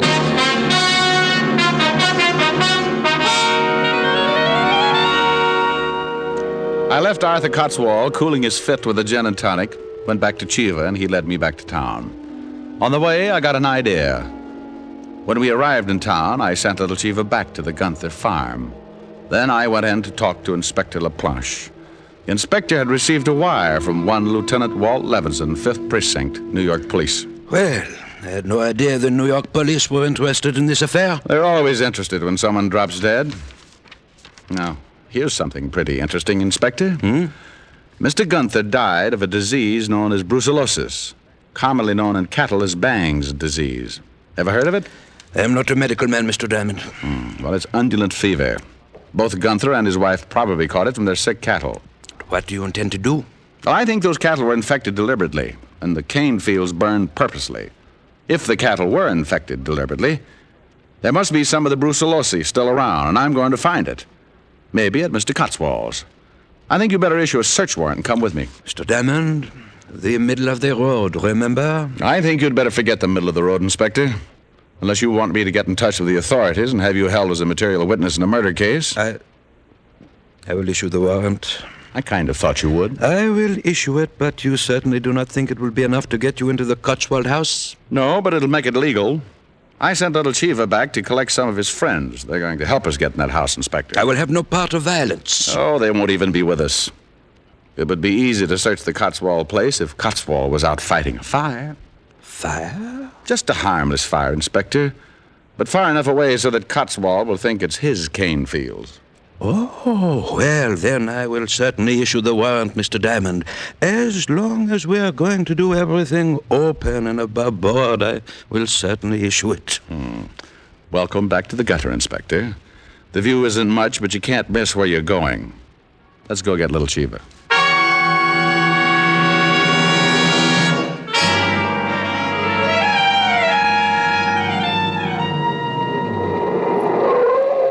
What are all those natives doing at the Gunthers? I don't know. It looks like something's wrong.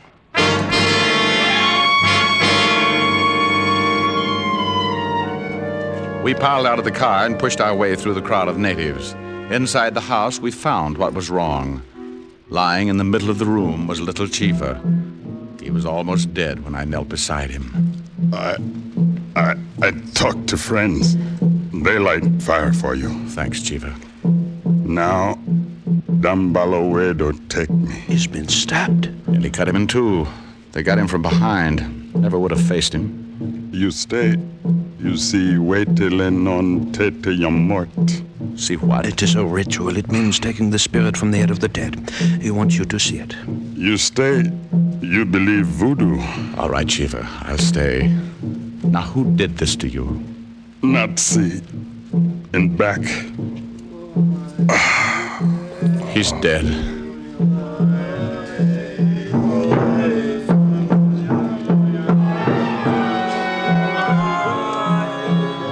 The next few hours I'll never forget. The inspector knew what was coming, and he wanted no part of it, so he waited outside. I don't know whether I can describe it, but I'll try. And even though I saw it with my own eyes, I still don't quite believe it. The natives came into the house and picked up Little Chiva. They placed him on a bench and the ceremony began. Some of them had already obtained the necessary items used for Waity Loan on Teti Yum Mort. They included several live pigeons, olive oil, 30 pieces of fat pine wood, a pair of chickens, some coarse cornmeal and a saddle blanket, and a large white plate. Little Chiva's body was covered by the blanket, and then the pigeons were killed and cooked without seasoning. The cornmeal was roasted, then placed in the white plate. The 30 slivers of pine wood were lighted and carried by the natives like candles. Then one of the natives took the white plate with the meal in one hand and the pot with the chicken in the other and approached the fire, chanting a strange dirge.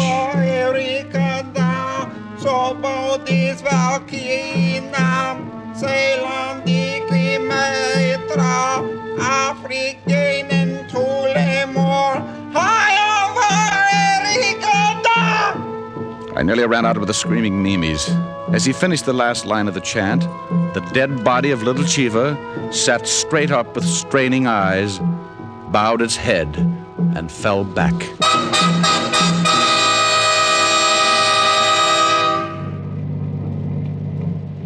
You look a little pale, Mr. Diamond. Well, I can't understand why.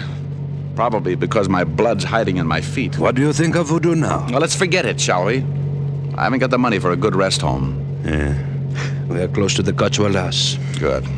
Let's park it here and wait until the fire starts.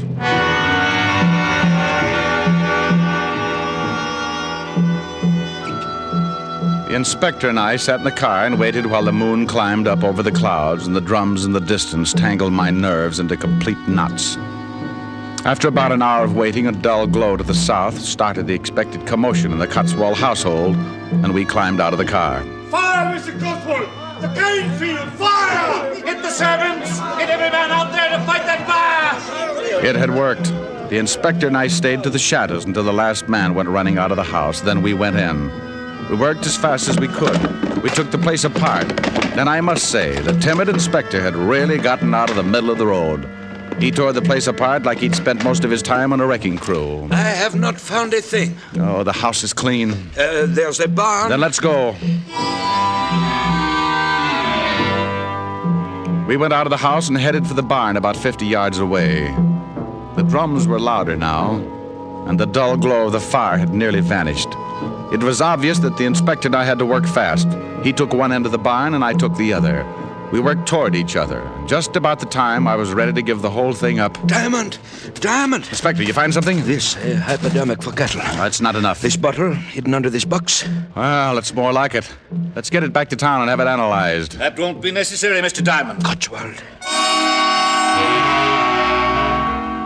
It was Cotswold, and he had 3 things on his side that made the situation very uncomfortable. His bodyguard, Jocelyn, and 2 guns. They stepped through the open door and moved up to us. I see you found my secret, Mr. Diamond. This is the stuff you've been infecting the cattle with. And this is what killed the Gunthers. That's correct. You see, you should have really taken my advice and returned to the States. You'll be held for murder, Cotswold. Who will convict me, Mr. Diamond? No evidence, no one to testify. I'm surprised at you, Inspector. I thought you had more sense. Sometimes a man finds his pride and does the best thing. You know, of course, I can't allow either of you to live. No, we had a hunch. Now tell me something. Who killed Little Chiva? He was getting to be a nuisance. I had Jocelyn here attend to the matter. What's that? Diamond. Mr. Cotswold, look!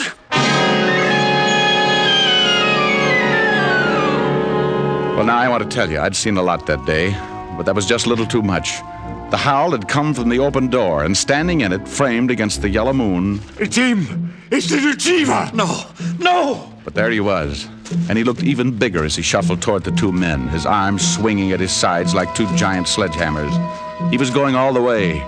He hadn't just come back from the dead to sit up. He was taking a walk. Get away! Get away! You're dead! Shoot him! Shoot him! But Jocelyn was too terrified to even raise his arm. The big native reached out, grabbed him with both hands, and crushed him like an egg. For a minute, I was too stunned to move. Then when I saw Cotswold bring up his gun, I threw the bottle. It stopped him long enough for the big native to drop Jocelyn's limp body and charge in. Like an idiot, I had some stupid reason for wanting Cotswold alive, so I tried to head Chiva off. Ever tried to stop a freight train with both hands out? He brushed me off, and I crashed into the wall just as he grabbed Cotswold. No! No! He picked him up, raised him high over his head, and threw him the length of the barn. Diamond, he's coming over here. Now, look, old boy. It's me, Diamond. Little Chiva, please, Me not Little Chiva. What? I should have guessed. Should have guessed what? What is this? This is Big Chiva. Big Chiva? Me Little Chiva's brother. Me pay back for kill Little Chiva. Oh, good gosh. I never thought Me Big Chiva.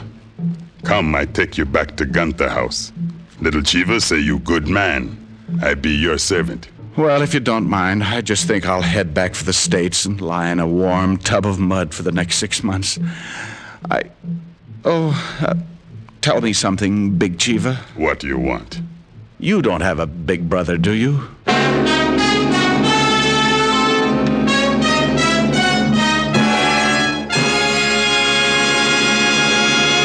Dick Powell will return in just a minute. More doctors smoke Camels than any other cigarette, according to a repeated nationwide survey. Doctors in every branch of medicine, doctors in all parts of the country, have again been asked what cigarette they smoked. Again, the brand named most was Camel. Yes, according to this survey, more doctors smoke Camels than any other cigarette. Friends, try Camels and discover for yourself the reasons behind Camel's great popularity. You'll enjoy Camel's rich flavor and cool mildness pack after pack and week after week. How mild, how mild, how mild, how mild, how mild can a cigarette be? Make the Camel 30-day test and you'll see. Smoke Camels and see. Here's Dick Powell with a special message. Thank you. Friends, nothing can boost your morale like a gift, especially if you're in a hospital bed. That's why the Camel people send gift cigarettes each week to hospitalized servicemen and veterans in this country and overseas. This week, Camels are on their way to Veterans Hospitals, Rutland Heights, Massachusetts, and Lyons, New Jersey, U.S. Naval Hospital, Quantico, Virginia, and to all hospitals operated by the Far East Command of the U.S. Air Force. Now, until next week, enjoy Camels. I always do.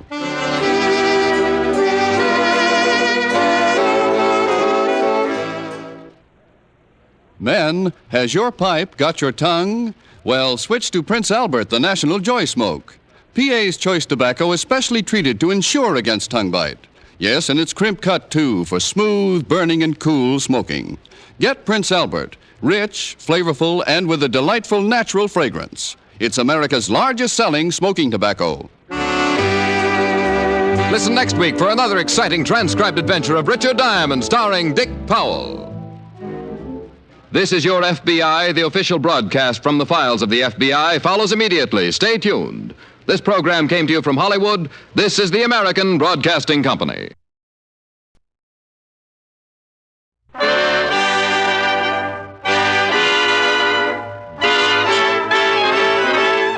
The makers of Camel cigarettes present Dick Powell as Richard Diamond, private detective.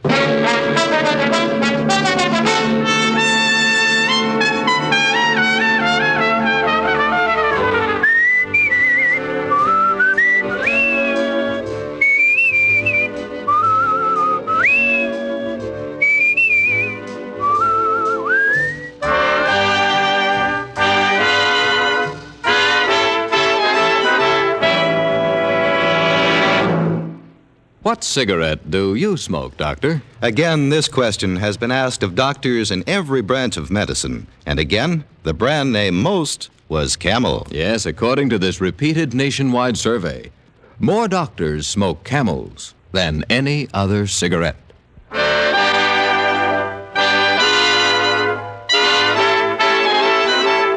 Here, transcribed, is Richard Diamond, Private Detective, starring Dick Powell.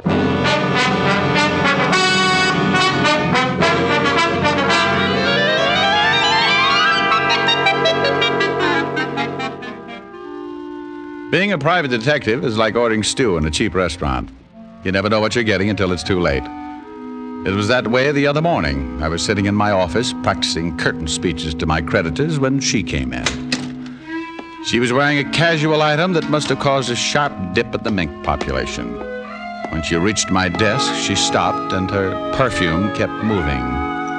She probably noticed the glassy look reaching my eyes because she said, "Does my perfume bother you, Mr. Diamond?" "Well, no, not at all. My fangs always show like this." Mm-hmm. Le Droit. It carries a special guarantee. Well, I won't ask for what. Won't you sit down, Miss... Not Miss, just Yvonne. It's not my real name, but I find it has a better effect on the trade. The trade? Cosmetics. Perfumes, facial creams, mud packs. I manufacture them. Oh. Mostly for women, but I have a lot of male customers. I'll bet you do. Unfortunately, I've just bought a magnum of shaving lotion myself. Oh, don't be silly, Mr. Diamond. I didn't come here to sell you anything. I'm sure you wouldn't have any need for my products. We'll save that debate for later. Well, I'll be brief. I'm a woman who likes to come to the point. I can see that. How would a $200 fee sound to you? Like a mirage, but beautiful. Well, here you are. 100 now, the rest when you finish the job. Well, far be it from me to hesitate over money.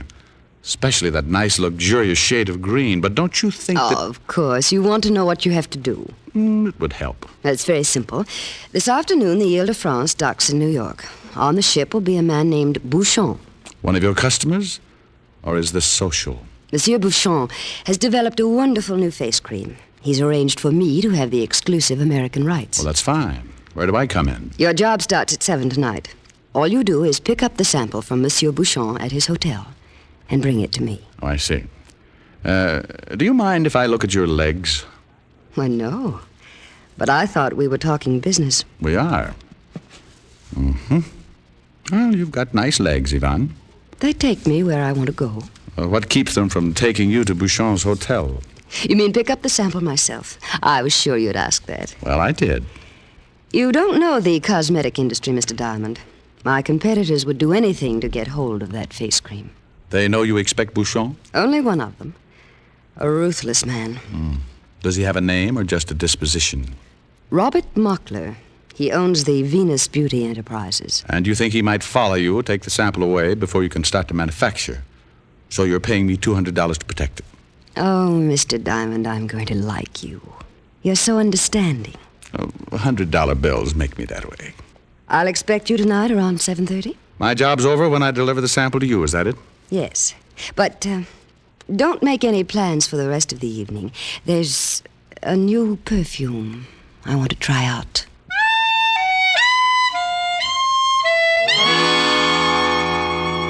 She gave me her address and the name of Bouchon's hotel. Then she walked to the door with a motion cats spend years trying to learn. I sat there a while, letting my head clear and my temperature sink to a mere galloping fever. I had a bite of lunch, strolled around most of the afternoon doing things people do to kill time in New York. And it was about 4 when I climbed the stairs and walked down the hall to my apartment. Au clair de la lune, mon ami Poirot, prêtez-moi la plume pour écrire. Oh, she was too old for that anyway. Hey, what is this? Hello, Diamond. Didn't you knock? Or did you think this was an L station? I knocked, nobody answered. I came in. Now you can go out. How much did she pay you? Who? Yvonne. How much did she pay you to get that face cream sample?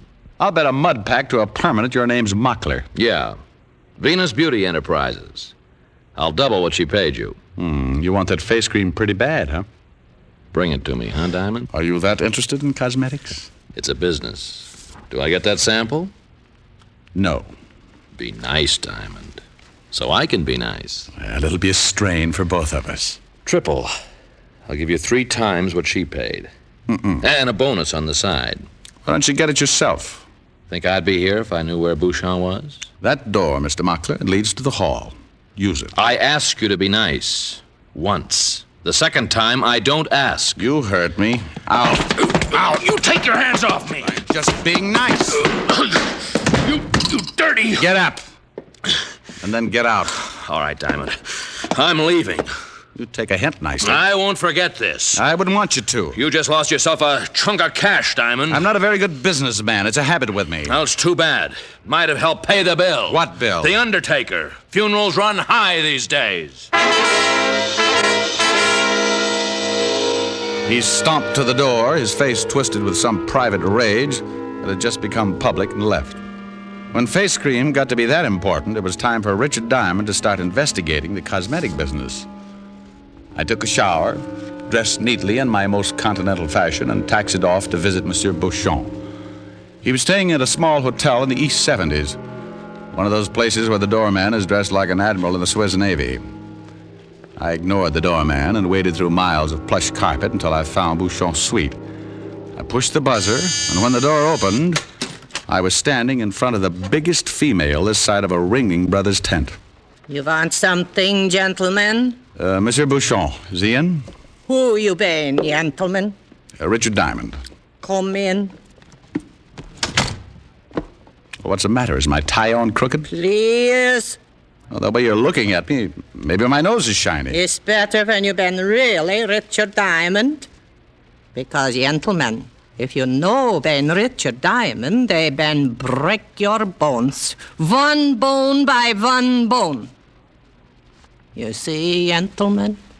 I'm afraid I do. But now if you'll just... Monsieur Diamond! Monsieur Bouchon, I hope.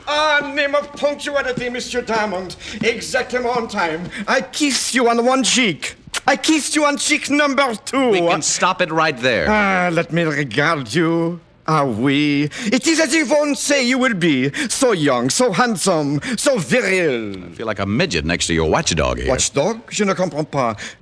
Ah oui, Bertha. She is my masseuse. She makes new muscles as the old. And vice versa on occasion, I suppose. Regard her, Monsieur Diamond. Name of a Swedish smorgasbord. Is she not magnifique? Yeah, spellbinding. Now, about that sample I'm supposed to pick up. But of course, Bertha. Please. In the boudoir, Bertha, there is a jar on the bed, next to my Chartreuse dressing gown. Bring it. Yeah, gentlemen. I wish to tell you, Monsieur Diamond, how pleasant it is to be back in your New York once more. What a truly magnifique city she is to visit. But you wouldn't want to live here. Name of a fortune teller, but you are psychic. How did you know I would say that? I've been hanging around the tourist bureau. I do not understand, but I think you are being droll. You would have a tiny brandy with me. Some logis du Mai, n'est-ce pas? Well, thanks, but I've got a date with a room full of perfume. The Yvonne. Naturally, the incomparable Yvonne. Well, I suppose I cannot persuade you to stay. Thank you, Bertha. Please. Here, Monsieur Diamond, is the latest Bouchon creation. That's all?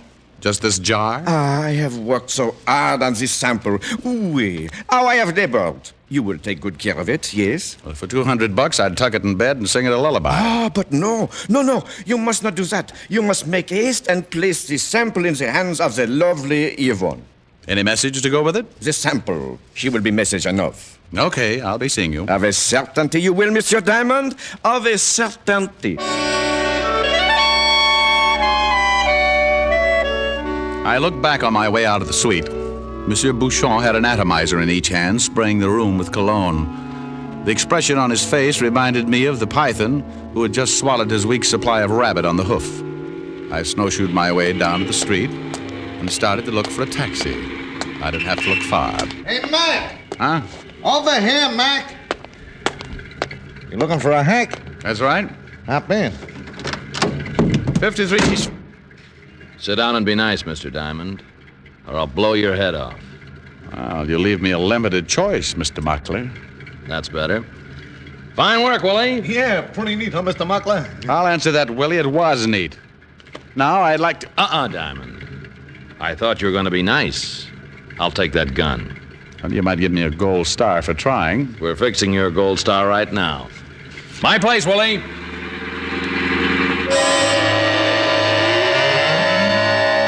It didn't do any good to tell myself I should have known better. I'd been caught by a trick 10 times older than I was. I took a quick look at Mockler's profile just to make sure it was still there. It was. I didn't have to look at his gun. It had found a home between my 4th and 5th rib. We finally pulled up in front of an apartment just off Park Avenue.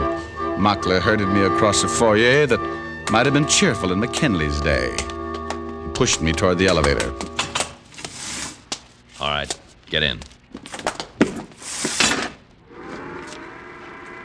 Would you mind shifting that gun a bit? My floating ribs run aground. I'll be nice, Diamond. Suits you better than being funny. And I was just trying to be pleasant. But if you insist, Don't talk so loud. My neighbors are refined. All right, get out. Aren't you making a lot of fuss over nothing?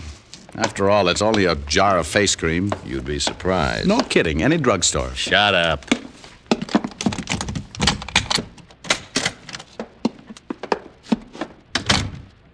Oh, nice place. It's a place. All right, give me the sample. Well, just for the record, suppose I say no. You say no, you won't have a record. The sample, Diamond. Get it. My coat pocket. That's right. Oh, I thought you'd try that. Give me that gun. Okay, right between your pretty blue eyes.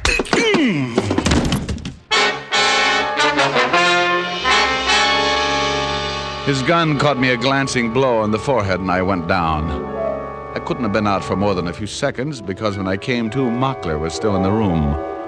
I tried to get up, but my body had a will of its own.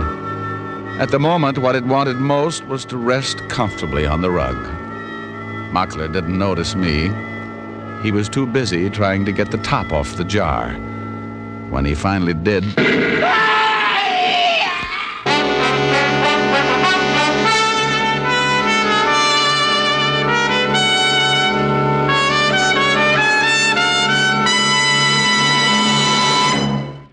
Before we continue with Richard Diamond, here's an important question. What's the best way to find out about smoking enjoyment? Well, you won't find out much from one puff or one sniff. It takes day in, day out smoking. Make the sensible, thorough cigarette test. Smoke only Camels for 30 days. You'll discover how rich and flavorful Camels are pack after pack. You'll find how mild Camels are, how well they agree with your throat week after week. In a coast-to-coast test of hundreds of people who smoked Camels for 30 days, noted throat specialists reported not one single case of throat irritation due to smoking Camels. No other cigarette gives you this conclusive proof of mildness. And no other cigarette has Camel's rich, full flavor, the flavor of costly tobaccos, properly aged and expertly blended. So make your own Camel 30-day test, the sensible test. You'll enjoy every puff, and you'll see why so many people say, once a Camel smoker, always a Camel smoker. How mild, how mild, how mild, how mild, how mild can a cigarette be? Take the Camel 30-day test, and you'll see. Smoke Camels and see. And now back to Richard Diamond, Private Detective, starring Dick Powell.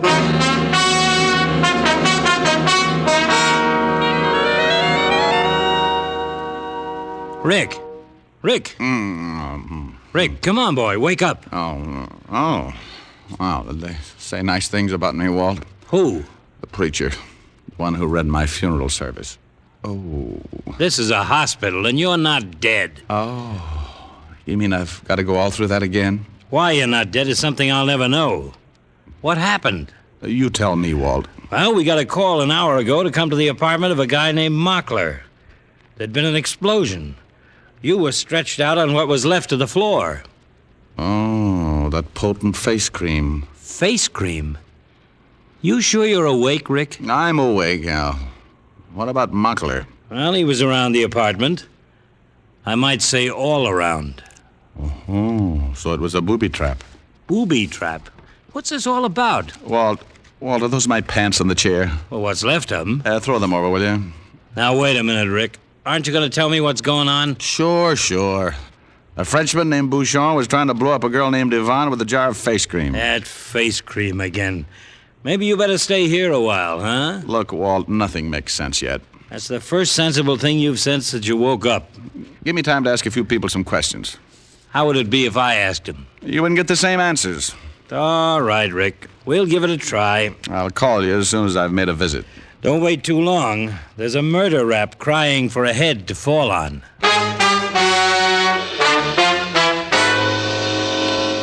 I checked out of the hospital and walked a few blocks to shake the India rubber out of my legs. I knew it wouldn't do any good, but I ducked into a phone booth and called Bouchon's hotel. And as I expected, he'd pulled out a couple of hours before. Manager had no idea where he'd gone. There was only one place left for me to go, and it was a little after 10 when Yvonne opened her door for me. I could tell by the quiet music on the radio that she didn't know what had happened. The way she greeted me bolstered up my deduction. Well, hello. Do come in, Mr. Diamond. Thanks. Aren't you afraid of catching cold in that thing? You mean this negligee? I wore it specially for you. I've been waiting a long time. Too long. Well, you just missed waiting a lot longer. That Monsieur Bouchon, so talkative. He has a few other qualities. Come sit down. Here on the chaise longue. Next to me. Well, I hate to make a detour, but let's get the sad news over with first. Oh? Something's gone wrong? Oh, you almost got it. Nothing's gone right. I should have known. Your clothes, You ought to see what your face cream did to Mockler's clothes. Mockler? Did he get that sample? He had it for a few minutes, if that's what you mean. Mr. Diamond, if I didn't like you, I'd be very angry. Well, you shouldn't be. When Mockler opened that sample, he got very dead. It was a bomb. I don't understand. The face cream Monsieur Bouchon gave you was a bomb? No, not quite, no. The bomb Monsieur gave me was a bomb. Just a minute, Mr. Diamond. Let me turn off this radio. You don't know how this upsets me. I know. I was upset myself this evening, violently. Oh, you poor boy. Well, no. That helps. Hand me that bag, please, there on the coffee table. Well, if you want a handkerchief. I have what I'm looking for. Here, Mr. Diamond. $100. The other half of your fee. No? Does an explanation come of that? I'm sure you'll excuse me until another time. Won't you? Well, when you say it like that, I'm sorry. I was so looking forward to... Good night, Mr. Diamond. There were a few reasons why I'd like to have hung around, but I could tell this just wasn't my night. So I left Yvonne, called Walt, and told him he could forward the bill for Mockler's murder to Monsieur Bouchon if he could find him. Then I crawled into a little bistro on 53rd Street to relax and count my $100 bills. I was on my second cup of coffee and third Campbell's cigarette when it came to me. Like the paraphrase of an old song, Bouchon knew that I knew. If he'd been foolish enough to let me be messenger for his booby trap, it was a cinch he wouldn't be foolish for very long. As long as I was walking around in one piece, Bouchon could never feel safe. I could have dodged him, maybe for a long time, but I decided it would be better to see him when he wanted to see me. I went home and made myself available. At 11:35, the walls of my room started to shudder when somebody pounded on the door. I didn't have any doubts about who it was. Oh, be careful, will you? It's just mahogany. It's only me, gentlemen. Bertha. I couldn't possibly have guessed. Please. Oh, never mind. What do you want? Monsieur Bouchon, they have been send me. It'll be a tight squeeze, but won't you come in? You come out, gentlemen. Okay, just as soon as I get my coat. You know Ben need your coat, gentlemen. Well, it's right over here. You come now, gentlemen. They will assist your arm. Please. Oh, nothing. I always thought my arm bent the other way. It's better this way. It's healthy for bones. You come now, gentlemen. Please. She put a little more pressure on my arm and led me down the stairs. She was so clumsy I could have taken her with a few artful motions, but Bouchon had sent her, and I wanted to see Bouchon. When we reached the street, Berta grabbed my other arm. We made an interesting entrance into a taxi, which took us to a shabby apartment house on Bleecker Street in Greenwich Village. Berta adjusted her half Nelson, and we climbed 3 flights of stairs. The end of our little pilgrimage was a pair of termite-ridden rooms, which I never would have associated with a fastidious Frenchman. Bouchon was not there, and Berta didn't seem to know what to do with me. Then her eyes lighted up. She angled me across the room, pulled open a door, looked at me brightly, and said, Is bathroom, gentlemen. Well, thanks. I brushed my teeth this evening. Go in. Where's Bouchon? It's not good. You been asked questions. Go in. Well, we'll wait out here. It's more comfortable inside. If you no been go inside, I been glad to assist you. I was ready to argue the point when I looked in the bathroom and saw a table full of bottles and jars. So I let Berta shove me inside and lock the door behind me. Then I walked over to the table.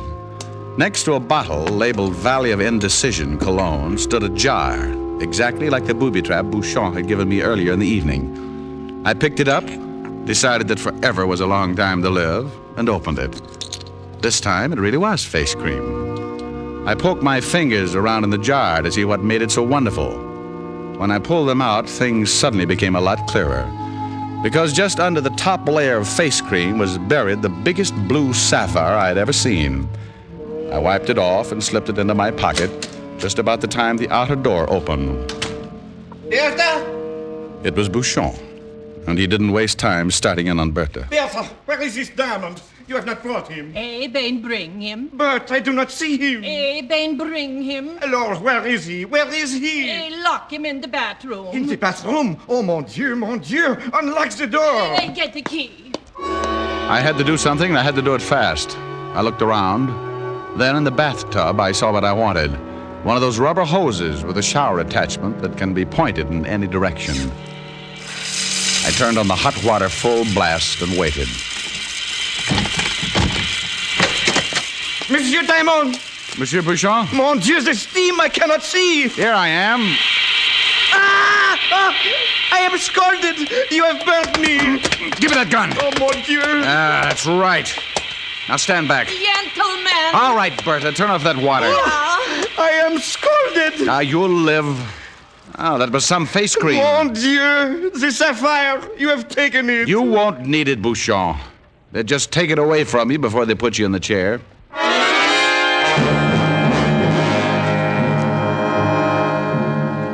I persuaded Bouchon with the help of his gun, which I was holding, to tie up Bertha. Then I knotted some bright red French neckties around his hands and feet and surveyed the situation. There was no phone in the apartment, so I locked the 2 of them in and raced down to a drugstore on the corner. I caught the owner just as he was closing and put in a call to Walt. Then I doubled back to the apartment to keep Bouchon and Bertha company. I thought it was funny that the door was open when I had locked it so carefully. I stopped thinking it was funny when I walked through the door straight into the barrel of an ugly automatic. Hello, Mr. Diamond. Well, Yvonne. You're just in time. We're going to start a treasure hunt. He has it. He is the one. Monsieur Bouchon seems to think you picked up a sapphire by mistake, Mr. Diamond. Probably in the excitement of the evening. It is true. All what I tell, it is true. You hear what Monsieur Bouchon says. But Monsieur Bouchon tried to kill me tonight. Maybe he also lies. No, he took it. Name of a thief. Oh, do be quiet, Monsieur Bouchon. You disturb us. Well, Mr. Diamond? Oh, come on, Yvonne. You're taking this thing much too seriously. Mr. Diamond, I've said repeatedly that I like you. But that won't stop me from shooting you, if I have to. Now, you are intense, aren't you? I've risked a lot to get that stone. Let's not make it more difficult. Well, you haven't asked Bertha what she knows. Bertha? Sure. Go ahead, ask her. All right. What do you know about the sapphire, Bertha? Please! Oh, Mr. Diamond, I believe you're pulling my leg. Oh, please, I've got a good answer, but I'm afraid this isn't the time. Do you have the sapphire? Oh, for want of a better word, yes. Give it to me. Oh, Grandma, what a greedy voice you've developed. You're wasting time. Only in a manner of speaking. Come on, Diamond, I'm not... Hold it where you are. Drop the gun, miss. Go ahead, drop it. Well, you certainly took your time, Fatty. I got here as fast as I could. I was just running out of words. Wasn't I, Ivan? Mm-hmm. You know something, Mr. Diamond. Tell me, dear. I'm sure I'll hate myself in the morning. But it's funny. I still like you.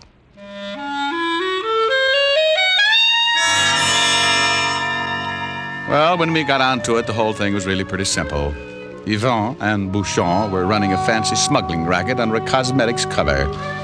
Bouchon wanted to make it a one-man operation, so he tried to dissolve the partnership the hard way by killing Yvon. It didn't work because Mockler found out about the sapphire, got in the way, and stopped the bomb intended for Yvon. Monsieur Bouchon summed the whole thing up rather neatly on the way to the station house. He said, Mon Dieu, I should have stood in France.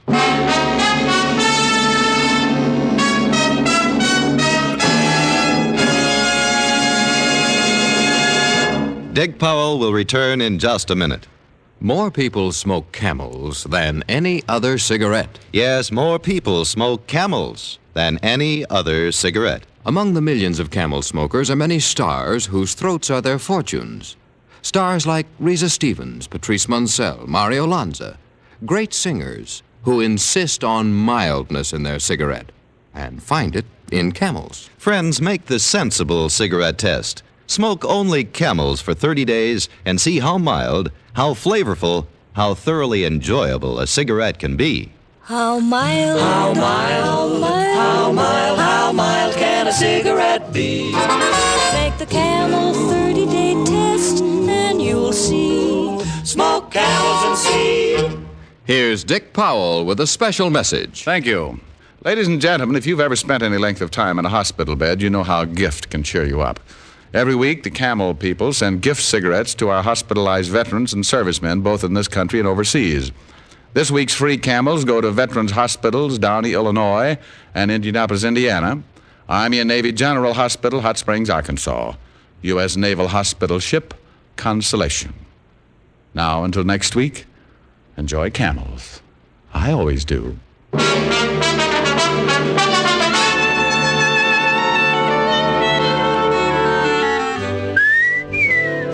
Dick Powell can now be seen starring in RKO's Cry Danger. Tonight's adventure of Richard Diamond was written by Charles E. Israel with music by Frank Worth. Our director is Helen Mack. Featured in the cast were Arthur Q. Bryan, Joan Banks, James Backus, Theodore Van Eltz, and Sheldon Leonard. Men, there's pleasure in every pipeful of Prince Albert, the national joy smoke. PA's Choice Tobacco has a rich flavor and a fine, natural fragrance. It's crimp cut for smooth, even burning, and specially treated to ensure against tongue bite. Get Prince Albert, America's largest selling smoking tobacco. Listen next week for another exciting transcribed adventure of Richard Diamond, starring Dick Powell. This is Your FBI. The official broadcast from the files of the FBI follows immediately. Stay tuned. This program came to you from Hollywood. This is the American Broadcasting Company.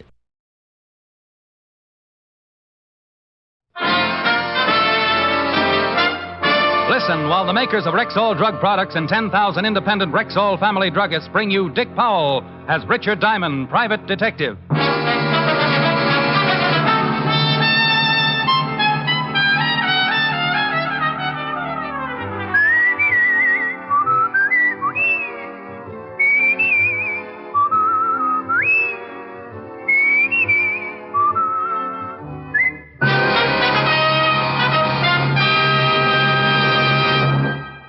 Good evening. This is Bill Foreman speaking to you for the 10,000 independent druggists who have made the word Rexall part of their own store names. They've done that because they recommend and sell the 2,000 or more drug products made by the Rexall Drug Company. This evening, we want to call your particular attention to Rexall's exciting two-page ad in this coming week's issues of Life, Look, Collier's, the Saturday Evening Post, and in the current issue of Farm Journal.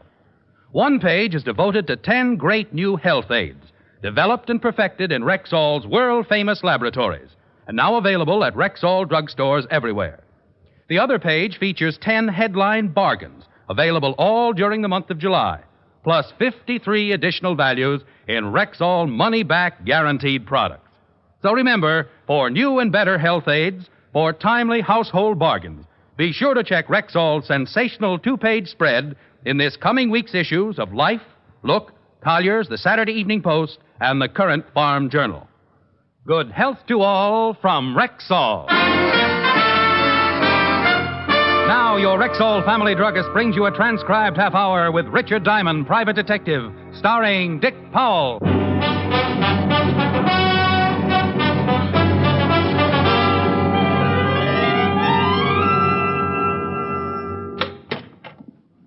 Mr. Diamond? That's right. Come in. My name is Hayden, Gustav Hayden. How do you do, Mr. Hayden? Won't you have a seat? Oh, yeah. Thank you. What can I do for you? I would like for you to protect me for the next 2 days. Protect you from what? Well, maybe I should start at the beginning. By trade, I am a gunmaker. Before I was fortunate to come to this country, I worked in German. Do you mind if I smoke? Go right ahead. He pulled out a very old hand-carved pipe and stuffed it into a worn leather pouch. He was a little man, a few inches over 5 feet. I guessed his age to be somewhere in the 60s. He talked of his home in Germany before Hitler had moved in with the stormtroopers. He told me about his wife and how she had died in a prison camp because she was anti-Nazi. They allowed me to work because I was making a very advanced rifle, and Adolf could use such a rifle. But when they took my wife, I destroyed my blueprints and was myself interned in another prison camp. They tried to beat my secret out of me. I lived, somehow. Then the war was over. Your pipe's gone out. Oh, so it is. I hope I'm not boring you, Mr. Diamond. Well, not at all, no. I have a sister, Anna. I sent her to America before the trouble came. She's a widow and has one son. Perhaps you have heard of her son, Mr. Diamond, William Ehrlich? No, I can't say that I have. Well, you will. He's a lawyer. Someday he will be a very big lawyer. You said you wanted me to protect you, Mr. Hayden. Yeah. My sister, with the help of William, arranged for me to come to the United States. I was quite ill when I arrived, and they sent me to their summer cabin in the Catskills. I soon was better and took great pleasure in this place, so they have allowed me to stay at the cabin and make it my home. See. Willie even made for me a complete workshop at my disposal, and in the last 2 years, I've occupied myself with my old trade. Making guns? Yeah. I have finally produced my new rifle, Mr. Diamond, and someone has tried to steal it. Well, if somebody's trying to steal it, you should go to the FBI or the police. I think of that, Mr. Diamond, but it would involve my sister and her son. I'm not sure how good this rifle is until after I test it, and I don't wish to have my family involved unless the rifle is a good one. Have you any idea who might have tried to steal it? No. How long do you want protection? Only for 2 days while I test the gun, and then I want somebody to go with me to the right people, so I may show the rifle to them. Well, I charge $100 a day in expenses, Mr. Hayden. I have no money, only what Billy gives to me each month for living costs, but if you will take a chance with me, Mr. Diamond, that the rifle is a success, I will see you are well rewarded. And if the government doesn't want the rifle? Then, like myself, I'll have lost such your time and effort. Where's the rifle now? In my shop in the Catskills. Well, if somebody's already tried to steal it, aren't you taking a big chance? Oh, that's a caretaker, sir. My nephew hired him when I moved in. Where was the caretaker when the attempt was made to steal the rifle? We were both asleep. I heard a noise in the shop and went out to see. Albert, that's the caretaker, heard it also. We both got to the shop about the same time. Whoever it was, we must have frightened him away, but someone had been there. The window was open, and much of my equipment had been moved. All right, Mr. Hayden, I'll gamble with you. Oh, thank you, Mr. Diamond, thank you. I'm going to see my sister now, but I will meet you at the ticket window 11, Grand Central Station, at 8 o'clock.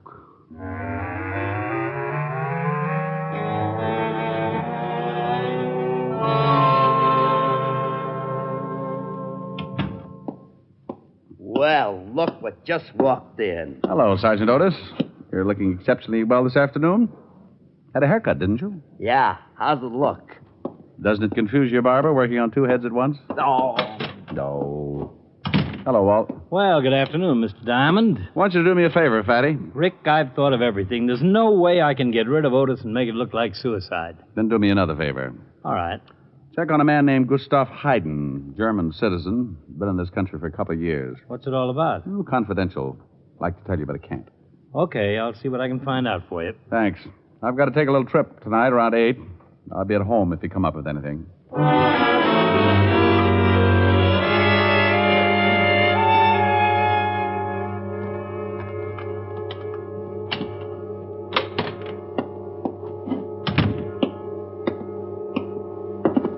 Hey, what the...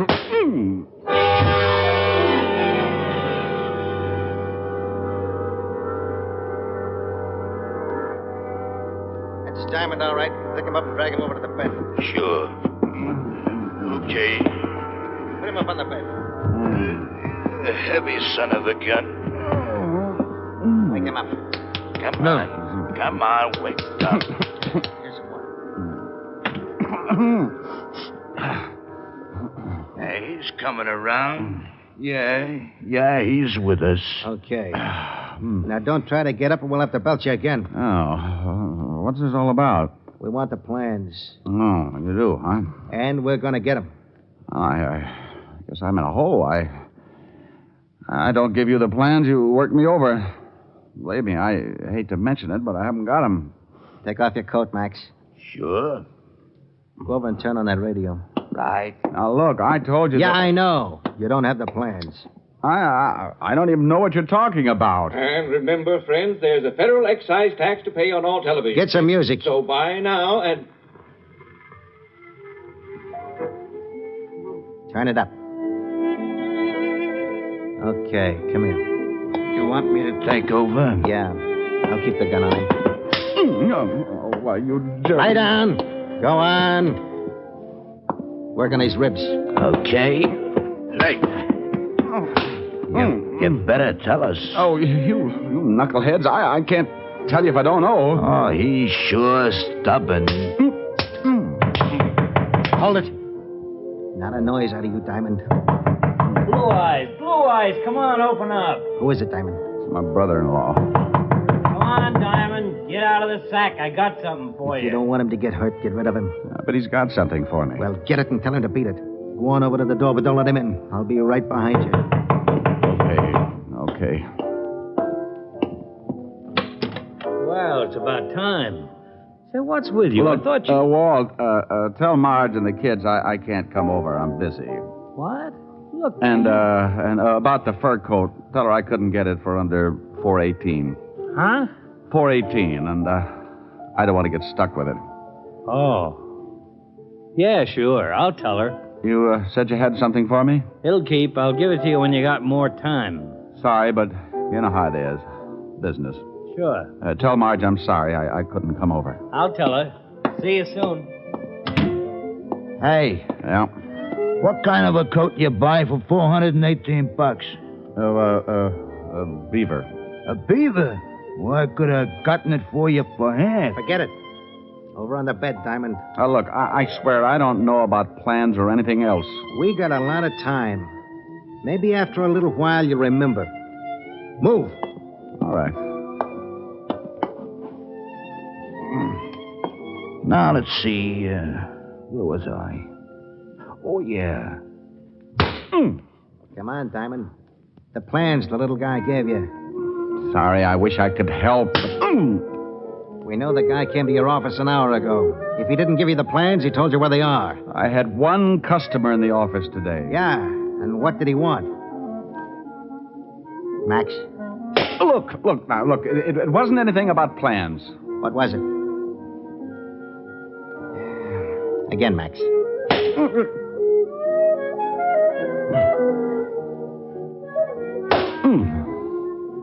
Max kept working, and I took it. For one reason, because I had to.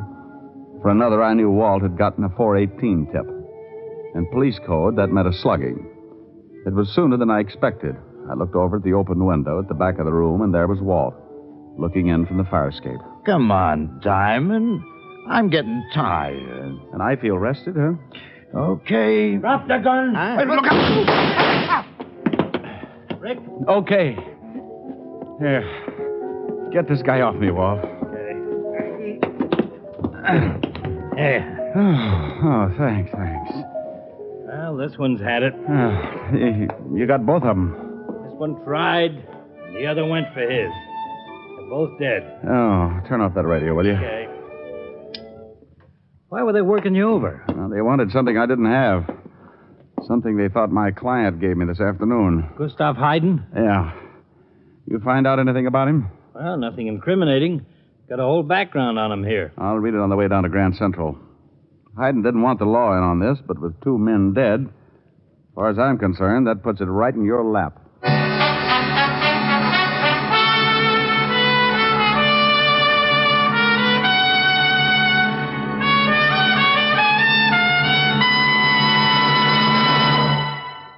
This coming week's issues of Life, Look, Collier's, the Saturday Evening Post, and the Current Farm Journal carry an important 2-page Rexall ad. One page features 10 great new health aids, developed and perfected in Rexall's world-famous laboratories, and now available at Rexall drugstores everywhere. The other page features 10 headline bargains good all during July. Here are just a couple of examples. Rexall 5X multivitamins, the tablets that are 5 times stronger than the established daily requirement of all vitamins with known minimums. Special introductory offer, 10-day trial size, a regular $1.79 value, free of extra cost, with the purchase of the regular bottle of 50. Stag Brushless Shave Cream, regular 50-cent jumbo tube, now only 25 cents, exactly half price. So remember, for new and finer health aids, for bigger and better bargains, be sure to check Rexall's sensational 2-page ad in this coming week's issues of Life, Look, Collier's, the Saturday Evening Post, and the Current Farm Journal. And now back to tonight's adventure with Richard Diamond, Private Detective, starring Dick Powell.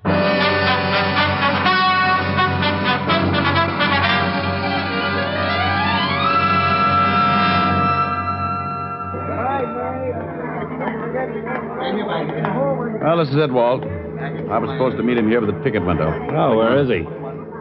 I don't see him. This is ticket window 11. Let's give him a few minutes. And we gave Gustav Hayden more than a few minutes. At 8 o'clock, we were still waiting. At 8:15, the train Hayden and I were supposed to take pulled out. You stood up? Yeah. Let's check with the ticket seller. Pardon me, sir. May I talk with you for a minute? Certainly. What can I do for you? Police business. Oh. Did you notice a little man standing near this window? About 5'3", big bunch of gray hair, old brown hat and suit, button shoes. Smoking a big pipe? That's it? Sure, couldn't help but notice him. Stood around for about 15 minutes. See him leave? Yeah, left with a man, big guy. You remember what the big guy looked like? I didn't pay much attention, just big. What do you think, Rick? I think we better look up Gustav Hayden's sister.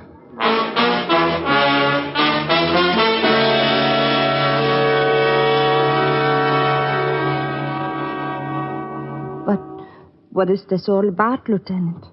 Gustav left for the train station an hour ago. He was going back to the mountains. No, it's nothing to be alarmed about, Mrs. Ehrlich. He just didn't take the train. Are you certain? We checked. But I still don't understand. Mr. Diamond, what is your interest in my brother? Well, he retained me this morning to protect him. To protect him? Protect him from what? Well, Mr. Ehrlich, he said someone was trying to steal a new rifle he was developing. A new rifle? A gun he started designing a long time ago in Germany. He never told us anything about it. Well, I don't believe he wanted to involve you until it was all finished and tested. If it was a success, he was going to turn it over to the government. He certainly kept it a secret. I helped him fix up a workshop, but I just thought it was to keep him occupied. An old man, you know, wanted to keep him busy. And, Mr. Diamond, you think something's happened to him because of this rifle? Well, maybe not. But if you hear from him, please contact Lieutenant Levinson at the 5th Precinct Police Station.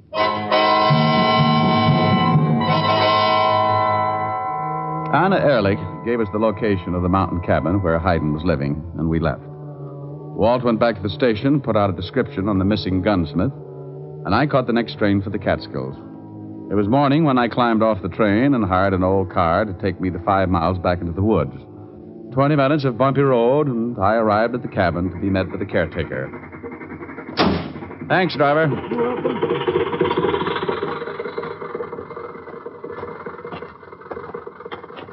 want something? Ah, yes, Mr. Hayden. What did you want him for? He's here. Well, didn't you think he'd be? I'd like to talk to him, please. I don't know. He's in kind of a strange mood. Came in about 4 this morning, acting like he'd seen a... Albert.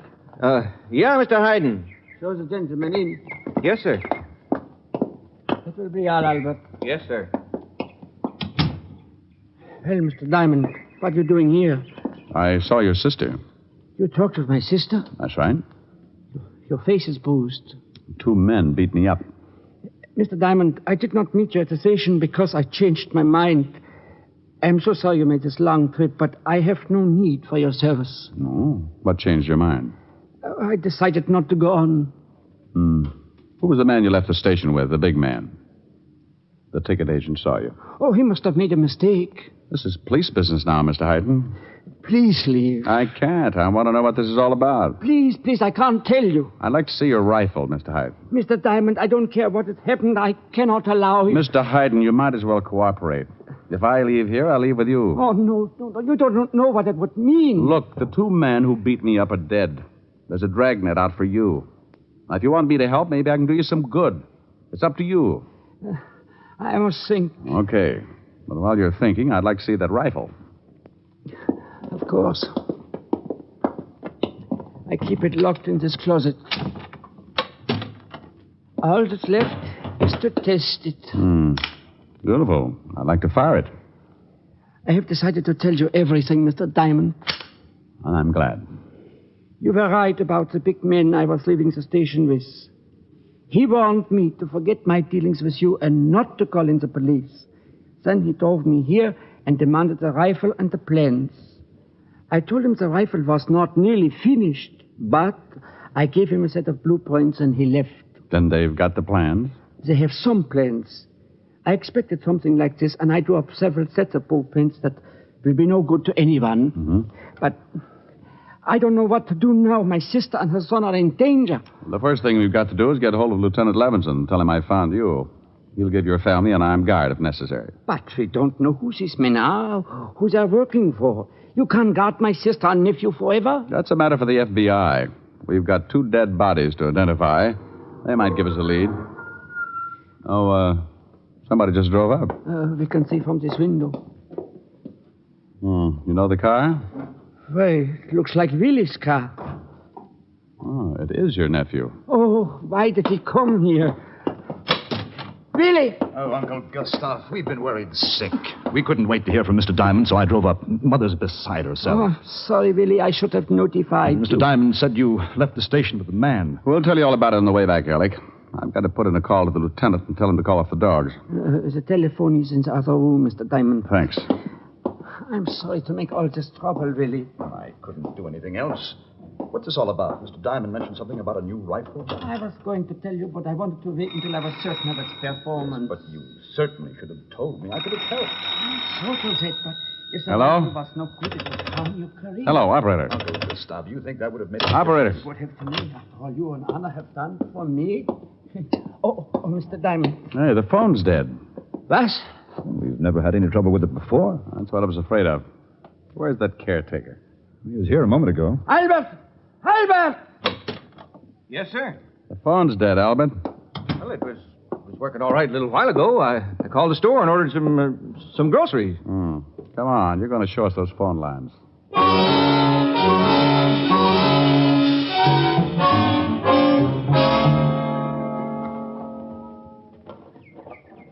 That's the phone line coming down from the trees. Over the house right... Well, what do you know? Yeah, the line's been cut. What? That's right, Mr. Hayden. Mr. Diamond. Now, just take it easy.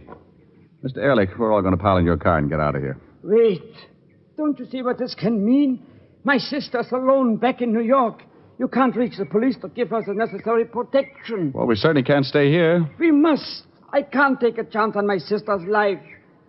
I will give them the rifle and the plans. Oh, don't be ridiculous. If you give it to them, you don't think they're going to let you live, or for that matter, let any one of us get out of here alive. I'm an old man. It doesn't matter. Sorry. We're all getting into that car. No, Mr. Diamond. I cannot. Wait a minute, Diamond. In a way, he's right. My mother's life is important also. I can appreciate that, Mr. Ehrlich. But we're only presuming she might be in danger. We know that your uncle is, and that rifle's too important. I won't leave. Well, I'm afraid you'll have to, and I wouldn't like to use force. Now, come on. All of you get in that car. Wait just a minute, Mr. Diamond. No one's leaving this cabin. Look, Ehrlich. You look. Really? You don't have to use a gun. I'm afraid I do, Uncle. But you can't. Shut up and get over there with Mr. Diamond. Really? Shut up, you old fool. Get over there. You better do as he says. But I don't understand. It's not too hard to figure out. Albert. Yeah? Go and get that rifle. Well, now, wait a minute. Go and get the rifle. Look, I'm the man you've been expecting. You? Of course. Do you think I would have hired you as caretaker unless I knew you were working with us? Now go bring that rifle. Yes, sir. Really? You are behind all this? Oh, now, don't be so naive, Uncle. I've been with the party for years. The party? Certainly. You didn't think we were a bunch of thugs, did you? There's a difference? That's all right, Diamond. Enjoy yourself. You don't have too long. I simply can't believe it. And Anna? Mother knows nothing about it. She couldn't understand. And Albert telling everything I did. That's how they kept such close tabs on you, Mr. Hayden. They tried to get the gun first by stealing it. When you came to my office, they thought you'd given me the plans and sent two of their strong arms to beat it out of me. That didn't pay off, so they had you picked up at the station. You gave the big man the wrong plans, and up came your sweet little nephew. But why didn't Albert steal it? He could have many times. He'd have been the first one suspected. Quite shrewd, Mr. Diamond. Oh, yeah, I'm a dilly. You played it pretty cozy, too, Ehrlich. Even your own man didn't know you were running the show. Here it is, Mr. Ehrlich. I brought some shells in case you wanted to see it work. Ah, good. Well, Uncle, I suppose you're just as interested in the performance of your rifle as I am. You can try it right here, Albert. Yes, sir. Pick a good target. Walk down the road about 100 yards and see if you can kill Mr. Diamond on the first shot. Really? Now, relax, Mr. Hayden. There's nothing we can do about it. You are completely right for the first time, Mr. Diamond. Go ahead, Albert. Move away, Uncle, and if you try anything, Mr. Diamond, then I shall have to shoot you. Move away, Uncle. No. I think I should stand with my friend. Mr. Hayden, please. I am sure they don't intend to let me live anyway. Oh, on the contrary, Uncle. We were planning a long voyage for you. We know of a place that could use a man of your talents. I see. I prefer to stand with my friend. Very well. Albert. Yeah? Don't do it, Mr. Hayden. After Mr. Diamond, Mr. Hayden. Both of them? First, Mr. Diamond, then my uncle. Okay.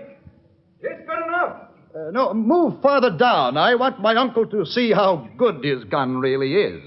Okay. But the first couple of shots might be off.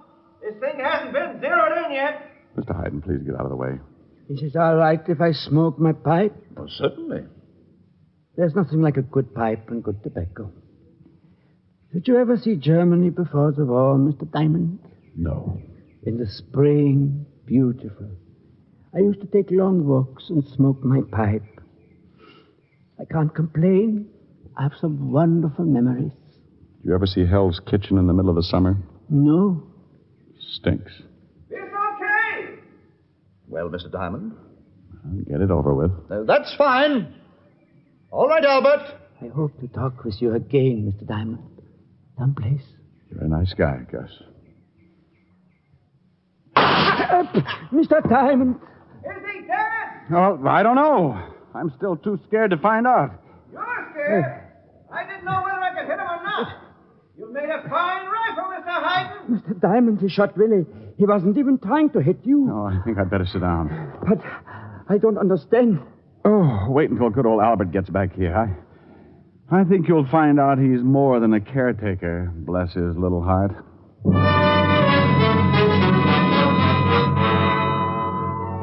And good old Albert was a little more than a caretaker. His real name was Baxter, special agent for the FBI, working for the past 6 years as undercover man inside Ehrlich's organization. The last time I saw Gus, the government had accepted his rifle. He was smiling and smoking his old pipe. We talked for a long time, just like he had hoped we would.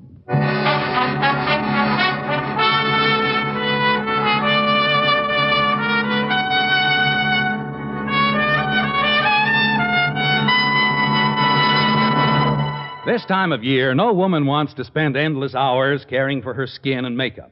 Since you want the finest beauty care in the least time and with no nonsense about it, why not try the new Ann Delafield Cosmetics? Designed expressly for the busy modern woman, they give you the most for your cosmetic dollar and save time as well. There are no endless bottles and jars, no endless creams for different corners of your face and neck.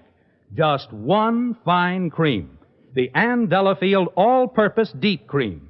A day cream, cleansing cream, night cream. All creams in one. There are vitamins, too, for true beauty from within, and other lovely makeup aids tailor-made for you. Look for the fine Ann Delafield Cosmetics at Rexall drugstores everywhere. Good health to all from Rexall.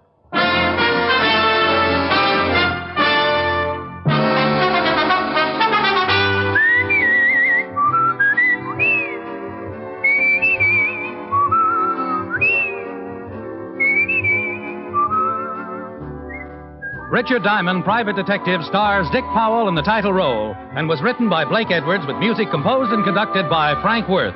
Dick Powell directed the RKO production Split Second, which is now in release, and his latest film appearance was in the Metro-Goldwyn-Mayer award-winning The Bad and the Beautiful. Heard in tonight's cast were Arthur Q. Bryan, Wilms Herbert, Ben Wright, Jack Crucian, Virginia Gregg, Don Diamond, and Lillian Bayef. Richard Diamond, Private Detective, is transcribed in Hollywood by Jaime Del Valle.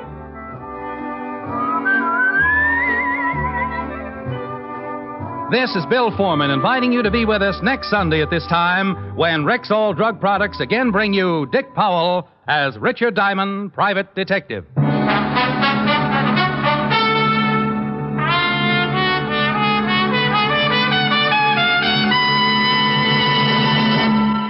Remember, for new and better health aids, for bigger and more useful bargains, check Rexall's sensational two-page ad in next week's issues of Life, Look, Collier's, the Saturday Evening Post, and in the Farm Journal.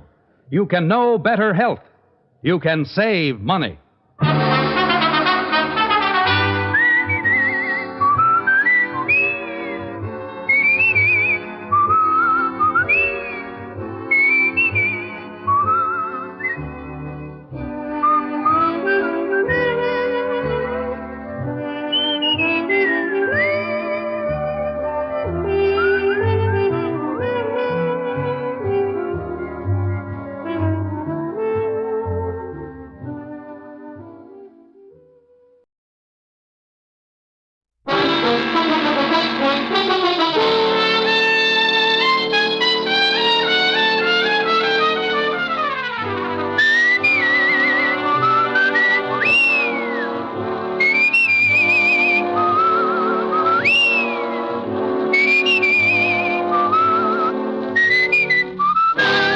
Dick Powell as Richard Diamond, Private Detective.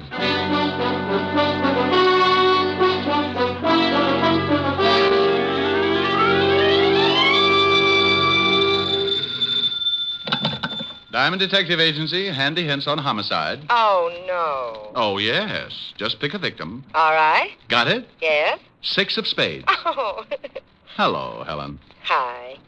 Am I going to see you tonight, Rick? Depends on how many lights you leave on in the study. But are you coming over? Wouldn't miss it. I've been puckered up since 8 o'clock this morning. Francis has the night off. I'll have dinner for you in by the fire. Well, take it easy. The last time you built a fire, it got so hot I had to keep basting myself for a week. Oh, Rick. Sure. The next day I walked by Linda's and some guy grabbed me and shoved an apple in my mouth. Said he'd get fired if I didn't climb back in the window and lie down. Oh, I'll see you tonight. Bye. Bye. Now, let's see. Where did I put the soap? Mr. Diamond? Oh, it depends on what you want him for. If it's the rent, he's being buried over in Jersey this afternoon. My name is Dr. Edward Gerson from Bellevue Hospital. I have nothing to do with the rent. Well, if you're with the Sanity Commission, Diamond's still in Jersey. It is apparent that you are behind in your rent and you wish to remain buried in Jersey for the moment. Well, it's not as bad as it sounds. Are you a potential client? I'm a psychiatrist, Mr. Well, pick a good one. How about Apple Knocker? All right. I'm in a rather peculiar position, Mr. Apple Knocker. Oh, I don't know. I always sit like that. For the past 4 days, I've been treating a young man for an unusual type of shock. What did he do? Run his electric train in the bathtub? You're quite an interesting case yourself. Are you always so unconcerned when someone comes to you with a problem? Look, Doctor, everybody's got a problem. That's why I'm in business. If you've got a big one, you'll get by my little remarks, and I'll be glad to see what I can do for you. Quite a philosophy. All right, then. Let's both get down to business, Mr. Apple Knocker. Oh, now, what's your trouble? This boy I mentioned, he disappeared 5 days ago. You said you'd been treating him for 4 days. He couldn't have been gone very long. A day and a night. He was found the next morning wandering through the Bowery. Unable to speak, unable to understand anything. I see. Someone took him to Bellevue. Luckily, the family's private physician is also on the staff at Bellevue. He saw the boy and called the family immediately. And you've been treating him ever since? Yes. Last night, the boy began to talk, make reasonable sense. Now, this would continue for perhaps a few hours, then he would lapse into a complete state of confusion. Each time he was given a sedative, and each time, as the sedative wore off, he talked for a while, knew who he was, started to tell about the missing night, and then lapse once more into this state of, well, confusion. And you think something happened during this missing night, and he doesn't want to remember it? Correct. Did you ever study psychology? Every day, Doctor. I get enough screwy cases in here to make your clientele look like a bunch of Einsteins. And now stop unlocking my mind. There's a draft. Well, as you said, this boy won't let himself remember something that happened on that missing night. He'll talk about everything up to that point, but the minute he reaches it... he jumps the tracks. Well, yes. What do you want me to do? You know what I want you to do, Mr. Diamond. Okay. Now, here's one that will throw you. You know what I want you to do? The boy's family is quite willing to meet any expense that you feel is necessary. Oh, remind me not to take you on a double date. If I don't discover what happened to this boy on the night in question, I'm afraid he might lose his mind permanently. These periods of confusion are becoming more frequent, and sooner or later, he won't be able to distinguish between the real and the unreal.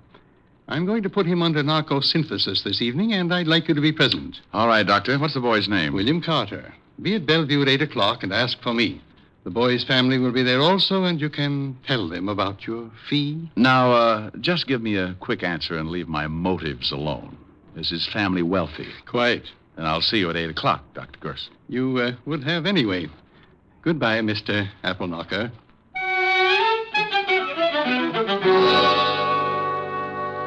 You know, you can feel pretty silly when a guy like that walks in and answers all your questions before you got time to think them up. Anyway, I remembered my dinner date with Helen and put in a fast call to the little redhead. She was unhappy, naturally, but she said something about me holding the pucker and to drop around whenever I had the time. At 8 o'clock, I was standing in the long hall at the Bellevue Hospital. Dr. Murray, report to the second floor desk, please. Dr. Murray to the second floor desk. Good evening, Mr. Diamond. Oh, hello, Dr. Gerson. What's the matter? You look a little nervous. Well, hospitals bother me. That's very interesting. The family is at the end of the hall. Let's go down. Tell me, Doctor, just what exactly happens when you put William Carter under this narcosynthesis? It's an intravenous injection. It unlocks those little doors in the back of his mind. Gets him to talk. You'll see. It's really very amazing. Right here. Oh, good evening, Doctor. Mrs. Carter. How's the boy? Not much change. This is Mr. Diamond, Mr. and Mrs. Carter. How do you How do? do you do? How do you do? Mrs. Carter, Dr. Gerson wants me to find out what happened to your son the night he was missing. Have you any idea? He said he had a date, and when I asked him who it was, he wouldn't tell me. That's all we know. I think William will be able to recreate what happened for you, Mr. Diamond. Now, I'll leave you to discuss business. And when you are through, stop at the desk. We'll show you where I am. Well, I... Yes, Mr. Diamond. What is your fee? Oh, thank you. Believe me. 100 a day in expenses. And your retainer? 1 day's work. Mr. Diamond, can you help our boy? Mrs. Carter, I don't really know. I'll write you a check. Oh, thanks. Mrs. Carter, whatever it is that's strong enough to make your son lose his memory, it might be... Think maybe it's something bad? I know it's something bad. How bad, I've got to find out. I hope it's not more serious than I think. Oh, yes, I know. Here you are, Mr. Diamond. Oh, thanks. I'll keep in touch.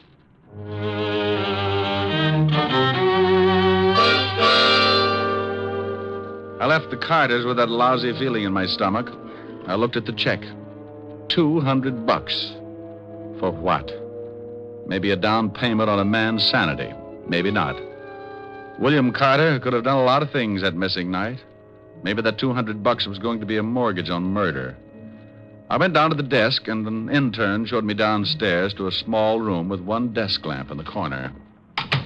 I'm glad you didn't take too long. The patient will be down in a minute. Oh, isn't this a little irregular, Doctor? I mean, me listening in on a man's secrets? If he's done something against the law, I want you to find out whether it really happened. Well, if he tells you about it, it must have happened. He might have thought it happened. I can't take the chance. If he's committed some sort of a crime, I don't think I'll be able to do much for him. Now, I want you to sit behind that screen there and be perfectly quiet. Sure. Comfortable? Oh, yes. The needle can't reach this far. This should be quite interesting for you, Diamond, particularly in your kind of work. You can find out about anything you want with this stuff, can't you, Doctor? If it's a recent shock, why? Oh, I was just thinking about a little blonde I know. Now, here he is. Roll him right over here. Now lift him over on the bed. It's all right, William. Everything's going fine. All right, thank you, nurse. How do you feel, William? Can you understand me? Say it again. Say it again. Can you understand me, William? Yes, but keep talking. Say anything. Just make my mind stop jumping around. Sure. It's nice in this hospital, isn't it? Huh? It's nice in this hospital. Yeah. Oh, what's the matter with me? Just be quiet. Think about lying in a boat under the warm sun. Lying in a boat. Lying in a boat. Lying in a boat. Uh-huh. Just lying in the sun, rocking back and forth. What are you going to do? This won't hurt. You're going to have a nice, long sleep. Oh, yeah, please. I want to sleep. There. Now start counting. Do what? Do what? Tell me again. Start counting. 1. 2. You're doing fine. Keep counting. 3, 4, 5, 6, 7, 8, 9.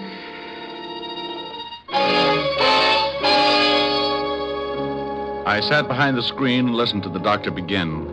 At the start, Carter seemed almost glad to talk about it. He described the beginning of the evening. He had a date. A girl named Helena on 53 East 51st Street. Did you have a good time with Helena? Wonderful time. We went dancing. Where did you He go kept dancing? talking all about the evening. They danced and drank. We went to a little The doctor kept digging, working at him, looking for every little detail. After you got through dancing? We went to her apartment.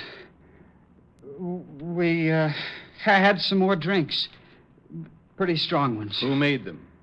What? Who made the drinks? Helena did. Then he came in. Who came in? He did. The man. The man? The man just came into Helena's apartment. Who are you? Helena, who is this guy? What are you doing here, William? What are you doing? What do you want? Get out. Get out. I don't care who you are. I'm not going to get out, William. I don't believe it. You're not her husband. Stop it. Take your hands off her. He's hurting Helena. Yeah. I'll fix you. Helena needs help. There. You hit him. Yeah. Gotta get out of here. Why do you? I gotta get out. He's dead. I killed him.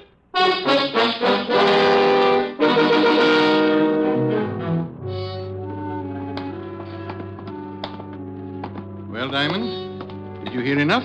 Yeah. It's up to you. Find out if he really did it. Okay. Thank you. For what? Well, according to William Carter, he'd gone to a girl's apartment. The husband had come in and he'd killed him. Cases like that don't make me a happy gumshoe, but I had a $200 retainer in my pocket, so I had to keep going. My first stop was the 5th Precinct Police Station and Lieutenant Walt Levinson. When I walked into the squad room, I spotted Sergeant Otis tying a square knot in his shoelace. I'll be right with you, Gumshoe. Hey, Otis, what happens when you break one of those shoelaces? Oh, what do you think happens? I get a new one. For those shoes? What do you use, the mooring line off the Queen Mary? Oh, why don't you lay off? I thought we was pals. Is the lieutenant in? Yeah, go ahead. Hey, Otis, if your shoes wear out, why don't you do like the Dutch do? Oh, what's that? Wear wooden ones. Just go out and rent yourself a couple of rowboats. Oh. Hello, Walt. Good evening, Mr. Diamond, and thank you for stopping by so late. Well, now, what do you mean? You've got some horrible scheme up your sleeve, but I don't have to play straight man. I'm off duty in exactly 3 minutes. It'll take 2. Oh, no. Oh, yes. I want a list of DOAs for the night of November 12th. What's the matter? Can't you find a little old corpse all by your lonesome? Oh, shut Or up. does the police department have to furnish you with one? Well, if you just cooperate, Sassy, you'll be out of here in 2 minutes. All right. Here. Now, thanks. Wow. 3 of them, huh? If that's what it says, why? Is there one we haven't found? 2 women and a man. Yeah. The man's my department, homicide. Herbert Fisher, found in his wife's apartment on 51st Street, married to Helena Fisher. What about Helena, Walt? We're still looking for her. Neighbors say she and her husband hadn't been living together for several months. The old boy must have come home, found her with another guy, and got heated up. Either the wife or the other guy killed him. Huh? How do you know there was another guy? Well, the neighbors say a young guy started seeing her about a week before. Came up with her that night. We haven't a line on him yet, but we're checking. What killed him? Poker from the fireplace, beaten over the head. Oh. No prints? Nope, clean as a whistle. Say, what's with you? What are you so interested in this killing for? Oh, I just like to hear about crimes. Oh, now stop that. If you know something... I do know something, Walt. Yeah, what? One word. Will it help me solve this case? I don't know. Well, what is it? Bye. I left the precinct and headed back to Bellevue and Dr. Gerson. I had a hunch that was growing roots, and if William Carter's sanity was going to be saved, it would have to be done in a hurry. Up till now, only 4 people knew who was in that apartment when Fisher was killed. Myself, a missing girl named Helena, the potential killer, William Carter, and the good doctor. The girl hasn't gone to the police? Why, if William Carter did it? Well, that's what I've been asking myself all the way down here, Doctor. Unless she wants to protect him. That's the only one I could come up with. I want to ask you 2 questions, Doctor. First, do you think William Carter would pick up a poker and beat a man on the head? That's hard to say. He might. Would he then wipe his fingerprints off? According to what he told me, he killed the man and rushed immediately from the apartment. I'd say no to the fingerprints. That's what I'd say. He suffered the shock immediately after he killed the man. He knew he had to get out, but after that, he can't remember a thing. May I use your phone? Certainly. Doctor, how could Carter be sure that he'd killed the man? Why, I don't know. If you remember, he didn't say. He just said he'd killed him. Homicide, Lieutenant Levinson. I thought you were going home. I gotta sit up with a headache. Oh, well, I want some information. Where did the murdered man live if he wasn't staying with his wife? Oh, now, wait a minute. We know who did it. You do? Sure, some guy named Carter, William Carter. I sent some of the boys over to his house 10 minutes ago. How do you know he did it? Because Helena Fisher walked into the station and told us so. You got the girl? Yeah, we're holding her till we pick up the Carter guy. Seems Carter was in her apartment with her. I know the story. You do? You do? I'll be right down. Well, they've got Helena, Doctor. She says William Carter killed her husband. Yes, I heard. Well, I'm afraid I can't do much for him now. I think you can. There's one thing that smells too rotten to make sense. Why did William Carter take enough time to wipe off those fingerprints? Because he didn't want to be discovered. Well, if he didn't want anyone to know he did it, why didn't he kill the girl? Oh, good Lord, I never thought of that. I got an idea. And it may mean you bending the law a little, Doctor, but it might save William Carter. What do you want me to do, Mr. Diamond? Is there any way you can find out from Carter exactly what he did after he struck the man? Of course. When he comes out of his sleep, he'll be able to talk about it. Can he be moved? Well, yes, if it's necessary. Then get him out of here. Take him somewhere. Even if his family covers for him, it's just a matter of time until Lieutenant Levinson finds out he was picked up and put in here. Oh, this is extremely dangerous. Look, if he believes he killed this guy, the girl's story will hold water. The only way that I can see to make him snap out of it is to prove to him that he really didn't kill anybody. That's right. Don't you think he did kill that man? Maybe, but I doubt it. Can he walk? Yes. Good. Take him down to my office. Here's the key. Stay there until you hear from me. You know, I like you, Diamond, and I respect you, but this is... You want to save the boy's life? Of course. Then get him down to my office.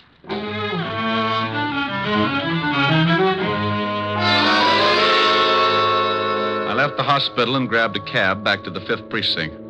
Sometimes when things don't add up like ABC, you've got to go out into left field for the answer. Everything pointed to William Carter, and he believed it himself. But I kept thinking about those fingerprints. I told Walt my idea. Are you crazy? So the guy did wipe off the prints but didn't kill the girl. What of it? People do crazy things the first time they knock somebody off. Besides, you can't go around posing as a police sergeant. Oh, now stop that, Walt. Admit it. There's a hole someplace. But you told me yourself the Carter guy admits killing the girl's husband. In his condition, he'd admit anything. He says he did it. The girl says he did it. What more do you want? I don't want any doubts at all. Will you just try the idea? If you'll tell me where you've got William Carter. Promise not to have the boys there? Just you? Yes, I get mixed He's up in my office. Wouldn't you know it? Okay, Walt. Get the girl in here and tell her just what I told you. I don't need any rehearsals. Otis. Yeah, Lieutenant. Send Mrs. Fisher in here. Right. I hope you know what you're doing. You're putting me in an awful spot. Well, if it works, Walt, the state won't burn an innocent man. Yes, but this... Mrs. Fisher, Lieutenant. Oh, come in, Mrs. Fisher. Thank you, Lieutenant. Sit down. This is Sergeant Diamond. Oh. Well, how do you do, Sergeant Diamond? How do you do, Mrs. Fisher? We've checked your story, and everything seems to be all right. You can go home, but please don't leave town. I'm terribly sorry about this. I know I should have told you sooner, but William was... Well, I didn't know what to do. You did the right thing. Have you found William yet? No, but we will. Well, didn't you check his house? Isn't he with his family? No, he didn't come home at all. Oh, and that reminds me. You know, you're the only witness who can prove he did kill your husband. Oh, why, yes, I guess I am. Well, I'd be extremely careful. He just might, Lieutenant, you don't think he might try and kill me, too? Well, you never know. After a man kills once and he's got time to think about it, he's liable to do anything. Well, then, I demand police protection. And you'll get it. Sergeant Diamond here has been assigned to the case. Oh, how nice. I'll do as much as I possibly can. Well, when do you start? Right now. I'll meet you out in the squad room right after I have a few words with the lieutenant. All right, Sergeant. Thank you, Lieutenant. Perfectly all right. This is ridiculous. All right. You get over to my office and pick up William Carter and the doctor. I'll stall Mrs. Fisher. Take her to a bar or something. All right. But if the commission hears about this, Sergeant Otis will be the new head of homicide.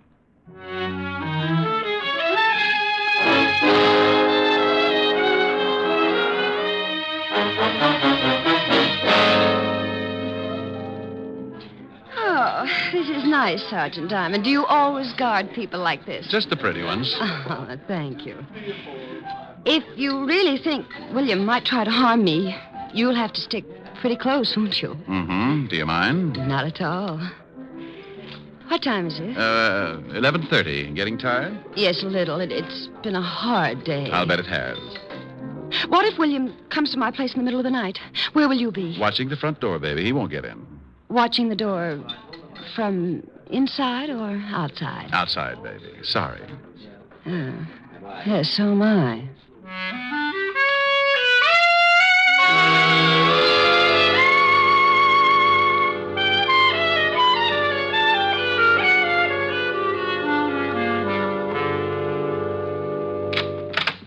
Here's my apartment, Rick. Oh, nice place.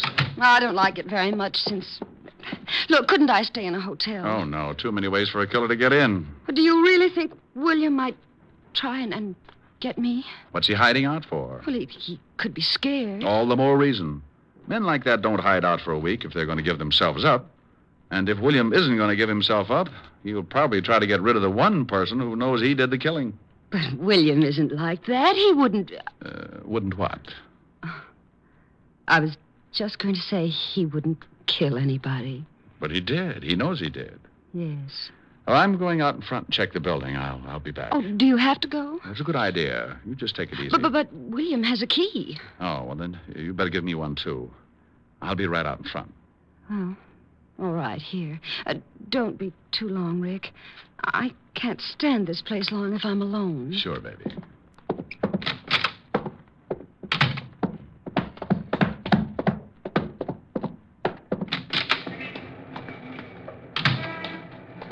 Over here, Rick. Yeah, I spotted you when you drove up. Hello, Doctor. I hope your plan works, Diamond. Yeah. Hello, William. He can't hear you.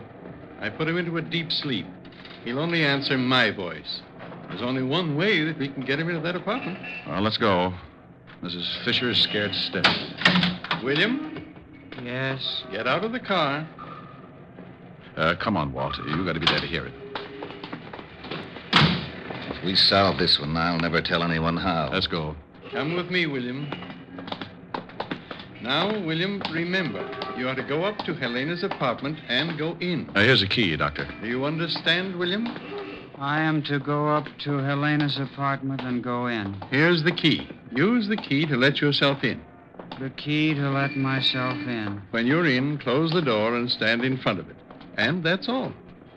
All right, Mr. Diamond. Here we go. The four of us went in through the front door, and Dr. Gerson briefed William once more. Then we led him up the stairs and up to Helena Fisher's apartment. I could hear her humming as soon as William tried the key. We all ducked. Who's there? Rick? Answer me. Who's there? William. What do you want? William, what are you doing here? William, say something. Don't just stand there. Oh, you've got to get out. The police are looking for you. There's one downstairs right now. Well, say something. Stop staring. William, get away from that door. Please, William, please, please. I know what you want, William. I won't tell anyone. William, say something. Don't look at me like that. You're going to kill me, aren't you? Look, William, you didn't do it. I killed him. I just told you he was dead after you hit him. When you left, I killed him with a poker. William, please! All right, Helena. Craig. Oh, he was going to kill me. Oh, sure. Like he killed your husband. Yes. How's William, Doctor? I'll wake him up when he gets back to the hospital. He'll be all right when he reads Mrs. Fisher's confession.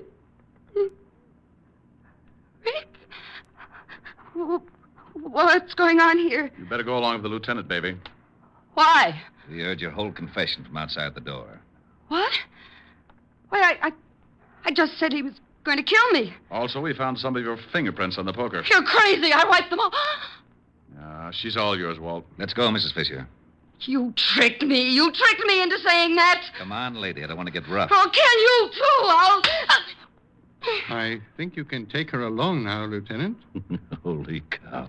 Why, Doctor. Well, I've never hit a woman before, but this one made me very unhappy. Well, you're a good doctor, Doctor, but you're certainly no gentleman. You should have kicked her.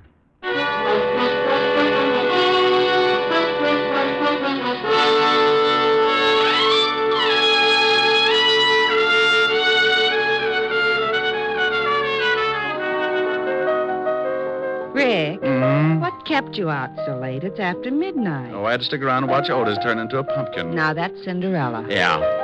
Can you imagine Sergeant Otis as Cinderella? The good prince would slip his sacrum trying to haul his slipper around. Tell me a fairy story, Rick. Well, once upon a time, there were two idiots. Rick. And they lived happily ever after. Sing. Don't like it? Sing. I liked it. Sing. I'll do as I please. Rick? I love those dear hearts and gentle people who live in my hometown, because those dear hearts and gentle people will never, ever let you down. They read the good book from Friday till Monday. That's how the weekend goes. I've got a dream house I'll build there one day with picket fence and rambling rose. I feel so welcome each time that I return that my happy little heart keeps laughing like a clown. I love the dear hearts and gentle people who live and love in my hometown. Well, how was that, honey? Well, Harold Appleknocker, where'd you pick up that there song? Well, my hometown, Mountain View, back up in the hills of Arkansas. Oh, that sure was mighty fine. Well, Lulu Bell, I'm glad you liked it. Mind if I bust you up with another 8 bars? Nope. Bust away. I love the dear heart and gentle people who live and love in my hometown. Da-da-da-dee. Well. Yeah, I think I did pretty fine that air song. Oh, yes, sir. You done busted me up right proper. Oh, you ought to come over to Mountain View sometime, Little Bell. Got dear hearts and gentle people all over the place. Oh, I'd like to make the trip. Oh, you'd love the people. You'd love to see them, love to greet them. How would you greet them, Lula Bell? How would you greet them? What would you say? Howdy. Oh, they'll love you, Lula Bell.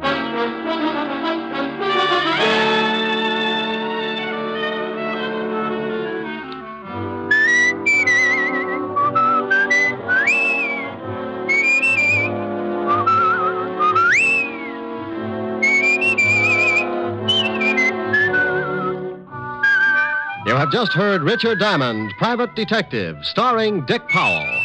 Helen was played by Virginia Gregg, Lieutenant Levinson by Ed Begley. Also in our cast were Wilms Herbert, Joan Banks, Sam Edwards, and Norman Field. Music was under the direction of Frank Worth. Richard Diamond is written and directed by Blake Edwards. Dick Powell soon will be seen in the screen version of the best-selling novel, Mrs. Mike. Now, this is Eddie King inviting you to be with us again at the same time next week, when we will again bring you Dick Powell as Richard Diamond, Private Detective.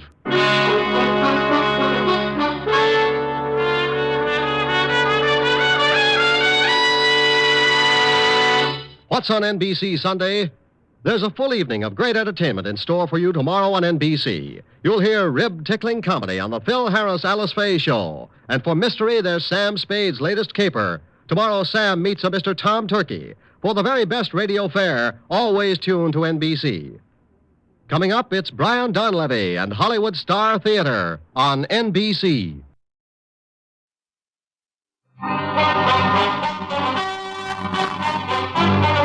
Richard Diamond, Private Detective, starring Dick Powell.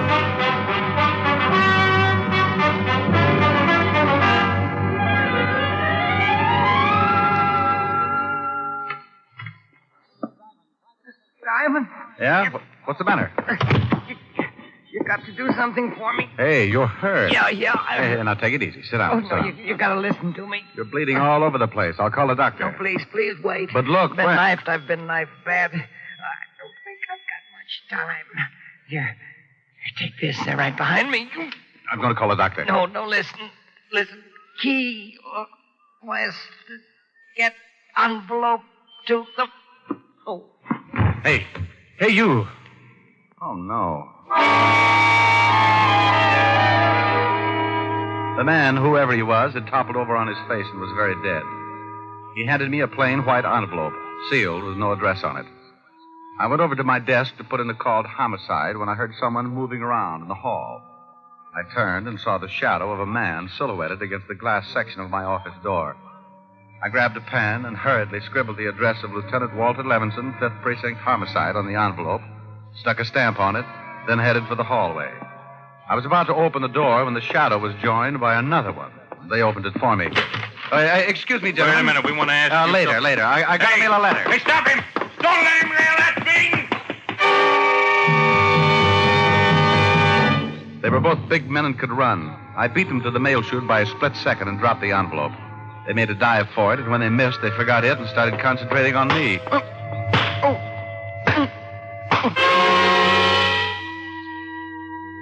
Diamond? It's Diamond. Diamond, please try and sit up. It won't happen to you. Oh, where are your wings, honey? You look as though someone had beaten you up. No, don't be silly. It's the latest thing. Hey, I'm back in my office. I found you lying here. You want me to call a doctor? No, call homicide. Is someone dead? Certainly. That guy right over... What guy? Oh, dandy. Well, honey, there was a guy. In fact, he was lying just about where I'm lying, and he was dead. Look, you can see the blood. I thought that was your blood. Now, rather than try and convince you, maybe you'd like to tell me why you came up to see me. Well, my name's Nancy Lang. I want to hire you. To do what? I'm giving a big party tonight, some very wealthy guests. I just want someone around to keep an eye on things. Well, I'd like to help you, but I've got a bit of a problem with a missing body. Oh, that's too bad. I was prepared to pay you $500 for the evening. $500? Well, so a body gets lost. Who wants to hunt a corpse when he can attend a perfectly good party?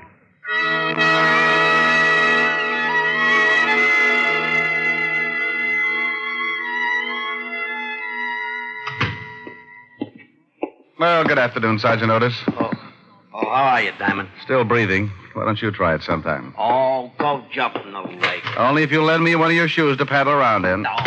Hello, Walt. Hi, Rick. Oh, no. What happened to you? Well, two charming gorillas used me for a fast game of squash. Who were they? Never saw them before. But I got a hunch they killed the guy. Let's have a look at your mug file. I gave Walt the story and told him about the mysterious envelope he would be getting in the mail. But after 2 hours of checking the rogues gallery, we came up with nothing. So I went home, shaved and changed, and went out to my client's house, where she met me in a well-appointed library.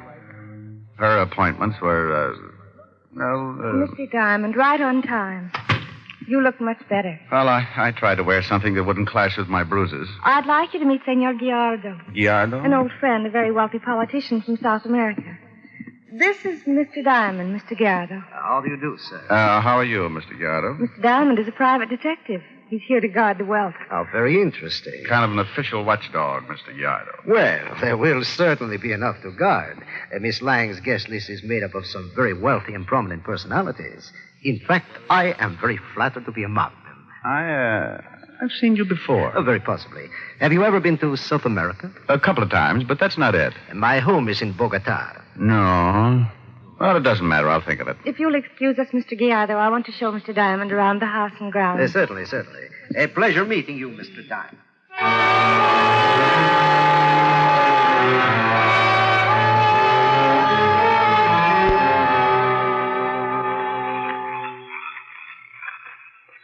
The house was my father's. He died several years ago. He used to love this garden. It's beautiful. Smell the jasmine? Yes. What made you become a private detective? Oh, I don't know. I make a pretty good living. My own boss. I was a cop for a long time. I like to work. And that's quite a fountain. Trying to give Rockefeller Center competition? It looks beautiful with the lights on. There. Yes, it certainly does. You're not the type to be a private detective. Oh, I'm definitely the type. Sure, like everything else, it gets dull sometimes, but when things start popping, it can get pretty interesting. Like this afternoon? Getting beaten up? The man you said was killed in your office? Well, he wasn't killed there. He just died there. Besides, how many guys can wake up lying on their office floor and have a beautiful girl offer them $500 to come to a party? I see what you mean. Don't you think you'd better get back? Your guests are probably arriving. Yes, I'll switch off the fountain lights. Don't you leave them on? My father used to sit and watch it for hours. I don't like to show it to everyone. Kind of like a part of the garden died. You certainly are a strange man. Never noticed myself. Well, I have. I like you.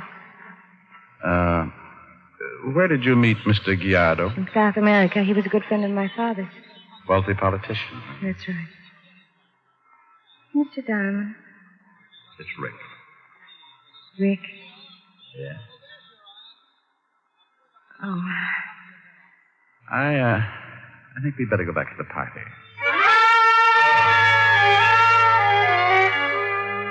I'm a fairly normal guy. Nancy was a very exciting girl. And the kiss in the garden was as nice as anybody could ask for. But there's one thing I do pride myself in, and that's a certain lack of stupidity. There was something wrong, nothing I could put my finger on, but I sensed it. Like being lost in a dark room with a loose high-tension wire.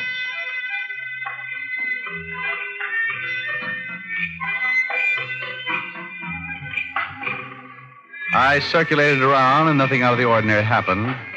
By 3 o'clock, the party broke up, and Senor Guiardo and Nancy were the only ones left. A most enjoyable party, Miss Lang. Oh, thank you. It was nice of you to come, Senor Gallardo. Well, I must say good night. Have you remembered where you have seen me before, Mr. Diamond? Well, not yet, Mr. Guiardo. Oh, it's too bad.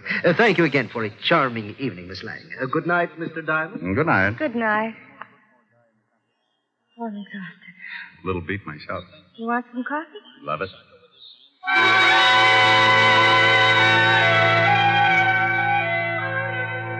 We had some coffee, and Nancy drove me home. I kissed her goodnight and left with a promise to call.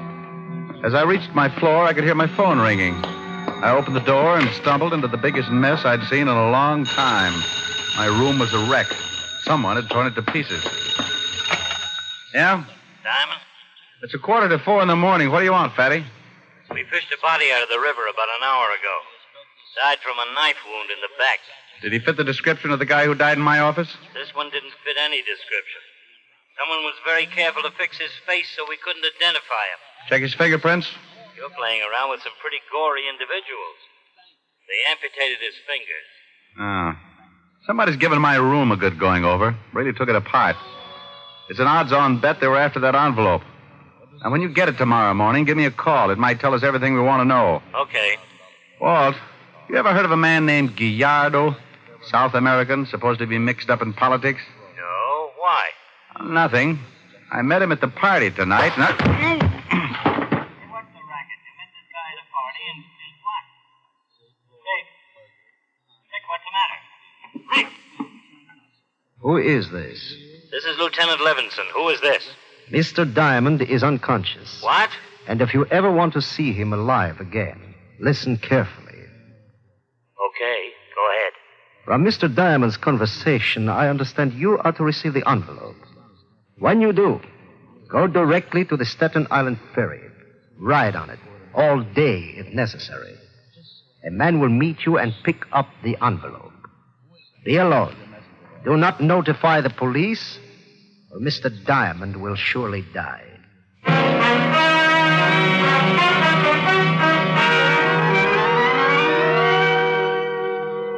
Someone had sapped me and sapped me good. I had a dull, throbbing headache, and when I began to find my way back to consciousness, I felt my coat pulled off and my right shirt sleeve rolled up. There was a sharp pain in my upper arm, and several seconds later, my headache disappeared in a surge of heat that spread out over my back and shoulders. I tried to fight it, but it was like being on a sinking ship, trying to crawl back up the slanting deck. The ship dragged me down, and I swallowed up in the black water.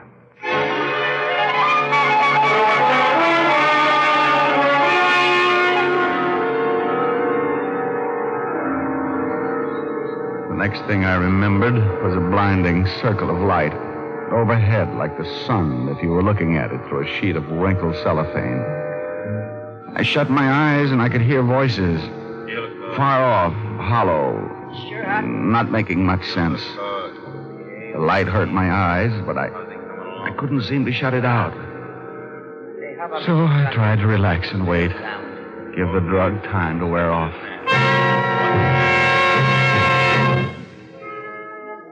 After what seemed like hours, the voices began to make sense. The light was easier to look at. It was just a plain ceiling lamp. Hey, you want a sandwich? As the feeling in my fingers began to return, I realized I was lying on a bed. There's a restaurant on the corner. I won't be more than 10 minutes. The other man had promised to be back in 10 minutes, so I had to do something in a hurry. I kept tightening my muscles, trying to get the circulation back. I had to make a try. I wasn't sure of my strength, but I had to try. I rolled off the bed. Hey, coming out of it, huh? Trying to break your neck? He leaned down to pick me up, and I hit him just below the Adam's apple with the side of my open hand. The man choked and turned blue. He grabbed for his shoulder holster, and I kicked out with both feet. He doubled over and fell on his face. The effort had put him out of commission, but I was exhausted. I grabbed his gun, staggered for the door. But getting out of that room was like wading through an acre of glue. I made the hall somehow and started down the steps. I met the other man coming up. His arms were filled with beer and sandwiches.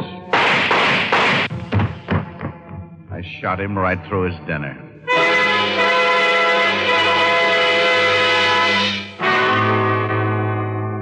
Feel better? Yeah, Walt. A little more coffee, huh? You really had a rough time. They pumped you full of this stuff. Yeah, I'm amazed. I was out nearly 14 hours, huh? Yeah, you lost a whole day. How you managed to get down here, I don't know. I guess I'll never know. Drink your coffee. Yeah. And, you gave them the envelope, huh? Yeah, about an hour before you staggered into the station. I rode that ferry all day. 5 o'clock, a man came up to me, and I gave him the envelope. Oh, I was smart. I had 3 men on the ferry and 3 men at each landing to tail him. He was a little smarter. He took the envelope, stuck it in a waterproof case, and jumped overboard. Fast speedboat picked him up. No identification on the guy I shot? No record, nothing on him by the time we got there. What did the other guy look like? I was so punchy I couldn't tell much.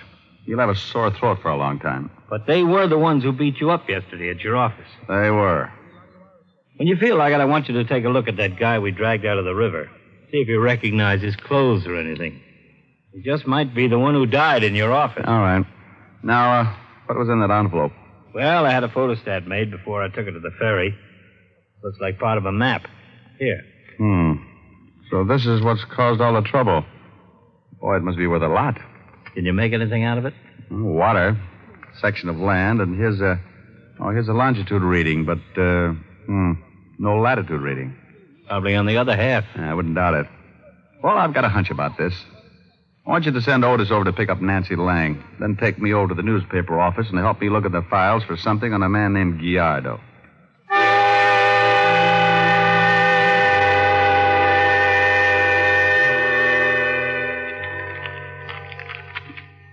You know what you're looking for? Yeah, this guy Gallardo, Senor Gallardo. I know I've read about him or seen his picture.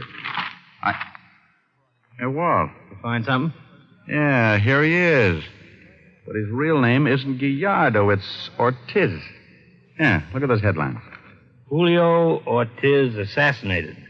Rebel leader killed after plot to take over government failed. Yeah, listen to this. Ortiz was expecting a large amount of American dollars to finance his army. Although the rumor is not confirmed, it was reported that Ortiz shipped $1 million in gold bullion to someone in the United States. The plane was supposed to have crashed, and it is interesting to note that the recent plane crash in which 2 American pilots escaped, John Bishop and Bernard Combs, were found floating off Key West. Key West? Holy smoke, that's what the guy in my office tried to tell me. He said Key West before he died. Huh. Walt, don't you see? Ortiz is still alive. Maybe those 2 pilots double-crossed him. He hid the gold. That's what that map is all about. I'll lay 8 to 5 that man you've got down in the morgue is one of those pilots. John Bishop or Bernard Combs. I'll have the FBI send us the files on both those guys. If one of them is John Bishop or Bernard Combs, we won't need fingerprints nor a face. We'll check their dental records, birthmarks. Let's get back and see if Otis has got the lovely Nancy Lang.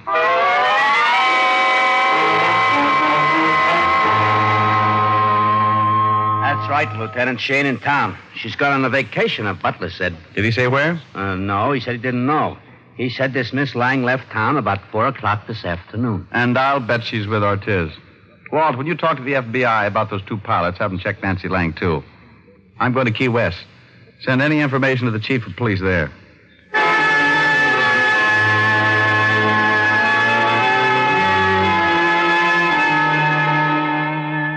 Well, I'm glad to know you, Diamond. We just got a teletype from the lieutenant identifying the body. It was Bernard Combs, one of the pilots. Well, here's the half of the map. Tell me, does that look like any section of coastline around here? Well, now, that's hard to say. I'll have it checked. You ever heard of a man named John Bishop? He's the other pilot. Oh, sure. When them 2 boys was found floating around, they brought them into Key West. They was in the hospital here a couple of days. Bishop still lives in Key West. Well, I hope so. He may have died here very recently. And you think this here Ortiz is in Key West, too? I'll bet on it. He wants the other half of that map and may have it by now. He's got to go after that gold. You'll need a boat and some diving equipment. Well, what makes you think the gold's in the water? This map's got a shoreline, too. Well, those two pilots couldn't carry $1 million in gold bullion. It either went down with the plane or they dumped it and then bailed out and let the plane crash. Well, I'll get Bishop's address. We'll go over and have a talk with him.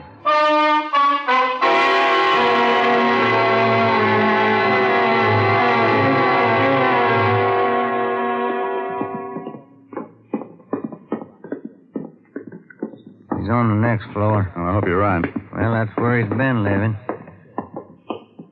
Right down here. Bishop? Hey, Bishop. Door's locked. You got a pass key? Yeah. Bishop, you...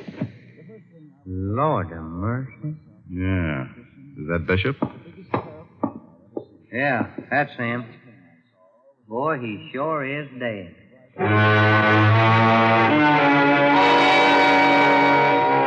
Well, that accounted for the two pilots. So now all we had to do was find Julio Ortiz. It figured he now had both sections of the map, and his next move would be to hire a boat and diving equipment. There weren't many places in Key West where a man could rent a boat and diving equipment. So the chief rounded up his men, and we all started checking. It didn't take long. No, Captain. Party hiding my ship ain't come back yet. We ain't due to sail for now. What did the party look like? Pretty girl. Can't figure what she wants to go diving for, but I just ran them to keep my mouth shut. Probably Nancy Lang. Ortiz is staying undercover until the last minute. Well, I'll spread my boys around. We'll keep out of sight. And when they show up, Skipper, you don't say nothing about us. Sure. I just ran them to keep my mouth shut.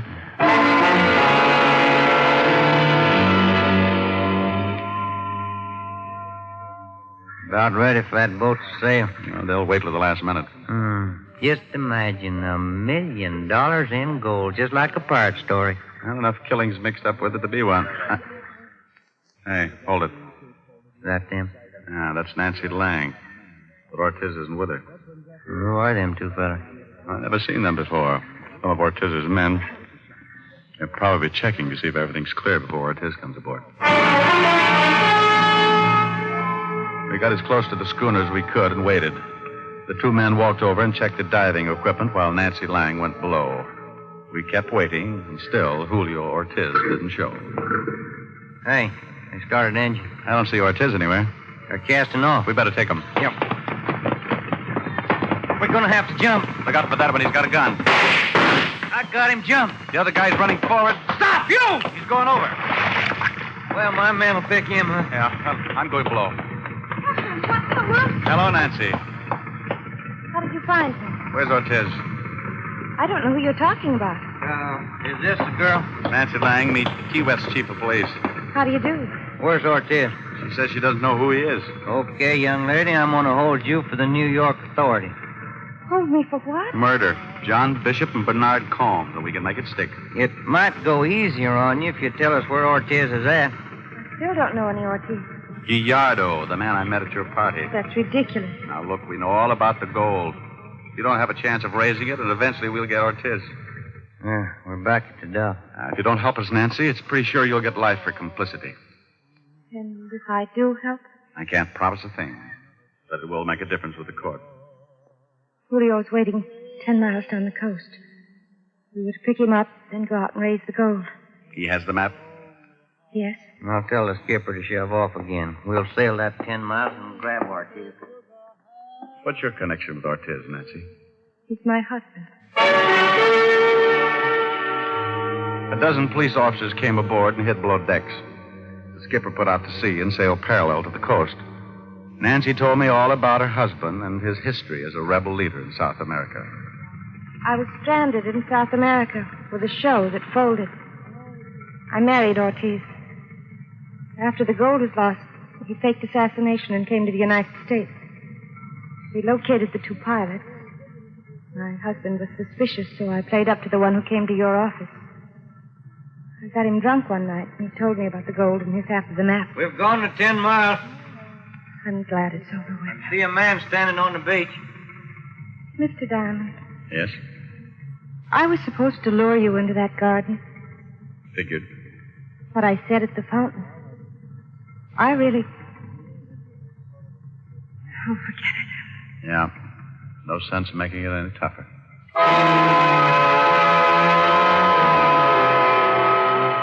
We pulled into a cove and got as close to shore as possible. Then we swung a dinghy over the side. The chief and I climbed in behind Nancy. We kept our hats down over our faces and hoped Ortiz wouldn't notice until it was too late. We both rowed and kept our backs to him. Nancy sat in the stern facing us. Rick, Yeah? We headed right. I don't want to turn around. you're headed all right.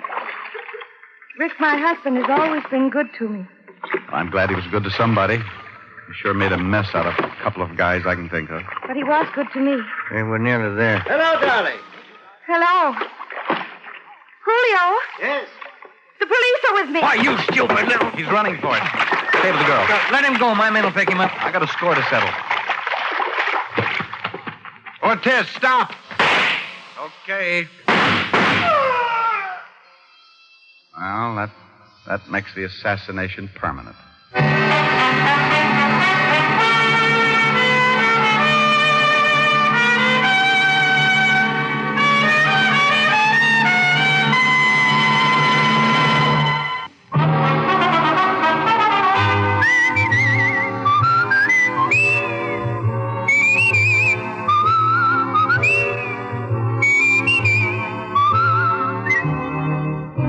Richard Diamond, Private Detective, stars Dick Powell in the title role and was written by Blake Edwards with music composed and conducted by Frank Worth. This is Bill Foreman speaking. Richard Diamond, Private Detective is transcribed in Hollywood by Jaime Del Valle.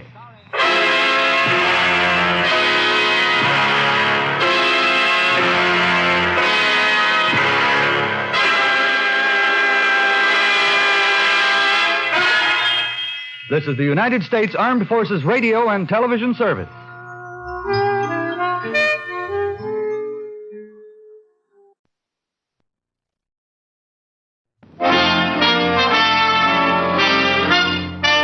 Listen while the makers of Rexall drug products and 10,000 independent Rexall family druggists bring you Dick Powell as Richard Diamond, Private Detective.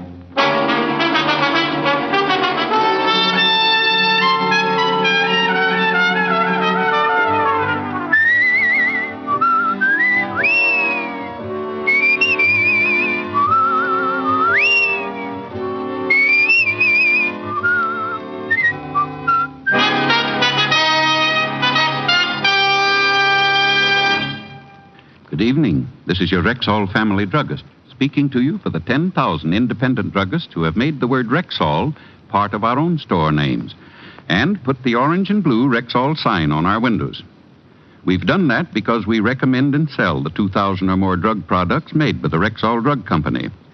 A good example of their quality is Bismarex, Rexall's popular antacid. Bismarex often relieves acid stomach within 1 minute. And because its scientifically balanced ingredients vary in the time it takes them to dissolve in the stomach, the relief they give is not only quick, but continuous and prolonged.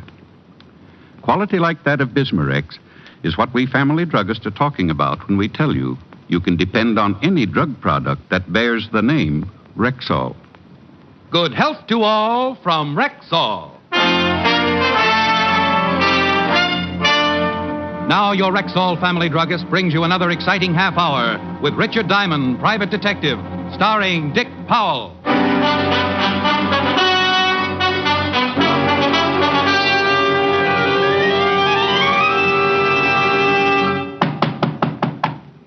Come in. You Mr. Richard Diamond? That's right, but keep it quiet and we'll split the reward. Well, my name is Tobias P. Briggs. He ducked as he edged through the door. If he hadn't, he'd have taken the whole wall with him. Nearly 7 feet, going up with a pair of shoulders that made King Kong look like a before picture for dynamic tension. But being a guy who lives dangerously, I shook his hand, made a mental note to pick up my scattered knuckles, and offered him a chair. Thank you. Mr. Diamond, how much would it cost for you to help me? Well, I usually break my back for $100 a day in expenses. Oh, that's a lot of money. I break a lot of back. Let's talk some more, though. Guys your size usually don't need help. Well, I got the money. Been saving. You see, I wrestled 2, maybe 3 times a week at the Universal Arena. I promised Mike I'd put 1 purse a week in the bank. He was saving, too. Who's Mike? Mike Burton. He's dead, Mr. Diamond. Oh, I'm sorry, Toby. Who was Mike? Well, Mike and me was buddies from the Army. He was a great guy, Mr. Diamond. A real great guy. What happened to him? Mike drove a truck for an outfit here in town. Cross-State Trucking Company. We had enough money saved, we were going to get our own truck. Maybe 2 trucks. Do our own hauling. Be in business for ourselves, you know. Last week, he was fixing a flat on the highway at night. The car hit him and took off. Oh, hit and run, huh? Well, it's a lousy deal, Toby, and I know what you're leading up to. But the police will hunt the guy down sooner or later. I don't handle traffic accidents. Mr. Diamond, I feel maybe it was no accident. Oh? Well, then keep going. Well, last week, night before it happened, Mike says to me, Toby, boy, I got a hunch we're going into business real quick now. He said we might be able to buy our first truck right after his next haul. Mike knew we didn't have that kind of dough ready. What did he say when you reminded him? He gave me a wink and a punch in the arm. You know, like guys do sometimes. Mm-hmm. He's a great guy, Mr. Diamond. Oh, well, I see. Now, look, Toby, the afternoon's pretty well shot anyway. I'll poke around town a little, and if I can find anything to back up your suspicions, I'll take the case. If not, you owe me 2 tickets to your next match. Is it a deal? Yeah, sure. But tell me right away if you know something, huh? I'm in the gym every morning right behind the Universal Sports Arena, 8th Avenue. You know where it is. Oh, sure, yes. Some of my best muscles grew up there. So long, Toby. So. When he walked out, the office seemed to shrink back to normal. I counted my fingers, picked the one with the most circulation in it, and put it to work dialing Helen's number. I told her I might be late for dinner, threw her a kiss over the pipe, closed the office, and headed for the 5th Precinct Police Station and Lieutenant Walt Levinson. Walt was out of his office, but the king of the jungle, Sergeant Otis, was plopped in his chair. Number 14's crossed and resting on the desk like he was expecting a promotion. Hello, Shamus. Well, for a guy who don't work here, you certainly hang around a lot. I could say the same for you, Otis. Where's the lieutenant? He ain't here. No. Well, he ain't. Isn't. Okay, he isn't. And you isn't as smart as you think you is. Oh, hello, Rick. What's up? Oh, hiya, Walt. Nothing, probably. But I'd appreciate a look-see at the hit-and-run files for the last week. Might be a case. Now it's traffic accidents. Diamond, is there anything you won't do for a buck? Sergeant, ask me for the next dance and you'll find out. All right, cut it out, you two. Here you are, Rick. Take this note to Sergeant for our hit-and-run felony detail. It's down at the end of the hall. Thanks, Walt. You bet. Otis. Yeah? Sergeant Otis, do you mind if I sit down now? Oh, yes, sir. Sorry, Lieutenant. Farrar in Hit and Run gave me the case folder on Mike Burton. Except for a few details, nothing different than Toby's story. Only witness to the supposed accident was a man named Roy Cooley, Mike's driving partner. He had made the identification on the car when the police found it deserted the next day. A quick check on the license had shown it to be stolen. So another lead went down the drain. Only the fact that it had been stolen made me think that Toby might have been right when he said it wasn't an accident. I hit the street and grabbed a cab for the Cross-State Trucking Company. From outside the wire fence, there wasn't much to see. A long line of diesel trucks parked side by side. I spotted something that looked like an office and went in. There was a girl inside. No, maybe not just a girl. She parked her bubble gum and gave her blonde upsweep a pat. Can I help you? Well, if you couldn't, I'd kill myself. Listen, mister, if you've got some business here, you better... Honey, I'm looking for Roy Cooley. Know him? That's a good one. Mr. Cooley's my boss. Believe me, I know him. He's not around right now. Cooley's your boss? Well, if you don't mind, I'll wait. What company are you with, Mr. Diamond. Richard. I am, you should excuse the expression, a private detective. A private eye? Gee, I never met a private eye before. I thought it was just a kind of story thing. Well, it is, in a way. My name's Patty. For Patricia. I'm sort of a bookkeeper stenographer around here. Sounds like a big job for just one pretty girl. Oh, you're just saying that. I really was lucky to get such a job, especially when I had no experience. Just 1 week out of business school, and popo, I go to work for a big company at $65 a week. And what is the secret of your success, Miss Carnegie? My second name's Jablonski, Patty Jablonski. Between you and me, Mr. Diamond, the job's a snap. See all those trucks out there? Well, mostly they just sit like that. We don't make more than 10 shipments a week. You know something? The company's been in the red the whole 6 months I've been here. Really? But I like it here. I can dress kind of casual, sweaters and things. Yeah. Tell me, dear, did you know Mike Burton? Gee, I sure did. Did you know him? How come the boss, Roy Cooley, was driving with Mike the night it happened? He was, wasn't he? Well, I guess that's because Tim Lasco quit a couple of days before. Tim used to be Mike's regular wheel buddy. Mr. Cooley was filling in, I guess. Any idea why Tim Lasco quit? Search me. In times like these, when a guy with 5 kids quits his job, he must have had a good reason. You wouldn't have Tim's address lying around anywhere, would you? Right on my desk. I mailed his last check out. I wrote down Lasco's address and paid her off with a few compliments before I left. Tim Lasco's place seemed like the next stop until I saw a couple of warehousemen loading crates into one of the trucks. The crates were marked sporting goods in a big black stencil, and just to keep busy, I found a piece of scratch paper and took down the address they were being shipped to. About that time, a hairy hand reached over my shoulder and made crumpled spitball out of my manuscript. I did a slow turn and saw that the hand was connected to a beer barrel with legs. It talked, too. Looking for something, mister? Who are you? I'm the boss, Cooley. Oh, well, my name's Diamond. The union sent You can me over forget that routine. I spoke to the union guys 3 days ago. Beat it, scram. Oh. How come you were driving with Mike Burton the night he was killed? Mister, you're asking for it. There's a little sign on the front gate you can read on the way out about trespassers. This is private property. Now, are you going, or do I call some of the boys? It hurt me to admit that he had the law on his side, not to mention the lump under his jacket from what was probably the new look and shoulder holsters. I figured to do better after a talk with Tim Lasco. 20 minutes later, I was climbing the stairs of a brownstone in Washington Heights. The Lascos lived on the 3rd floor. I straightened my tie and put my best finger forward. Yes? Oh, hello. I'm looking for Tim Lasco. Oh, come right in. My husband is shaving. Who is it, Mary? A man to see you, Tim. Okay.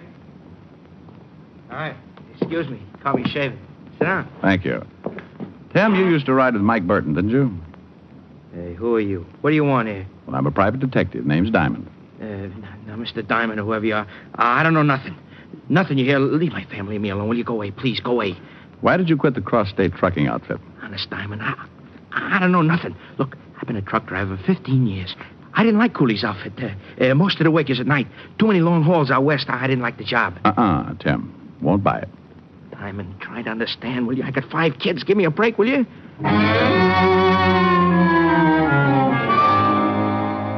There was no sense going around again. I told him I'd be back, which he took about as gracefully as a guy learning he had leprosy, so I left. I rode downtown, squatted on a stool in a coffee shop with a good view of the cross-state warehouse. The coffee shop had a waitress who was as ugly as the warehouse. Got a 75-cent dinner special. You interested? I'll have a little coffee and... A lot of donuts. Oh, well, then coffee and conversation. Is there any chance of you taking me away from all this? Wouldn't work out. I drink. I'll reform you. Want cream? No. 1 black. How come you're staring at that warehouse instead of me? Want to give me a complex? What's the matter? Did I say a dirty word? We kicked it around until the warehouse was empty, except for a muscle-bound night watchman who chain-smoked behind the front gate. It was a short walk to the fence behind the loading dock. A garbage can and some fancy scrambling helped me over.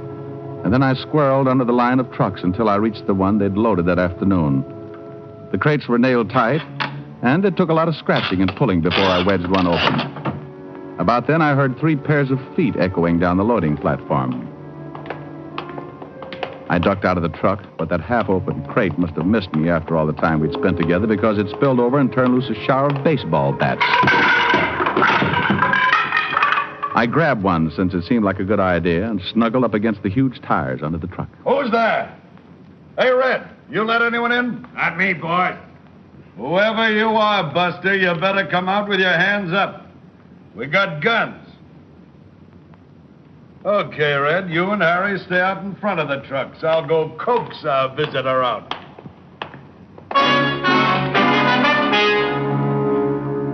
He was poking around gun first in each truck and then around it. Sooner or later, he was going to reach my truck. So I sprinted across an open 10 yards until I got into a friendly shadow of the next truck in line. All right, stay where you are. I can see you. He was lying, and I knew it because I couldn't even see myself. There were 3 more trucks ahead of me, 3 more open spaces. Then I'd be at the back fence.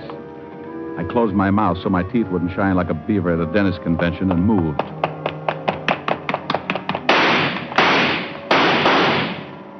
I reached the last truck and waited. The glint of his gun barrel kept coming at me like a one-eyed cat. I held the bat ready. It must have been a well-balanced hunk of wood because it felt like a feather in my fist.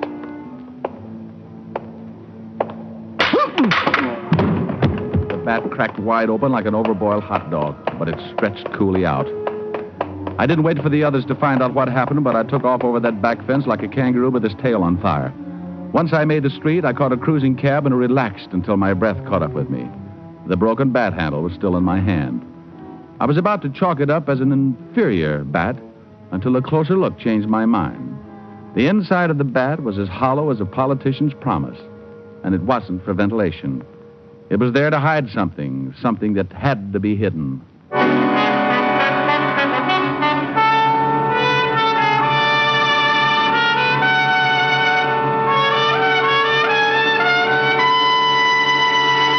You're listening to Richard Diamond, Private Detective, brought to you by the makers of Rexall Drug Products and your Rexall family druggist.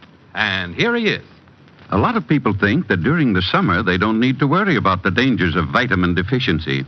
But the truth is, vitamin deficiency is no respecter of seasons. You mean we're just as likely to be low on vitamins during the summer as any other time? Exactly, ma'am. And that's why I tell my customers to continue supplementing their daily diet with Rexall Plenamins. What? Plenamins. Rexall's famous multivitamin capsules. You see, ma'am, just 2 Plenamin capsules a day give you more than your daily minimum requirement of every vitamin for which such requirements have been established. Say, that's really vitamin protection. But that's not all. Plenamins also give you valuable liver concentrate and iron, plus other factors of the vitamin B complex. Gee, they sound expensive.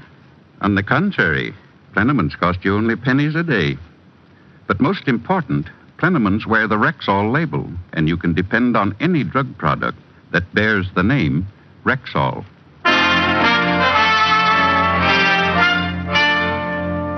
Now back to tonight's adventure with Richard Diamond, Private Detective, starring Dick Powell. So I had the stump of a hollow baseball bat in my hand and a half dozen theories about why it was hollow. But none of my theories proved any connection between a phony trucking outfit and Mike Burton being killed by a hit-and-run driver. I put the bat under lock and key in my office desk, then stopped at the Hall of Records where Pop McIntyre handles the night watchman chores. Under registered corporations, I found the Cross-State Trucking Company and the up-to-now unknown name of Harry Fenner listed as its head. I thanked Pop, then went across town to check through the newspaper morgue at the Tribune. It was an all-night job because I had to dig back to 1926 before the name of Harry Fenner sprang off the yellow pages. He used to be a small-time bootlegger, but I couldn't hold that against him. Some of the biggest bootleggers had gone straight and become used car salesmen.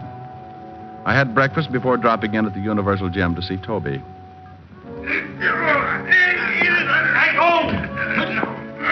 The king-sized client of mine was being mauled in the center of the ring while a chunky little guy in a black beret was hopping around full of advice. No, Toby. You're wrestling with King Kong Rabinowitz, not Snow White. Use your knees, on his nose. Okay. How's this? Oh! No, don't overdo it.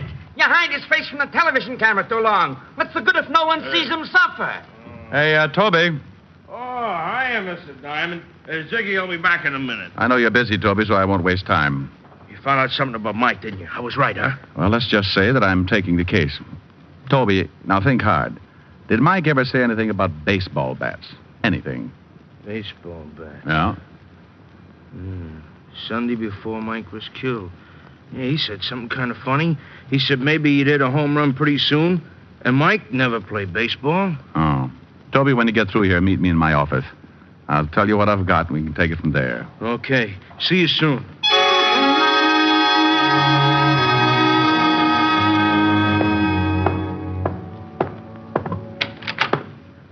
Good afternoon, Mr. Diamond. My name is, Harry Fenner. Oh. Well, who are those 2 bullet-headed characters with you? They're my business associates. Oh, you must be in a rotten business. How'd you get in here? I just had the exterminators over last week. Oh, well, I'm afraid I owe you for a new lock. I'll just add it to the retainer I'm going to pay you. Oh, you're going to hire me? I have here $500, which I place on your desk. Earning it will be easy. Under whose nails do I put the bamboo splints? I hope your good humor continues. The fact is, Diamond, I collect odd things like antique furniture, marine life specimens, and old bat handles. Someone stole one of my old bat handles. Money's yours if you can locate it. Something like that would be worth more than money to me. An old bat handle would go just right with my collection of old saxophone reeds and croquet mallets. Is that your polite way of saying no? No, it's my impolite way of saying that a certain bat handle is going to win you the hottest seat in Sing Sing. And if you think I'm bluffing, let's see what they think down at the 5th Precinct. Put down that phone! Oh! He cracked me across the knuckles with a cane he was carrying, and my left hand took the day off. Then Fenner turned to his 2 happiness boys. Gentlemen, Mr. Diamond is stubborn. Unstubborn him. His 2 blood collectors came after me like there was a shortage of plasma. I dodged around the desk like a loose guinea pig in a biology class and finally managed to locate a stomach for my one good hand. I sunk it in up to my charm bracelet. But before I could enjoy the reaction, a fistful of dimes creased the back of my head and I came apart. I don't know how long it was before my eyes unglued. I was on my back enjoying a bug's eye view of the ceiling, but that's all I was enjoying. My head felt like a yo-yo being worked by a guy with a DTs. And then something big leaned over me. Mr. Diamond? Mr. Diamond, you okay? Oh, yeah, dandy. Oh, Toby, if I felt any worse, I'd be dead. Oh, that's too bad. It's a good thing I got here. Those guys are doing a swell job on you for real. Oh, things came back into focus. Fenner's muscle men were draped over each other in the middle of the floor, quietly unconscious. It was becoming. I had to get pretty rough with them. It was 2 against 1. Them and me, I mean. What's it all about, Mr. Diamond? I gave Toby a quick resume about Fenner, Cooley, and the phony trucking business, including the hollow bats. As he listened, I saw new muscles growing on his old ones. He wasn't interested in details. Mr. Diamond, did this Fenner guy kill Mike? Well, Toby, I think Mike found out that Fenner and Cooley were shipping hot goods, probably jewels, in the hollow bats. If he did, I think maybe Fenner killed him. Where does this Fenner guy live? Oh, wait a minute. It's here on my desk. I was just going to give it to the police when I was crudely interrupted. No, don't call the cops. Give me that address. Well, what's the idea, Toby? We've got the score. It's a cop's job now. No, I say no. This Fenner, he got lots of dough. If he did kill Mike, he gets a big lawyer and he goes free. I don't want that, Mr. Diamond. I'll find out. I tried to cool him down, keep him in the office. Then I found myself airborne. He bounced me against the wall, and I decided not to do anything until the room stopped circuiting. Sorry about this, Mr. Diamond, because you're an all right guy. But don't try to stop me on this. I got up and weaved over to my desk, phoned Walt, and gave him Fenner's address in Long Island. Why should I meet you there? Murder, Walt, and bring some friends. Fenner's house was a big white colonial with high French windows looking out on a big garden. The windows were closest, so I moved up and looked in. The room was a library, or what was left of it. Toby had torn it apart and was now concentrating on Fenner. He had him backed up against a tall bookcase, holding him by the front of his smoking jacket, high enough so Fenner's toes pointed down, trying to touch the carpet a good foot beneath. Toby had the jacket pulled tightly around Fenner's throat, and Fenner was trying for the $64 breath. What'd you kill him for? Come on, what'd you kill him for? Hey, Toby, let him go. Oh, he's going to tell me. You stay out of this. He's going to tell me or I break his fat neck. He's too choked up, Toby. Couldn't answer you if you wanted to. Now let him down. Let him down. Okay. Now, talk, Fenner, talk. Diamond, get this maniac away from me. Well, ask me something simple, like moving the Empire State Building. You better talk, Fenner. I don't know what you want. You're a liar. You're no good liar. All right. That's better. Now, why'd you kill Mike? He was loading some of the bats. When one broke open and... Come on. The diamonds spilled out. He wanted a cut. Big cut. So I had Cooley make the last trip with him. I was following in a hot car. That's it. Now let me go, will you? Kill a nice guy like that. He would have framed me. You're a liar. Now I'm going to kill you. Toby! Toby grabbed Fenner, and I grabbed Toby. But it was like trying to put the brakes on a charging elephant. Toby hung on to Fenner's throat and shook me loose. Fenner was dying fast. And it looked like I couldn't do much about it until the door opened and trouble sneaked in from left field. Cooley. Break it up. Break it up. Cooley, help me. Help me. You better relax, Toby. That gun in Mr. Cooley's hand gives him the floor. He's the other one, ain't he, Mr. Diamond? Cooley, give it to him. Right in the middle.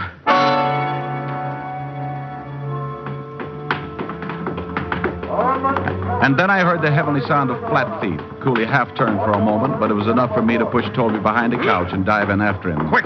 Cooley, let him have it. Cooley spun back around and tried his luck anyway, but missed. He and Fenner made a rush to the window, but some of Walt's men were waiting for them. They tried to shoot it out. Cooley never got more than 1 foot over the windowsill. Fenner did better, but he was dead when he hit the ground. Rick, are you all right, Rick? Oh, if it wasn't, you would never hear the end of it. Mr. Diamond, you don't really believe what that punk said about Mike, do you? Mike was a straight guy all his life. Toby, this clean-cut gentleman standing right next to me is Lieutenant Walter Levinson of Homicide. Right. What I tell him is official, so you listen. Look, Walt, Fenner and Cooley were part of a fence setup. Bought stolen goods, sold them out west. The Cross-State Trucking Company was just a blind. Well, that just about cleans it up, Toby. You see, Mike probably suspected something, and they were afraid he'd go to the police. That's why they killed him. Sure, I knew it was that way. Thanks, Mr. Diamond. Well, I better get back to town. Ziggy's got me matched tonight. Good luck, Toby. Yeah, thanks. Say, Mr. Diamond, I'd sure like to have you and the lieutenant come watch me wrestle tonight. Thanks, Toby. Maybe some other time. Oh, it'll be a great show. Tonight's my turn to win. Yeah, well, we'll see. So long, Toby. So long. Rack. Yeah? That connection between Mike Burton and this racket didn't sound kosher. Was that for the record? No, Walt. But Toby will never see the record.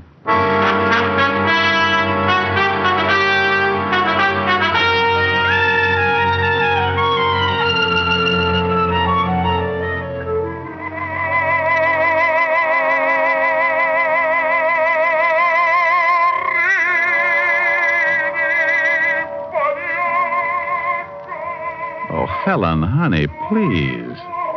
Cut that Victrola off, will you? Rick, you still didn't tell me if Mike really intended to get mixed up with Fenner and Cooley. Well, he did. That's where he was getting the extra money he spoke about to Toby. Oh, excuse me. Rick, where are you going? I'm just going to shut this guy off. He's putting me to sleep. Oh, I suppose you could do better. Well, you think not? Honey, just sit down and listen to me. Pale hands I loved beside the Shalimar. Where are you now? Now tell me, honey, how do I rate alongside that suffering crooner on the record? That record happens to be an original release. The suffering crooner is Enrico Caruso. Oh. Where does a guy go to slash his wrist?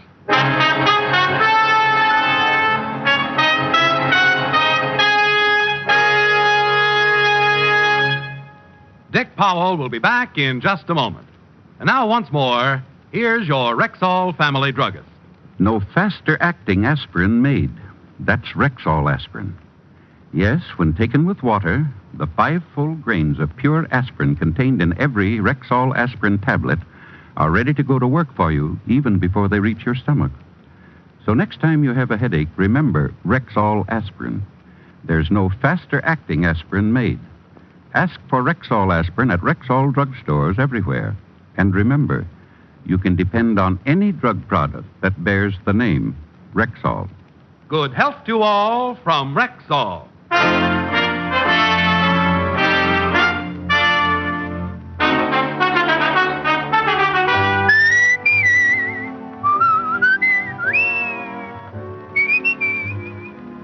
Ladies and gentlemen, for those who recognize it, the future is for sale. You can buy it now, today. You can buy it by saving. And there's no surer, more profitable means of saving than through the purchase of United States savings bonds. In the first place, United States saving bonds are safe, guaranteed by your country. Moreover, they put your saving dollars to work for you. For every $3 invested today in Class E bonds, you'll receive $4 back in just 10 years when the bonds mature. So make sure of the years ahead with United States Savings Bonds. Ladies and gentlemen, tonight's script was written by Harold Jack Bloom and Joe Morheim. Music was under the direction of Frank Worth. And this is Dick Powell asking you to listen in again next Wednesday at this same time when we do it all over again. Please listen in. I'm going to hit somebody on the head. Good night, everybody. You have just heard transcribed Richard Diamond, Private Detective, starring Dick Powell. This is Bill Foreman speaking.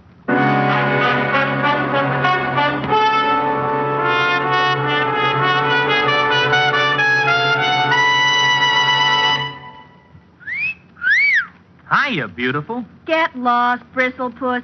You need a shave. But I have shaved. What else do you want me to do? Silly boy, she wants you to go Stag. Go Stag? But why? Because Stag is Rexall's exclusive line of men's good grooming aids, like Stag Brushless Shave Cream. No fuss, no massage, just smooth it on, and presto, you get a clean, close shave. Your face stays smooth and whiskerless all day long. I'll do it. I'll go Stag. That's it. Join the Stag line now at Rexall drugstores everywhere. Yes, to make girls care. Go Stag. Jack Late tells stories of the underworld, Friday on NBC.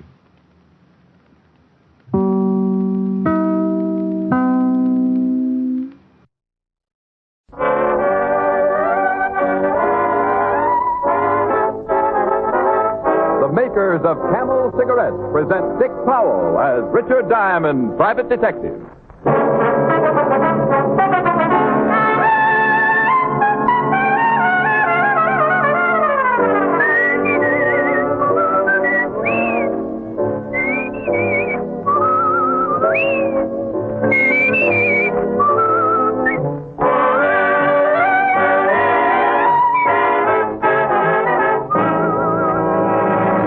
Listen to this convincing proof of Camel mildness.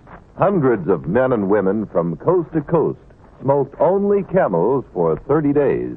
Every week, leading throat specialists made thorough examinations of their throats. The throat specialists reported not one single case of throat irritation due to smoking Camels. Start your own 30-day Camel mildness test. Let your throat tell you how mild Camels are, day after day.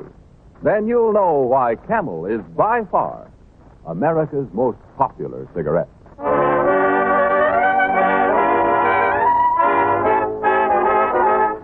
Here transcribed is Richard Diamond, Private Detective, starring Dick Powell.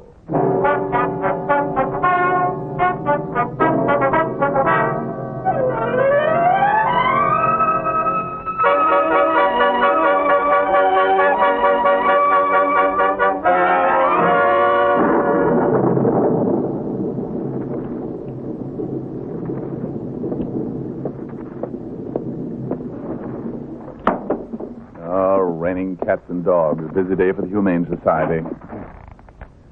Oh, what a beautiful morning. Oh, what a... Music critic. Diamond Detective Agency, we solve all crimes, we frown on sin, but the weather is awful and we'd rather stay in. Who wouldn't? Oh, hi, Helen. Hi. Did you like that slogan? Yeah. It gives me an idea. I want to report a crime. Well, hide the body till tomorrow, dear. It's raining. You can lose your license with an attitude like that. Oh, baby, you certainly know where I'm ticklish. Where's the crime? You're still single. So am I. Well, in your case, that is a crime. In mine, it's just a misdemeanor. Anyway, I can't discuss an assignment I'm still working on. I'll help you solve it. I want to give myself up. Sorry, no case. Why not? I've seen you in an evening dress.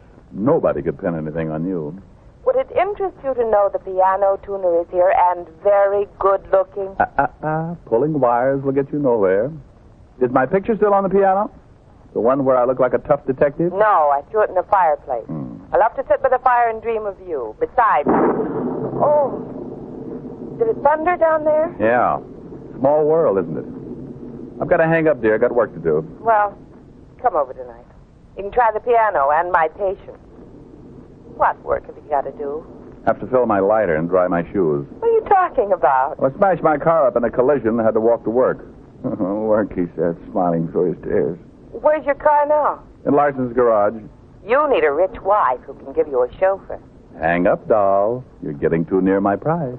Bye. Bye.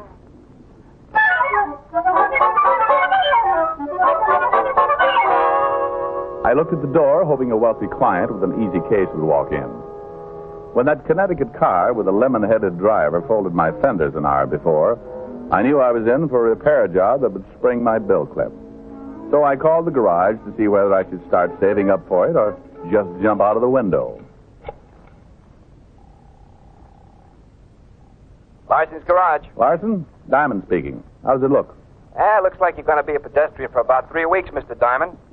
But it ain't all bad. The frame's out of line only a couple inches. Save the silver lining for the brake drums, Junior. You never call me Mr. Diamond unless there's going to be more than $100.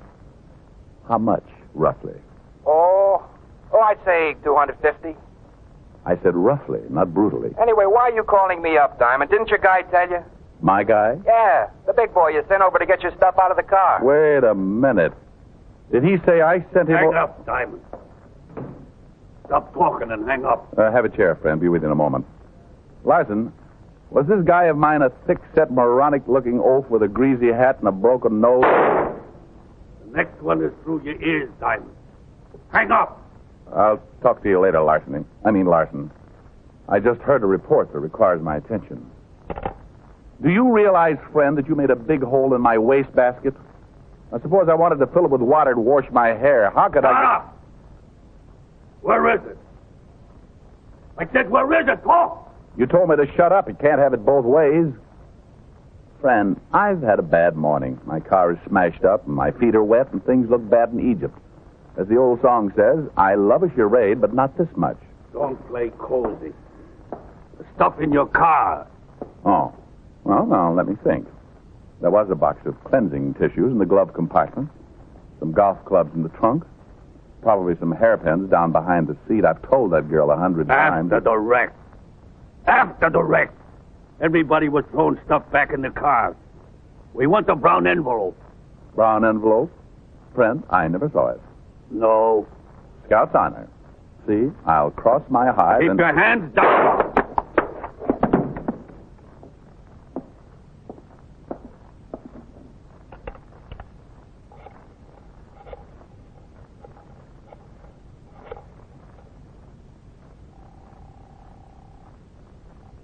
Homicide, Lieutenant Levinson speaking. Rick Walt, get over here right away.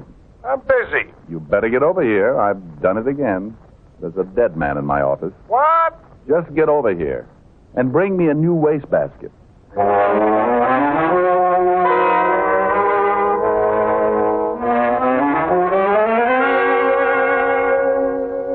Yeah, I know him. Paul Scannell, hoodlum, third class. Car stripper, nightclub bouncer, Central Park mugger, and manic depressive about town. Last arrest 2 years ago. They didn't want him for anything right now. You could have had him for assaulting wastebaskets. Who was he with? I don't know. He's been out of circulation. What makes you think he was with anybody? Plural personal pronoun.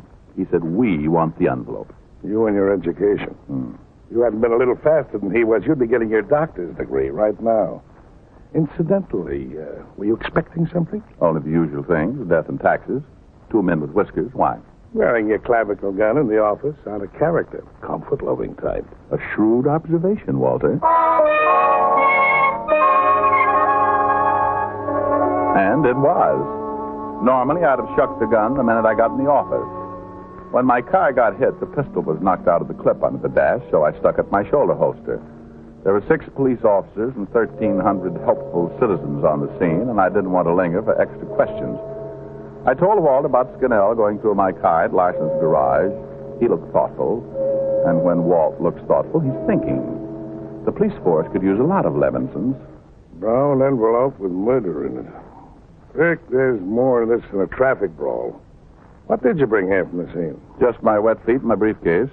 The one I always carry to make me look businesslike. You couldn't look businesslike if you carried a cash register. Look, let's reconstruct a little. Take it from the crash. Okay. Slippery streets. A gray coupe with Connecticut plates came barreling through the stoplight. I tried to get over, but there was a curbstone and a 30-story office building in the way. Remind me to write my congressman about the real estate lobby. Mention my name, you'll get a nasty answer. Go on, will you? Well, we smacked. You mean you didn't hear it? Only 24 blocks away? Oh, sure, but I thought it was just another atom bomb. Well, 4 doors flew open, 2 on my car, 2 on the gray coupe, stuff all over the street. Papers, spare parts, broken glass, my bridge work, the usual debris. While the other driver and I were exchanging information and insults, a few warm-hearted bystanders, seeing there's nothing worth stealing, threw the stuff back into the cars. Mine was hauled away to the garage. How about the other fellas? The other fellow was a girl. Well, you may say so, officer. Platter of goodies. Friendly, too, in a nervous sort of way. Did you get a name and address? Certainly. You think I'm an idiot? I can't answer that without breaking up a beautiful friendship. Where's the data? The stuff is in my briefcase. Where's the briefcase? In my desk. And don't ask me where the desk is. You're sitting on it. Here. Give me. Take. What a mess. Reminds me of my wife's handbag. I would know. I've never been in your wife's handbag. Mr. Diamond, this is business. Shall we examine the contents of the briefcase? Pray do. Thank you. Item. Paperback book. A weekend painter. Planning on painting a weekend? Man's entitled to a hobby if he ever gets time for it, which he doesn't. Item. Notebook. Black. Keep out of that. Killjoy. Item. Book of matches. No printing. Item. Clip of cartridges. Item. Card notifying a dental appointment this morning. Couldn't make it. Have to cross that bridge work when I find it. Yeah. Well, that's all there is. No brown envelope. No, I wouldn't have a brown envelope. Never use that color. It makes me look sallow. You're not much help. Well, do something, Fatty. Something. Why don't you just send all my envelopes to the lab and get the glue analyzed? I had a horse last week that dropped dead in the far turn, and I... Diamond Detective Agency, detecting done by day or night and holidays, if the fee is right. Diamond, this is Sergeant Fraser. Is Lieutenant Levinson there? Yeah, he's here in the briefcase. For you, Walt. Thanks. Levinson. Fraser here. Oh, hi. That express company robbery that happened this morning, we picked up the getaway car. Thought you want to know right away. Yeah, thanks, Sergeant. Car abandoned? Yeah, seemed to be pretty smashed up, too. Front end all banged in. Gray coupe with Connecticut plates. Okay, hold it for a route. Wait a minute. Gray coupe could... Rick, that car you banged into this morning, Gray coupe, Connecticut plates? That's right. Why? Tell you in a minute. Sergeant. Yeah? Get with the traffic bureau. I want everything on a collision at Madison and 43rd. Everything, including a weather report. Rain, followed by Saturday and Sunday. And Fraser. Yes, sir. The driver of the car. Get out a warrant for... Rick, what did the driver give her name as? Markham. Dora Markham, housewife. Dora Markham, Sergeant. Probably phony, but make it out anyway. I'll be back at the office soon. Rick, this accident of yours is something big. You should see my repair bill. Shut up and listen, will you? This is serious. Early this morning, the Huxley Express Company was robbed of $600,000. Wow. Yeah, now get this. The car you smashed into was the getaway car. Whoever this dame is who was driving, she's tied in somehow with the gang who pulled the job. Mm-hmm. Well, Fatty, this is all very enlightening, but go a little farther. Why did this Scannell guy come here looking for a brown envelope? I don't know. I'm going back to the precinct. This is the first break we've had on this case. And you better keep your eyes open and that gun in your shoulder holster. Can't. Crushes my camels every time I stoop over. Oh, Rick, for the last time, this is no joking matter. For some reason, that gang thinks you have a brown envelope. That envelope means enough to them to kill for it. Ricky, my boy, up to now, you've been shot with luck. Don't crowd it.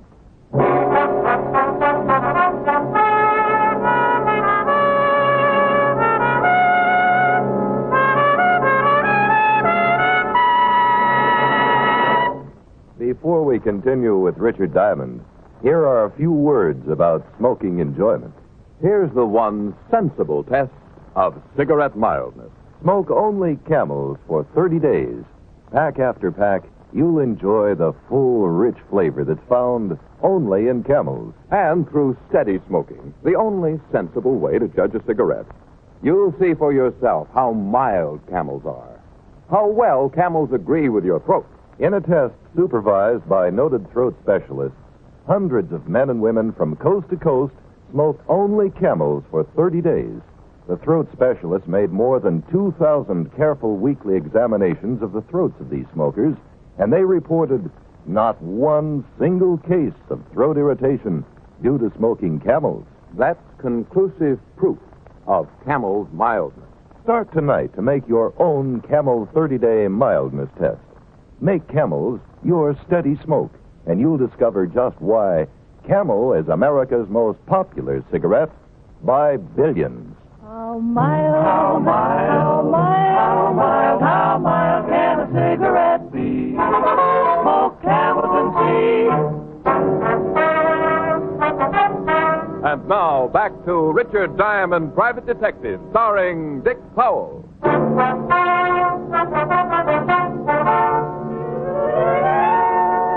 Up until now, as the man said, I had been shot and shot at with luck. I was in the middle of something, but didn't know what. After Levinson left, I sat and stared out the window. It didn't work any harder than that until the phone rang. Diamond Detective Agency, we try to please... Hello? Hello? Hello?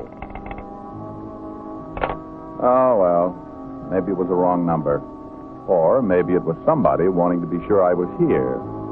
I felt like a new clay pipe in a shooting gallery waiting for the sailors on Saturday night. It was a nice little office, but I suddenly didn't like it. I thought I'd go ask Helen about the piano sooner. I liked that idea. So I got up, packed my briefcase, shoved my stuff back in it, and as I zipped it shut, my hand felt a piece of paper stuck underneath it. It was the brown envelope. I got to work on it, and inside was a baggage check, and written on the back of it were 2 words, Blue Duck. I was just getting... Don't bother, Miss Diamond. Just give it to me. Well, hello, Dora Markham, housewife. I'm not as stupid as Paul Scannell, Mr. Diamond. Also, I'm a better shot. Well, he wasn't too bad. Got my wastebasket right between You talk too much. Get up, turn around, and take off your coat. Oh, do I have to? It's so pretty. My shirt's wrinkled on account of the rain, and Take it off, or the coroner will cut it off. Oh, they should have sent you in the first place, Dora. You're much more convincing. Okay, it's off. Look, you're a housewife. There's a button loose on the left sleeve, and The trousers? Off. Oh, now, Dora. The door is closed, and there's a silencer on this gun. I'd love to silence a noisy detective who tried to move in on a off diamond. Yes, ma'am. Gypsy Rose Diamond. A pretty girl is like a melody. How have you ever lived this long? Fresh air, hard work, and green vegetables. Let me show you my diet list. I have it right Stay now. away from that desk. Now, hand me your coat and trousers. Thank you. Turn around. Walk to the wall with your hands up. Up high. At the next tone signal, Diamond, your phone is being disconnected. Oh, Dora, you're wonderful. I could go for a strong girl like you, and I would, too, if you didn't have that... Well, you could have said goodbye.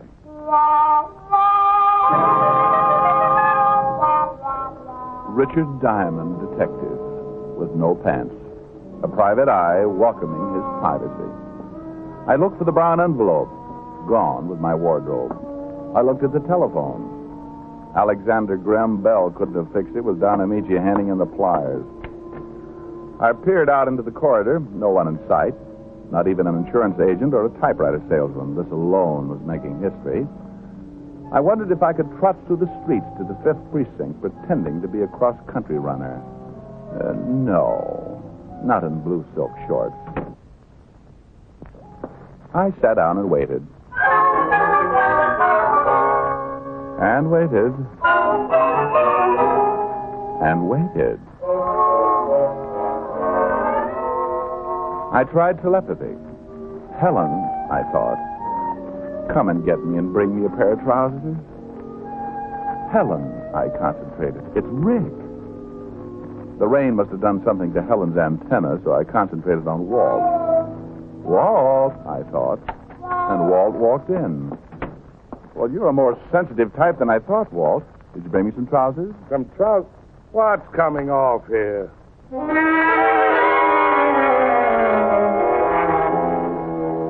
The straight line was too easy, so I passed it up. I told Walt about Dora the housewife and the brown envelope and the baggage check inside it. Anything else?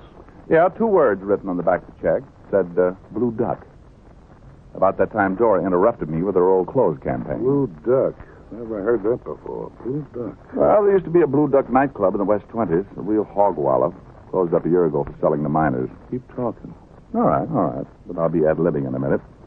The only thing I know about it is that it was run by Sis Madsen and her husband. It was quite a joint. Hey. Yeah? Sis Madsen. That's Dora Markham, housewife with 11 rents and a new name. This begins to add up. That guy you killed in your office used to work for Sis Madsen. There were 3 people spotted in that Huxley Express robbery, a dame and 2 guys. Oh, could have been Sis Madsen, her husband, and Scannell. This is very interesting. I'll tell you something else very interesting. What? I'm freezing. Or is that only interesting to me? Wait a minute. Fraser. Yes, sir. There's a cleaning and pressing shop halfway up the block. Go see if Mr. Diamond's coat and pants are there. Gray tweed, name in the inside pocket. Get with it, son. Fitting shop, Diamond's coat and pants. Yes, sir. How did you know, Fatty? Oh, sheer genius. Besides, it's logical. I don't think she'd want to haul them all over town or be seen stuffing them into a garbage can. Why not? That's where I got them. Blue Duck. I hope you're sure that's what you read on the back of that check. I'm sure, but it's been closed for years. Well, we're going down there and open it up. No. No what? No pants. Don't be so modest. I'm not modest. I'm cold. Stand over there. That's it. Come in. Hey, watch it, Lieutenant. It's just me. Okay, Fraser. Got Mr. Diamond's clothes? Yes, sir. All pressed nice, too. Another 10 minutes, the guy would have brought him up here himself. Really? Yeah. The lady said her father was waiting for him. Her father?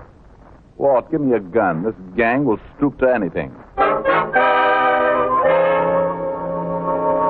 10 minutes later, we were on our way to an ex-nightclub, the Blue Duck.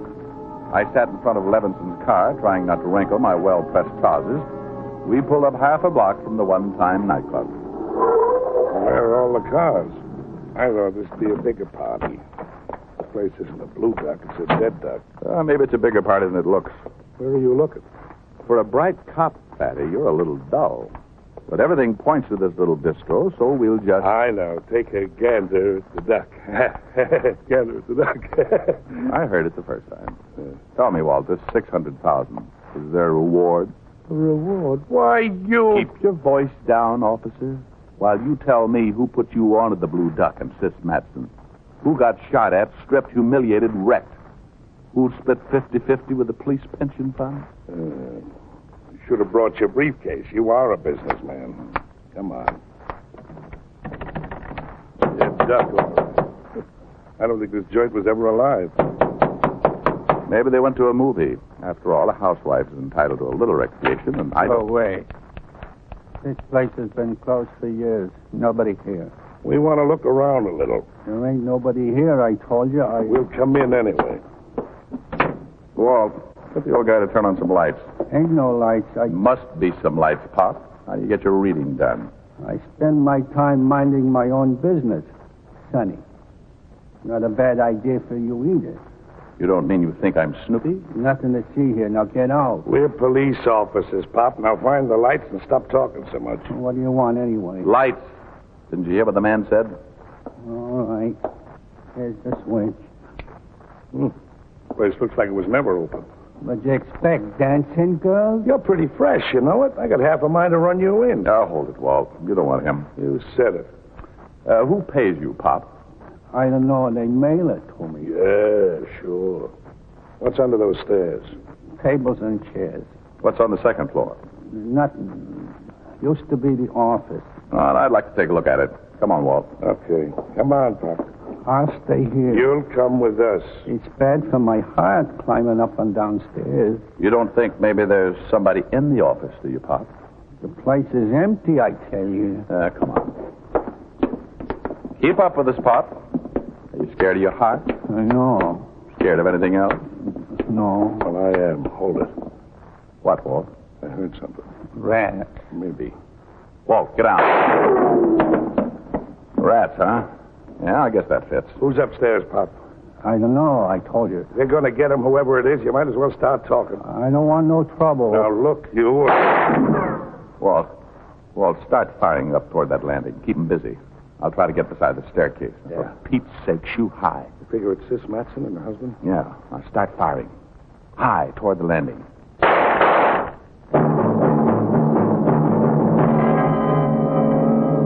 I started crawling under Walt's fire toward the stairs. I was getting sore. First, this Sis Matson steals my pants, and now she makes me muss them up. 15 snail crawls later, I was beside the staircase and had a good view of the landing. I could see the man who must be Sis's husband crouched down and firing toward Walt. I raised up.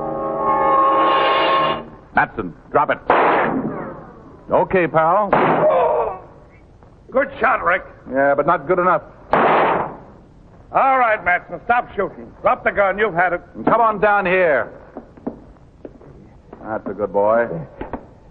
Now, where's your wife, Matson? Who? Sis Matson. I don't know who you're talking about. Your wife, Matson. Come on, don't stall. Look, you hit me. Get me to a hospital. I'm hurt bad. Did you hear him say anything, Walt? Yeah, but I can't make it out. Look, you guys, this ain't legal. You got to get me to a doc. Might be able to understand him if he talked about Sis, though. Yeah, what about it, Matson? Look, I don't know. Get me to a doc. I'll talk later. You'll talk now. You'll lay right there until you do. All right. Car pulled up outside. See the lights through the window? Yeah. Quiet. Sis, get out! What? Hold it, honey. Cover, Walt. What is it? Diamond's the name, Sis, or maybe you don't recognize me with my pants on. Rico, what have you done to him? Only a flesh wound, but he thinks he's bleeding to death. Ah, nice suitcase you got there, Sis.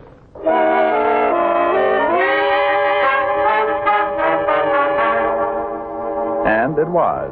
When I opened it, I half expected to find a collection of men's trousers, but instead, I found stacks of my favorite color, green. You know, most ducks have only one bill. But lying on the floor of the Blue Duck in a suitcase were 600,000 of them. It had been a colorful day. Gray weather, brown envelopes, blue ducks, and green money.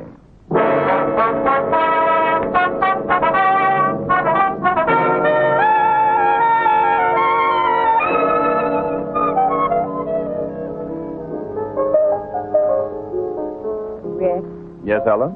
there wasn't any piano tuner here. Oh, that's too bad. Too bad. Mm-hmm. Listen to middle C. Off a full 30 seconds. I'll call a tuner tomorrow. I'll call one. I know a dandy. 73 years old. Tuned pianos for Caruso. Caruso. Who? Now, easy. You'll hurt Lanza's feelings. When you are in love, it's the loveliest night of the year. Tonight? Stars twinkle above, and you almost can touch them from here. Yeah, long arms. You're reaching. Words fall into rhyme anytime you are holding me near. When you are in love, it's the loveliest night of the year. Let's dance. Waltzing along in a blue, like a breeze drifting over the sand. Thrilled by the wonder of you and the wonderful touch of your hand.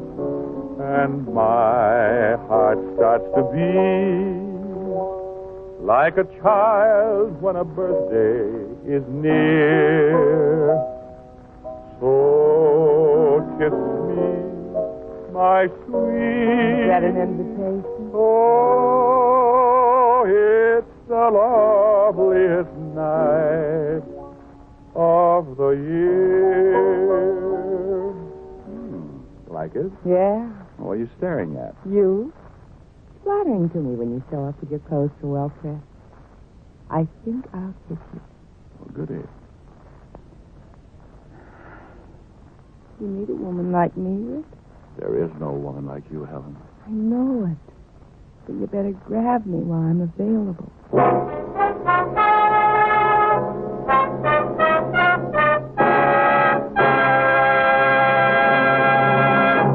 Dick Powell will return in just a minute. Here's a wonderful Christmas shopping tip. Give cartons of Camels as Christmas gifts. Camel makes it easy for you with a special Christmas gift carton. It's beautifully designed in holiday colors and has a built-in greeting card right on top of the carton. Be sure to give plenty of Camels this Christmas. It's America's most popular cigarette by billions. How mild can a cigarette be? Smoke camels and see. Here's Dick Powell with a special message. Thank you. Ladies and gentlemen, every week the makers of Camel cigarettes send thousands of packs of Camels to military hospitals and veterans. That's to help show hospitalized men and women of the armed forces that folks at home haven't forgotten them. This week, the free packs of Camels go to Veterans Hospitals, Marion, Indiana, and Sheridan, Wyoming, U.S. Army Station Hospital, Camp Gordon, Georgia, and U.S. Naval Hospital ship Repose. Now until next week, enjoy Camels. I always do.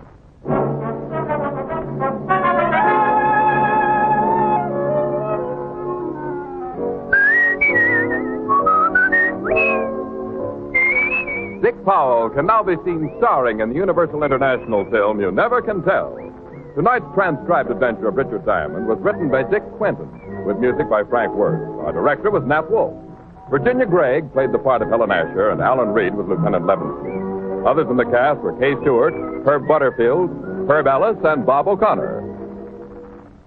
The bite is out and the pleasure's in when you smoke Prince Albert. It's specially treated not to bite your tongue. The bite is out and the pleasure's in. That's why pipe smokers will be delighted with Prince Albert for Christmas. The big 1-pound tin of Prince Albert comes in a gaily designed holiday package that needs no wrapping. Just write your greeting on the built-in card and present Prince Albert to delighted pipe smokers. Listen next week for another exciting adventure of Richard Diamond, starring Dick Powell. This is Your FBI. The official broadcast from the files of the FBI follows immediately. Stay tuned. This program came to you from Hollywood. This is the American broadcast. Portions of the following program are transcribed.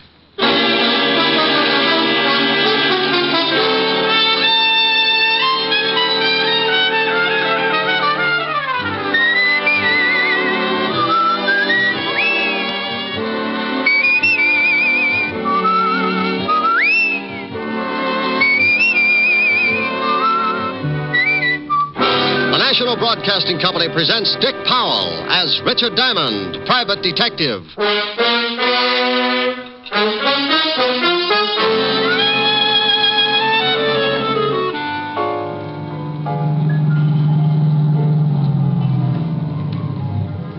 Roberts. Hello, Walt. Hi, Rick. The show? Not yet. Fisher's covering the service entrance. We'll go in. Honk the horn if you spot anything. Right. We'll get out here, Otis. Get the car out of sight. Like old times, Rick. Yeah, but I don't miss them. Somebody always gets shot up.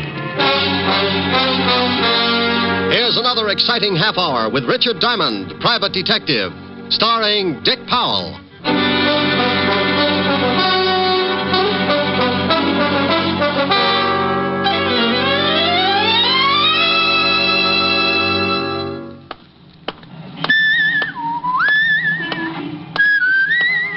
Hold it. There you are, sir. Candid snapshot of yourself strolling down the Great White Way. Look, thanks, Bud, but just sending this card with your name and address. Look, friend, thank you, Mr. Diamond, please. You don't know me, but I know you. You used to be a cop. I done time. That's how I know, see? Okay. Heard you was a private cop now. Came to your office to see you, but I was too early. Now, look, what is this? Please, you gotta take this card. I think I'm being tailed. Little men with the nasty old sledgehammers? I'll call you later. Take the card. I told you Take the card. Here, take it. Phone you later.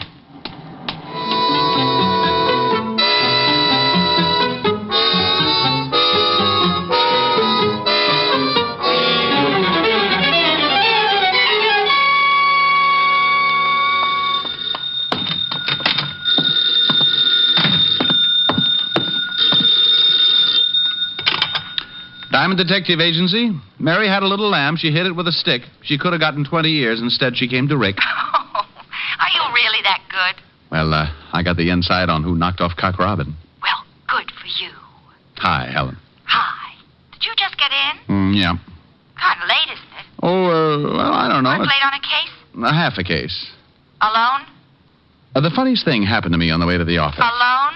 No, I was leading patrol number 3 of the Brownies. I mean last night. Were you alone? Don't you want to hear what happened to me on the way to the office? I want to hear what happened to you last night. Oh, now relax, honey. I was with Walt. Honest? Honest. We played poker. If you don't believe me, stop in at the 5th precinct.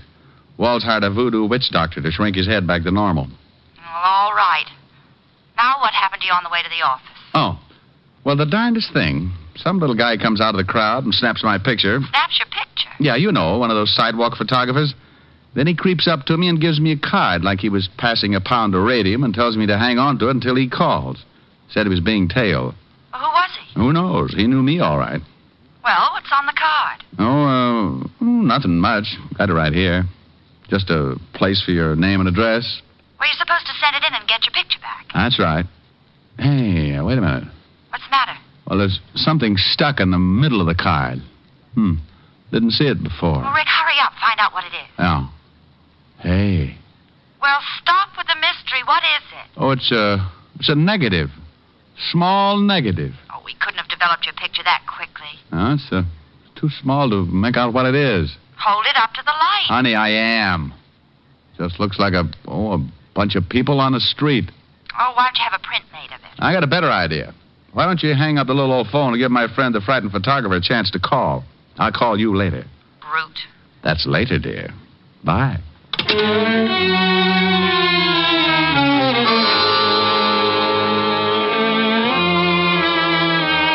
Well, that's the way it started.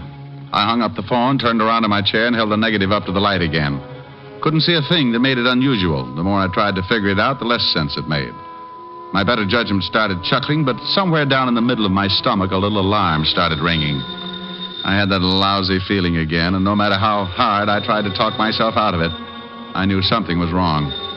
That little alarm kept sounding off, and believe me, I felt pretty foolish when I realized it was a phone. Yeah? Mr. Diamond? Oh. Been taking any more pictures?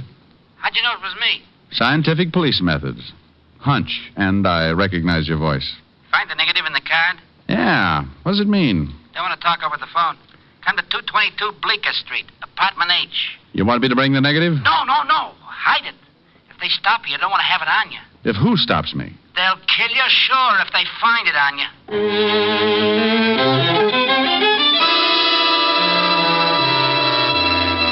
Well, one thing was certain. The little photographer sure knew how to get me interested. I started out of the office when I remembered he'd said to hide the negative. So, loving a good melodrama, and being the type who sits home Sundays to listen to Sam Spade, I found a piece of adhesive tape, put the negative back in the card, pulled out a desk drawer, and stuck the negative on the bottom of the drawer. Then I closed the drawer and headed for Bleecker Street, apartment H. I waited a few seconds and then gave it another try. Yeah? I'm looking for the guy who lives here. Oh, you are, huh?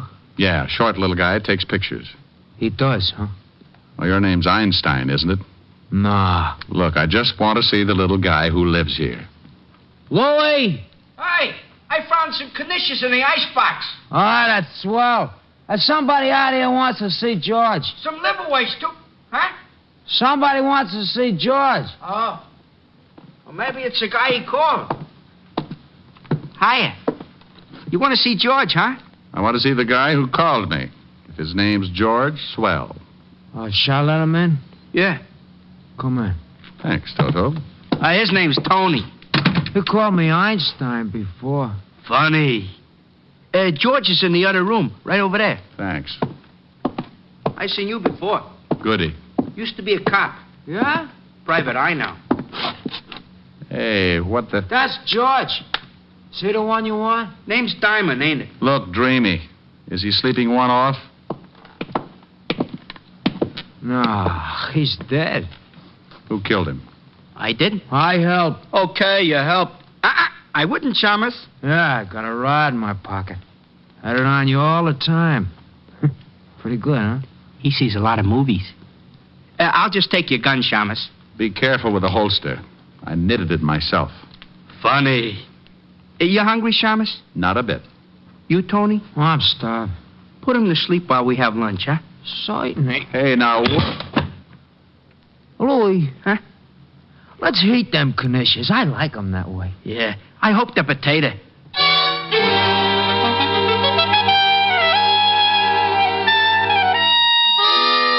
While the Rover boys loaded up on liverwurst and knishes, I slept it off.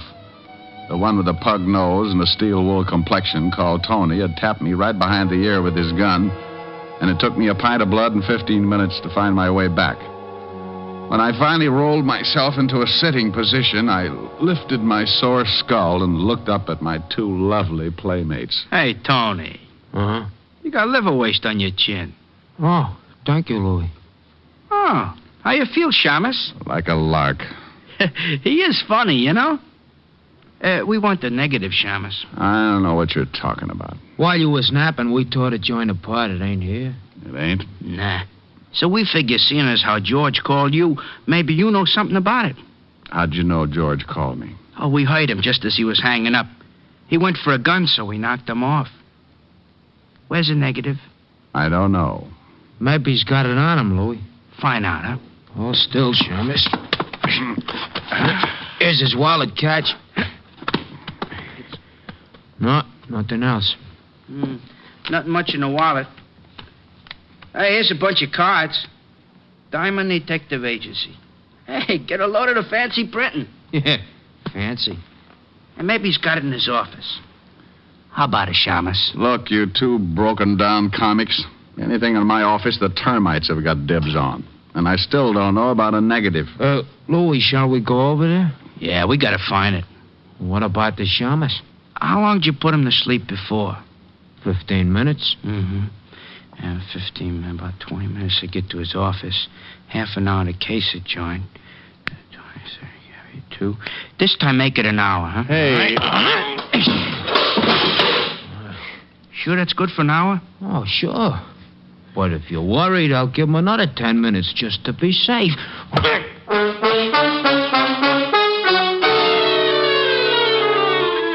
You know, it's little things like that that can get awfully monotonous. And if you're not conditioned, sometimes you end up with a few loose bolts. Tony was a man of his word, all right. An hour and 10 minutes later, I was stumbling around the room trying to comb the cobwebs out of my eyes.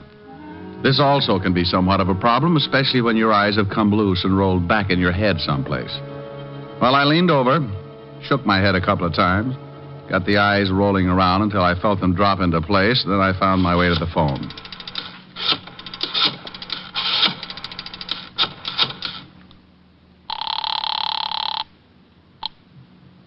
Fifth Precinct, Sergeant Otis. Well, don't worry about it. They'll find a cure someday. Oh, no. What do you want, Diamond? Your other head. I'm going bowling.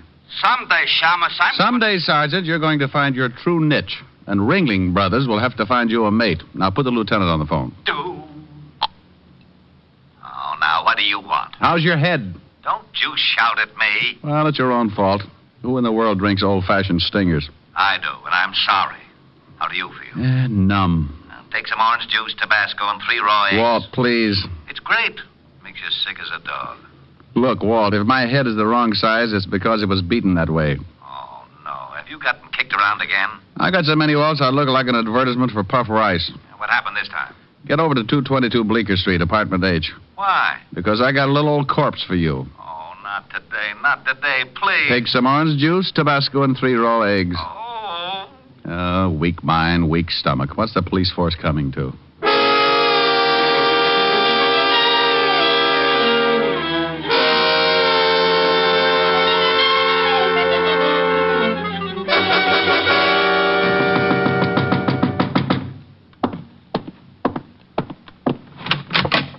Hello, Bright Eyes. Oh, can't you lower your voice a little? Well, go on in, Otis. Oh, sure. Pelican Feet needs an engraved invitation. Well, shut the door. Yeah. Oh, no, you... Oh, what did I do? Relax, Walt, relax. You don't look so bad. I think I like you with the purple face. You said there was a corpse here. Where is it? And save the gags. The dead man is in here, laughing boy. You don't have to be nasty. Coroner should be here any minute. Well, there's the victim. Who is he? Otis, take a look. Yeah, Lieutenant. Yeah, Lieutenant. Yeah, Lieutenant. His name's George Phipps. I went through some of his things while I was waiting for you. Here's his wallet. George Phipps? Let me get a better look. Know him? Get out of the way, Otis. But you said... Yeah, I know him. Ex-con. Got sent up just about the time you went on the force. He remembered me. What do you do? Drop circulars on Sing Sing? Otis. It wasn't that funny. Yeah, Lieutenant. What? No, Lieutenant. Otis. Oh, what, Lieutenant? Shut up.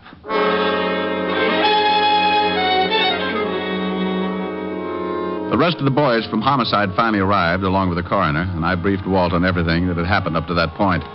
George Phipps had been shot in the back, and the boys found the slug on the other side of the room in the wall. So Walt asked for a complete report as soon as possible. Then we climbed into the squad car and went back to Walt's office. Now, what about that negative? You think it's still in your office? I don't know. I'll go over later and check. You think you can identify the two gun-ups who worked you over? Drag out the files. Well, if these two guys knew George Phipps, maybe they did time with him. Could be. One's name was Tony, huh? Well, Tony Payton did time at Sing Sing, and he sounds like your description. This look like your boy? Let's see. Well, you little Dickens, you. You win the butterscotch cake. I'm right? You certainly are. This guy is a sure cure for insomnia. Okay, let's see if we can find out about the other one. Here's the report, Lieutenant. George Phipps was shot with a .38. Hey, Tony Payton put me to sleep with the end of a .38. He did, huh? Would you mind finishing the report, Sergeant? Not at all. Been dead about 2 hours. Phipps started working for the Speedy Photo Laboratory 4 days ago. Has about 4 photographers working for them. You know the kind. Take your picture on the street and give you a card? Yes, I know the kind. What's the address of this photo lab, Otis? Down on 36th Street. Walt, I'm going to my office, see if the negative's still there. Well, you've got to identify the other mug that worked you over. Oh, I don't know his name or anything else. Take an hour. Well, I'm going along. I want to see this negative. Then let's go. You want me to drive? I can make it, Sergeant. Oh. Shame on you, Walt. Well, you know he just wants to turn on the siren.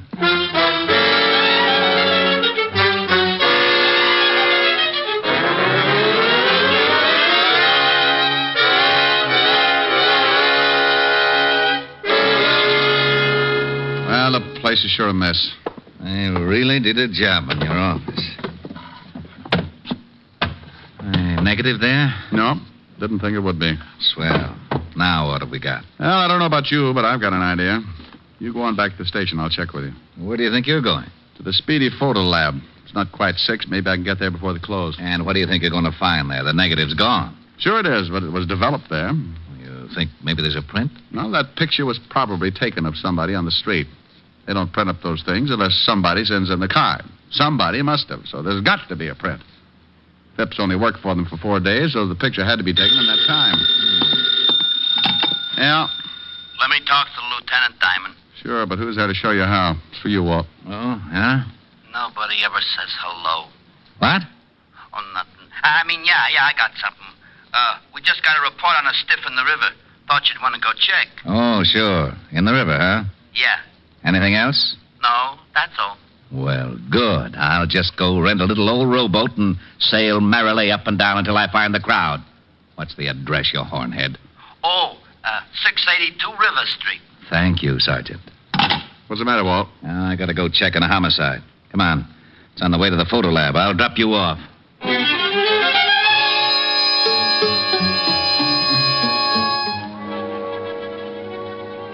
We climbed in the squad car and cut across town. In front of a small white building on 36th Street, Walt let me out and headed for the river. I went into the Speedy Photo Lab and flashed the badge just long enough for the guy in charge to think I was a legit officer. Then I went through the list of people who had been mailed pictures in the last 4 days. The Speedy Photo Lab must have been heading for a quick collapse because there were only 7 names. I wrote down the addresses and started to check.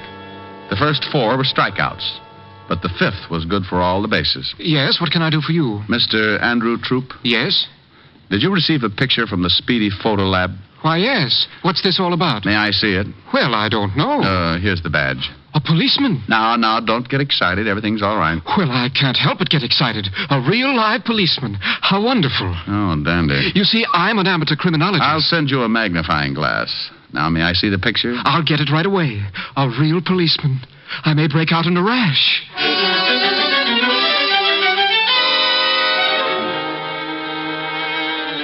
He got the picture all right, along with his correspondence course from the Find the Clue Detective School. And while he explained his advanced theories on police procedure, I took a good look at the snapshot. He was, of course, the reason for the picture. He was walking along toward the camera, puffed up like a park pigeon with his eye on some popcorn. But there in the background were my 2 sweet skull crushers, Tony Payton and his friend. But nothing seemed wrong. They were simply walking out of a building, one on either side of a short, stocky man with a large briefcase. Is that picture a clue of some sort? Well, I don't know. Do you mind if I take it with me? I'll see that you get it back. Not at all, not at all. I thought you policemen worked in pairs. Well, we usually do, but my partner got sore and gave me back my class ring, so we're not speaking. Goodbye, and thank you.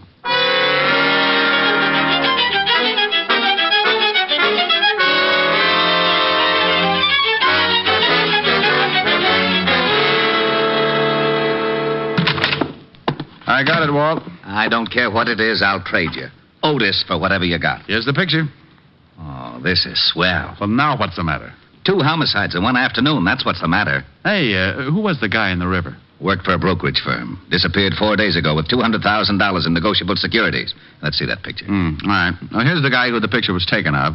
Type who works in the pillow factory. Well, there's Tony Payton in the background. Mm-hmm. The gorilla next to him is his partner. I know him. That's Louis Russo. 3 times What do you see? Holy, no wonder. No wonder what? That guy between Tony and Louis. The one in the middle, the one with the briefcase? Yeah, that's the one we just fished out of the river. Oh, then they accidentally got their pictures taken just before they killed the man with the securities. Sure, Payton evidently saw Phipps take the picture, remembered him from Sing Sing, couldn't go after him until they took care of the guy with the securities. Sounds good. Phipps developed the picture and saw what he had, got scared, and came to me for help. That must have been... Oh, what do you want? We located Tony Payton. Where? Over in a broken-down hotel on 25th Street. Come on.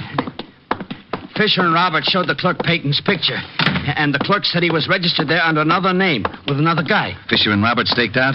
Yeah, across the street. Get the car and step on it. Lieutenant. Yeah, the siren.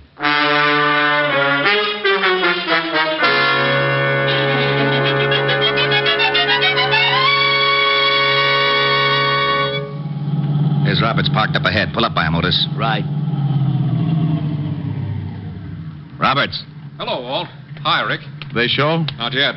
Fisher is covering the service entrance. We'll go in. Honk the horn once if you spot anything. Right. We'll get out here, Otis. Get the car out of sight. Yeah. Like old times, Rick. Yeah, but I don't miss them. Somebody always gets shot at.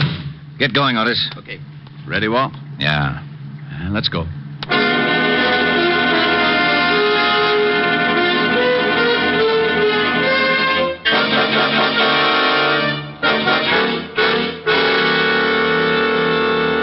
The desk clerk? Well, that's right. There's not going to be any shooting, is there? Not if we can help it. How late are you usually on?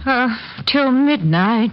Is there a room around here, a closet or something we can wait in? Oh, nothing close to the lobby. Look, if there's going to be any shooting... What about the elevator?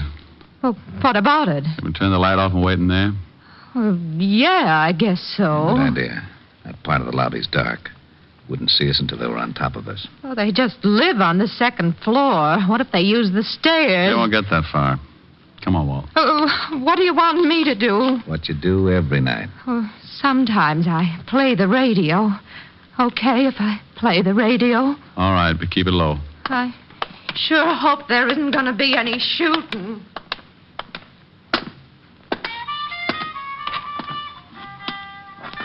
Where's the light switch? That's not it. Oh, where the... Okay.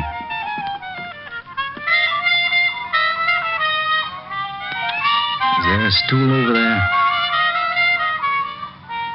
Hey, that's too loud. Hey, lady. Hey. Yeah? Turn it down. What are you doing? Getting that stool. That's it.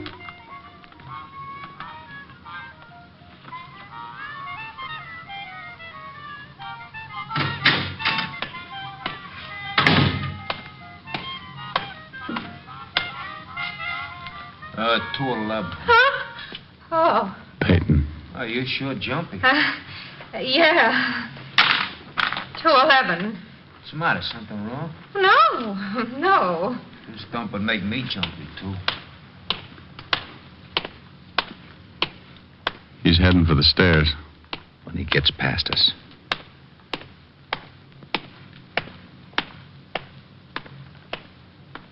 No. Hold it, Tony. Don't move an inch. Oh, the shamus. 38. Look, what is this? That's a bright remark. Where's your partner? You think I better make a guess? I'll make it a good one. Rick, not in front of taxpayers. I'm not a cop, and this guy gave me my lumps earlier. Now, where's your partner, Tony?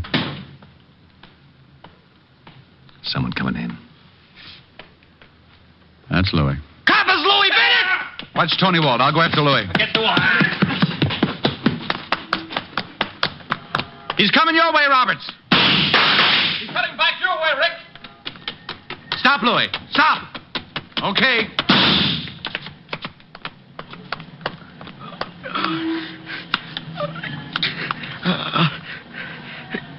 Get me to a hospital, will you? All right. Sorry about the horn, but he slipped past. Get him an ambulance. I'm going back in with Walt. Sure. Nice shooting.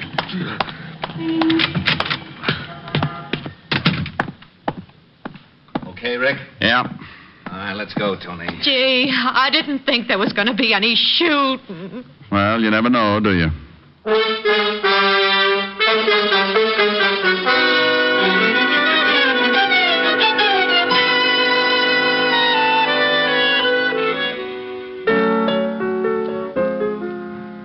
Rick? I'm getting a little tired of you getting your face all bruised up. You're getting a little tired. Well, you know what I mean. I worry. You worry and I ache. I'll trade you. If I could, I would. You little doll. I know you, but honey. I know. As long as we're going to give away your worry and my sore face, let's give them to someone who deserves them. Otis. Oh, he's got enough trouble of his own. Yeah. Have you ever seen those feet? There's not a shoe store in town that carries a size. Rick. It's true. He can only get one pair a year. Why only one pair? Takes 4 months just to lay the keel. Oh, there it is. Might as well answer it. Louis' Pool Hall. What? Louis' Pool Hall, snooker, billiards, and straight pool. Now, you stop that, Helen. Helen? Look, I don't know what you want, Mac, but the name's Gertrude. Now, don't give me that. When you picked up the phone, I heard a piano. Well, of course you hate a piano. What do you think this is, a crummy joint or something? We got high-class entertainment. Anybody that runs 8 straight billiards gets a free beer and a song. Oh, yeah? Well, Gertrude, would you mind telling me who does the singing? You mean you ain't hate? We got the world's greatest lyric